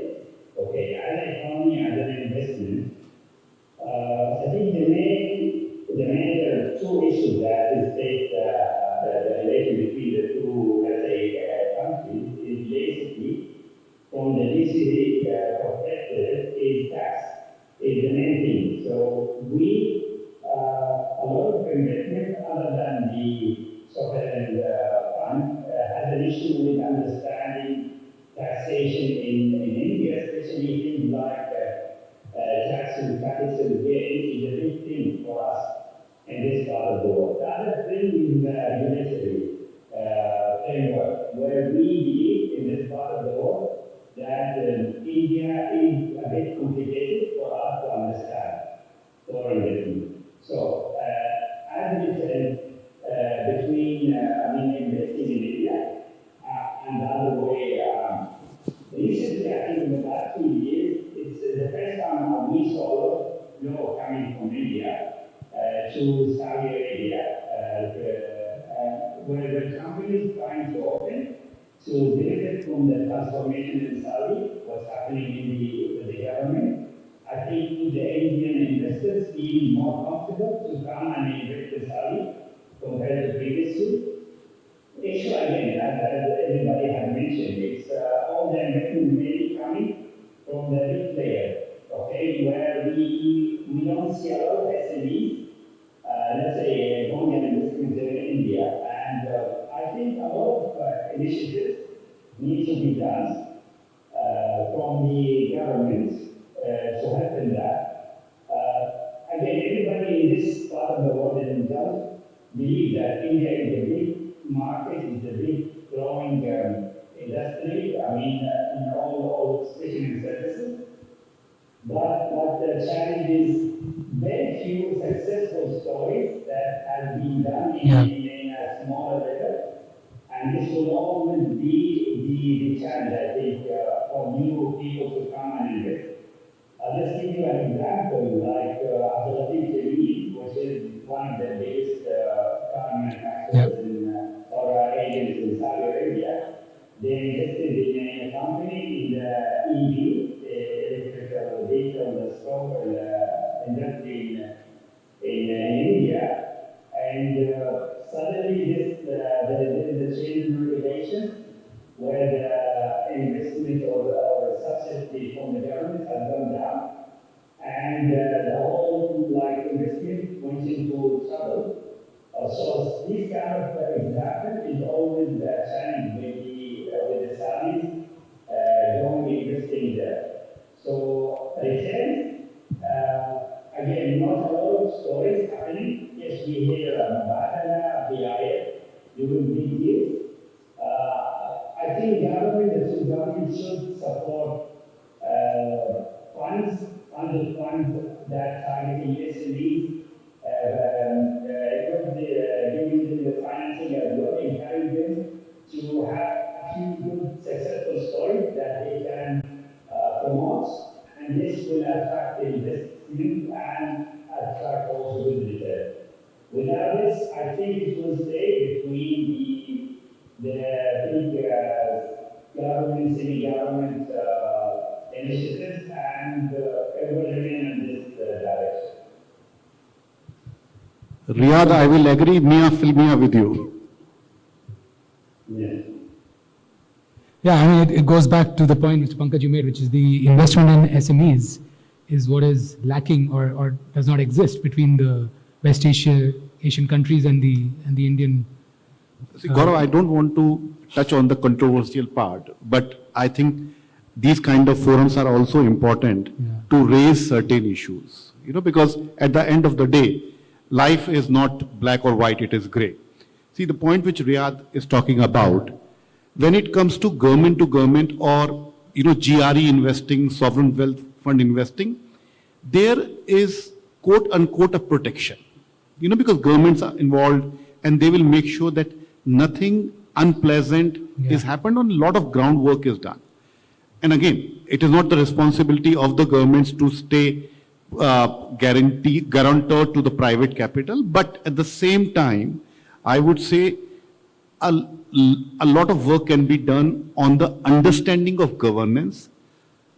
I don't want to talk about the tax part because too complicated even from my standard, but especially that when Riyadh talked about this EV thing, you know, we ourselves are sort of victim of that. The policies which, or the government approach towards the policy was disheartening, to say the least, you know, and that these kind of incidents actually create noise, which is a very relevant and genuine noise, and it discourages a lot of private capital. See, at the end of the day, if you look at it today, the trade between India and whole of GCC is give and take about $160 billion. In my opinion, I have been here for 28 years. I think it can grow multifold looking at the capacity and the potential of India and West Asia, both. But some work has to be done. And again, anybody, no matter what period of time we talk about, maybe 20 years down the line, somebody would be sitting here talking the same thing. But the work which I am talking about is very, very basic structural work. We, you know, especially when India is looking to extend the scale and talent which India offers and wants the capital from this region, India has to do quite a bit of a work to attract. And the point which I want to make very, very clearly, see, this place is a confluence of capital, is a confluence of businesses. Money, investors come globally. So India has to compete with these global opportunities. And I'll give you an example. Today, if I were to sit here and, you know, how many countries in the world you can get AAA credit like of Amazon at a 8-9% dollar cap rate? You won't. So if I were to there deploy capital sitting here, I have multiple choices. So India has to look from that angle that are we really offering competitive and those kind of opportunities which can withstand the competition. So I think that's the point I would like to have. No, clear. Thank you very much for raising that. I think just moving back, I think I'm also mindful of the time and the next session. So Mr. Jain, coming back to you, I think you laid down a very clear 3-point agenda of what is needed. If I were to just ask you, looking ahead for the next decade, what single initiative could deepen this economic integration between West Asia and India? Well, I mean, let me answer that by answering also the question that Pankaj has posed, which is how do you deal with policy risk? And the best thing that businesses and investors can do, whether it's in India or in West Asia, is to be proactive with policymakers. And to do that, you have to be prepared to understand how policymakers think about issues. Policymakers are not necessarily staying up at night wondering about what returns you're going to generate and whether you're going to do DPI for your investors or not.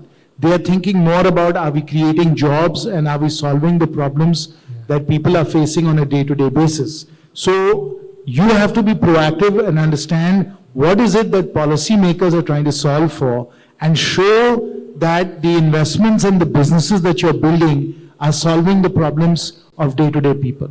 So please be proactive in that regard.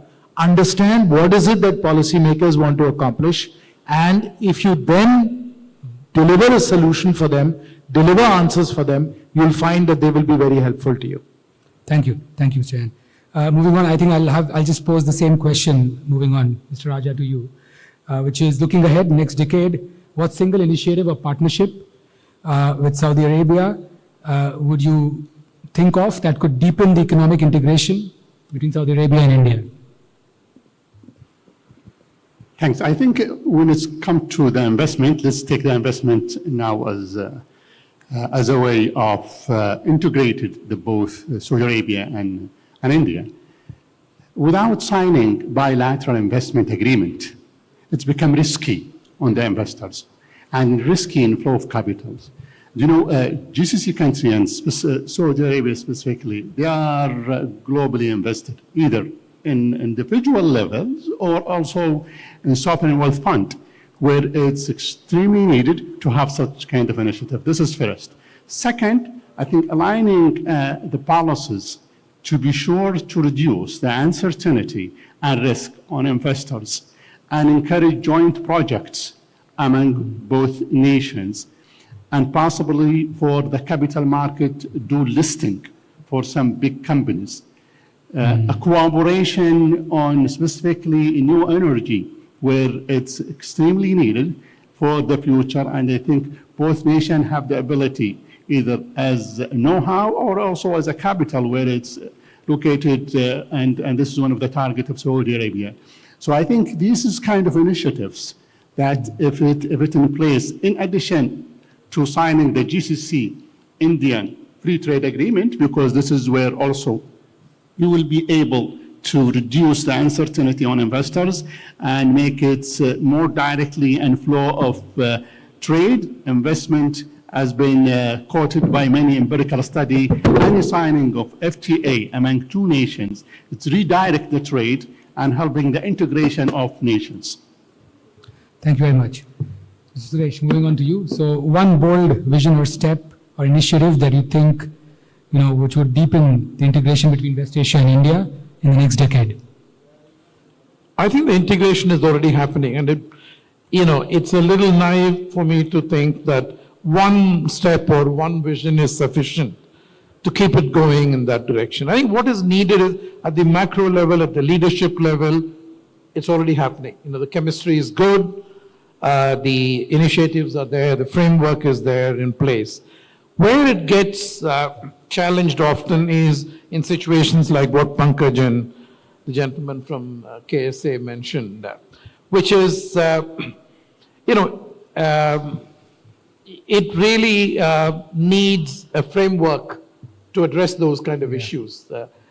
It would be easy for someone to say that regulatory actions impact me, and therefore there's a problem with the regulatory action, because the intended and unintended consequences can never be anticipated and mitigated against in matters like these.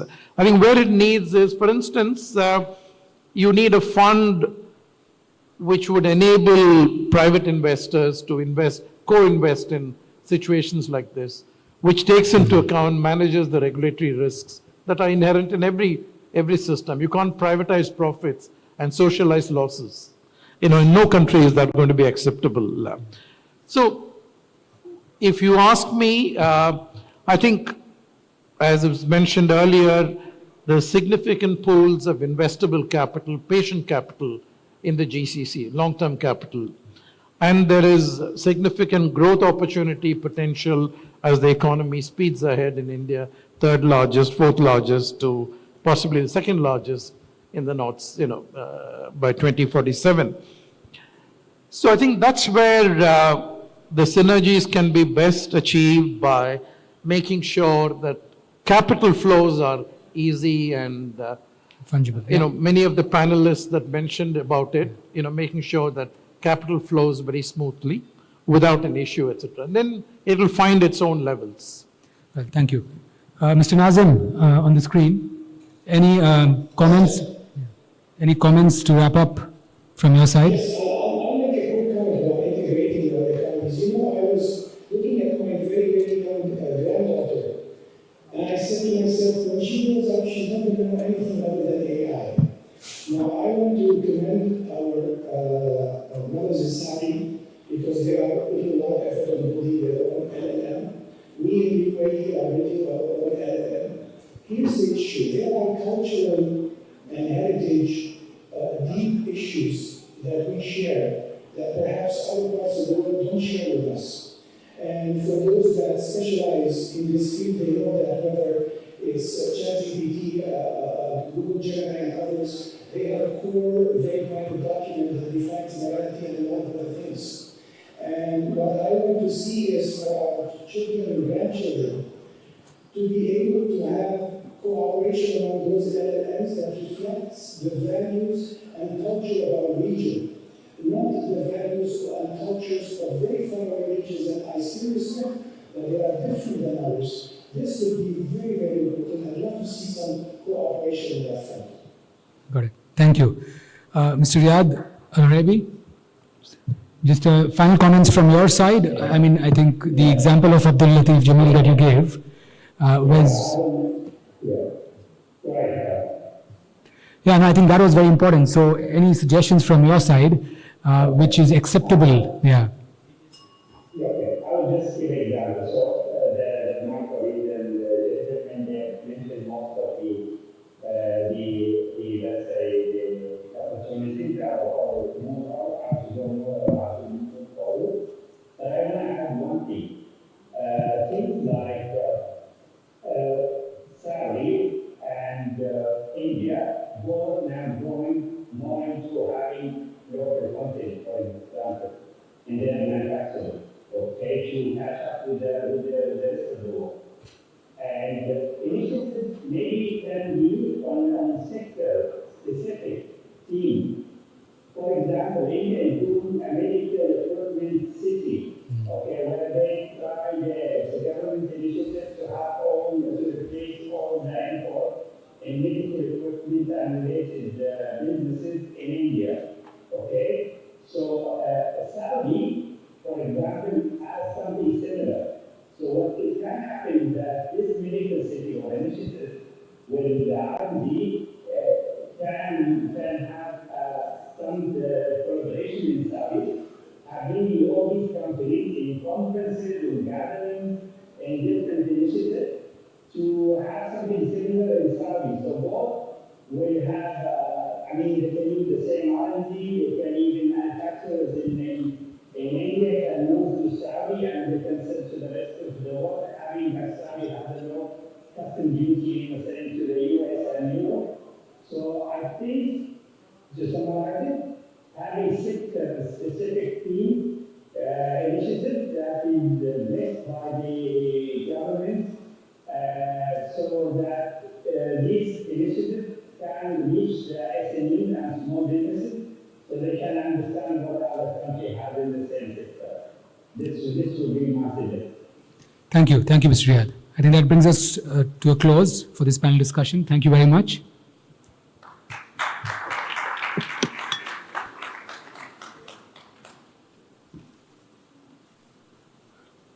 Thank you, Gaurav. Thanks a lot. Now may I request Mrs. Meenakshi Lekhi to come forward and help us in praying our gratitude to the gentleman.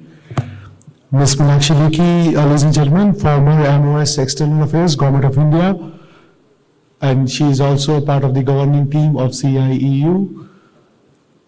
Ma'am, thank you very much. So we are really thankful that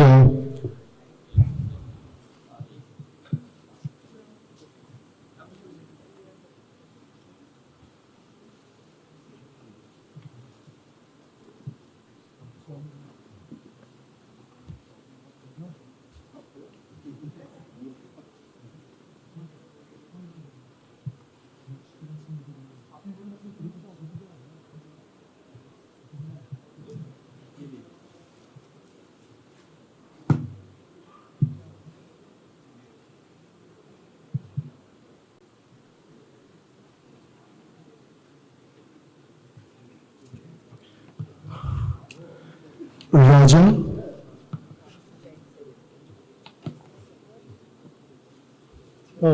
Starting with Jain Singh, former Invoice Finance, Civil Aviation. And he was also heading Standing Committee on Finance in the last Parliament in India. Pankaj Gupta, he is CEO of Gulf Investment.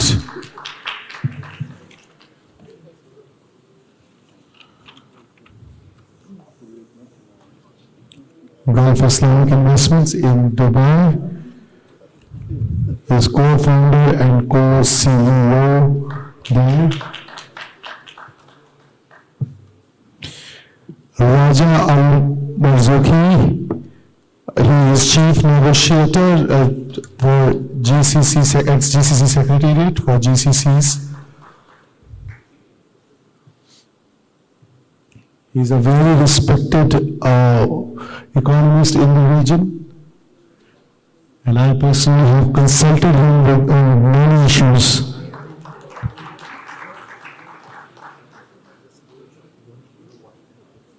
Shri Suresh Kumar, Chairman Emeritus, Ibpc.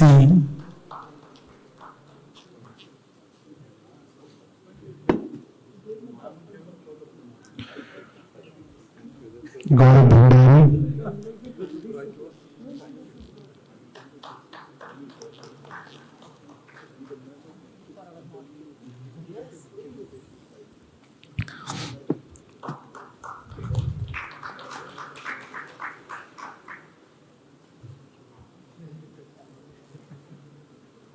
Actually, if you can go in center and get the picture down.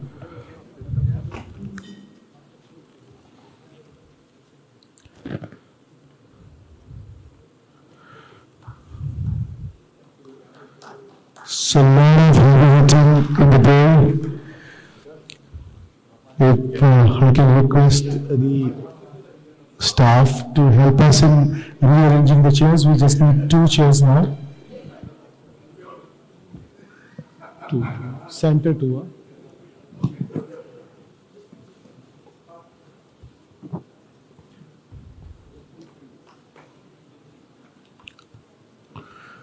So, recoding the Gulf, designing climate conscious luxury for shared future. The man who is changing the way luxuries and real estate is being changed is a very, very known name in India as well as in Dubai circuits. Shri Vivek Oberoi, Indian actor and entrepreneur and part of BMW's team. To moderate this wonderful conversation, may I request Jagjit Singh Sareen. He is part of Dalberg and CIEU.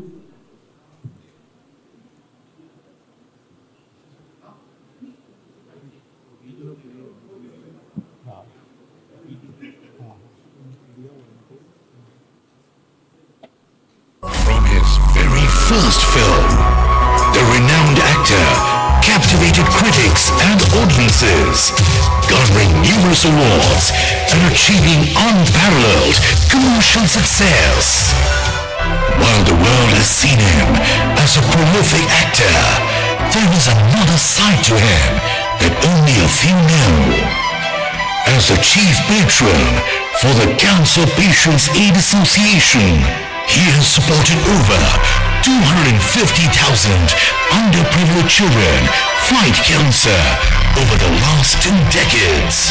Through Project Devi, he has rescued over 14,000 girls from child labor and abuse.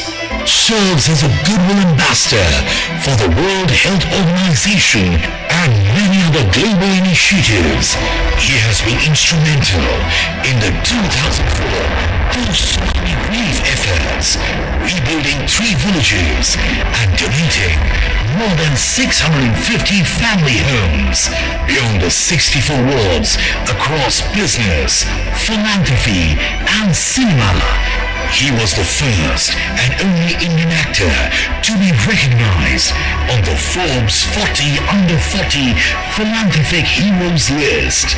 An inspiration to many, his unwavering commitment to philanthropy has led to the conferral of an honorary doctorate, recognizing his extraordinary contributions to society. Dr. Vivek Anand Oberoi is a serial entrepreneur of Oberoi Family Office. His expertise from fundraising to strategic partnerships has driven exponential growth for numerous companies, guiding many to successful IPOs. Presenting the entrepreneur and philanthropist, Dr. Vivek Anand Oberoi. Ladies and gentlemen, the rock star and now our rock star entrepreneur Vivek Oberoi in conversation with our rock star Jagjit Singh Saloon sir.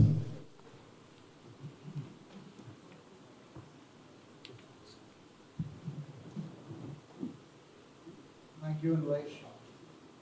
I hope I'm audible. Yeah. Hello.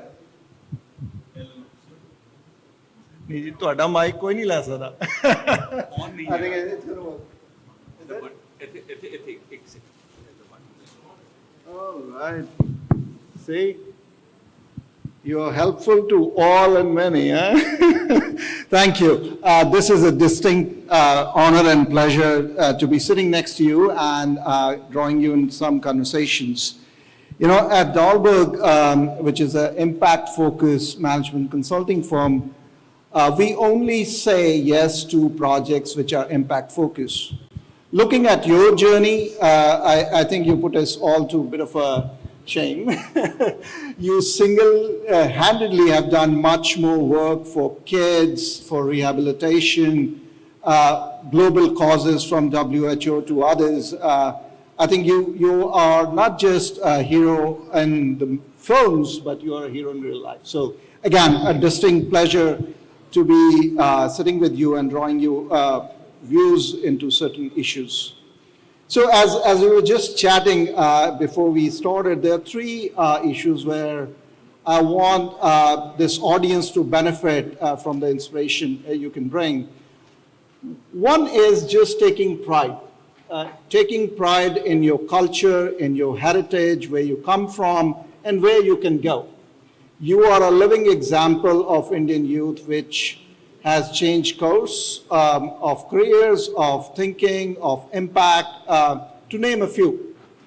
As India embarks on this journey of Viksit Bharat, which our Honorable Prime Minister has drawn us all into an inspirational vision, what are your views of taking pride where our youth, which are sometimes struggling with various influences globally,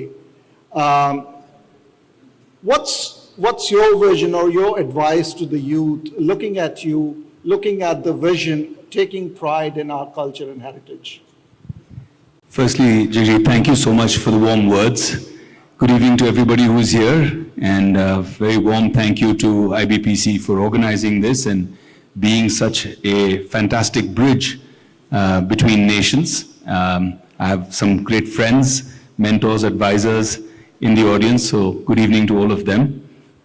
And I must give a shout out to my sister-in-law Jyoti, who works at your firm Dahlberg. I know a lot about your company because of her, and I have a very high opinion of what Dahlberg does. So congratulations on being part of such a great organization, and impact is so essential. Look, I think everything that I've got in my life is driven by impact. And I discovered that very early in my life. Today, I believe I've been fortunate to have built a few companies, built quite a portfolio for myself. And the focus has always been on trying to create maximum impact, because I believe that profit is for a quarter, but purpose is for life. And I try to live by that thought. You know, if you can drive with purpose, when you're asking me how do we inspire the youth, I always tell them, find your purpose. And if you find your purpose in this ecosystem, you can start creating value. Once you start creating value, people will chase you with capital, because capital chases value. If you create value, there'll be capital behind you. And that value can never come with being purposeless. You can't be a value creator in short-term trading. You have to think about creating that wealth. And that's the journey that I've taken myself. In terms of jumping between different kinds of career paths, right? Whether it's being an actor or being an entrepreneur. Nowadays, I'm called an actorpreneur. I believe there's a new term being coined. I feel that many of us are trained to think either singular or binary. You know, you'll find people who are focused only on one thing, or they think binary, in a yes or no, I can either do this or do that. I believe in trying to be trinary. If you don't try, and if you don't learn, and if you don't try to explore what more can happen, like I believe in creating a cross-section always of value, a horizontal and a vertical line. How can you create deeper value in what you're doing? Efficiencies, how can you create more value? How can you create more profitability? How can you extract more from what you're already doing? And how can you create a complementary horizontal plane? What can add on to those buckets and create a larger grouping of value? And I believe that that's what's always kept my organizations growing and in good stead. And many of them have created exponential value in a very short window of time. I think that thought process of creating this cross-section is what drives me. So if I had to tell the youth, I would say that invest in yourself, invest in your capacities, try everything, don't shy away from it, jump into it, and always try and create value, both vertical and horizontal. Thank you. It's kind of a masterful management class you're giving here. Let's take this impact story to a certain scale. And by that, let's talk about sustainability at large. You know, I lead a climate practice. I've seen it from a fashion fad to now lived reality of our country and countries in the region here as well.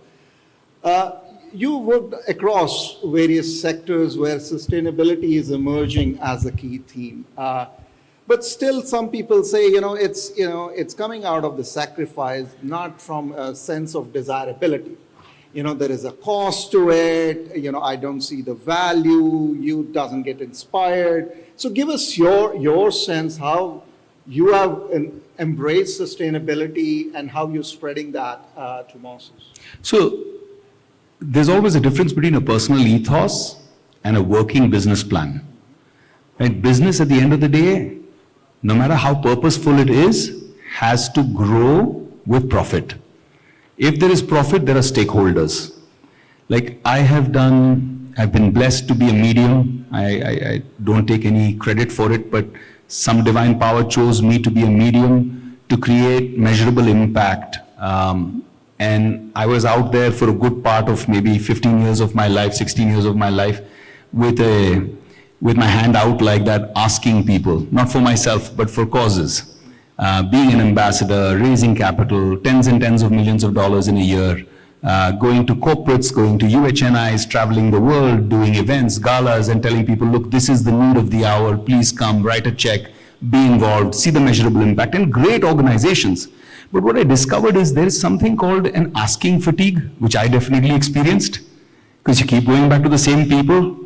Can you write me a check again? And then there's something called giving fatigue. And what happened during COVID was very interesting. Like I've been working with Cancer Patients Aid Association for the last 20 years, 22 to be precise. And I don't think I would have been able to do it without the mentorship of the legendary Ratan Tata. I just talked to him about an idea, saying, hey, I had this experience where there was this young girl, her name was Sahara, and I was told that this 6-month, 7-month-old baby is going to die because she had acute lymphoblastic leukemia, and there was no way her parents could afford it. And I think from my first salary or my second salary, I think it was a salary of Satya, I decided to donate that entire salary to try and save that girl.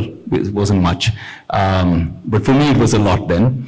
But when I donated that salary, we saved that girl, and it was an exceptionally rewarding experience for me to watch her grow. In fact, till I moved to Dubai, I used to celebrate my birthday and her birthday together. So I watched her grow into a young, beautiful lady. You know, she's doing so well in her life. It was very rewarding. And when I expressed that to Mr. Tata, he told me, he said, you know, I'm really inspired. Why don't you scale this? And why don't we partner with you as Tata Memorial Hospital? Then I went out to partner with doctors, hospitals across the country, brought stakeholders in, and a phenomenal amount of work that the volunteers at Cancer Patients Aid Association and the team there, the management team there, which is a great organization, did, eventually evolved into us being able to save and help 250,000 children who are all farmers' children, laborers' children, who would have never afforded it and maybe would have lost their lives to cancer. That was an extremely rewarding experience, but very difficult to scale, coming back to asking fatigue and giving fatigue. So I felt that what needs to be done, the need of the hour is, how do you create social impact for profit? How do you create models that are sustaining themselves continually financially? If you can create social impact as the designated goal, that this is what we want out of this, but yet make it financially feasible and profitable. That is fantastically self-sustaining. I know a lot of legacy check writers who want that to be a part of their legacy, who want to say, hey, listen, we were part of that, we created that impact. Like, we're in the Middle East right now, we're in the United Arab Emirates. I was reading a World Meteorological Report, right, by the WMO, and it says that this region, where you come from, sir, and where I live, is heating in global warming at twice the rate that the rest of the world is. So this place, especially this wonderful place that we now call home, needs it urgently. And the UAE government is doing some fantastic work. They've taken some amazing initiatives, you know, whether it's on efficiency or discovering of new technologies or incubating new technologies in the UAE. And I think you'll see measurable impact from there. But these things are also an opportunity, because we believe that there is wealth here and people are sensitive to this, and our way of life will be completely destroyed if we don't pay attention to this urgent issue. So I think social impact for profit is the future. Thanks, Vivek. You know, hearing you, I felt like I'm sitting in our partner meeting where, you know, all we talk about is social impact. Maybe we should, you know, appoint you as the honorary chairman of Dalberg Advisors and guide us through scale and impact. You talked about giving and giving not just at a case-by-case basis, but, you know, giving at scale. Now in India, you know, we have the traditional philanthropists from Tatas to Birlas and others, but now we have new generation unicorns. We have, you know, digital philanthropists who have made billions of dollars in the digital success of India. And they're now coming out and building their own philanthropies. But still, you know, these cases are siloed, they're pursuing their respective agendas. As you're suggesting, I think we need to figure out a way of bringing the leading philanthropists, the new generation philanthropists of India together and make it, I would say, a business-ready case rather than just a charity. With that, I also see an opportunity of the region we are sitting in, you know, in West Asia, where many philanthropies are coming forward and taking up issues. Maybe that's an agenda we should invite you to take leadership in bringing, you know, West Asian philanthropies and Indian philanthropies to come together. We have so many connects, you know, of our workers, of our talent, of our money, and of course the cultural connect. With that, let me draw you into your you know, fraternity, Bollywood. Huge impact, huge inspiration. How we should bring Bollywood more closer to the sustainability agenda. You are a champion. We want others to also inspire. So give us your sense how you're bringing your fraternity closer to this, you know, nature conscious, sustainable conscious, or impact focused fraternity.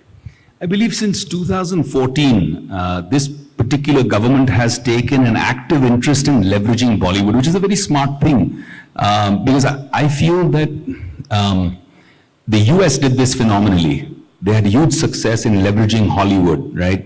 I don't believe in the 1940s or 50s, people in India or people in China wore jeans.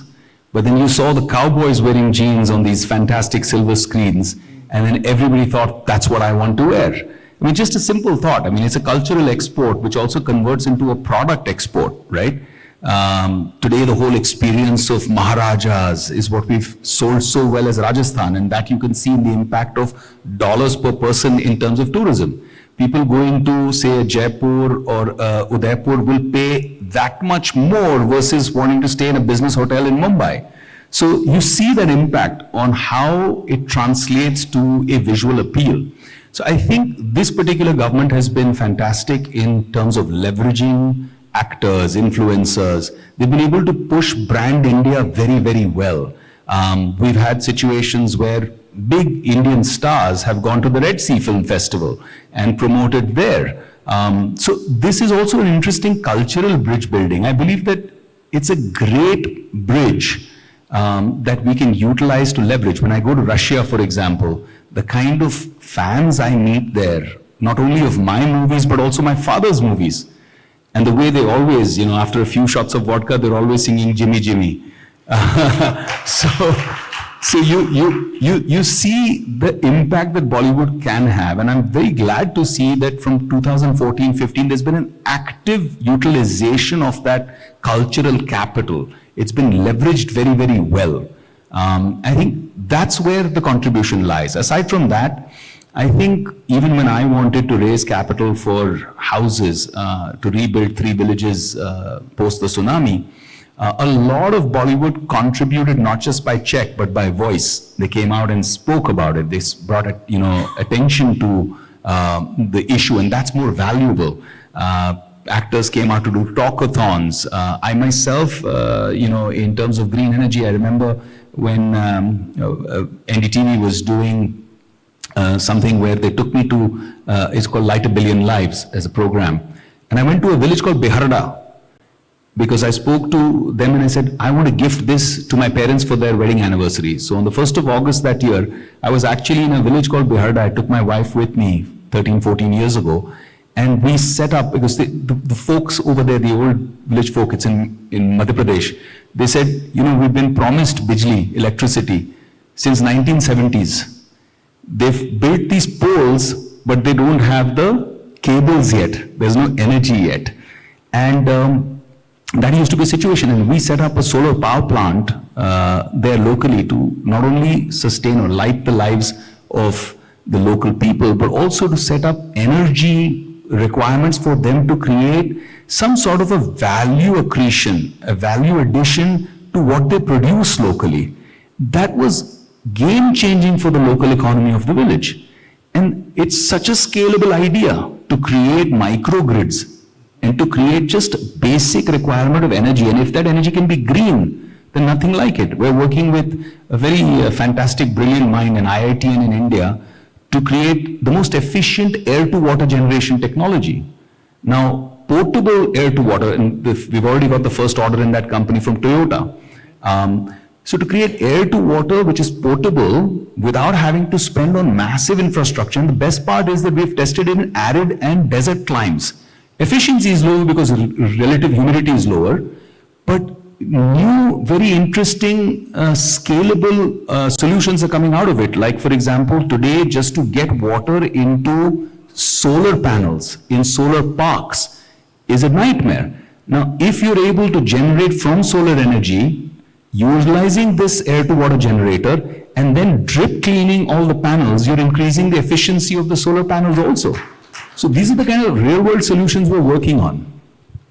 This is fantastic, This is the kind of brand ambassador we need for India green energy revolution. We have seen at a micro level how it impacts people on the ground in their life, how it makes, from just an energy access agenda. I remember, 20 years ago when I started Merger in Climate, we used to say in India, energy access, we need light bulb in every house.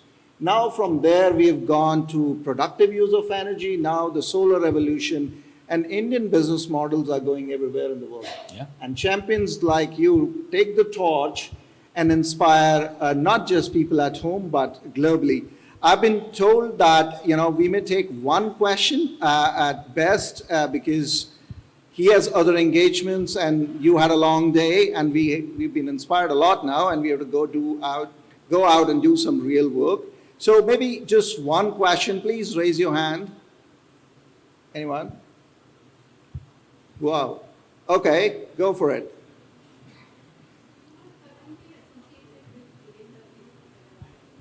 Please take the mic.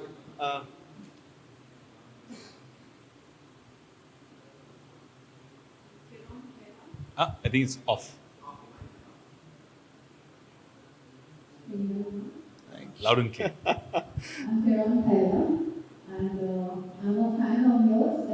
Thank you, ma'am. Good evening. And the next statement.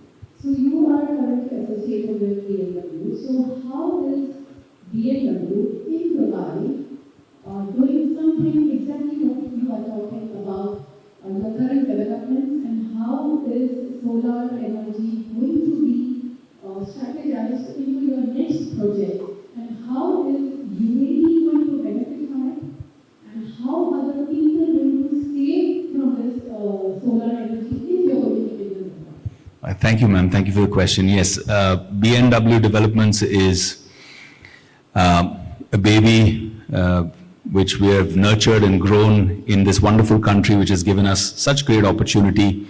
And we've had some wonderful friends and well-wishers on this journey. Ankur Agarwal, my partner in the company, and I, we started it with a vision. And today, God's kind, we're doing 32 projects between Ras Al Khaimah and Dubai, and expanding into Abu Dhabi. Thank you. And hopefully Saudi next year, sir. We just did a deal with the Masa Group, Dr. Sulaiman Habib's group. We just did a deal with them for UAE, a subsidiary of Masa called MAN. So we're constantly innovating, ma'am. To answer your question, BMW focuses on all kinds of new ideas for sustainable solutions, including smart technology in our buildings that will eventually lead to, even if they're residential or hotels, we're doing a bunch of projects with Taj, IHCL, and we're doing quite a few projects with other hospitality brands too. So the energy consumption, we're working on smart conscious buildings. So a system which is AI driven, which actually calculates the movement of the sun, the month, the degree of heat, and then plans our HVAC, or centralized cooling, based on that. So for example, if the sun's on the east side and the west side doesn't need the same amount of cooling, right now systems are just generating according to time, and they're cooling the whole building the same way that doesn't require. So one side is still hotter and the other side is cooler. And when the sun finishes its cycle, it's the opposite, it's the reverse. So now imagine a smart system that could cool or move the energy towards what part needs cooling and leave the next towards equilibrium. So a certain degree of temperature comfortable for everybody utilizing it, but also massively in energy saving because there's no loss in that. Then there's air to water generators, because we want to bring a green element to every single building that we have, but greenery requires water. Plants won't thrive without water. So we're bringing these air to water generators in for adding that element. What would help is to be able to tokenize the blue credits, green credits, that we could generate from scale in buildings like this. My brother here is doing phenomenal real estate development at Gulf Islamic Investments and doing logistics parks. Now, if he could add a green element which could be instantly monetized or tokenized, there's an incentivization. Today, still, the tokenization or the free trading of carbon credits or blue credits or sustainability credits, these are still a challenge. Now, those would further incentivize people like us, because at the end of the day, we raise capital from funds, we raise capital from investors who tell us, why is your cost so much higher? Will they reward us with a couple of percentage points lesser in terms of their expected IRR for sustainability? No. So this is something that we have to figure out. How can we bring a difference at the bottom line? And if we can create an operational expenditure saving in the bottom line, we can justify why we are doing this, and in the long term, there's recovery. So it's a challenge, but it needs a little bit of crusades and a little bit of technology. And with AI coming in, with quantum coming in, I feel that technology will leap exponentially in the next decade. So we will be able to make these dreams, these visions into a reality. Nice. So right. This applause has to be a little louder, guys. Come on. Thank you so much. I know you're all tired. You've had a long day. Thank you very much. I'll give you a standing ovation. Thank you, Jagjit. Thank you, Rohit. Thank you. Now I request Dr. Ashwini Mahajan. He is National Co-Convener SJM, plus he is also a member of Governing Council of CIEU, and a very distinguished economist from India. And Sahitya Chaturvedi, Secretary General of IBPC.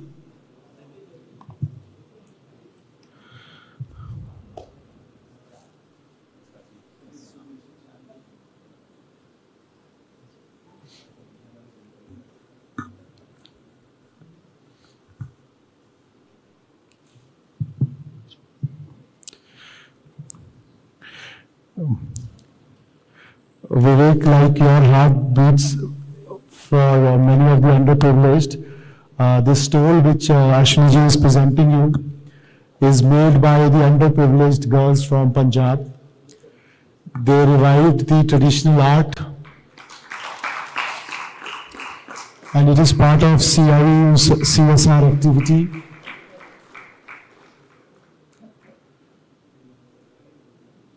So the traditional Punjabi weaving community has made this stole using the old techniques.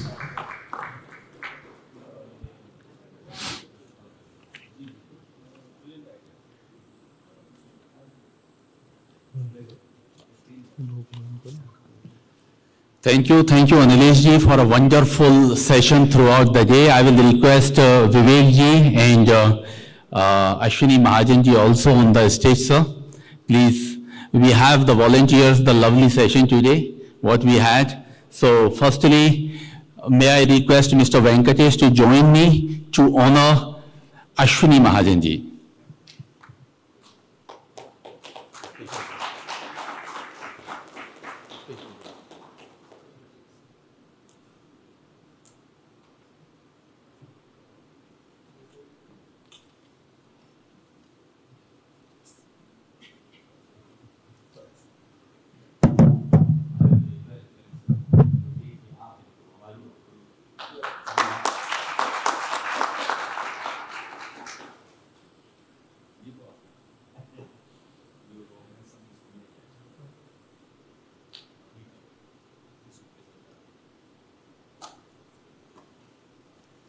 So, who have contributed for the program?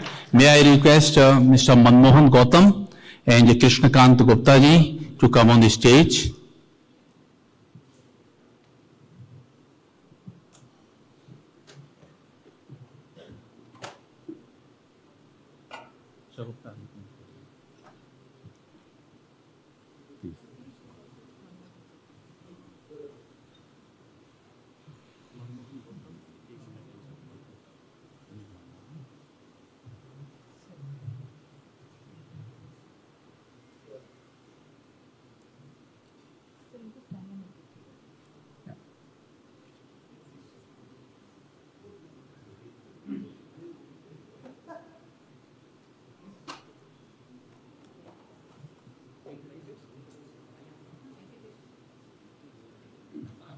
So at this occasion, I will not leave my counterpart who have been the beacon for this program, Mr. Chartered Accountant Venkatesh ji.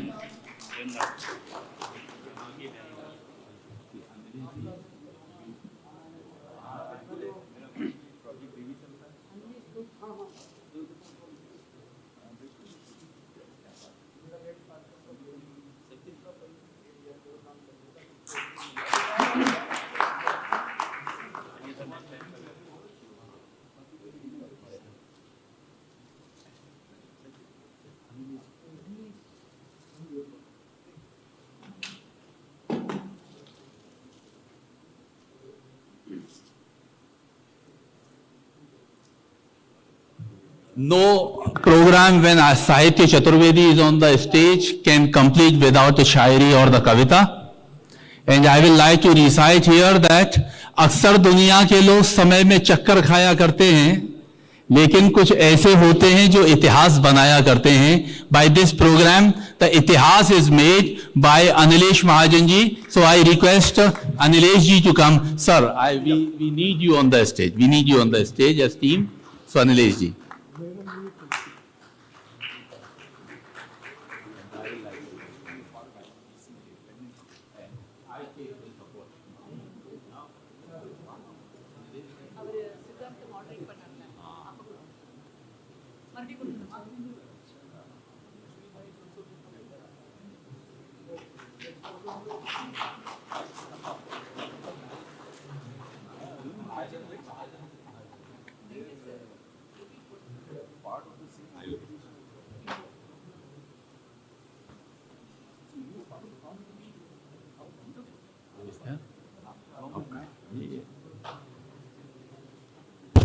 And it's now our turn to return to Sahitya ji, who has worked tirelessly for this program. Thank you for all the support.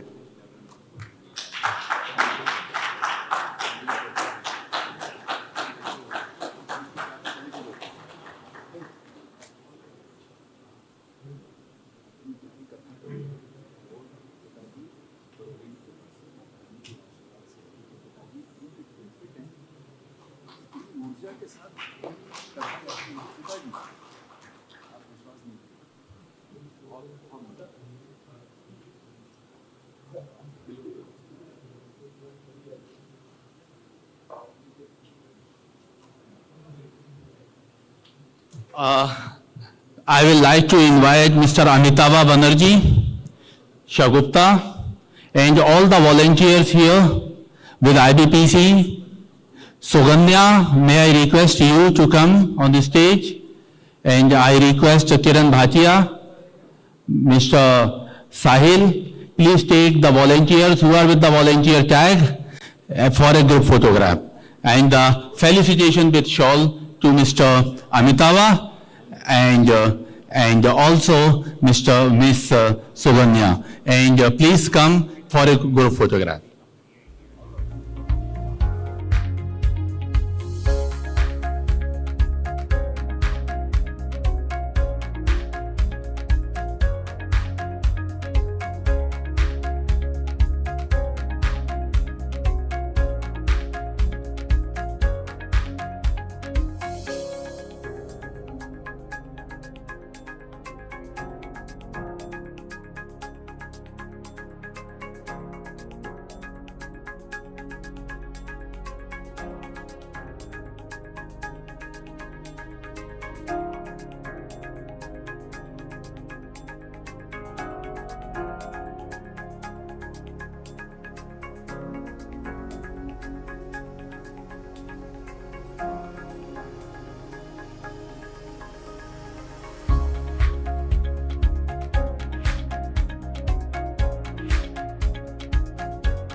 The lovely dinner from Taj, the Indian flavors are ready to welcome you. So please feel free to have the taste of India and Taj. Thank you. Thank you very much. And let's continue this conversation in the dialogue for sure.